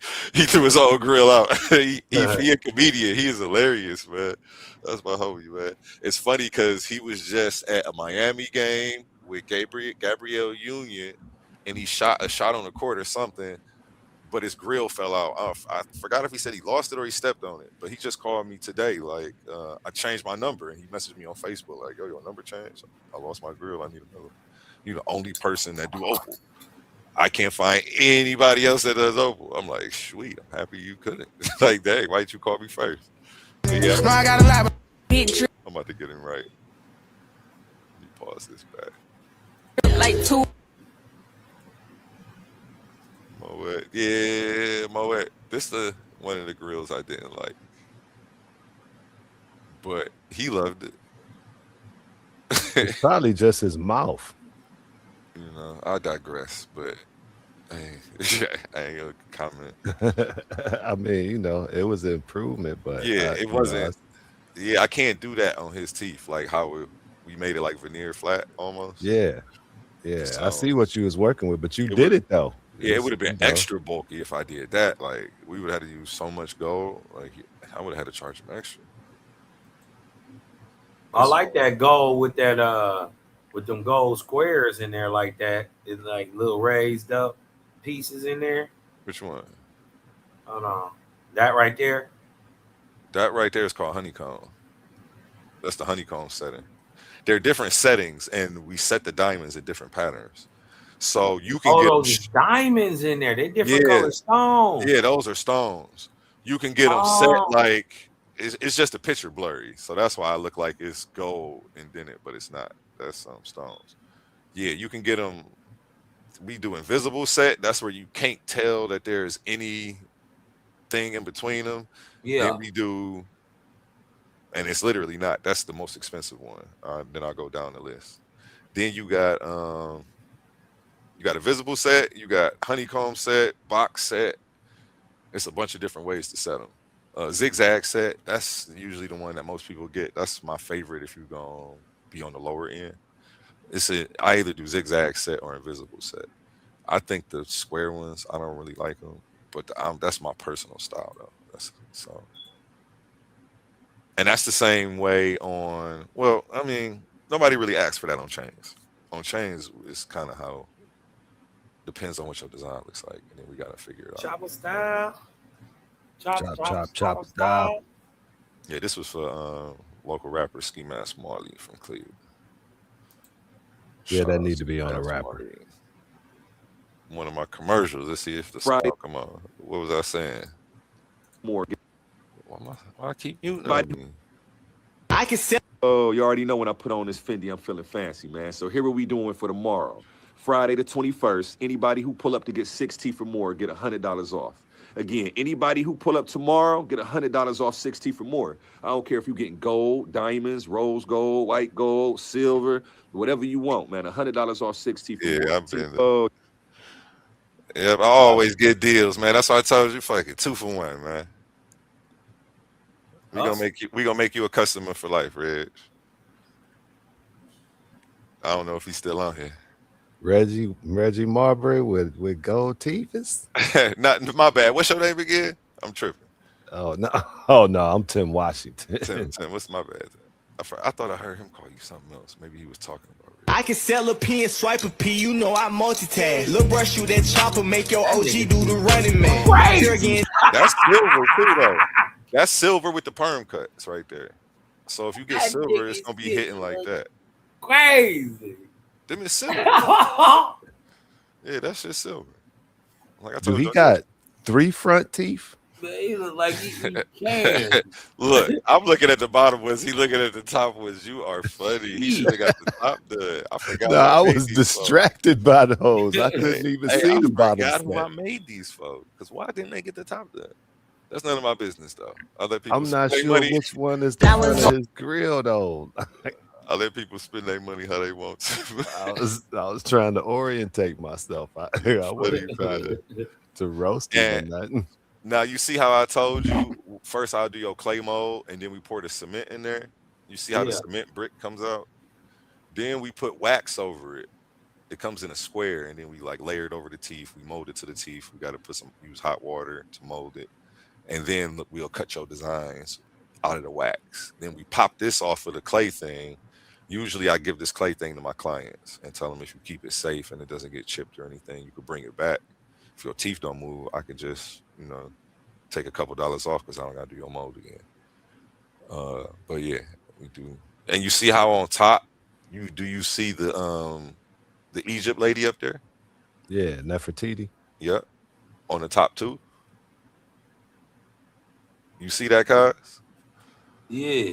That's what I was saying. Like we can do like a lot. And that's not even laser engraving. This is just what we can do off of the design work. That's a Nefertiti in the tube. Yeah. This is for one of the conscious females. And then right here on the third tooth on the bottom, we gave her a raised heart and we gave her a raised like open face. So it's extra raised. She wanted it chunky. Yeah, we hooked her up. She spent a couple dollars, but yeah, we hooked her up. And then it just costs more per tooth when you get it. So yeah, it's like if you only get it on one tooth, you only got to pay that extra fee for the one tooth. That little wavy one that Shorty had looked crazy. I liked that. Yeah. I've only made one of those. That's crazy. Yeah, I think, and I only made one when I was working with them. I wonder if they originated it because I saw them. They made it first. Then I reshared their thing because they tell me to use all their stuff to promote, and then I end up selling one. But yeah, and then I had to learn how to do it, but it wasn't that hard. It's the same thing. You just cut it out the wax, and then you just got to make sure it connects to the bar on the back. On those, you get an invisible bar on the back.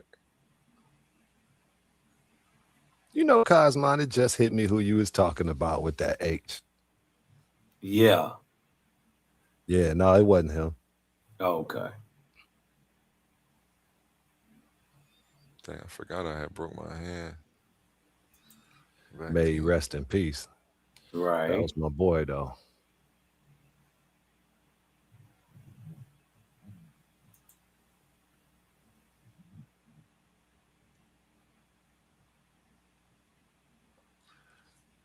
He played D1 somewhere. I forgot where he played at. I got to message him, though, see if he need to update his.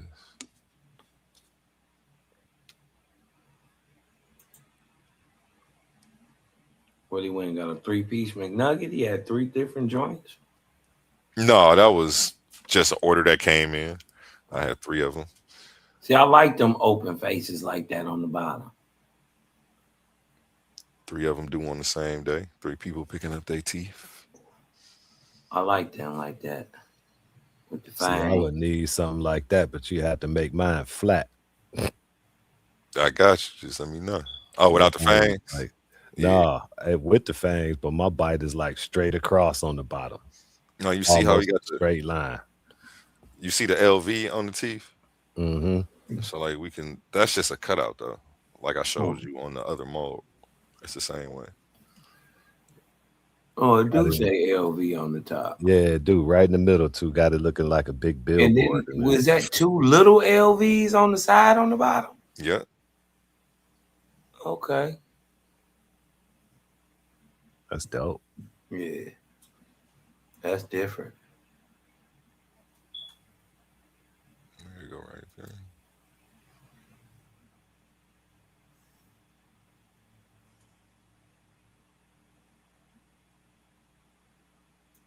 That's hard. And it shows teeth behind the LV. Yeah, yeah. Fatty. This Fetty before he got locked up. That's my plug in Miami. Shout out Coco Van Gogh. I broke my arm. Now that's a square set. You see how they straight up and down and straight across? See that. And now I'll show you a zigzag set. I'll stop at one of those next, and then you'll be able to see the difference.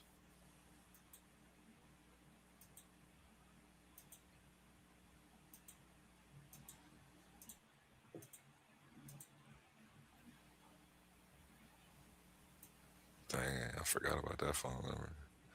I'm about to call and see who got it, see if I can buy it back from them.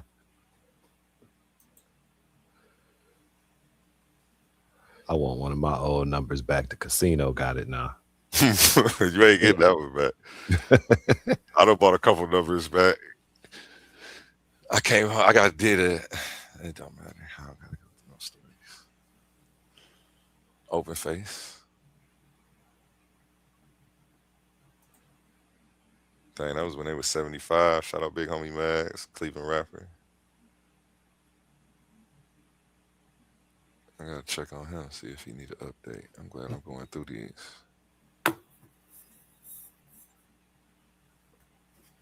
Yeah, this is my old store I was in. This like 2018 though, right here. I'm going back now. 2019. I used to do music too. Everybody just shouting me out. Let me see what he's talking about. Hey y'all, it's your girl Jen. I'm here at PBO Clothing with the sexiest jeweler in the game. I forgot. Chain, charms, or Man, gold you don't teeth. This is stop where you it. need to be. Okay, come to PBO Clothing. Hey, I Oh, forgot. stop it, man. You pay that girl $300. didn't forget that. I ain't there though, baby. Hey, what, man? You Hey, diabolical. do that. Getting cold. Need to get your That's ice game probably up? what I was wearing Stop that into day. PBO Clothing today. For $500 down, no credit check, you can get your custom chain or charm started. Again, $500 down, you can get. Spoiled, rotten, dead fresh with no daddy present. I got 2 uncles, point man, and they keep me straight. 7 to 8. See, I'm serious. He ain't made a CD like that since he made that.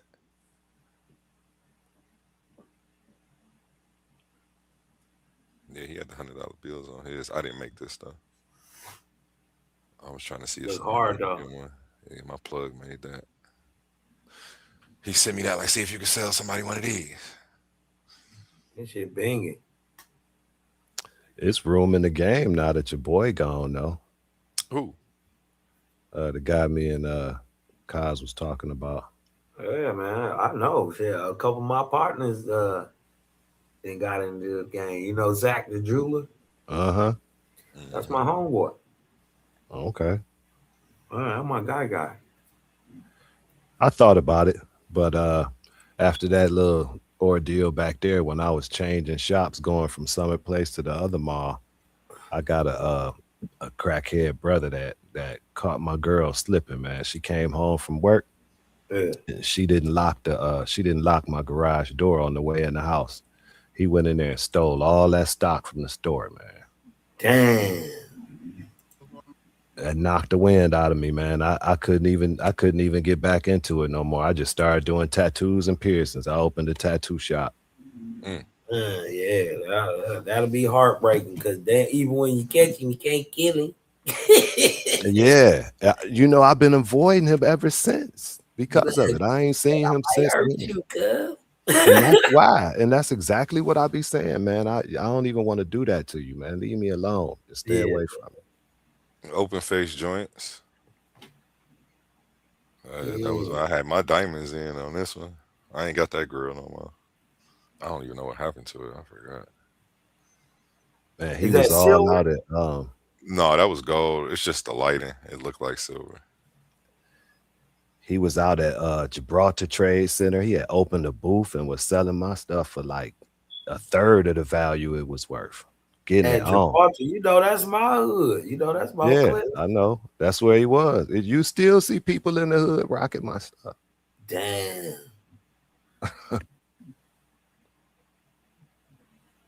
And if I tell you what it was worth, it'll break your heart. What up? It's your boy Spring Bread. Shout out to PBO Clothing on the 18-karat rose gold grill. Got it in less than a week. Team FYJ. Yeah.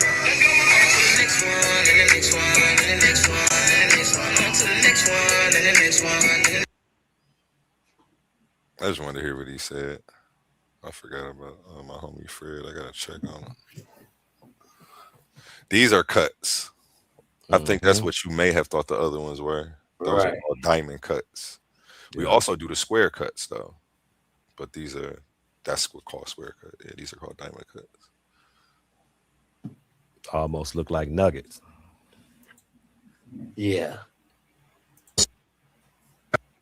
Can you do nuggets like that? I don't know what you mean when you say nuggets. Yeah. Like, you know, like the nugget ring. Look chunky. Yo, what's up? It's PVO CEO A1 tapping in, man. It's a quick game for y'all. When you on your rise to success, when you coming up, when you elevating in life, you're gonna get a lot of people trying to come back into your life who did you wrong or didn't mean you any good when you knew them the first time. What y'all have to do is set healthy boundaries. Do not give these people a second chance to fuck your life up. Don't give these people a second chance to cross you. Don't give these people a third chance to get up under you just to get over on you. You already, yo, what's up?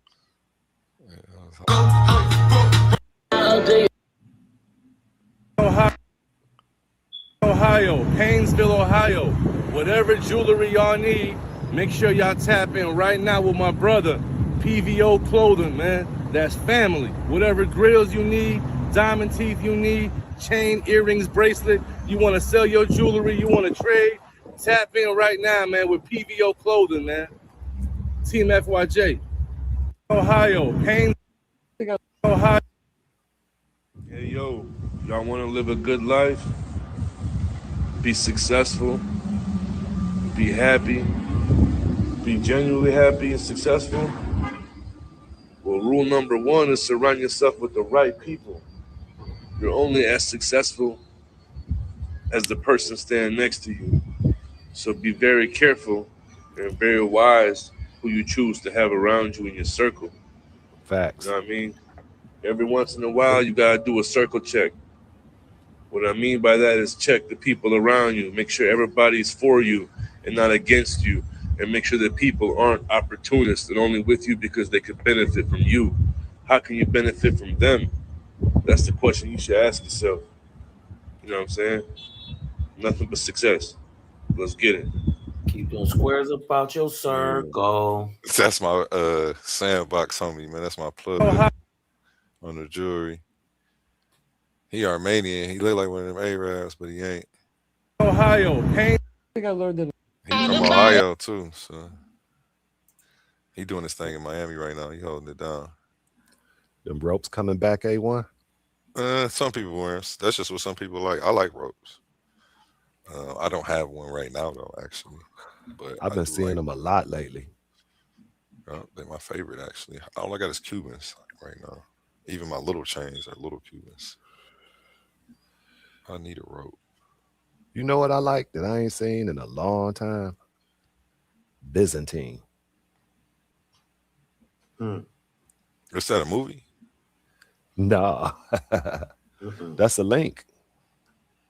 I ain't even hip. What you talking about? They easy to do by hand too. A Byzantine link. You in the jewelry business, look it up. You'll see it. Yeah. You Oh, probably start okay. carrying. Okay. Let me look at it. I didn't know what you were talking about. I'm still not hit. Byzantine link. I probably will be when I see it. Oh, I don't like that. That's why. Yeah, I like those. That's hideous.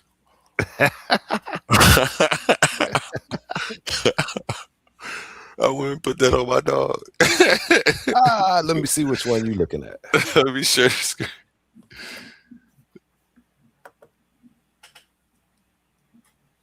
Do you see it? It's too small. I can't see it. Oh, wait, hold on. Wait, what y'all see over there? Okay, well, yeah. Let me zoom in and see what it do.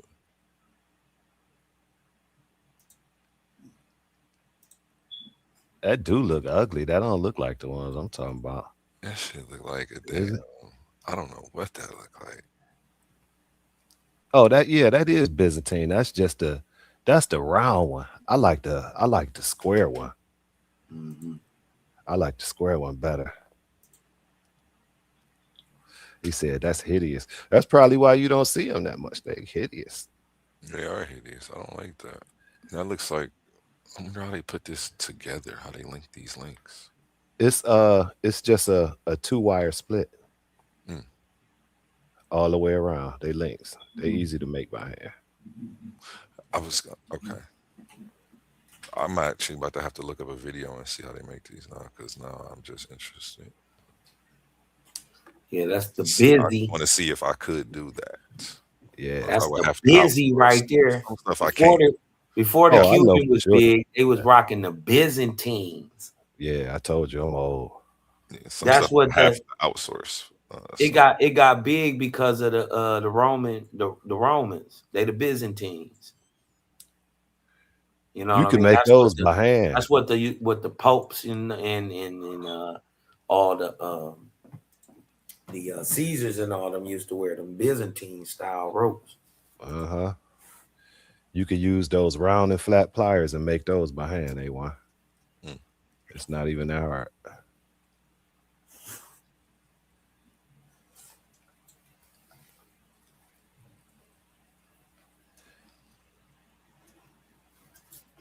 You know, making them links is like, you know, it's like just cranking them and twisting them. These, it's like just small wires. It's, you know, little twist and cuts. That's it.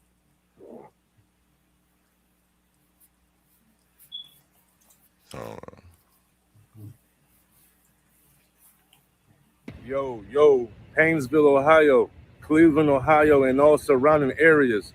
Make sure y'all tap in right now with my brother, my family, PVO Clothing, located in 1509 Menor Avenue, man. Whatever jewelry y'all need, gold grills, whatever ice game y'all need, man, make sure y'all tap in right now with my family, man. PVO Clothing line, man. Let's get it. Team FYJ. Y'all already know who this is checking in, man. Ohio, Cleveland, Ohio, Painesville, Ohio. If y'all need any custom jewelry or gold teeth, make sure y'all shop with my boy PVO, man. PVO Clothing, located in 1509 Menor Avenue, Ohio. Stand up, man. Custom jewelry.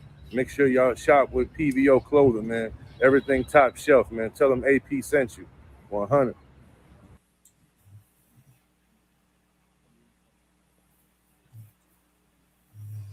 Yeah, I got a new address, but yeah, that's me, baby. I do miss that business. Just get it back on. If you need some help, let me know. I'm too old for the work. I'm too old for the work. I mean, like, I might do a few little things at home, but I'm a farmer now. But I used to go out to Hart Plaza, Kaz. Yeah. The African World Festival and all that. I used to be out there. My hottest seller was toe rings. Them gold toe rings. I would have never thought that. Yep. I used to do about 15, 20K per weekend. Wow. Toe rings. They was hot back then. I don't even know if they wear them now. Yeah. I remember that. That got to be like the 90s. It was. Yeah. It was. It was from 96 to Hey, I'm back, man. Get with me. I want to spend some money. Come fuck with me. I think I stopped doing them in like 2003.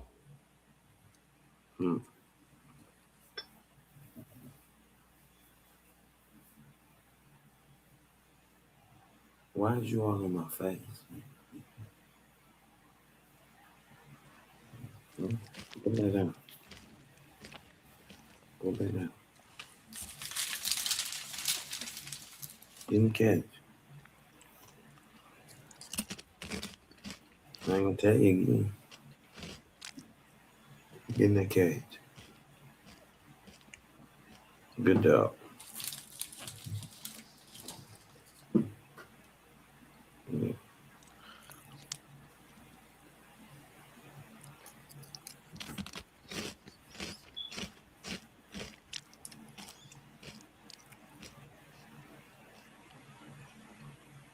I want a nice Cuban though. I ain't never had one.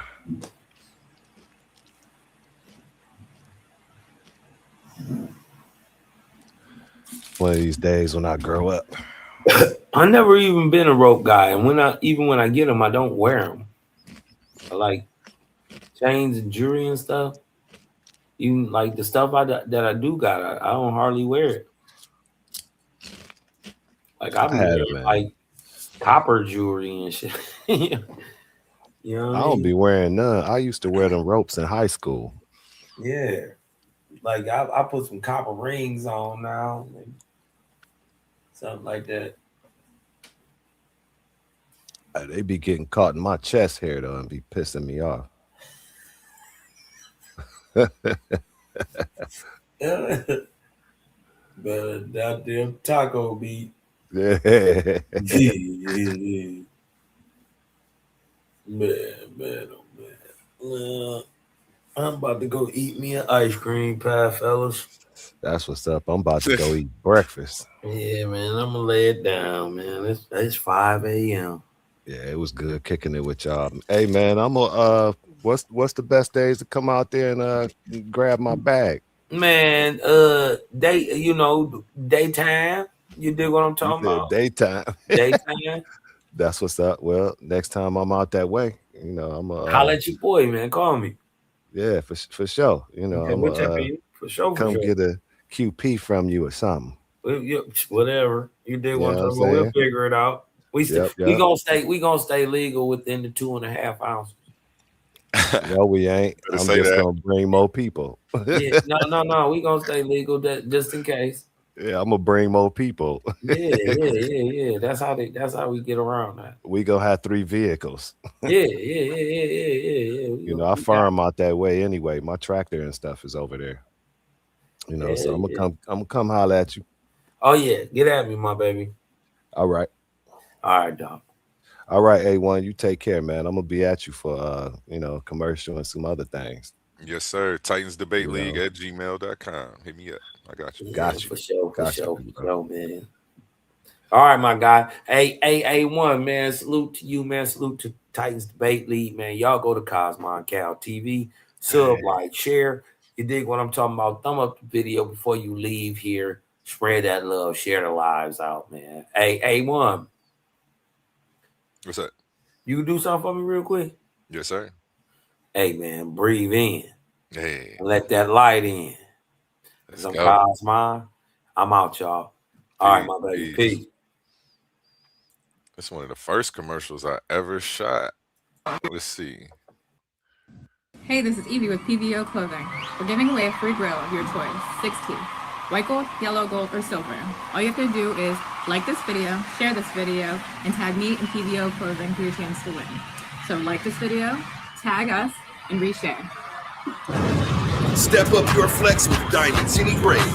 Solid gold teeth starting at $60 a tooth. 10 to 24 karat available. Stop in today. Call 1-440-898-0000 for more details. You won't find a better quality for the price anywhere. We already checked.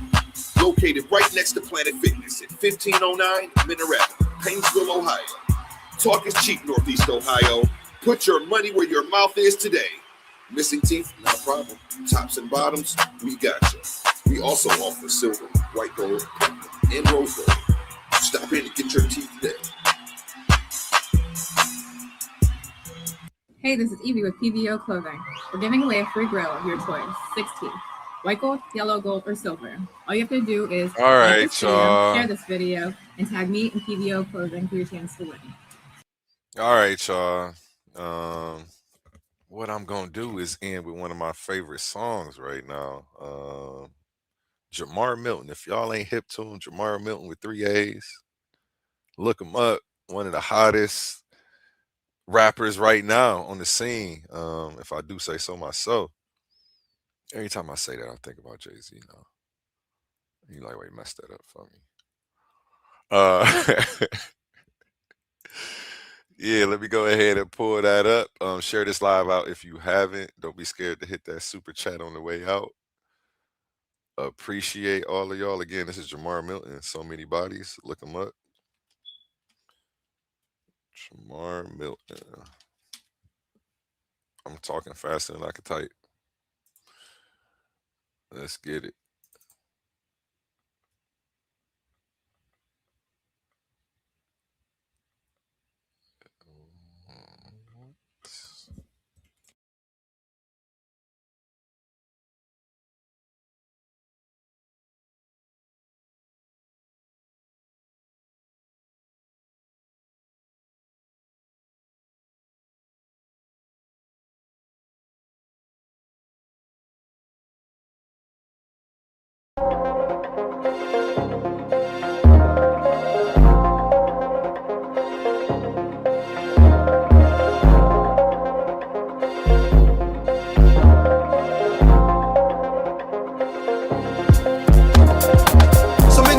Cemetery, brothers getting buried. So many bodies in the cemetery, brothers getting buried. So many bodies in the cemetery, brothers getting buried. So many bodies in the cemetery, brothers getting buried. So many bodies in the cemetery, death is an illusion, homie, so I ain't never worried. Just ever ready, the flow's colder than February, anybody can get it, I'm hotter than the Serengeti. Yeah, back in the day, quick to shoot the heady, catch you a fade and do you dirty in my little pennies when he ready. Snatch for love, hit a nigga with a crossover. Plenty receipts, my homies loony, not at all sober. LeBron James of the motherfucking rap game, crack cocaine, come and whip you up a batch, man. I'm with the shits, knowledge is dollars, niggas, I'm rich. You won't find a product bigger than this.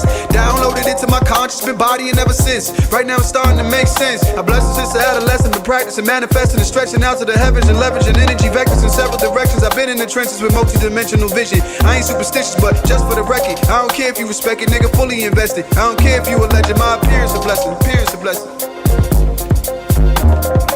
So many bodies in the cemetery, brothers getting buried. So many bodies in the cemetery, brothers getting buried. So many bodies in the cemetery, brothers getting buried. So many bodies in the cemetery, brothers getting buried.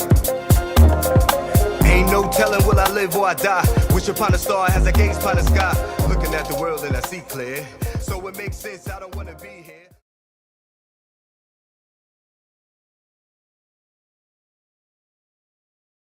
You come around.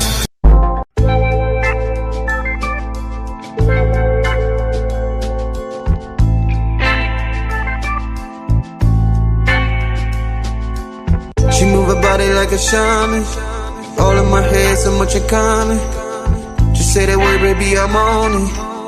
If this ain't love, then I don't want it. She move her body like a shaman. All in my head, so much in common. Just say that word, baby, I'm on it. If this ain't love, then I don't.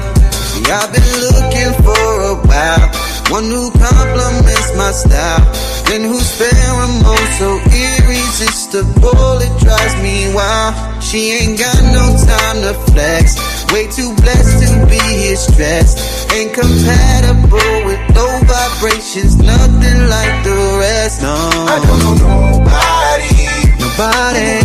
Nobody. When you get down, just want you to be around. Come close to me, baby. She move her body like a shaman. All in my head, so much in common. Just say that word, baby, I'm on it. If this ain't love, then I don't want it. She move her a body like a shaman. All in my head, so much you coming. Just say that word, baby, I'm on it. This ain't love that I don't. I just wanna see you smile. Keep my number on the dial. I anticipate and cannot wait until you come around. Cause I just wanna take you home. Seal the deal and set it stone. You should never be alone. You with me, with me, with me. I don't know nobody. Nobody. Nobody. When you get down, get down. Want you to be right.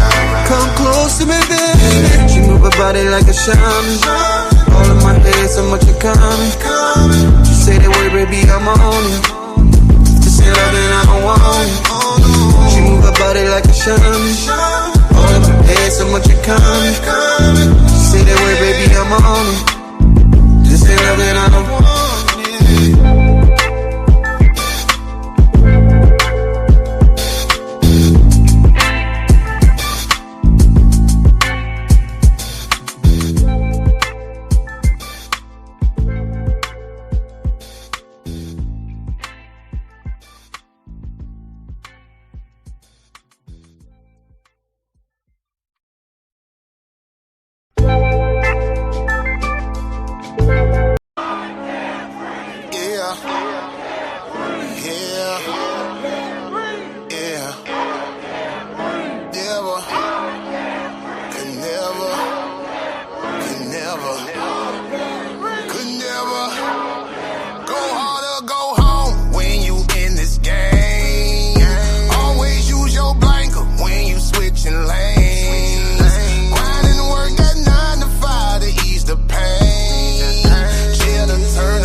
can I ask what we hate each other for? See, I'm just asking, you got that passion to see your sister go? I wanna see that woman stand, you leave her on the floor.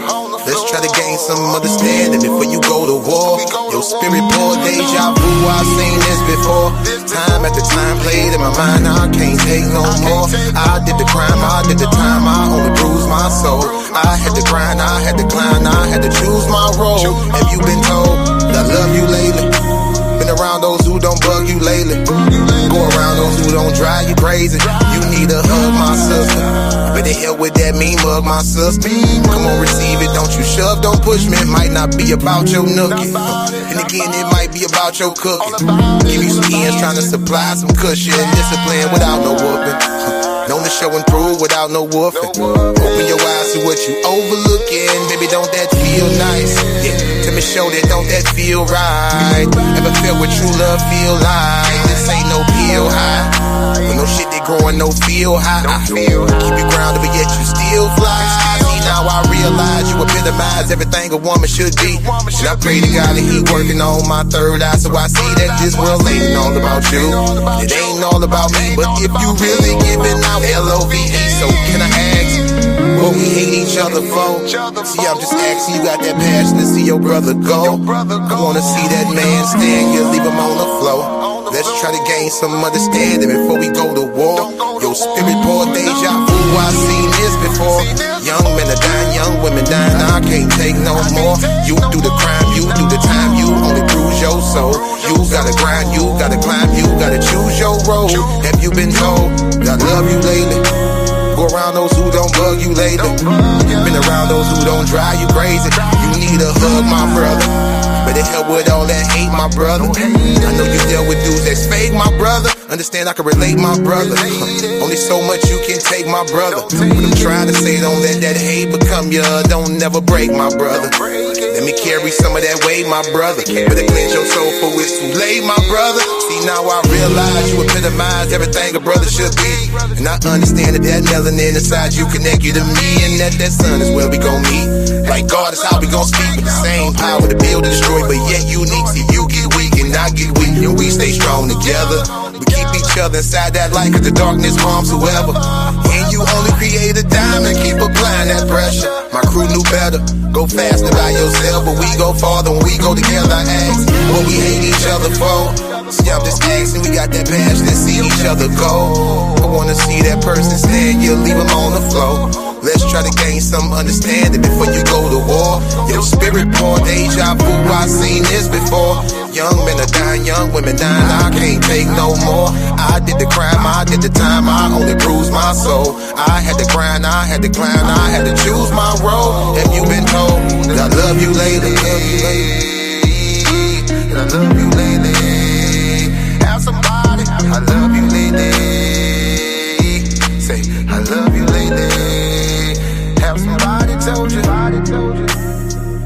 Yeah. See how that came out.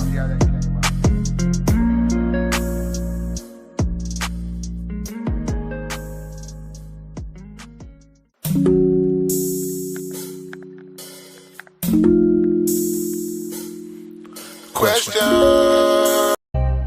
Motivation. Yeah. Go own it. You own it. You own it. You own it.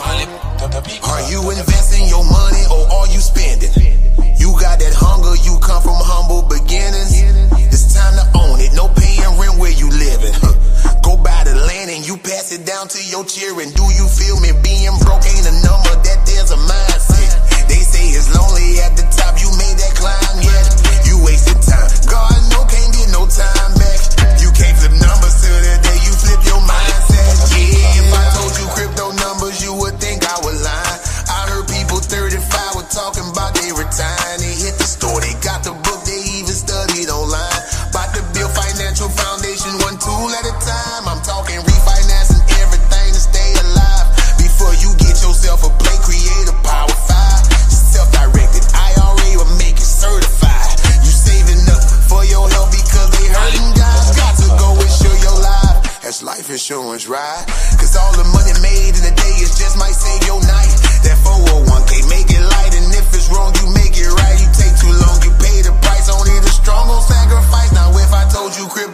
numbers, you would think I was lying. I heard people 35 were talking about they retiring. They hit the store, they got the book, they even studied online. About to build financial foundation, one tool at a time. I'm talking black business, black business, black business, black business, black business, black business, black business, black business. One turn into two turn into three turn into four. Now we call that community. I shot with him, he shot with her, I shot with them, they shot with me, and we never close and shop. That's how we build a legacy. Now one turn into two turn into three turn into four. Now we call that community. I shot with him, he shot with her, I shot with them, they shot with me, and we never close and shop. That's how we build a legacy. Come on now, black business, black business, black business, black business, black business, black business, black business.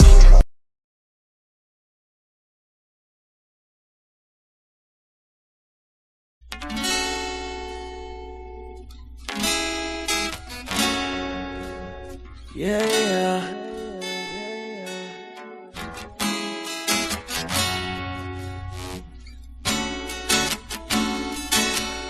Yeah, yeah. Yeah, yeah, yeah. Yeah, yeah. Yeah. Yeah, yeah, yeah. Yeah. Yeah, yeah, yeah. Wanna be free. Oh yeah. Wait till I'm free. Oh yeah.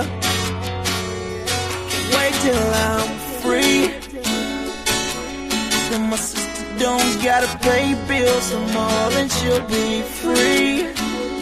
Then I can have my mama ride foreign like she's supposed to be. Then she'll be free. Cause baby boy got it. Mama, don't you reach up in your wallet, not when you're with me. Oh no, no, no. So when I'm free, I'ma be right back home where I'm supposed to be, not in these streets. Trying to make a living for myself and my family so I can breathe. So if they need new shoes, I ain't gotta worry, cause it's all on me. Yeah, yeah, yeah, yeah. The only time I feel free is with a mic, bright lights while I'm on the stage. They cheer for me. Got my whole family backstage doing the same like it should be. That would make me feel free. Yeah, yeah. That would make me feel free. I just wanna be free.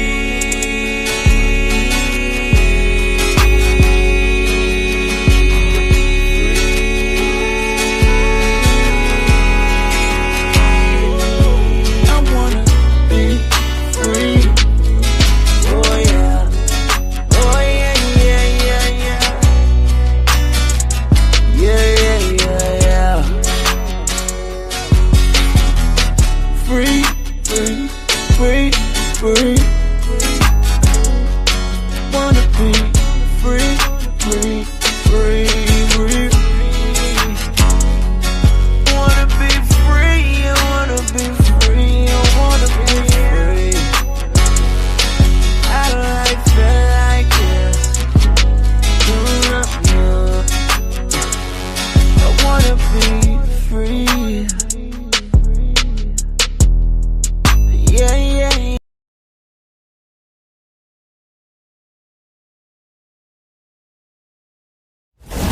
Let's be real for a second. Some of you claim you're the best debaters in the game, but every week you're still arguing for free. You study, you prepare, you show up, you give them viral moments, and the platform gets paid, not you. That's That's not competition, that's exploitation. Some leagues built their entire reputation off the backs of debaters they never intended to compensate. Clips, views, donations, super chats, and the people creating the content still walking away with nothing. Over here, we don't play that game. We are one of the only debate leagues actually paying debaters, reinvesting back into the community. Because if your arguments generate value, you deserve value. So here's the reality check. If you're really the monster you claim to be, if your research is really as sharp as you say, if you really think you could dominate any room, then prove it. And here's where the stakes are real. Warriors don't fight exhibitions forever.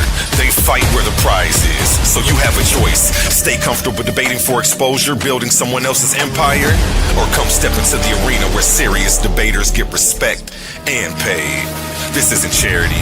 This is combat.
We are in the semifinals. The pressure is different now. The stakes are real now. $500 on the line and $50 just to survive this round. Two minds, two worldviews. One will advance. In one corner, Pandemics the African atheist. A man of logic, a challenger of belief, coming to dismantle faith piece by piece. In the other corner, Emmanuel, standing on conviction, standing on scripture, ready to defend the existence of God at all costs. And the question that will shake the room, is there evidence that God exists, or is it all faith-based? Evidence or belief? Proof or persuasion? No running, no hiding, no second chances. This is where arguments get exposed and contenders get eliminated. Semifinals, $500 on the line, $50 just to advance. Pull up, tune in, witness the clash, because when it's over, only one moves on to the finals.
the biblical narrative. Mm-hmm. And I see that you openly admit that, which a lot of people who don't want to be looked at as pseudo don't do. They like to stick to what can be Googled, stick to the easier arguments, and that's what separates you from your contemporaries. Because I hear that critical thinking that a lot of people don't do, and you willing to put yourself out there. Could you just speak a little bit about how mainstream narratives are shaped to be as biblical as they can? Mm-hmm. Okay, well, it's okay. It's something called Egyptography, right? Egyptography is Greek Egyptian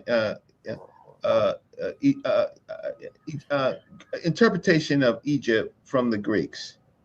Most people don't understand it. So most of the favorite words that we use in ancient Egypt, for example, the Nile. Everybody knows the Nile River. Well, it really comes from Nilus, right? Right. Many of the places in Egypt, they don't use the names of the places that the so-called ancient Africans use. They converted to Egyptian. They converted to Greek words, right? The Egypt did not exist until the Greeks got there. We're not so sure what Egypt means. It could be from Egyptos, right? Which is a king. They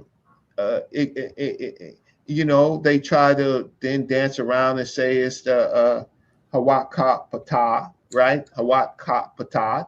And they say it comes from that, and it's the English kind of corresponding book, whatever they do, the BS.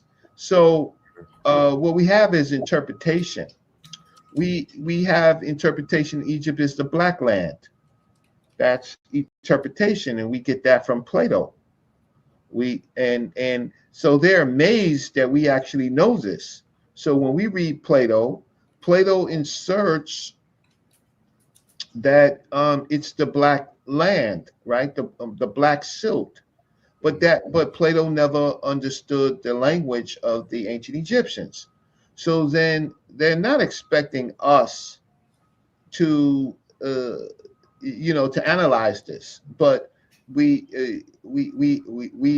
are very good at making analysis, right? So we've read Plato, the City de Osir, right? And we see what Plato says, but then we can go to an Egyptian text, the Edfu text. And when we go to the Edfu text, we don't see anything connected to black soil, black land. So I had this conversation with an Egyptologist about it. And and she says, well, how do we interpret it? I said, you simply interpret it the way the indigenous people interpret it. It's not that hard. Right? The more you try to make it Egypto interpretation is the more that you look silly in academia. Right? So and then my whole thing is I can't find black soil. Smash Rockwell, he's helped me a lot because he's tracked back my work, and we find no veneration of the soil. We don't find no mud god. You would think that if the soil was so important, we see a mud god, right? They would have a netter of a mud god. They do not, right? They do. Huh? They did? They did, yes. Who's this? We got Chris Harris on the panel. I'm not sure if past history, but we got Chris Harris. There's your pushback. Listen, he has all the space in the world. So I'm gonna defer. I'm gonna listen to Mr. Harris. But just to wrap up that point, though, there is a mainstream narrative to shape archaeology around being as close as possible to the biblical narrative, and it disregards things that contradict the biblical narrative. Reggie, he's probably gonna try to say Canoon was a mud. Actually, no. Try to say And then actually, no. And if you want to play Professor X, let me know. I'll draw a comic book for you, okay? I can speak for myself. Good evening, Chris. How are you? What's going on? Yeah, what's going on? Now, yeah, we still got people that's always, we still got people always trying to talk for other people. I see that'll never change in this culture, will it? He's probably going to say, he's probably going to say something. All right, well, the first thing I want to do is, no, I'm not going to ask Brother Reggie a question. Brother Reggie is not an authority, unfortunately. Academia is the authority, and unfortunately, some of the things that I've always had to say about Reggie and Brother Reggie is absolutely an authority. I'm sorry. No, he's not. Yes, he is. He's done primary research. He's done extensive research. He's been proving himself for 10 to 15, 20, 30 years. What are you talking about? For you to come up and think that you, of all people, could question Brother Reggie about who he is. No, it's being respectful. It isn't going anywhere. Hold on a second. Let me say one thing, bro. I don't want the show to go too left because I'm streaming it. I can't tell you what to say. Me neither. And that's why I don't want this show to ever get to a point where Brother Reggie is being questioned to the extent that Chris. Hold on, wait. Let me clarify. Brother Reggie has welcomed pushback. Understand? Yeah, but to sit up, but to sit up here and say Brother Reggie is no authority at all on this extensive research he done, I'm gonna give you pushback on that. So go ahead, challenge the man. It's not a set off. The set isn't burned down. Everybody relax. I'm gonna say this. I'm gonna say this.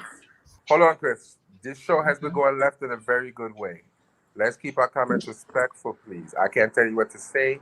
Please. No, let Harris be who he is. Appreciate y'all. I don't want the show to go left, Reggie. I don't want the show to go left. We've been having. I don't know why anybody. Well, first of all, this is that gaslighting element of the culture that exists. Everybody has said something before they even knew what I was going to say. I wasn't about to disrespect Brother Reggie at all. Brother Reggie and me have. But Chris, when I say let Brother Reggie, let Chris finish. Let Chris finish. It's impossible. I'm saying that to you, Chris. I'm just saying that in general. It wasn't okay, is it all right if I finish? I welcome it. I'm a student for life. Come on. Yeah, and this is a tactic that many pseudos use a lot. When somebody says, yes, I have pushed back against what Reggie said, there is no God of the mud, I would have semi-agreed with him because he said there is no God of the mud. Then we would go into Nut, Geb, and Shu. And we would show that Geb is a God of a Neter of the ground. That's first of all. So I would say he was wrong there. And when I said that he is not an authority in the matter, Brother Reggie has never written a book, or he has never written an archaeological or presented an archaeological excavation to UNESCO or anyone else. So me saying that he is not an authority was not an insult to him because he would tell you he's not an authority. It absolutely was. Let Chris finish. Go ahead, Chris. Okay, so secondly, I would say that the god Geb, who was the Neter of the ground, and I really came on here to help Brother Reggie out with his assessment on the Merneptah Stele, because the Merneptah Stele is tricky. What the biblical people try to do is see that word Israel in there or whatever it said, and they'll say, oh, that's talking about Israel. But Reggie was 100% correct when he sat up there and said that these place names that are being mentioned in the Merneptah Stele are Canaanite cities. You see nouns and you see people. The princes are prostrate, and you see these places that are named, and it talks about the people are prostrating to the king. But then we get there and it said its seed is no more. So what you guys have to go look up is the Yezreel Valley. And that was a very fertile plain in the northern section of Israel, in which Merneptah set to fire. This is why it said its seed is no more. It did not say they are no more. It did not refer to it as a people. It was actually speaking about the fertile plains. There are translations and some people who have come forth and say it means the place where Ra set his seed or sowed his seed. because Ra was also seen as a fertile deity. So the translation from biblical people from the biblical side was incorrect. And two, the Bible never mentions Merneptah defeating, going into Israel, defeating them at all. At all. So it just takes a little bit of time. All right. So me and Reggie have been arguing almost 4 years, and we know how to argue without all the bickering and the pointing the fingers and everything back. So I do disagree with him on a lot of his assessments, but I also agree with him on most. So with that being said, I just wanted to come on here and drop that those little jewels. Reggie, you know where I'm at, brother. Peace. He had the whole panel shook up. He had, it was like Yeah, pit bulls on the loose. We was jumping yeah, on top they of saw me. cars. They oh man. No, Hey, they okay. had me in the tree. They had me in the tree. Suave. That was the No first thank one. you, Suave. No thank you, Suave. Thank you. All right, y'all. Peace. All right, All have a right, good Chris. day, man. And, respectfully, Chris is one of those people in the athletic, the intellectual athletic area that I'm in. Yeah, shout out to him, man. But yeah, to say that Brother Reggie is not an authority is insulting. I don't care how you shape it, what form of fashion. Whether brother respectfully disagrees with him or agrees with him, cool, we can have that conversation. But that just won't gonna fly with me. I don't care how long y'all been arguing. I'm here now. But yeah. Is there anything that you wanted to go ahead, or anybody else who had primary like? Yeah, I do got some questions for Brother Reggie, King and J I don't mind Jose and King J I'll going track in. back. Let me just track back a few things. I let everybody know that I have a journal article.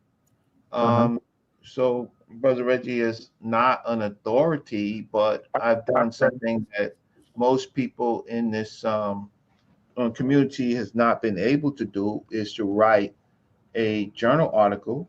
And yes, it's in the Journal of Pan-African Studies, but it's one of our oldest journals. So let me just share my screen. Right. Yeah. And so when I try to, first of all, I don't have to be an authority. I just have to. On this panel, you are the authority. So, to someone who hasn't done the work you did, you are. It's okay. So, okay. So here is. So if you search my article, Syncretism and Means and Method of Accurately Translating Kemet to you and Kemet, and Kemet, right? Yeah. So you can go to the. I originally published it in the Journal of Pan-Africanism, right? There's a Journal of Pan-Africanism right here, right? And then what I did was, I went to the DOI. I went to the company that does what you call a digital object, and they evaluated, and then they gave me a digital object identifier, right? And the reason why this is important is because in a literature review, when you're searching these terms, you would come across it. So here's my name, Reginald Mabry, and here's my article, and here let's see details. But what is published here? Journal Pan-African publisher, and here's the DOI. The digital object identifier is a permanent record in the database, right? And so, so I have that. I just smile at people. What topic would a person, some of these people have that does primary research, right? What topic would they have that would be unique that they can publish, right? And so, and it's the same thing if you go to any search engine, let's say AI search engine, I'm going to go to one of them, Perplexity. I'm going to go to Perplexity. I can go to ChatGPT, but I'll go to Perplexity. So here's the thing: is list all authors, recent authors that published journal articles, papers on Kemet and cattle, right? And so let's see what the search engine says. This is a straight search, right? So then authors on Kemet to term, and then it says Journal of Pan-African article, the Journal of Pan-African Studies, syncretism, right? Means of translating. So you can find, so what I'm just trying to say is I'm in a database, right? So here's my article, Kemet Translation and Identity, right? So I would be there with Kemet Translation and Identity. I would also Shaw Imhotep, who has another view on Kemet being riparian, right? But here I am. So you can do a search and you can find my let me just say, what about Kemet and sacred black cattle?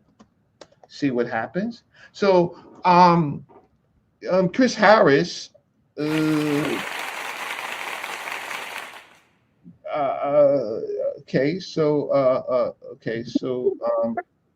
Chris Harris, I will just do Kim Ware, Wikipedia. Let's see. Maybe some places that don't come up and some places that do come up. But here's the thing is, any publications from Chris Harris, Christopher Harris,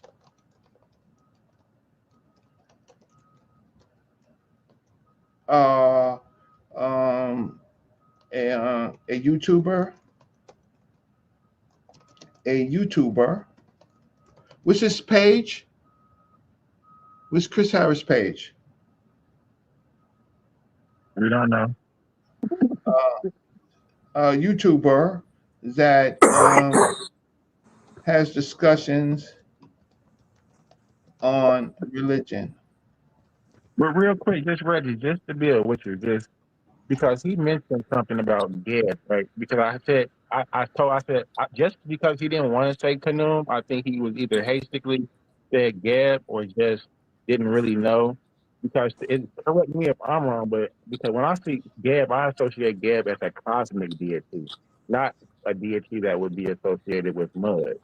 Kanum would be more of the mud deity, if anything, because Kanum is the deity that sits on the potter's wheel with mud.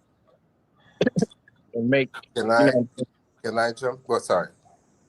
So that was with the brother Reggie. I just want to finish this. There's nothing on Christopher Harris. He doesn't exist. If I die tomorrow, he dies tomorrow. Nobody will know Christopher Harris. Wow. Christopher Harris can say that I'm not authority, but I beg to differ. I'm not authority on all things, but I beg to differ in the fact that I'm published. You can see that I'm in search engines. I have a DOI on the concept of Kemet, and King J is correct. Geb has nothing to do with color. So Kim, the word Kemet, because he doesn't understand the language, has everything to do with a concept relating to color, right? So this is something else I was doing. So the question is, we're dealing with Kim, the root word. My article deals with Kim, the root word, Kemet, the cattle, and human relationships, and Kemet to you was a phrase that was used in the pyramid text. So Geb is not, you would have to look through my article. I have the most primaries on Kemet. I should have just did that. Let me just share. Reggie. Yeah. I actually have a video up on it, so he can pull it up and look at it if he wants to, and I sent it to him as well. So if he wants to look at it, he can look at it. Yeah, I can. Let me just pull this up. So my whole thing is he's wrong. Geb is concerned with the earth but it's not concerned. But there's nothing with the color of the earth. So what was I going to try to pull up? I was going to pull up something relating to yeah, I just pull up Kemet on Wikipedia, right? Since I'm not authority, let's go to the authority that people use, the quick one, Wikipedia. Let's go to the authority on Wikipedia. Wait. Yeah, can we get back to me asking Okay. some questions? Because Chris ain't nobody, bro. So after you do this, can I ask you some more questions? Well, this is on YouTube. Yeah, ask me some questions. Sorry, I was searching the wrong place. Go ahead. Yeah, I'm listening. Don't worry about me. Yeah, all I'm saying is Chris is not an authority to call you not an authority. But I know you're trying to pull your point. I guess y'all been having this light skin battle back and forth for years. But no, this is what I'm saying, dog. Like real talk. Having access to you is a valuable thing. Shout out to A1 and Coliseum arguments. Subscribe to the Titans Debate League. Let's get it. But you said yeah, that's a fact. You said that king is a better word to use than pharaoh, and I've heard that there were no pharaohs in Egypt. Is that the reason? Or monarch, I would say the no. Yeah. So these are translations. So it comes, the word pharaoh comes from the great house, which is Per-Ah. Ah is the great, and Per is the house, right? So it comes with interpretatia that they make it pharaoh. You find that in the later period, but in the early periods, what King J just said and Jose would say, the Nosud Bidi, right? And the Nosud Bidi is a best translation for it is king, right? Is one of the sedge and the bee in their language, right? The sedge plant and the bee, and meaning talk about the two territories, the north and the south. So in this, what I'm just trying to say is when you deal with chem, you have to deal with this glyph right here, the I6 glyph. And over here, if you look down the colors of the cow, you see the chem cow, the sacred black cattle, which I wrote my article on. And then Kemet, you see Kemet is uses the same glyph and the T, right? And there's another word called Tarameri, which is more the cultivated land or the beloved land. And they named their country Kemet, starting from the 12th dynasty on, in not all texts, but in a lot of texts. And so now Geb means is what we know is the earth, but it's an anthropomorphic figure, and it's paired. So it's paired with Nut, right? And it has no Geb necessarily. It may have a color, but it's not associated with the black land. So if you track back some of my sources, or you go to Smash Rockwell, he has lots and lots and lots of shows on this. Sorry, you will find that that there is that Geb is not the mud god. He's associated with the land, and he's a celestial, just like my brother Boss said. Let me stop sharing my screen. So I think that we are all here. I just think that Chris just wanted some notice. Some cheap attention. Yeah, he's very egotistic. He's a narcissist, and he's a loser. Hey. Let's keep it clean. Hold on, man. Well, you can't be that clean. This is not a face-off. This is not none of that. We got Brother Reggie here. We're not gonna waste time doing none of that. Go ahead, ask your questions though. Appreciate you, God. Okay, so I got they haven't found any pharaoh crowns. There's been no archaeological recovery of any of the crowns depicted in the hieroglyphs. I would be back and say They found the blue crown. Say it again. Yes. You muffled. I don't know if it's me. He said that we found the blue crown, which is the war crown. So we haven't found the red crown or the white crown. The white crown, but we have found the blue crown. Is so that he's new? correct about the blue crown. I'll give you a picture of it. Okay, bet. I'll give you. So so King J is accurate. So that's why you gotta be very careful with King J. Okay. Like I said, I just want your opinion, clarification, correction, or answer to what I'm saying. These are just things that I.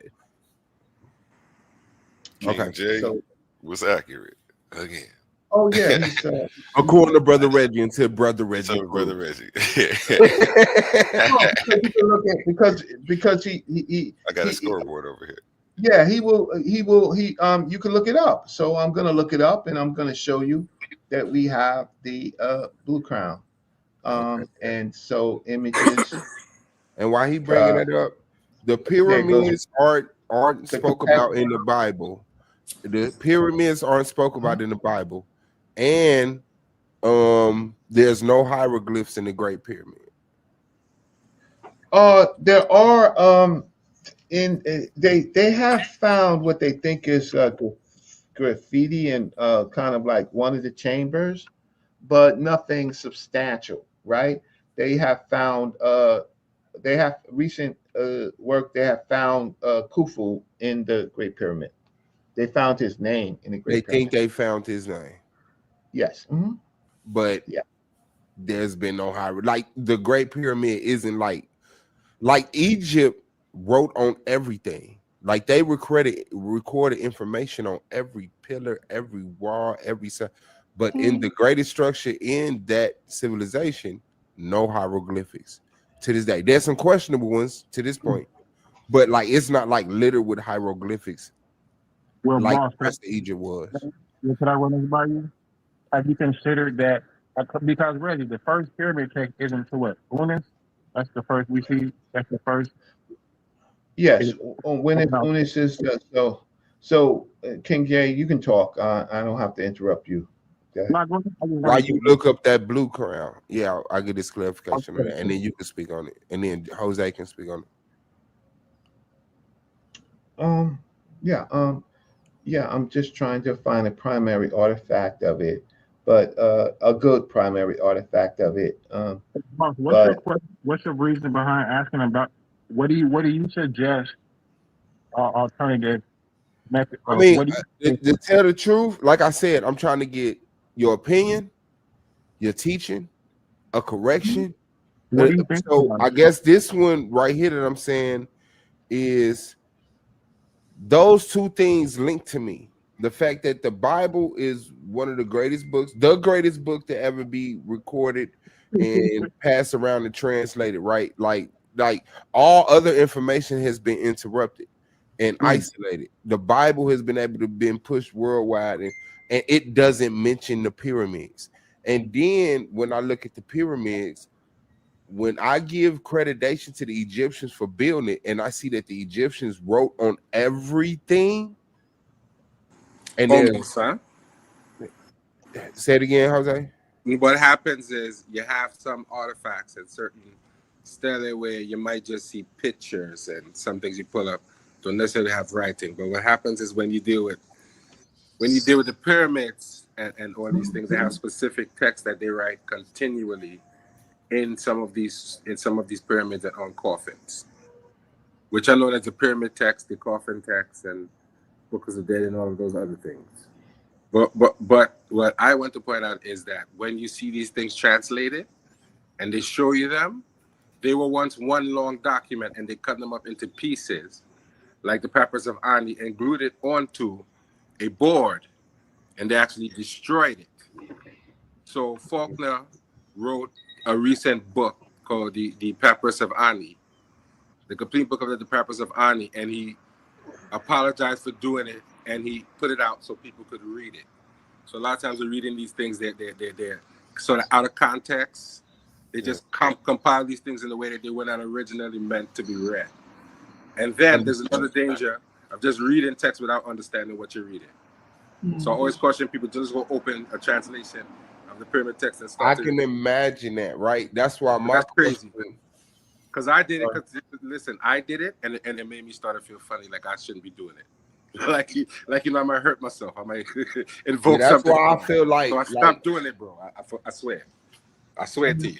Understand. Maybe that sounds spooky, but it's something in my spirit that stop reading that, bro. Yeah, it sounds reading spooky, things but and you don't know what you read it. You don't know what you read it. You really don't know what you read it. Okay, but this was what I was saying, because I really like, you're so informed. My simple question got complex. So like, and I appreciate that information. What I'm saying is, the Bible doesn't speak of the pyramids while telling the story of being in Egypt, which I don't agree with the Bible. I know that it's fallacy, but I just wanted to get y'all input on that, and the fact that there's no hieroglyphs in the Great Pyramids, like when Egypt wrote. So, like, come on, man! Like, you just got pillars. You walk down the street, they tell the story of a war or something. Now, let me say, and brother, correct me if I'm wrong. Is it true that they were not completed and that there was actually no remains found in that particular Makut, or am I wrong? You asking for the Reggie? Yeah, because that's my understanding. It might not have been complete. And they may not have found any human remains in that particular pyramid. You make a good point, though. Okay, well, let me track back to two questions. Get to it. Okay, so you can share my screen. Okay, so if you share my screen, okay. So the first thing that we do is we wouldn't know about the Kapesh. We wouldn't know about the war crown if we didn't have artifacts of it. So we have these artifacts of it, right? So then so we know enough about the way the crown looked in the formation, and then we actually find fragments. So this is a fragment of the war crown. So and it identifies with the artifacts of the war crown. So we have a fragment of this war crown. Okay, right? So just to get clarification, the blue crown of Egypt has existed through how many dynasties? Oh, that's more of an 18th dynasty. It could have existed more, but it's more of an 18th dynasty crown. So it only existed through one dynasty. And how long is a dynasty? One dynasty. Well, no, that's why I said, okay, hold on, let me start over. The blue crown of Egypt has existed for how many dynasties? From the 18th, really the 18th dynasty on. From the 18th to the end. Yeah, that we and would all find. We found is a fragment. Yes. Yeah. And so from the 18th dynasty to the end, respectfully, how many years is that? From the that information. It was maybe about 800-900 years. So for 800-900 years, the blue crown was the crown of at least a certain authority of Egypt. Oh, it had a particular function. It was a war crown, and so you would see it among 18th dynasty in 18th dynasty kings on. So you would see it. I think in Hotep III, you would find it there. Then you would find it in the 19th dynasty pharaohs, Ramses and Seti, right? And in illustrations, but you don't actually find it theological. No, we have this. No, we have a fragment. We actually have a whole fragment of it. Yeah, that's what I'm saying. So that one fragment will come from a crown that existed for one pharaoh or a king, or the other word that they said. Right. So we know it existed. See, it's harder with the other crowns because the other crowns we don't even have. We don't even have a fragment. Right. So look at that whole conversation as a whole, Brother Reggie. That's what I'm saying. Through all of the dynasties of Egypt, these crowns that's depicted, the red, the white, the blue, all we have is a fragment of one blue. Right. So listen to what I'm going to say. Yes. The people of that land was very protective of their highest culture. So, having crowns lost, then anyone can put it on. Then it has their belief system attached to it, that they are the representative of the highest principles, right? So it wouldn't be many of those things floating around, and that's why, and so even and tombs were being robbed. So imagine people having this crown. Imagine the spooky dookiness that we would have if. Look, when I went to Egypt. Oh, this funny thing is when I went to Egypt, I went to the Khufu pyramid. It was open, so we walked to the King's Chamber. And in the King's Chamber, after all the steps, the bowing, all of that stuff, right? Because it's like 30 stories or something like that, 20, 30 stories, right? I get up in there, and when I get into the room, you know what I see? I see a whole line of Europeans waiting to get inside the coffin, to lay in the coffin. Wow, that's crazy. Imagine, and archaeology is such that we may find it, but it's for those people who are sacred and guarded.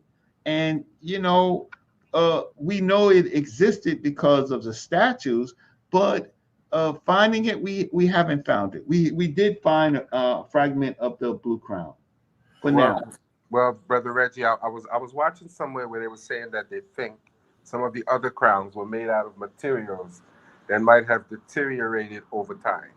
That they were not like solid gold, they had wire and cloth and other things that they think might have deteriorated. Yeah, certainly, because you see the pre-dynastic nature of men, and then you have Sekher, right? And men is more in the Sudan area, and we see him with a crown, but we don't see it. So some of these things could have been made of fabric. Okay, so can I jump out the window and tell you my theory? Yeah, jump out. These were hairstyles. They weren't artificial crowns. They were hairstyles that could only be created by a certain texture of hair. And it was later, I guess, what is the word? It was later like manufactured. It was later like duplicated artificially. But I believe that these hairstyles were the nappy hair styles that we still see in African people. They weren't artificial red, white, and blue crowns. They were the dyeing of real hair that people shaped to have this style. Originally, they probably let me see hairstyles. Originally, they probably were, because you see the Nubian. You see the Nubian crown. So here's what the brother's talking about. So this is on visit, right? Just so question, Reggie, what was that compared? So look at these crowns, right? So there's this African hairstyle, which may have been a normal hairstyle, right? In other places of Africa. Here's the crown that he's talking about. This one is actually the Kepesh crown, and then it's a actual hairstyle. Okay, there you go. Right, and then you see combinations of hair with diadems on top of it. We do have diadems. These are not full crowns, but these are things that would. Yeah, they were things that accented, that you would put on it to decorate it. But the original crown were the hairstyle of the African. Right. But because we were so diverse. Look, I'm sure Tutankhamun would like to have rocked one of these, right? But he's dynasty. He's got a lot of problems, right? He's got, a lot of health problems, maybe born of incest. He would have liked to rock this crown with his hair, but he just probably didn't get to it. So in the meantime, and he wears several crowns, right? So in the meantime, he gets an artificial crown. And they wore wigs. So, for example, if I type up ancient Egyptian wigs, let me see. Let's go back. Ancient Egyptian wigs. So, you see this wig right here, right? So they wore hair pieces and wigs. They wore makeup. They did all that stuff, right? Okay. All right. So right here. So here you go. So basically. And so basically, sometimes they would use a wig with human hair. Sometimes they would mix it with plants. Sometimes it would be with beeswax, right? Yeah, it would be all that. Why? Because they could shake off all the goddamn insects when they go into the holy places, right? Before they go on, you don't want a fly or something in your wig. That's gonna spoil the whole thing. So they created wigs. So okay, they were okay. So ancient Egyptian wigs. Now there are we can look at the big pyramids, but remember, there were pyramids before, starting with the step pyramid, and then there was all these: the black pyramid, the red pyramid, the bent pyramid, right? So we would have to track back in some of these places. So here's what I'm talking about with a kind of a mixed here hairstyle. Let's see, wig. Does it come up? So it's clear to say that certain textures of hair, the people who have certain textures of hair have been in, dang, what was the word?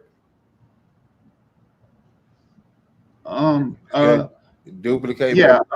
Like people wear other people's cultures of hair through wigs. Yeah. Just like the Greeks put on Egyptian crowns. So they're replicated, they're reproduced. So this is in the Metropolitan Museum of Art, right? And look, black women, what do you call this? If you ever had to shop for or sit in a hair place, right? This whole thing right here is a whole technology. I forgot the name of it. It's a whole technology that when women wigs, they say what? Ain't that a bang? That's a bang. They wear it. No, the bang is in the back. In the front, I wish there was a sister in it. She would tell us exactly. A bob? Because a lot of sisters. Yeah, I'm asking my girl. She said that's a bang. Yeah, bang. No, the thing in the front. It looked like a bob. Yeah, that's what she's talking about. It said it looked like a bob, but it's a bang. I know when girls put their hair down in front and curl it, they call it a bang. Yeah, it's a okay, but it's a when people lose their edges and stuff like that, sister, and they go and they get a weave and they missing hair there. What's the name of that thing? Lace front? Right, lace front. Lace front. Yeah, this is high tech. This high tech technology right here. That's an ancient lace front. This is a pyramid right here. This is real. How can I say this is a technological achievement for the women in the Nile Valley? So yeah, they created lace fronts, right? So here's another rough lace front, right? They created lace fronts. I love that. And he used ancient origins as a source. I do too. I'm telling you, they got that truth over there. You see this right here? It's a lace front right here. Yeah. See, right? It's a lace front, right? Lost her edges, bowed her head, and put up a lace front. So thank you, sister, for helping me out with my sister vocabulary, because and men too. Men, you see Shaka Amos. You see the Shaka Amos. What do you call it? I forgot the name of it. Right. Yeah. So all of this. His side lock. He's talking about his side lock.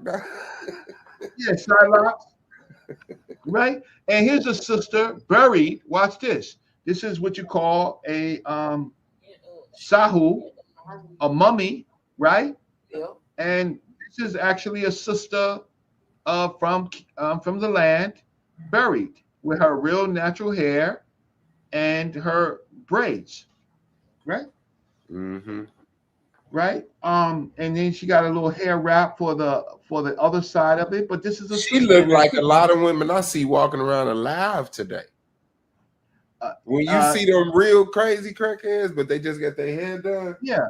So you know how we go into and buy hair extensions? Well, in ancient Egyptian, they sold hair extensions right there. Look at that. And a bag of weed. Yeah, a bag of hair extensions. Right? Some bundles, ancient bundles. Exactly. They sold it as a bundle, right? And so, and men wore it. You see this right here? My brother would like to be rocking a full Nubian kind of, but he's a priest. He shaved off his hair and he says, look, give me a hairstyle. Look, if we wore wigs, brothers, like this, you know how much money we're saving is goddamn barbershop. So this is my question as a bald man, because as a bald man, are you saying it's okay for me to go get a lace front 360 wave? No, not in our culture. Man, damn, Reggie. Okay, so I'm coming one. next year. I'm gonna see you next year. I got it next year. I would like to rock one. I would like to rock one of these, right? Look, he even got it grayed out. He know he ain't young, so he got one grayed out. I wish our culture would do that. Look, I got to go to the barber right now. Shoot, I got to go to the barber. That's gonna set me back. That's why you got a hat on 11 o'clock at night. I know. Okay, look, but let me get you on side on that, and I appreciate the transparency. Let's go to a little darker place right quick. And white folks wore them wigs too. Those Ptolemies. Yeah. White folks did everything. Black folks did. Okay. Can you speak? Okay, slavery, transatlantic slave trade, the Arab slave trade.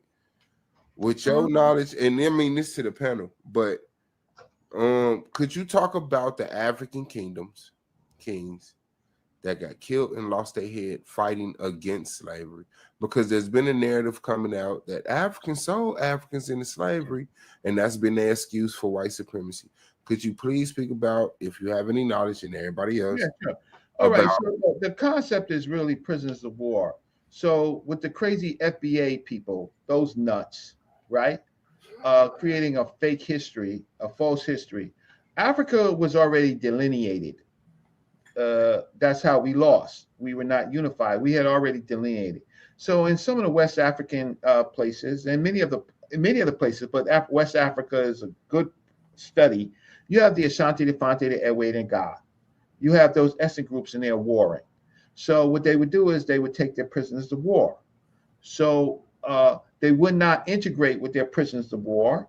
And most times they would kill their prisoners of war. So the Europeans simply took the prisoners of war of competing African countries, and it's called human trafficking. So they bought the ships.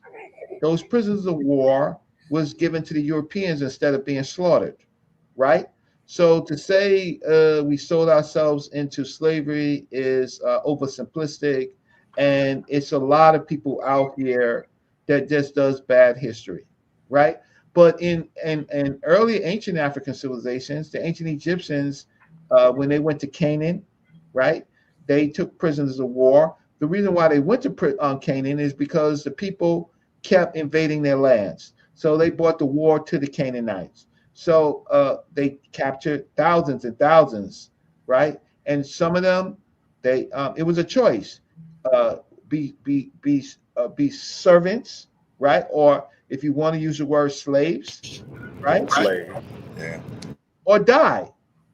Your choice. Do you want to fix yourselves? Do you want to transition to a better culture? Or do you want to die? So those that gave up, right, they were sentenced, depending on their crimes, some to rock quarries and some to households. Simple as that. But the people, I got college, y'all. Like, I get upset when somebody like Chris Harris says something about me. First, I got college. I got an honors award in Black Studies. I worked at the Schomburg Center for Research in Black Culture. Hey, Reggie, don't bring up Chris no more. You hear me? Do you know who you are? Hold on, wait, brother, my brother. Listen to me. Don't bring up Chris Harris no more. He has no business in your mouth, in your mind, in any of your teachings, bro. This is what I'm saying, brother. Could you please give me a little information, if you have any, on the kingdoms that fought against slavery? Oh, okay. So here's the thing. So here's the thing is when the slave because you got ships coming from Europe, weekly, right? Okay, so when that quota ran out, then they took the people, right, who normally would produce captives.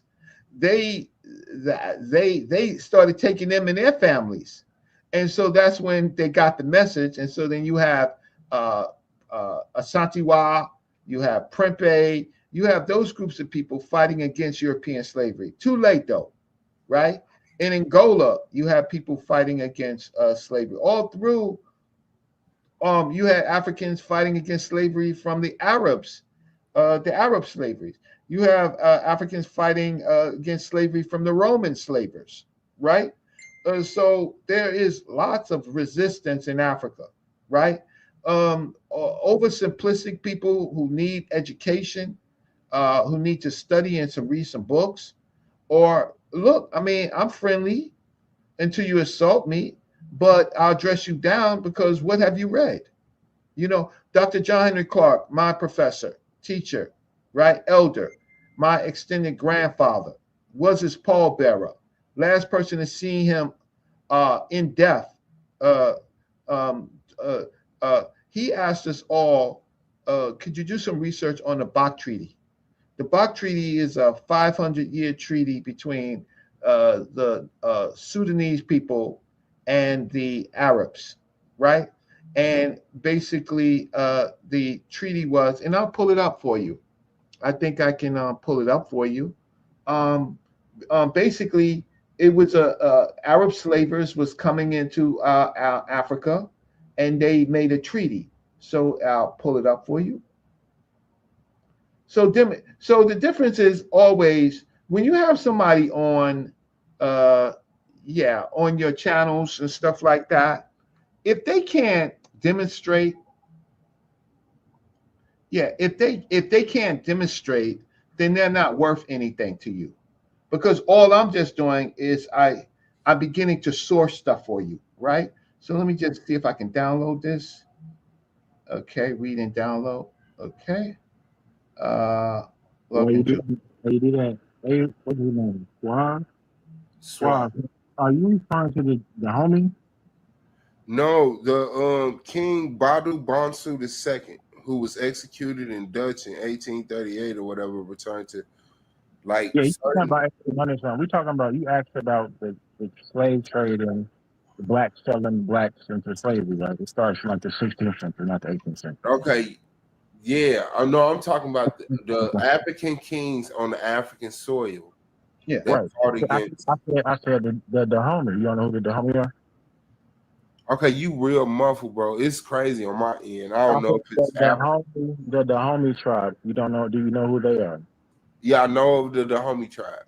Do you know what they're responsible for? No. So you don't know who they are then?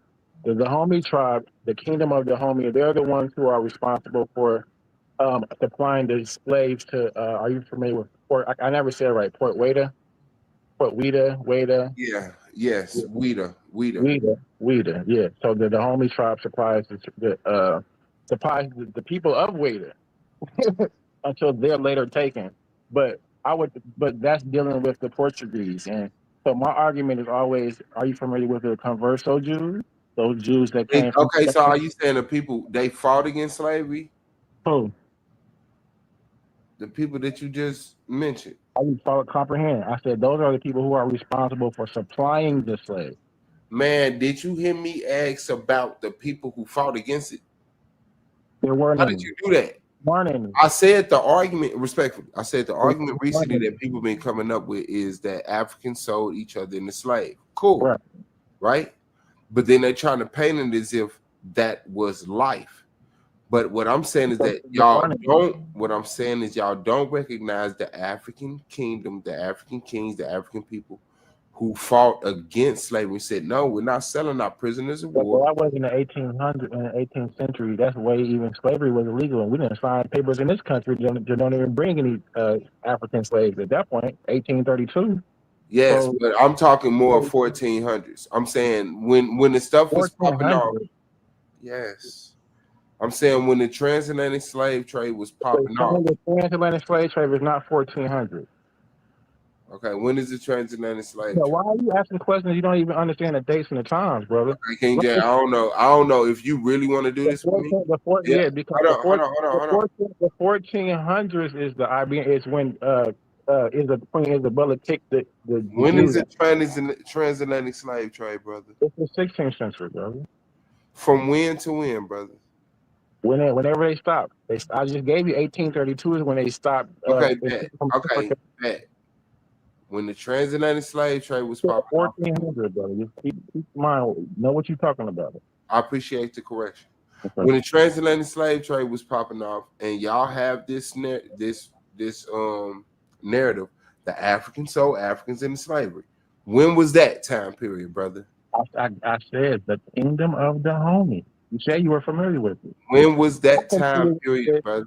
Brother, you asked me the time period, and I named you the kingdom. It's during the time period that you said, 1600. Man, how am I supposed to get a date from a term? Transatlantic slave trade. Comprehend When was this?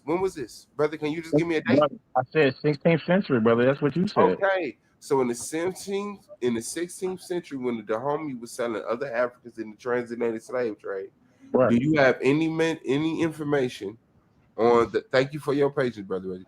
Do you have any information on the kingdoms who were fighting against this transatlantic slave trade that were African? Is what I asked. But you felt it very necessary to point out what I've already admitted. Brother, familiarize yourself with the Dahomey and the kingdom of Weda and how that is the war. It's amongst each other. It's African tribes fighting African tribes. Okay, so you saying the whole transatlantic slave trade came out of this one war between the Dahomey and the Weda? That particular post, because you have Portuguese. Okay, listen. So King J, respectfully, because I've never heard you say anything that made me think you was stupid. Mm-hmm. Right? I've never like you challenge people's stuff. But it's like my question was, Dr. Reggie, do you have any brother? What happened? Brother Reggie? No. What I'm saying, I'm just recanting the state. I'm just recanting the question to get back to a healthy discourse. Okay. The question has been answered, but you didn't comprehend the answer. No, okay, maybe I didn't. Let's say I didn't. Bet. That's very clear. Okay, bad. Let's say that's very clear. I said, Brother Reggie, there's been a narrative coming out that Africans sold Africans into slavery. Do you have any information on the Africans who fought against that? And King J, to my logic, brought up the Dahomey tribe, who said were the source of the African slaves that sold each other. And I said, got that. That's not what the fuck I asked for. I said information. Language. Yeah. I said information on the kingdoms that fought against slavery. Because the narrative has already been pushed, and I accept it. Africans fought Africans and sold Africans in it. But I just tried to Google it, but this is like a way later account. This is 1800 of African kings fighting against selling their people into slavery just because they're prisoners of war. I'm asking for information on that. And I believe that King J, who names himself a king without any credentials, is omitting that information to paint his narrative instead of saying, yeah, I've came across that information too. He reinforces the fact that African sold African, which I already conceded to. Suave. Let me simplify the answer for you. If he wants to go into the Dahomey sold their people into slavery and later fought against the same enslavers. And that's what he meant by example. And I get an example. You want something earlier? Yeah. Well, then it's best you ask Brother Reggie, because I can't give you that answer. That's all I know. That's where we started at. Yeah, that's all I know, bro. I probably can't go any further than that. The slave trade we're talking about essentially, like comprehend when you're giving the answers in a more intelligent question. Yes, sir. And make sure if you out there in TV land watching right now that you go ahead and Hold on. Make sure if you're out there in TV land that you go ahead and bless Brother Reggie's Cash App at Reginald Marbury. Yeah, I'm gonna put. I'll thank you so much. I'll put it in the chat, and maybe you could put it on the screen. But drop a comment in there, and then I'll give. I think I need to give you a wrench first. So drop a comment, and then I'll give you a wrench, and then you can post the link. Okay, let's see if So that was in a private chat. So let me see if I can put it in a public chat. So you can put it. I'll have it so you can put it in the public chat. Buy me breakfast.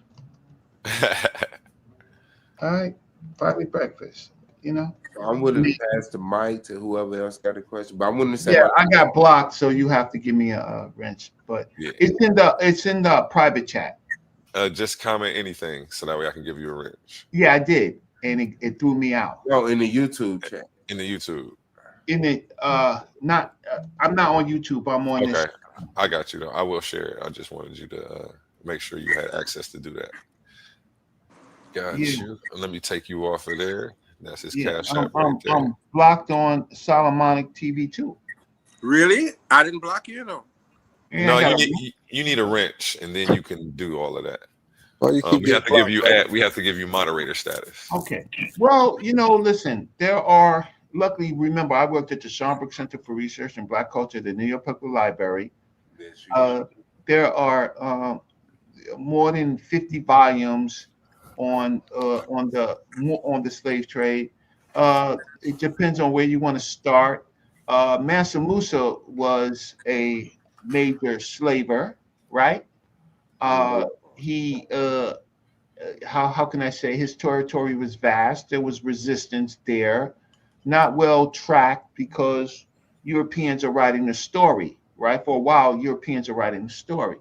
Most of our material on it comes from European writers, but then we do have Islamic writers that write, and then we have what the Europeans wrote about their slave voyages. So, but I just gave you an example of Ghana between Asante and Prempeh, right?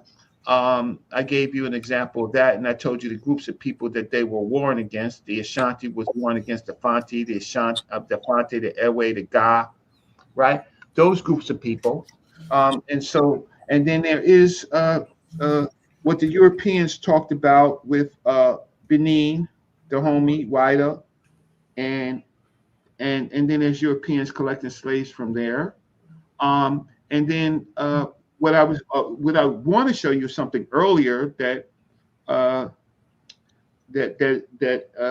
me share my screen so that you can see.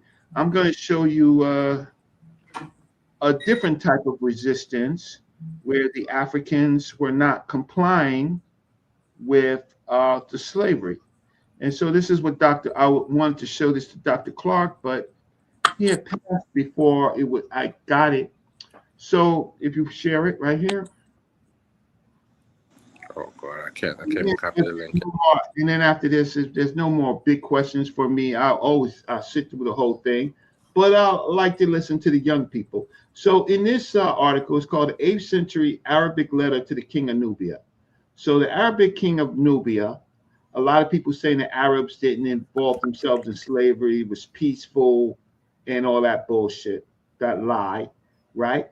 But here's a translation of a king of the mayor of Cairo to the Africans in Dongala, and it says, "In the name of God, the compassionate, the merciful." We hear all that from Musa Kab, of Makor and Nubia, to them, right? Peace upon the friends of Awilia, of God, and those who obey them. To them do I praise God, other than whom there is no God, right? So now we will have to track back because, the Arabs like to say that their language is always pure and it's never changing. We track this back where there is no God. To continue, you sing, meaning you say, know that about which an agreement was made with you and the fulfillment of it, right? So you're gonna have to fulfill something for it, which you took upon yourselves, so you preserve your blood and property, a threat. If you fulfill it, God blessed and exalted is, he says in his book, that book called the Quran, fulfill the compact of God. When you make a compact, you do not break the oath after it has been affirmed, and you have made God your guarantor. Verily, God knows what you do. So their God is asking the African to do something, right? To find slaves. And he said, fulfill my compact. And I said, fulfill your compact and mine. So here is the actual text, right? And these are the actual words for anybody who wants to dabble into translating Old Arabic, right? And this is what it says. He threatens the African. So fear me. We have fulfilled for you that which we took upon ourselves for you in turning away from your blood and your property, and you sing, know your security in our land and your dwelling wherever you wish in it, and repairing your merchants, blah, blah, blah. All right, so let me skip down here, right? So he says, they always talk about their daggone God in the belief of our Lord and trust in our prophet. I wonder who the goddamn Lord is, right? So then he says, okay, so he says, okay, you sing, manifested people, and then he goes into this whole thing about the slaves that they want. So they complain about the slaves that they're getting, right? And that's the part that I'm trying to figure.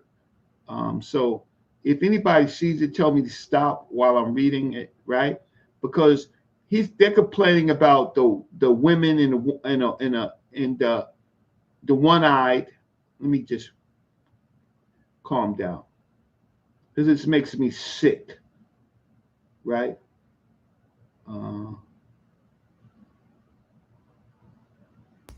They complain about somebody of theirs that got kidnapped, right? And then over here, they says, okay. So then he goes, look at these bastards. You have sent that in which there is no good. That's fine.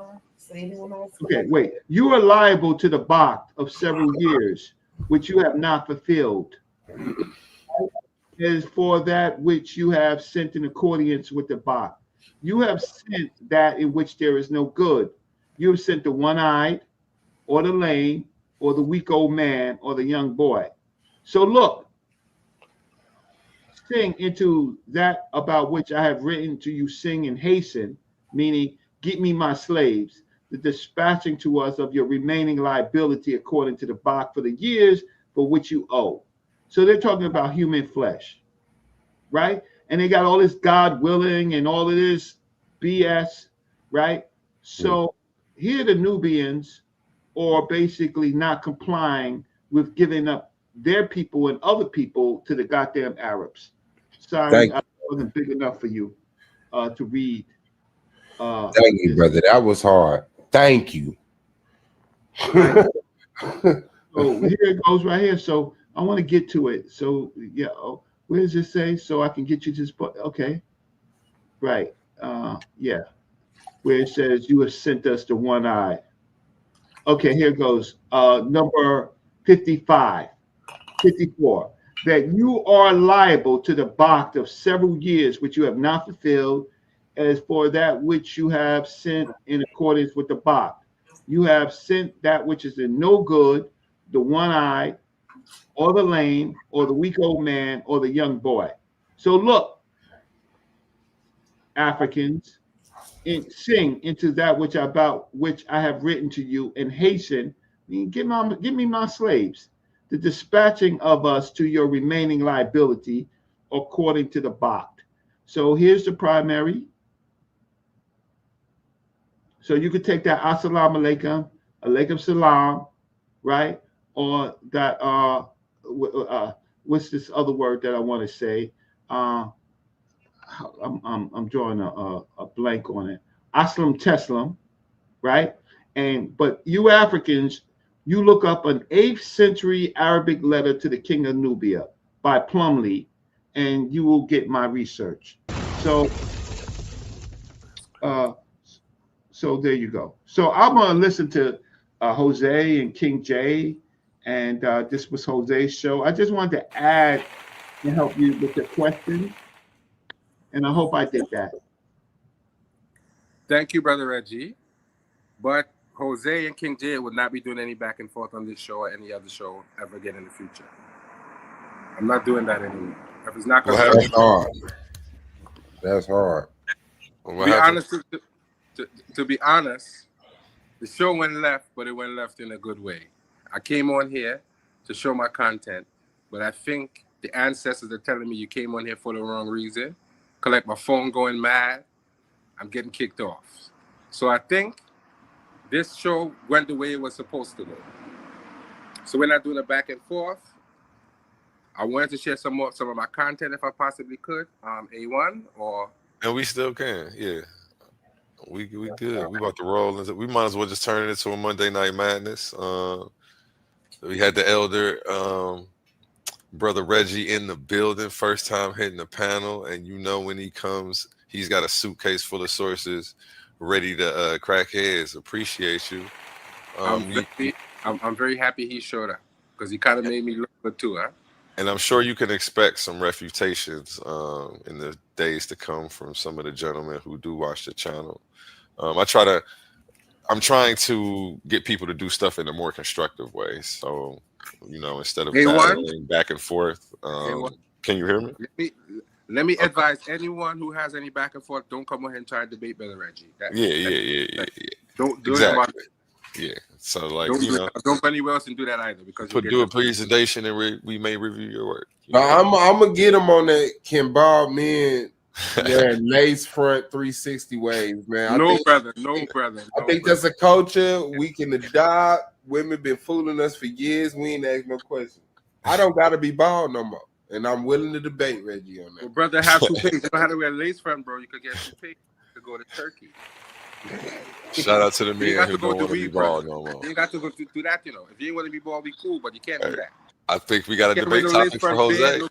None of that. You can't He's passionate about this one. You can't wear glitter beard.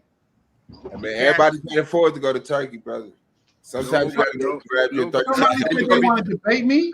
Somebody said they want to debate me? No. He gave a funny topic. It was okay. Should black men wear lace front 360 waves, dreads, high top fades? I could have so many hairstyles, and I'm sitting up here being judged by y'all. And let me answer the question, Suave. They're already doing it, and we don't know. Man is putting weave in the hair and lace front beards already.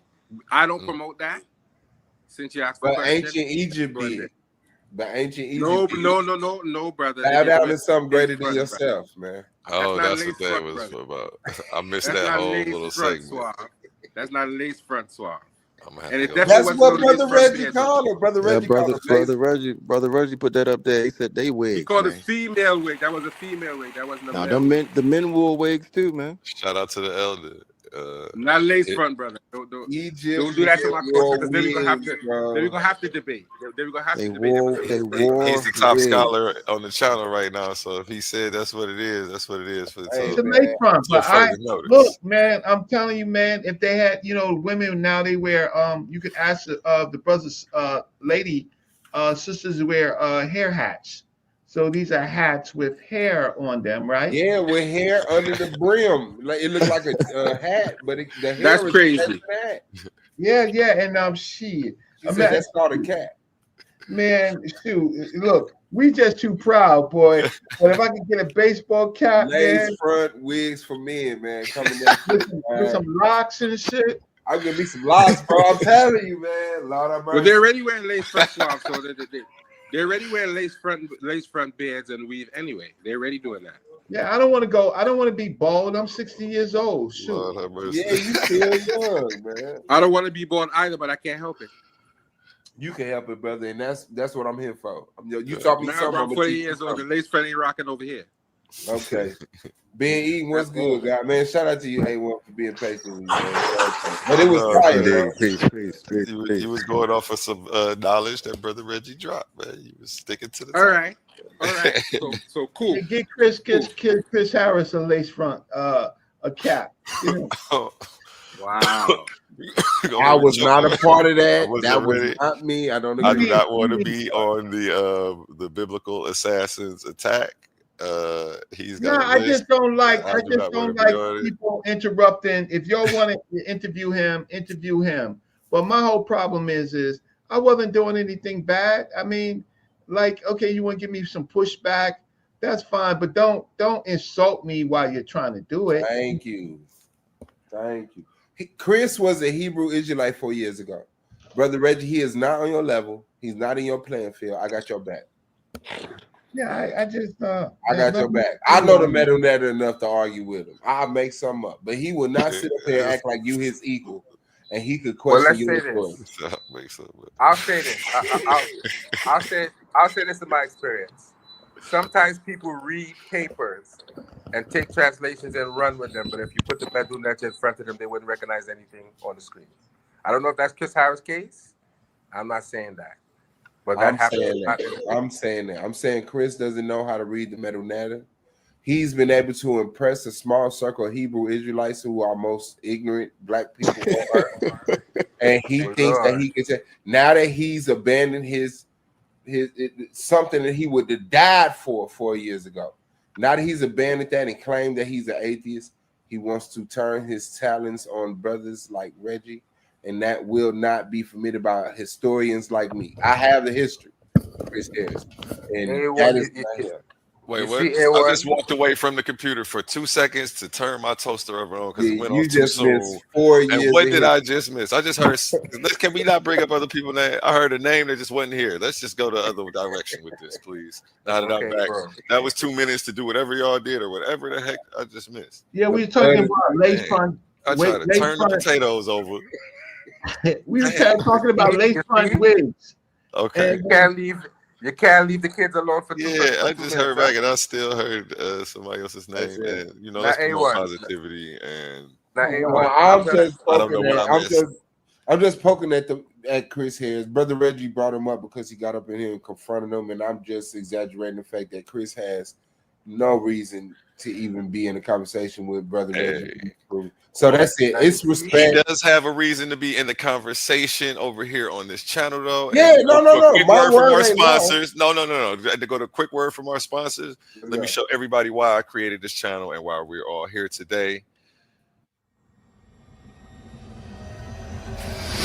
These are not just speakers. These are thinkers, forged in fire. Warriors of words stepping into destiny. Welcome to the Coliseum of arguments, where logic clashes with conviction and ideas spill like blood in the sand. 16 titans, 16 minds, one path to immortality. They come seeking truth, they fight for redemption, they burn for revenge. Featuring the intellectual elite of the Titans Debate League. Every round a new war, every word a new weapon.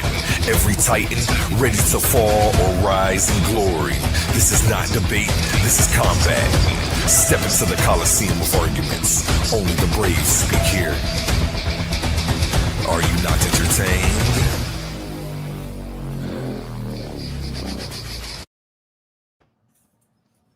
And oh yeah, one more gentleman before it goes back to you. Just for the people watching at home, somebody did send me something for you, Brother Reggie. I made sure it got straight over to you, and you can also. In every debate, there's power, passion, and purpose. Titans Debate League isn't just a podcast. It's a movement, a place where big ideas collide and voices that matter are heard. But to keep this arena alive, we need you in our corner. Your support through Cash App isn't just a donation. It's an investment in truth, in dialogue, and in community. Every dollar helps us bring sharper debates, stronger guests, and bigger opportunities for growth. And here's the the best part. When you give, you're not just supporting us. You're standing tall as part of the Titan family. We see you, we value you, and we appreciate you. So if you've ever felt inspired, challenged, or entertained by what we do, show some love and send your support to $ Titans Debate League at Cash App today. Again, that's $ Titans Debate League at Cash App today. Together, let's keep this debate alive, keep the fire burning, and keep the Titans rising. Have a blessed day. Get down or lay down when we're stopping. It's the Clash of the Titans. Man. Okay, back to you, gentlemen. I wish I was younger. Shoot, I wish I was younger. I'm so glad that we're dealing with true information and we're debating it. And you know, I come from Sonetta Studios, right? Shout out them. I come from there, so I seen from the. I bought, believe it or not, I bought Dr. Yosef Ben Jochanan to a debate.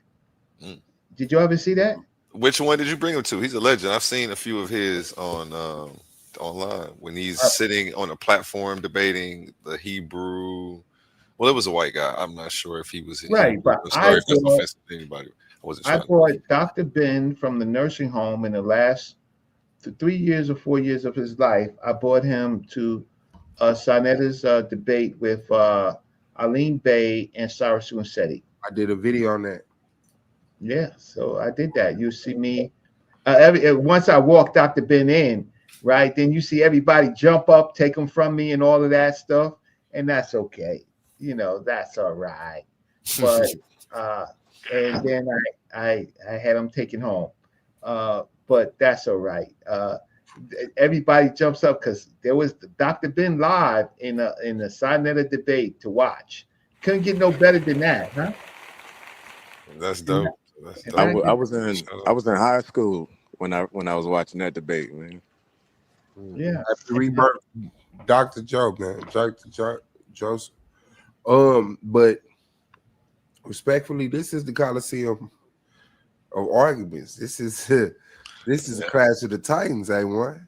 Yep, and I am actually the host. Shout out to you, just so that way you can see who I am. I'm the host, A1, and we definitely appreciate you coming through and sharing your wisdom with us. Peace, A1. Yeah. Oh, did you see me on the screen? Yeah, I saw you. you. We saw you. Just so that way you can see. Okay, yeah. I just wanted to make sure you knew who I was and knew who and shout out to the team, man, for holding it down and. You know what I'm saying? Making a healthy space for us to learn tonight and keep it, tight, man. Trying to keep it tight around here, man. And so, A1, what I would like to see is I would like to see people go to more libraries and museums. I like to see that they actually did more than Google, right? That they actually did more than ChatGPT. That they, in fact, actually went to a research library and pulled the book off the shelf and read it, rather than we do have some really, really great AI stuff and Google stuff and PDFs, but I would actually like people pulling books off shelves, right? What do you think about that? I got my book collection. I really pride myself. Well, I don't pride myself on my library, but I do. I just remember growing up and reading all my dad's books. I couldn't ask him a question about anything because I would be told to go look it up. So that's how I ended up so knowledgeable about it. That's hard. I couldn't even ask for a definition or how you spell a word. For how you spell something, go look it up. Never mind. Nope, too late. You know what I'm saying? So that's what I dealt with every day in the house. Shout out to your dad for good training. And he's one of the judges in my tournament as well. So he's definitely an opinion that people have grown to love around here. So yeah, definitely. Let me give my pops a round of applause. Yeah, man. Congrats to pops, man. If we don't own it, if we don't own it or have access to it, then we're shut out. You understand? We're shut out of it, right? But once you own it, you and your family own it forever. Right? Can I ask you, have you done your family history? No, not yet. I'm going to do it this year though, because there's a lot of conversations that now Well, I'm understanding now. I'm not understanding now. I know that I needed to be able to be involved in certain conversations, or to, for my opinion to even matter. So yeah, I'm about to. Yeah, how many of the rest of you have done it? Because here's the thing is, I've done family history research for some of my greats, like Dr. Leonard Jeffries, right? Had to tell Dr. Leonard Jeffries that his name is not Jeffries, it's Jeffers, and it was converted to Jeffries. And he was the one who helped Al Taylor do roots, right? And so I had to use tools to go and help him with his family research. And I find that in these conversations, with Hebrews and Christians, they replace their ancestors with biblical characters. They don't know who their ancestors are, but they map themselves to biblical characters. How stupid is that? Very stupid. Right? How stupid is that? And so what happens is that if you don't know who your listen, you have 2 parents, you have 4 grandparents, you have 8 great grandparents, great grandparents, 16 great grandparents. If you don't, do you all know how to do it? Do you know how to do it? The ancestry, you talking about online, like Forever 20 Ancestry.com? DNA. No, we don't do DNA. DNA is a part of it, but we do. Well, no, I don't. Then explain it to me. You talking about looking up the paperwork on your parents' parents and they parents and tracing them paper wise? Yeah, I don't know how to do it. Genealogy is talking about. Okay, so let me just see if I can log in. I can't learn. Okay, sign in with Google. I definitely want to know. Okay, so let me see. Sometimes I get locked out. I gotta sign in with a password, and let me see if I can remember this password. Just give me a few minutes, otherwise I gotta reset. Take your time. No, take your time. And I'll show you. So A1. Let me ask you that. I can say something here, A1? Yeah, go ahead. Talk to me while he's doing that. I have about an hour more left on stream, probably, or a little bit more, because my wife has a business and I have to go to work for the business. So, could I ask those on the panel, except for brother Reggie, to kind of drop off the panel so I can show some of my content? Is that okay? Black Power, man. I'm hollering at you. Shout out to A1. Shout out to everybody on the panel, man. Keep it up, brother Reggie. Can we just do it another night and set you up for another show, so that way you will be more well prepared? You think that'd be better? Yeah. Even though he already dropped off, I think we should just get you, so that way you're not rushing through it, and you know exactly what you want to bring. I'd rather you come prepared from the beginning. All right. We already started another build. We can touch on some information if you just want to bring it up, but I still want your whole presentation. I want so you're not letting me slide with that. I still owe you a PowerPoint. Yeah, you still owe me an episode, bro. You still owe me an episode. And don't invite me the next time that you do it. Don't invite me, Joey, to come on. Don't do that. No, brother Reggie, I didn't say for you to drop off. I said everybody but you. I didn't say that, brother Reggie. No, but I do want to. Yeah. Okay. So what do you? I'll stop. You just tell me what I should do. What should I do? No. Well, I want to see what you had. No, hold on. Let me clear this up. I said I wanted everyone to drop off, but you, brother Reggie, I wasn't putting you off the show. I didn't say that to you. No, I know that. But you had something else that you wanted to plan, and I didn't know that that's what you wanted to do. No, brother Reggie. Nothing I'm saying applies to you. I'm glad you came on the show. So don't take that towards you. I didn't say anything towards you, brother Reggie. Nothing I thought towards you. Yeah, I didn't want to mix the two builds. We already had, we was having a strong build. I didn't want to break it and then start. No. Let me explain myself to brother Reggie, because he's no, you don't have to. Here's my misunderstanding. Okay, bye. It's my misunderstanding. So I do want to help people. Well, no, first, Joey, keep talking. Oh yeah, okay, yeah. While he's looking for that, because I definitely no. I wanted to show content, but he said at this point it doesn't make any sense to do that because we went too far. Well, you can flash it. You can flash your content. Come on. No, I can't do it because my laptop is. Oh, okay. Yeah, you want me to go back to your YouTube page? I got you. Yeah, because and the reason I want you to go back is because I actually have some videos dealing with Brother Reggie's paper that we could pull up and kind of look at it a little bit. That's why I wanted to promote his paper. Because I actually did a 5-part series on it, so I just wanted to promote that so people could see it. If you don't mind, you still owe me an episode, brother. You still owe me. I'm cool with that. But Okay, since you're going this way, let me at least pull that out to show the detractors that I do have some content on my platform that's worthy. What number? What am I looking for? If you look into, I think it's videos, you'll see some that are titled Brother Reggie Paper. It'll be about 5 of them. So you'll see 1, 2, 3, 4, and 5. Hopefully this sound is good because me and technology don't mix because I was having problems with sound, all kind of things. My phone just now was going left, right, beeping and blipping, all kind of madness.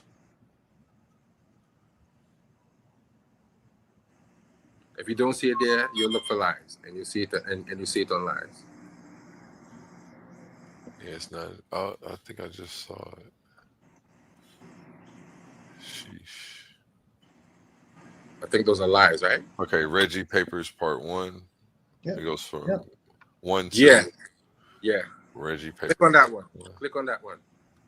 Yeah. Part 1 and 2 because that's a compilation. Good night, good evening, depending on what time Sound is much better too. you're on the world. This is me reading the first 5 pages for real this time of Brother Reginald Mayberry's paper, Syncretism, a means and method for accurately translating Kemet to you and Kem. Reginald A. Mayberry, independent scholar. Reggie.mayberry@gmail.com. You still have that wavy watery This article is a sound in the reflection of the background. presentation offered at the 2009 Association for Classical African Civilization. No, it's like it's almost like a frequency. Where the origins and meanings of the word Kemet has a footnote there, which we'll get to later, was debated. This examination seeks to identify syncretism as a proposed and superior method of interpreting ancient texts, specifically the Medut Neter. Therefore, syncretism affords a more accurate understanding of the ancient texts of the Kemet. More specifically, the aim and objective of this article is to examine the origins of the ancient Egyptian word Kemet to highlight and establish its relationship with both the black cattle and the sacred black people that ancients referred to. Okay, that wavy thing is messing with my eardrums. I have headphones on. Wow, boy. Yeah, you were going to have to get your audio together. Let me see. How old are these? I want to go over the information. That's throwing me, though. 18 minutes. Yeah, I can't do the wavy thing for 18 minutes. 1 minute was just a lot. Even the little TikTok mics, they're like $10, and they have the noise reduction. They sound so clear. Wow. This is only 7 months ago. I have more recent ones. Only 7 months. Wow. That means I have more recent. No. Yeah, No, the audio sounded like it was done a long time ago. I just assumed. No, I was having once again. I was having problems with my mic and all kind of madness. So maybe if you come up to a more recent one, you wouldn't have that problem. I don't know. I was having all kind of technical problems. Now go to the lives. Go to the lives. The lives are the more recent one. So pick one of those and see and see which one piques your interest. And we'll see if that will have better sound.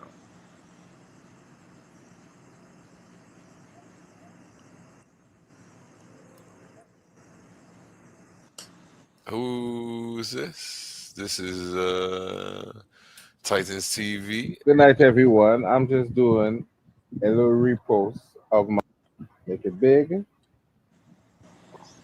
Interested, and especially I wish we could find this original work that video you're trying instead to do. of your restream, because of course that would mess up the audio. So you had to pick another one. I don't know what to tell you. I don't know. It's okay. It's already clicking on me on that. Yeah, see, that's why I'm trying to get you some good solid ones, with the good graphics and everything.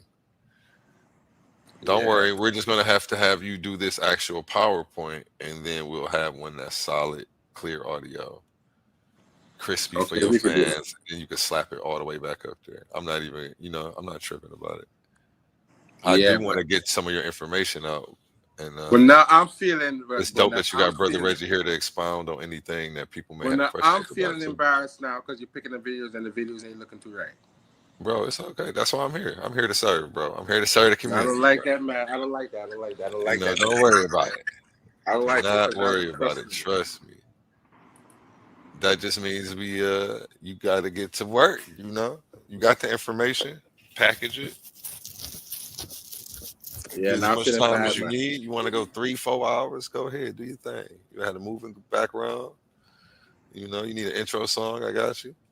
Well, you know what you want me to play. I appreciate that, man, but I don't know now. I don't know. Now I'm feeling bad. I don't like the way this is turning out. You feel bad, man. So I don't feel bad. I'm not mad at you, man. I'm not disappointed. Nah. It's okay. I'm disappointed. I'm very upset now. Don't be disappointed because it's history. So that's the problem.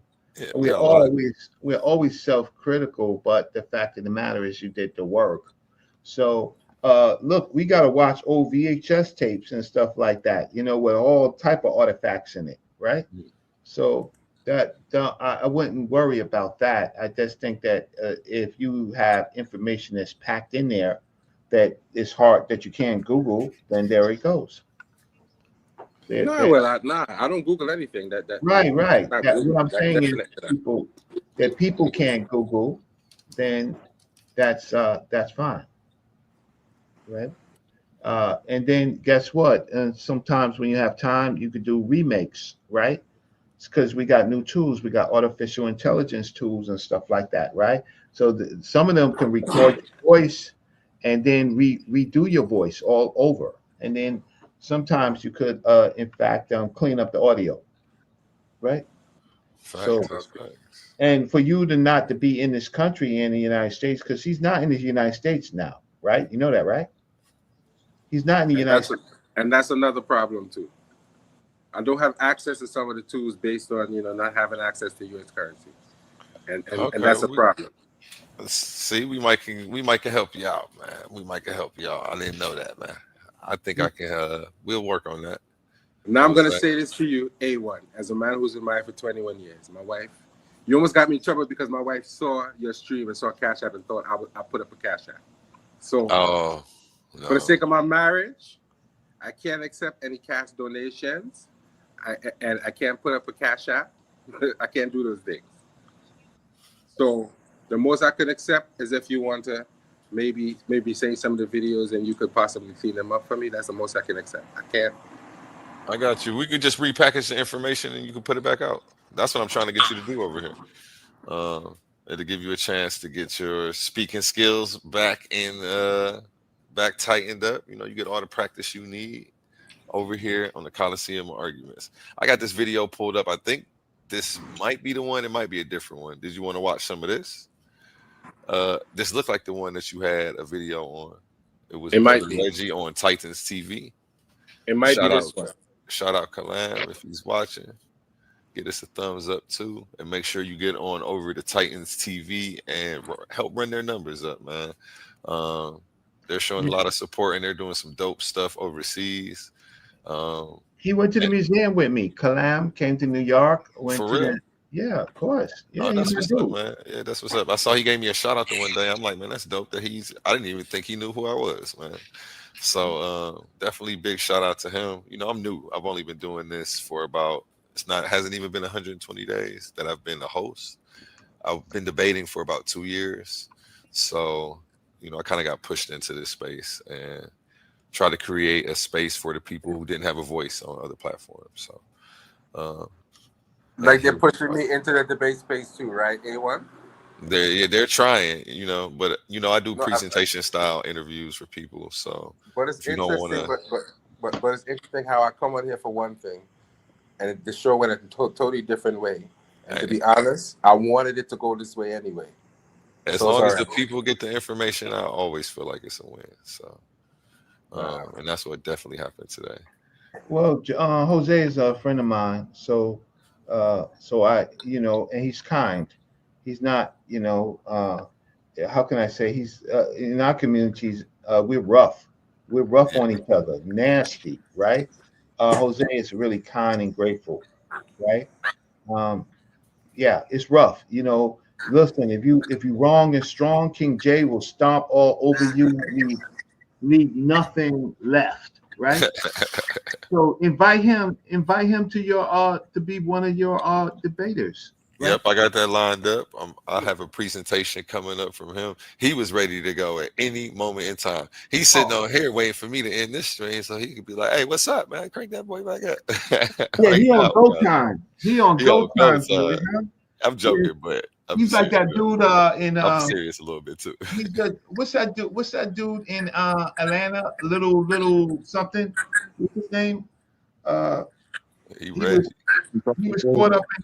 was caught up in that trial on Young Thug. What's his name? Young Woody. Yeah. Lil Woody. Boy, he's like him on go time, boy. Just point. Hey, brother Reggie. You didn't call it to me. I'm just saying that dude told on some people. So if you compare him to that people to him, I mean, we know you probably didn't know that, but people will take it as an insult. What? Woody's a snitch? If you compare anybody to Woody, yeah. Well, he's a snitch for real? Yeah, he told. I mean, I guess that's what's going around. Don't Look, let me get to making claims. all of them boys told, right? Yeah, okay. It's just that they wanted to use him as a fall guy. I like that, Dan. I like how you put it. Because he done did the work. He the shooter, right? Yeah. So it's hard in a case when everybody's telling on you and you trying to get yourself free. That's why you shouldn't enter that game. But I'm in New York. I know about that game real lovely. Right? Yeah. I just didn't want you to say it to somebody and they think you're saying something that you weren't. No. Okay. Yeah, I'm just saying. Oh, you cool over here though. Yeah, I might not be cool in Atlanta. Yeah. If you say it somewhere else, they might be like, "What'd you say?" I didn't want you to have to go through that. I'm just saying that they got caught up in the case, and actually, Lil Woody helped them get free. He said he told, but he was a boss, right? He messed up the whole thing, right? When they put him on the stand, he messed up the whole thing. He got them boys free, huh? They should be grateful, but they not. But anyway, I ain't going to Atlanta no time soon. That's not my place. I ain't going nowhere no time soon. I got so many enemies. Shit, I ain't going nowhere. Right? So what I wanted to brother Reggie does museum tours too, right? Definitely not. No, I didn't. I'm gonna have to sign up for one. I just subscribed to his page, so if he has this info up on there. Nah, I mean, look, I have my email and stuff like that. If you're in New York with your family, I love to take families. I love to take children, right? I don't I kind of personalize it. I'm not one of those type of people who go in there and act like I really kind of interact. I give you a handout. Shoot, how old is your oldest? Your oldest child? 13. I got him. They'll be reading Medut Neter faster than you. You'll be like, Brother Reggie, give me a handout, and I'll be like, nope, right? Shoot. I'll have them read 20% of the Medut Neter before they walk out the museum, just by handouts. All they got to do is just match the king, right? Match the sound, and we rocking. You got to take a class. Some people, they have to learn like that. The kids are faster learner because we got too much blockage. We got bills to pay. You be worrying about how much is the hotels in New York? You know what I'm saying? Look at, when's my flight coming back home? How much that gonna cost, right? You got too much stress. Your kids, they ain't got no stress. They be like, wow, this is a great museum. I didn't know that these are black people. They look like us. Wow, daddy, this person looked like you, and this person looked like mom, and this person looked like grandma, right? And are you serious? I never knew that these people called Egyptians look like us. They in Africa? Oh, wow. Now, so it's things like that is fine. And with women and stuff like that, I I do an excellent job on women in ancient Africa. I largely talk about them more than I talk about the kings. I talk about the women, right? You know, so anyway, but what I wanted to show you to close out, and thank you for anybody that gave me a contribution. I'm almost able to buy a McDonald's breakfast sandwich. I ain't there yet. I ain't there yet, so I can't. I gotta chip in. But let me show you this. Okay, so this is for our friends and family. This is for our researchers.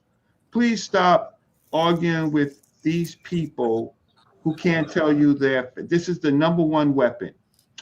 So if you share my screen, and I can't make it larger, but okay, you go to ancestry.com. The accounts are expensive. They charge ridiculous price, $29 a month, right? But if you get your ducks in order prior to going on, it's going to help you. And if you only got $29 for the month, then you got to do your best work. Otherwise, you need another month and another month, right? But please don't leave this account running and you're not doing no work, because this is for genealogists. So here is this is me.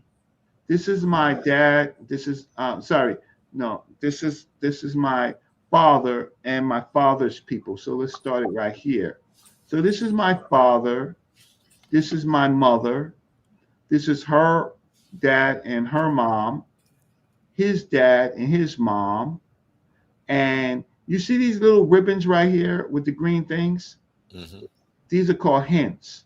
So my dad, his father is Willie Pender. His mother's name is Jenny Mabry. They were not married. Right? Mm-hmm. And what happens is, okay, so I noticed, so I was booked up before I started. And then it goes on, my mother's father's mother and father, and my mother's mother's mother and father. So for example, like let's go to Willie Pender. So when I go to Willie Pender, I would go to hints. And when I go to hints for Willie Pender, it would start pulling information about Willie Pender that I need to know, right? I need to know his census records. I need to know his death certificate. I need to know things about him that's going to tell me about my own family. I don't need no goddamn Bible, right? Right? And then there are other people that I may have to verify to see if this record is connected to the Willie Pender that I am talking about. Y'all got it? Right? Mm-hmm. Okay. So then, for example, I'll go back. Let's go back. So taking this process from Willie Pender, I get his parents, Willie Pender and Marina Dancy, right? And then I do the same thing. I go over here and I go, I do the profile. And profile is going to tell me what I already have. This is what I already have, information about what I already have about this. So I know that Sterling Pender was married to Marina Ramsey Dancy, and I would verify it by the death certificate. I could verify it by census records, right? I can verify it by marriage records, right? So this is how we do genealogy research. So then we get back to, we go over here. So now we're into the 1808 period. So Sterling Pender, his daddy is Pompey Pender. So we go into here and we do the same thing. I go and find out, I would verify through his marriage records and death records and census records, the birth of the son. So this is how I know that Sterling Pender is a son right, of Pape Pender, right? And then I look at other family resident members. And then, okay, so for example, here, that's Pape Pender. And then I have a hint. So now with Pape Pender, I can go, it's going to give me some additional information. Now, remember, I'm in 1808, right?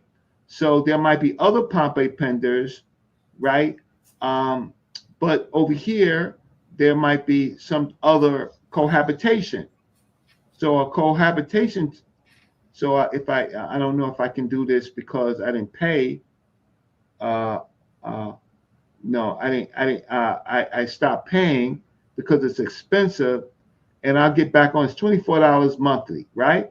But I'm so sure that I can get this record, right? So then we go back. Let's go back. Because everything is computerized now, before you had to do it by hand. And it would take hours and hours and days. And you would go there and guess what? You might find nothing. It would be horrible. But now, okay, so this is Sterling Pender, right? So then I can go to his wife, Marina, and I can begin to get information on. So I know that Marina Remy Dancy's mother is Bessie Dancy. I can do this to Alan C. Okay, Alan, I have to do some more work on Alan. Jordan Dickens. So then I have his relatives, and then I have potential to his parents. And then Baita, I know, right? I know her, right? Because Baita would be the name of my my aunt, my great aunt, and they begin to rename family members based on their own children. And Susan Rossi is one of my white relatives. Susan Rossi, she's white. She married Jim Powell, right? And he's black, and she's white. And then I get Betty Powell, right? And so when you click on, it's not exciting because this is my family history, but it would be exciting if you knew, watch this, if you did your own family, right? It would be exciting. It's something that you could bring to family reunions. It's something that you can give as a gift to your children, right? So that, guess what? In my family are not biblical people. So when the Hebrews say, I'm a Hebrew, I ask you, are you circumcised? Was your father a Hebrew? Yeah, well, he was circumcised. Was he circumcised in the hospital? Was he circumcised in the temple? Right? Okay, so you can't argue with me about history when your history is made up and my history is real. You got it? Mm-hmm. You got it. And so now, and you got it right there in front of you. Yeah. So I'm in 1808, the 1830s, right? I'm in that period. I'm in 1808 period. So and then guess what? Sometimes, guess what? The records stop. They stop. Why? Because maybe some of your relatives are from the Caribbean, meaning imported from the Caribbean. Not Caribbeans at this time, but imported from the Caribbeans. Sometimes in the 1850s and 60s, Africans are still being imported into this country, right? So there's not a long reign, meaning that there are enslaved people coming into this country. And then sometimes you might find census records, right, where the name stops, but you have the plantation owner and you have your family in a plantation as a worker with no real name. Boy, 14 years old, right, on the Dickens plantation, right? And then what you would do is you would get the census records, and then you say, oh, shoot, wow, this matches up with the age of my great-great-grandfather at this time period. So it becomes tricky, but this is real history. This is not foundational Black Americans where they call themselves foundational Black Americans, but they don't even know their own family. So I'll stop sharing, and if you have any comments. But do you understand this? This is the type of researcher that I am versus makeup artists. You know, those people that put up on those men that put up makeup, lipstick, mascara, right? You can't have these arguments. And guess what? I have a claim for reparations, right? You can't have a claim for reparations if you can't show family members at a particular time period, at a particular location, right? So if I can show my family in, for example, Edgecombe County in North Carolina, and they're being disenfranchised, right? Or they had to move, then I have a claim for reparations. I just can't say my great-great-granddaddy was a slave. I can't say that, right? Now, these people right here, Gloria Pearson, my mom, right? Okay, her father was William Henry Pearson and C. Harrison Pearson, right? Now watch this. You see this Pearson right here? You're not sharing your screen anymore. Oh, sorry. Thank you. Okay, so I'm gonna show you. Okay, so sorry. For Reggie, you could have easily have been a Pender. You sound real muffled, King J. Yeah, I am. No, my real name, my paternal real name is Pender. Okay. Right? But my family, most of my family did not. They knew who Willie Pender was, but my real name is Reginald. Should be Reginald A. Pender. Yeah. But it is Mabry because they were unmarried.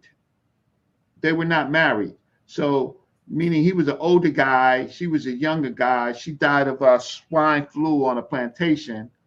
Her son, which is Alfred Mabry, this Alfred Mabry right here, he was raised, and he's cousin. So his cousins were Penders, right? But he was raised as an orphan, right? And we can find out who he was living with at that time. But what I wanted to show you was William Henry Pearson and C. Harris, Claudia Harrison Pearson, right? Okay, I have a cousin, right? Watch this. So you know the 1812 is it the 1812 project? So let's see, Calvin Pearson, 1812 project. Is it 1811 or 18? It could be 1811, right? Let's just show you something. I think it's an 1811 project. So, my cousin Calvin Pearson. Oh, sorry, it's the 1619 project, right? My cousin, he is the one who found out where Africans were first landed in the United States, right? My cousin Calvin Pearson, and this is his story. So he was a researcher, an engineer, just like me, right? And better than me, he helped recognize Hampton, which is the forts. There was Fort Comfort that became Fort Monroe, is the place, not Jamestown, that our people came to, right? So when you see Dane Calloway show that sign about the 1619 project, right? Okay, it was my cousin that did the research, right? And lots of times, okay, so here, so if I say Calvin Pearson's mother, you would find that his mother was Claudia Pearson, right? And so now, okay, so what does it say? It says, correcting a narrative steeped in long-standing traditions and trusted historical documents is never an easy task. And for Pearson and his warrior members of Project 1619, it was an uphill battle. Their mission was to convince those in authority that it was that what is today Fort Monroe, Virginia, in Hampton, was actually the landing site in 1619 of the first chained Africans from the nation of Angola, right? Thusly, there was a ground zero where American slavery began. So how do you like that, y'all? It's interesting, Reggie. It's like this is the first I've heard you mention this on any panel as far as like Calvin Pearson being your cousin. That's really interesting. Oh, yeah. So I'm sorry, you know, my condolences. I just looked and saw that he passed last year. And so probably if it's the same one that and I'm what looking happened at, was I was gonna say if it's the same one I'm looking at, he resembles Judge Joe Brown like tremendously. That's the one that I'm looking at with the glasses. Yeah, he's very light. He's very light. And that's where I get my lightness from my mother. But so his parents was Clarence Pearson, right? And Sally Mae Pearson, right? His and then my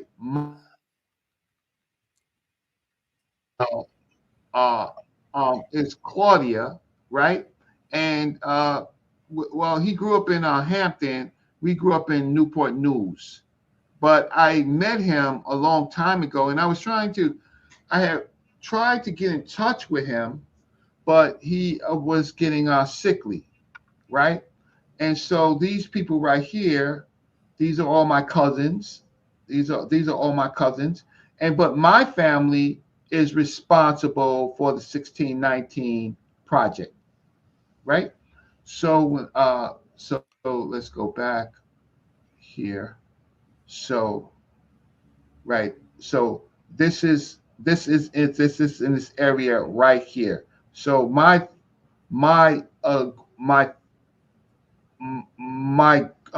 grandfather, Alfred Pearson's brother is related to the father of Calvin Pearson, right? So there you go. There you go. And I appreciate you for sharing that. But, Showing us how my to get main to all thing that is, stuff. so my main thing is go to ancestry.com and then put in your parents, as much information as your parents and your grandparents, and then you follow the links, and then you talk to your aunties and your whoever's left, and you try to verify it there, right? Otherwise you're gonna only verify it by paper. But some of you are younger than me, and your aunties and maybe even your grandmother. So if you have a grandmother or grandfather still alive, call them up this holiday. Call them up and say, I want to talk to you about your daddy, because you know who your grandfather is. You want to ask or your grandmother, you want to ask them, what's the name of your daddy? And did you know, and your mama? And did you know your grandparents? Now you fast track it. Now you plug it into the engine. So then you're not a lost and found. They talk about the lost found tribes of Israel. Well, you're a lost found African American right now. I'm not, but you are. And these people here, see all these people right here? They deserve to be remembered. By doing this, you are a member of your family that brings somebody back to life. They're sitting in these graves and nobody's ever called their name, mentioned them, cared about them. But guess what? In this engine, you can get access to newspaper articles and stuff like that talk about some of the times they're military heroes, sometimes that they did great things for their cities, sometimes they're elected officials, sometimes they're just common folks. But the fact of the matter is, guess what? They belong to you. So the Bible goes away from me here. This is where the Bible goes away from me, because I don't need to. Yes, these people were Christians. They were not Hebrews. So my daddy, my daddy's daddy, my daddy's daddy's daddy, right? My daddy's daddy, they were not Hebrews. They were not Native Americans. I don't have Native Americans in my family. I have white people and black people. So you can't top cat, yo, you can miss me with that bullshit. But then at the same time, you're gonna have to show me yours. You want to debate me, top cat, on Aboriginal bullshit? Then you're gonna have to show me your family, top cat. Right? Otherwise, don't be Dan Calloway. Don't make it up for my family, nigga. Keep it to your family, right? Your family is not my family. So don't be lying on my family, because here's my family. So that's all I want to say about how we do future debates. And A1, what you should be looking for in debates, you should ask them, yo, you know, before you start talking about all these other people, you be like, yo, son, yo, do you know your own people? But my first cousin, right? Great first cousin, Calvin Pearson, discovered 1619. That's what's up that you can go that far back, man. I'm about to definitely look into mine. I didn't know it was they got it broken up into monthly payments now. I know when I was looking at it last, it was like a 150 package, I think. And they were going on sale sometimes around Christmas. Well, no, that's for DNA. Okay, that's for the DNA. Yeah, Ancestry.com. Don't click the DNA package. Click the genealogy package.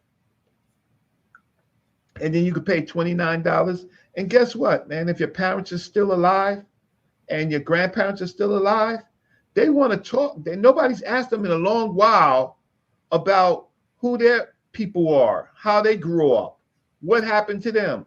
Spend your holidays, Black people, talking to your grandparents and great-grandparents, because next year they may not be here. And then when they're not here, you know how you lose a treasure chest, right? You lose a treasure chest of something that belongs to you, and you have replaced it.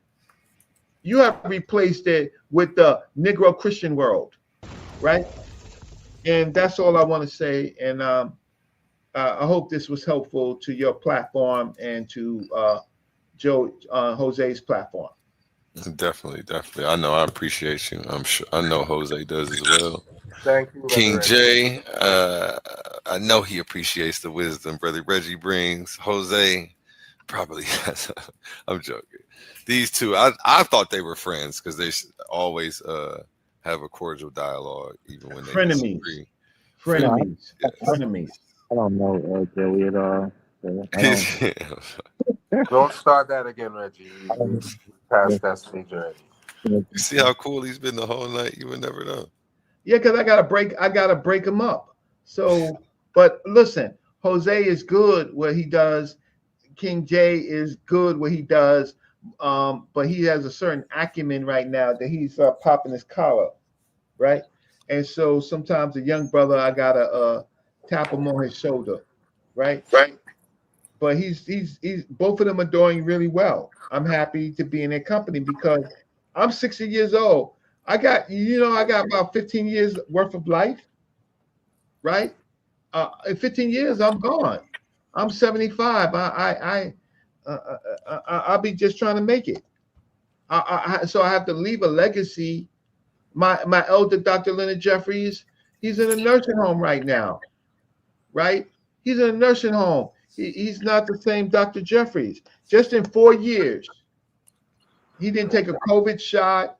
He listened to the nuts, and he caught COVID, had some heart problems, and he remembers me. But a lot of people come up there, he don't remember them, right? Because he had a heart operation, and then that he suffered under that. And this is Dr. Leonard Jeffries. And Dr. Ben, the almost the same way, right? So watch this. A holiday can make a difference. So A1, King J, unfortunately, Jose, he does have family in Americas, but Jose has the hardest work because he has to call them up personally and get their names, and then he has to go to church records, right? But King J, UA1 and the rest of you, give something to your children, right? Next Christmas holiday, give a book to your children about who they are. Okay, I'm done. I appreciate you. Appreciate you for sure. King J, you got any closing remarks? Yeah, We'll let Jose close it out. Yeah, of course. This is a blessing to be on the panel. I enjoyed the brother Reggie and his presentation, Jose's presentation as well. So, appreciate you tapping in, and we about to get you lined up for one this week for sure. I definitely got like two days free, so we're gonna get you in one of them. Shoot me a picture to whatever contact you got for me, so that way I can get started on your graphics. Yeah, he can make you a superhero. I'm make you a superhero before you go to sleep tonight. That'll be finished. If you need any help with anything too, Brother Reggie, along those lines, reach out to Jose. Jose has my email, or you can find me and I'll help you with anything you need, a rebrand or anything. I'm on the front page of DC Comics. I'm a human hero. You know that? No, I didn't. You gotta send it. Where do I look that up at before you go? Because I may not be able to. Yeah, I'm gonna show you right now. DC Comics, and it's called Free Speech. And I'll show you the article that I'm in. I'm waiting to pull it up. Images. Let's see. Where is it? It's gonna take it. DC Comics, free speech. 1 second. They did a series on free speech in America, and let's gonna give me a second. I normally have this like real quick, so give me a few more seconds to say a few words while I find it. Right? Yeah. Why don't you talk? It's just going to take me another minute to find the article. DC Comics, free speech. Where is it? Well, A1, thanks again for inviting me on the platform. Man, you're always welcome over here. Let me know when you're ready to present anything. We'll figure out how to make sure that way you have some clear audio. Your audio's been clear all night, though. I think we should just do something new. And hopefully it translates into something good for your portfolio. For some reason, me and technology haven't been friends these past few months. We will figure it out. Like I say, these TikTok mics are $10. We'll donate you the mic if you can't take monetary donations to get one. We will figure out how to get it to you. Listen to me. Right now, I'm so scared to take anything because anything that comes in here, if I didn't buy it, my wife didn't buy it, I have to explain where it came from. We'll let her know before we send it, so that way she's expecting it. That's what we're gonna do. I have to explain and number one, I can't use Cash App because I'm in foreign. If I could, and my wife see that, oh my God. Yeah, we're gonna figure it out, and you're gonna explain it to her before we send it, because I don't want to waste my money either. I don't want her to throw it out when it get there. No. I'm definitely gonna take it. I'm not a fool. Let's go. Let's make it happen then. What can we send to your brother? Okay, so share my screen. Oh yeah. So I don't know why these clowns mess with me, right? So DC Comics, 2020, issue number 8, DC Comics. You see it right there? Represent in defense of free speech. Who's this brother right here? Who's that brother right there? That's you. That's you on that picture right there, Brother Reggie? That's me. So here I go on the bus. Here I go right here. I'm leading my team. We're Harvard University, and our job is to shadow Dr. Leonard Jeffries and to protect them. And we ran into a situation where there's protesters out there who recognized us, right? They recognized us and from City College, and then they began to attack us. I was able to get them in safety, and one of the people that was on the team, my good brother over here, he happens to be a nationally known artist. He's drawn Batman, Batgirl. He's drawn for DC Comics and Marvel Comics. And he got a chance to say something about his life. And he remembered this story where, there go Brother Reggie. You see Brother Reggie right there? Brother Reggie chilling on a bus and reading newspapers. And I'm guiding my team. And I get them to safety, and I saved their black asses and mine. So I ended up, I ended up in this magazine. I don't know what the rest of it is. It's funny. That's fire. That's fire right there. Yeah, so I'm a human. And that's on Amazon. Go check that out, everybody. Brother Reggie is in a comic book from front page on Amazon. Front page. No, don't knock me, yo. Front page. I'm the headline, yo. What you trying to knock me out? My bad, Brother Reggie. Yeah, correct that. Yeah. Yeah, I'm a correction on that. Instant refutation. Yeah, on the front page, baby. The only person from this debate arena I've seen do it. So again, yeah. So when you say you want to rebrand Brother Reggie is the boss of this. Yes, Brother Reggie is the brand. It ain't no rebrand. You are the brand. Yeah, I like it, man. Come on. You see this right here? Yeah. So we see what else you got. No, I want to see if more of it comes up, or is it because they want you to buy the stupid magazine. I mean, not the stupid magazine, but they want you to buy it. So I just want to see if they. I ended up having to buy it. I wanted the paper, but I could not get the paper. But anyway, that's Brother Reggie right there. DC Comic Books, right? There you go, right there, Brother Reggie. And this is the people that was trying to attack us. And so just some of these people, they got to know who they're attacking. People that got real history, right? So I'll stop sharing so that you can end the show. It is 12:44, and all of us are tired. I got to go to court tomorrow. It was that late. Yeah, she's just late. Yeah, I got to go to court tomorrow. 7:15. I'm helping somebody on a defamation case. People need to be careful about defaming people on YouTube. But I'm doing helping a pro se litigant on a defamation case, and it's been 1.5 years, and he's getting ready to go to trial. So we have a hearing tomorrow, and I've done a lot. I've done a lot in it. But anyway, peace and peace to y'all. So I'm gonna log off so I don't say nothing else. Peace. Appreciate you. Have a good night. Good luck tomorrow. And Jose, any closing remarks from you? Well, after that show, I don't think I have to say much of anything, right? Hey, and you still owe me a presentation. I don't think you owe King J one, but no, you don't owe me anything either. I just definitely want to have you back. Ready to present something. Let me be honest. Let me be honest. I was juiced up to do a presentation. It turned out good, but still, a part of me is a little upset I didn't get to do some sort of content presentation. Hey, I'm not going anywhere, Jose. I'm here, and I'm here to serve the people. And I think I'm all in crank, and I think I'm need to go lay down, so I'm feeling cranky too. So all of that plays into it. I know you can relate to that, right? Yeah, I can definitely relate to that. I did a 24-hour stream this weekend.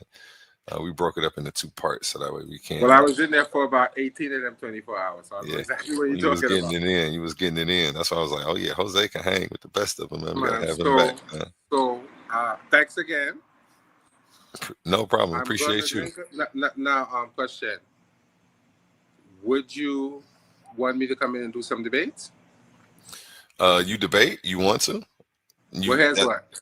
See, DMG, under the clock is where you probably would shine and do your best because people can't cut you off. Yeah. DMG has been after me for the longest time to do a debate. Shout out them brothers over there. And in all fairness, I challenged Siki during his platform, and I told him I wanted his platform to be the first debate.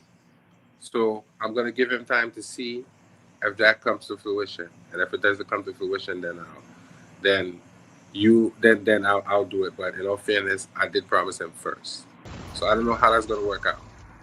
No doubt. You can put me to the side and choose me second right in front of me, but it's okay. You know what I'm saying? I've been turned down by better. It's all right. I'm joking.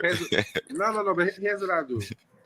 No, I'm joking with you. No, I'm messing. That was all jokes, bro. It's all jokes, man. All right. So, but here's the thing. Now, you said the debaters over here get paid, right? Debaters get paid, as well as over there though too. Just so you know. But here's the thing. He definitely started that trend, I believe. Oh, really? Yeah, he's the soldier boy of that, man. He got that one on lock. Give them brothers a round of applause. He's definitely a trendsetter. He is the trendsetter of. Glad you said that. The $50 debates. Good. He'll be glad to hear you said that. Yeah, he paved the way, man. I'm just happy to be here, man. I wanted to, but we'll talk about that later because I wanted to get a laptop, but I wanted to work something out where if I do a debate for you, instead of you sending me the cash, you could hold on to the cash that I earn, and then when it reaches a certain point, I'll just get a laptop. If I don't get it for Christmas. We may be able to work on getting one before that. I know a lot of people donate a lot of things, and I do a lot of community stuff, and a lot of that stuff's floating around. So, bro, I don't even know. I don't even know if that's easy to get my hands on for the low. But yeah, now that I know that you're looking, I'll keep my eye open for that. Now, Christmas is coming up, so I'm perceiving that I'm going to get a laptop for Christmas. Yeah, manifest that.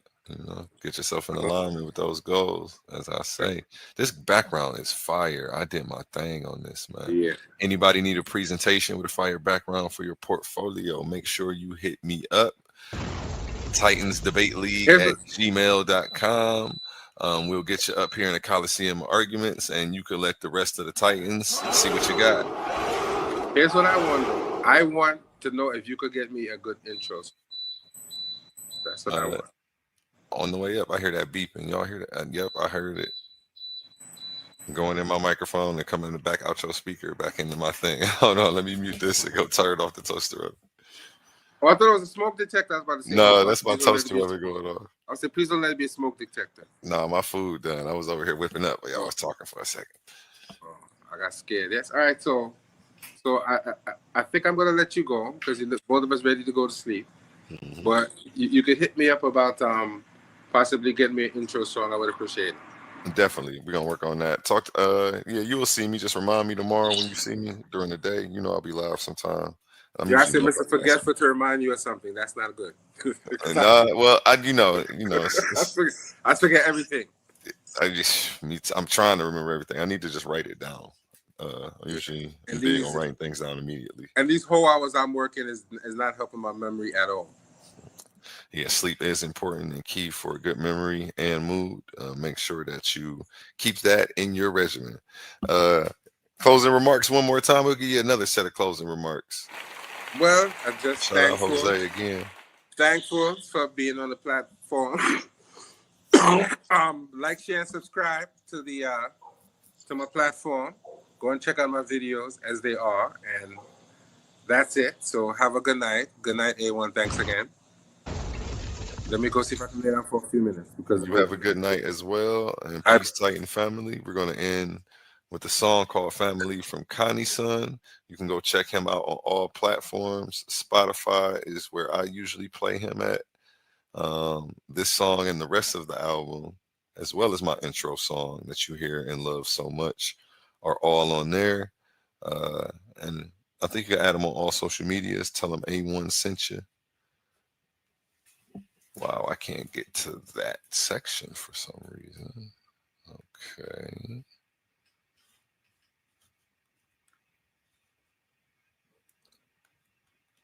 Oh, well. Man. I don't know. StreamYard's tweaking. It's doing something weird, and my computer's fast, so it's got to be something with their system. Okay, well, sorry about that. Y'all have a good night. Check y'all next time. And like I always say, treat your smile like your money and never let them steal it. Have a good night.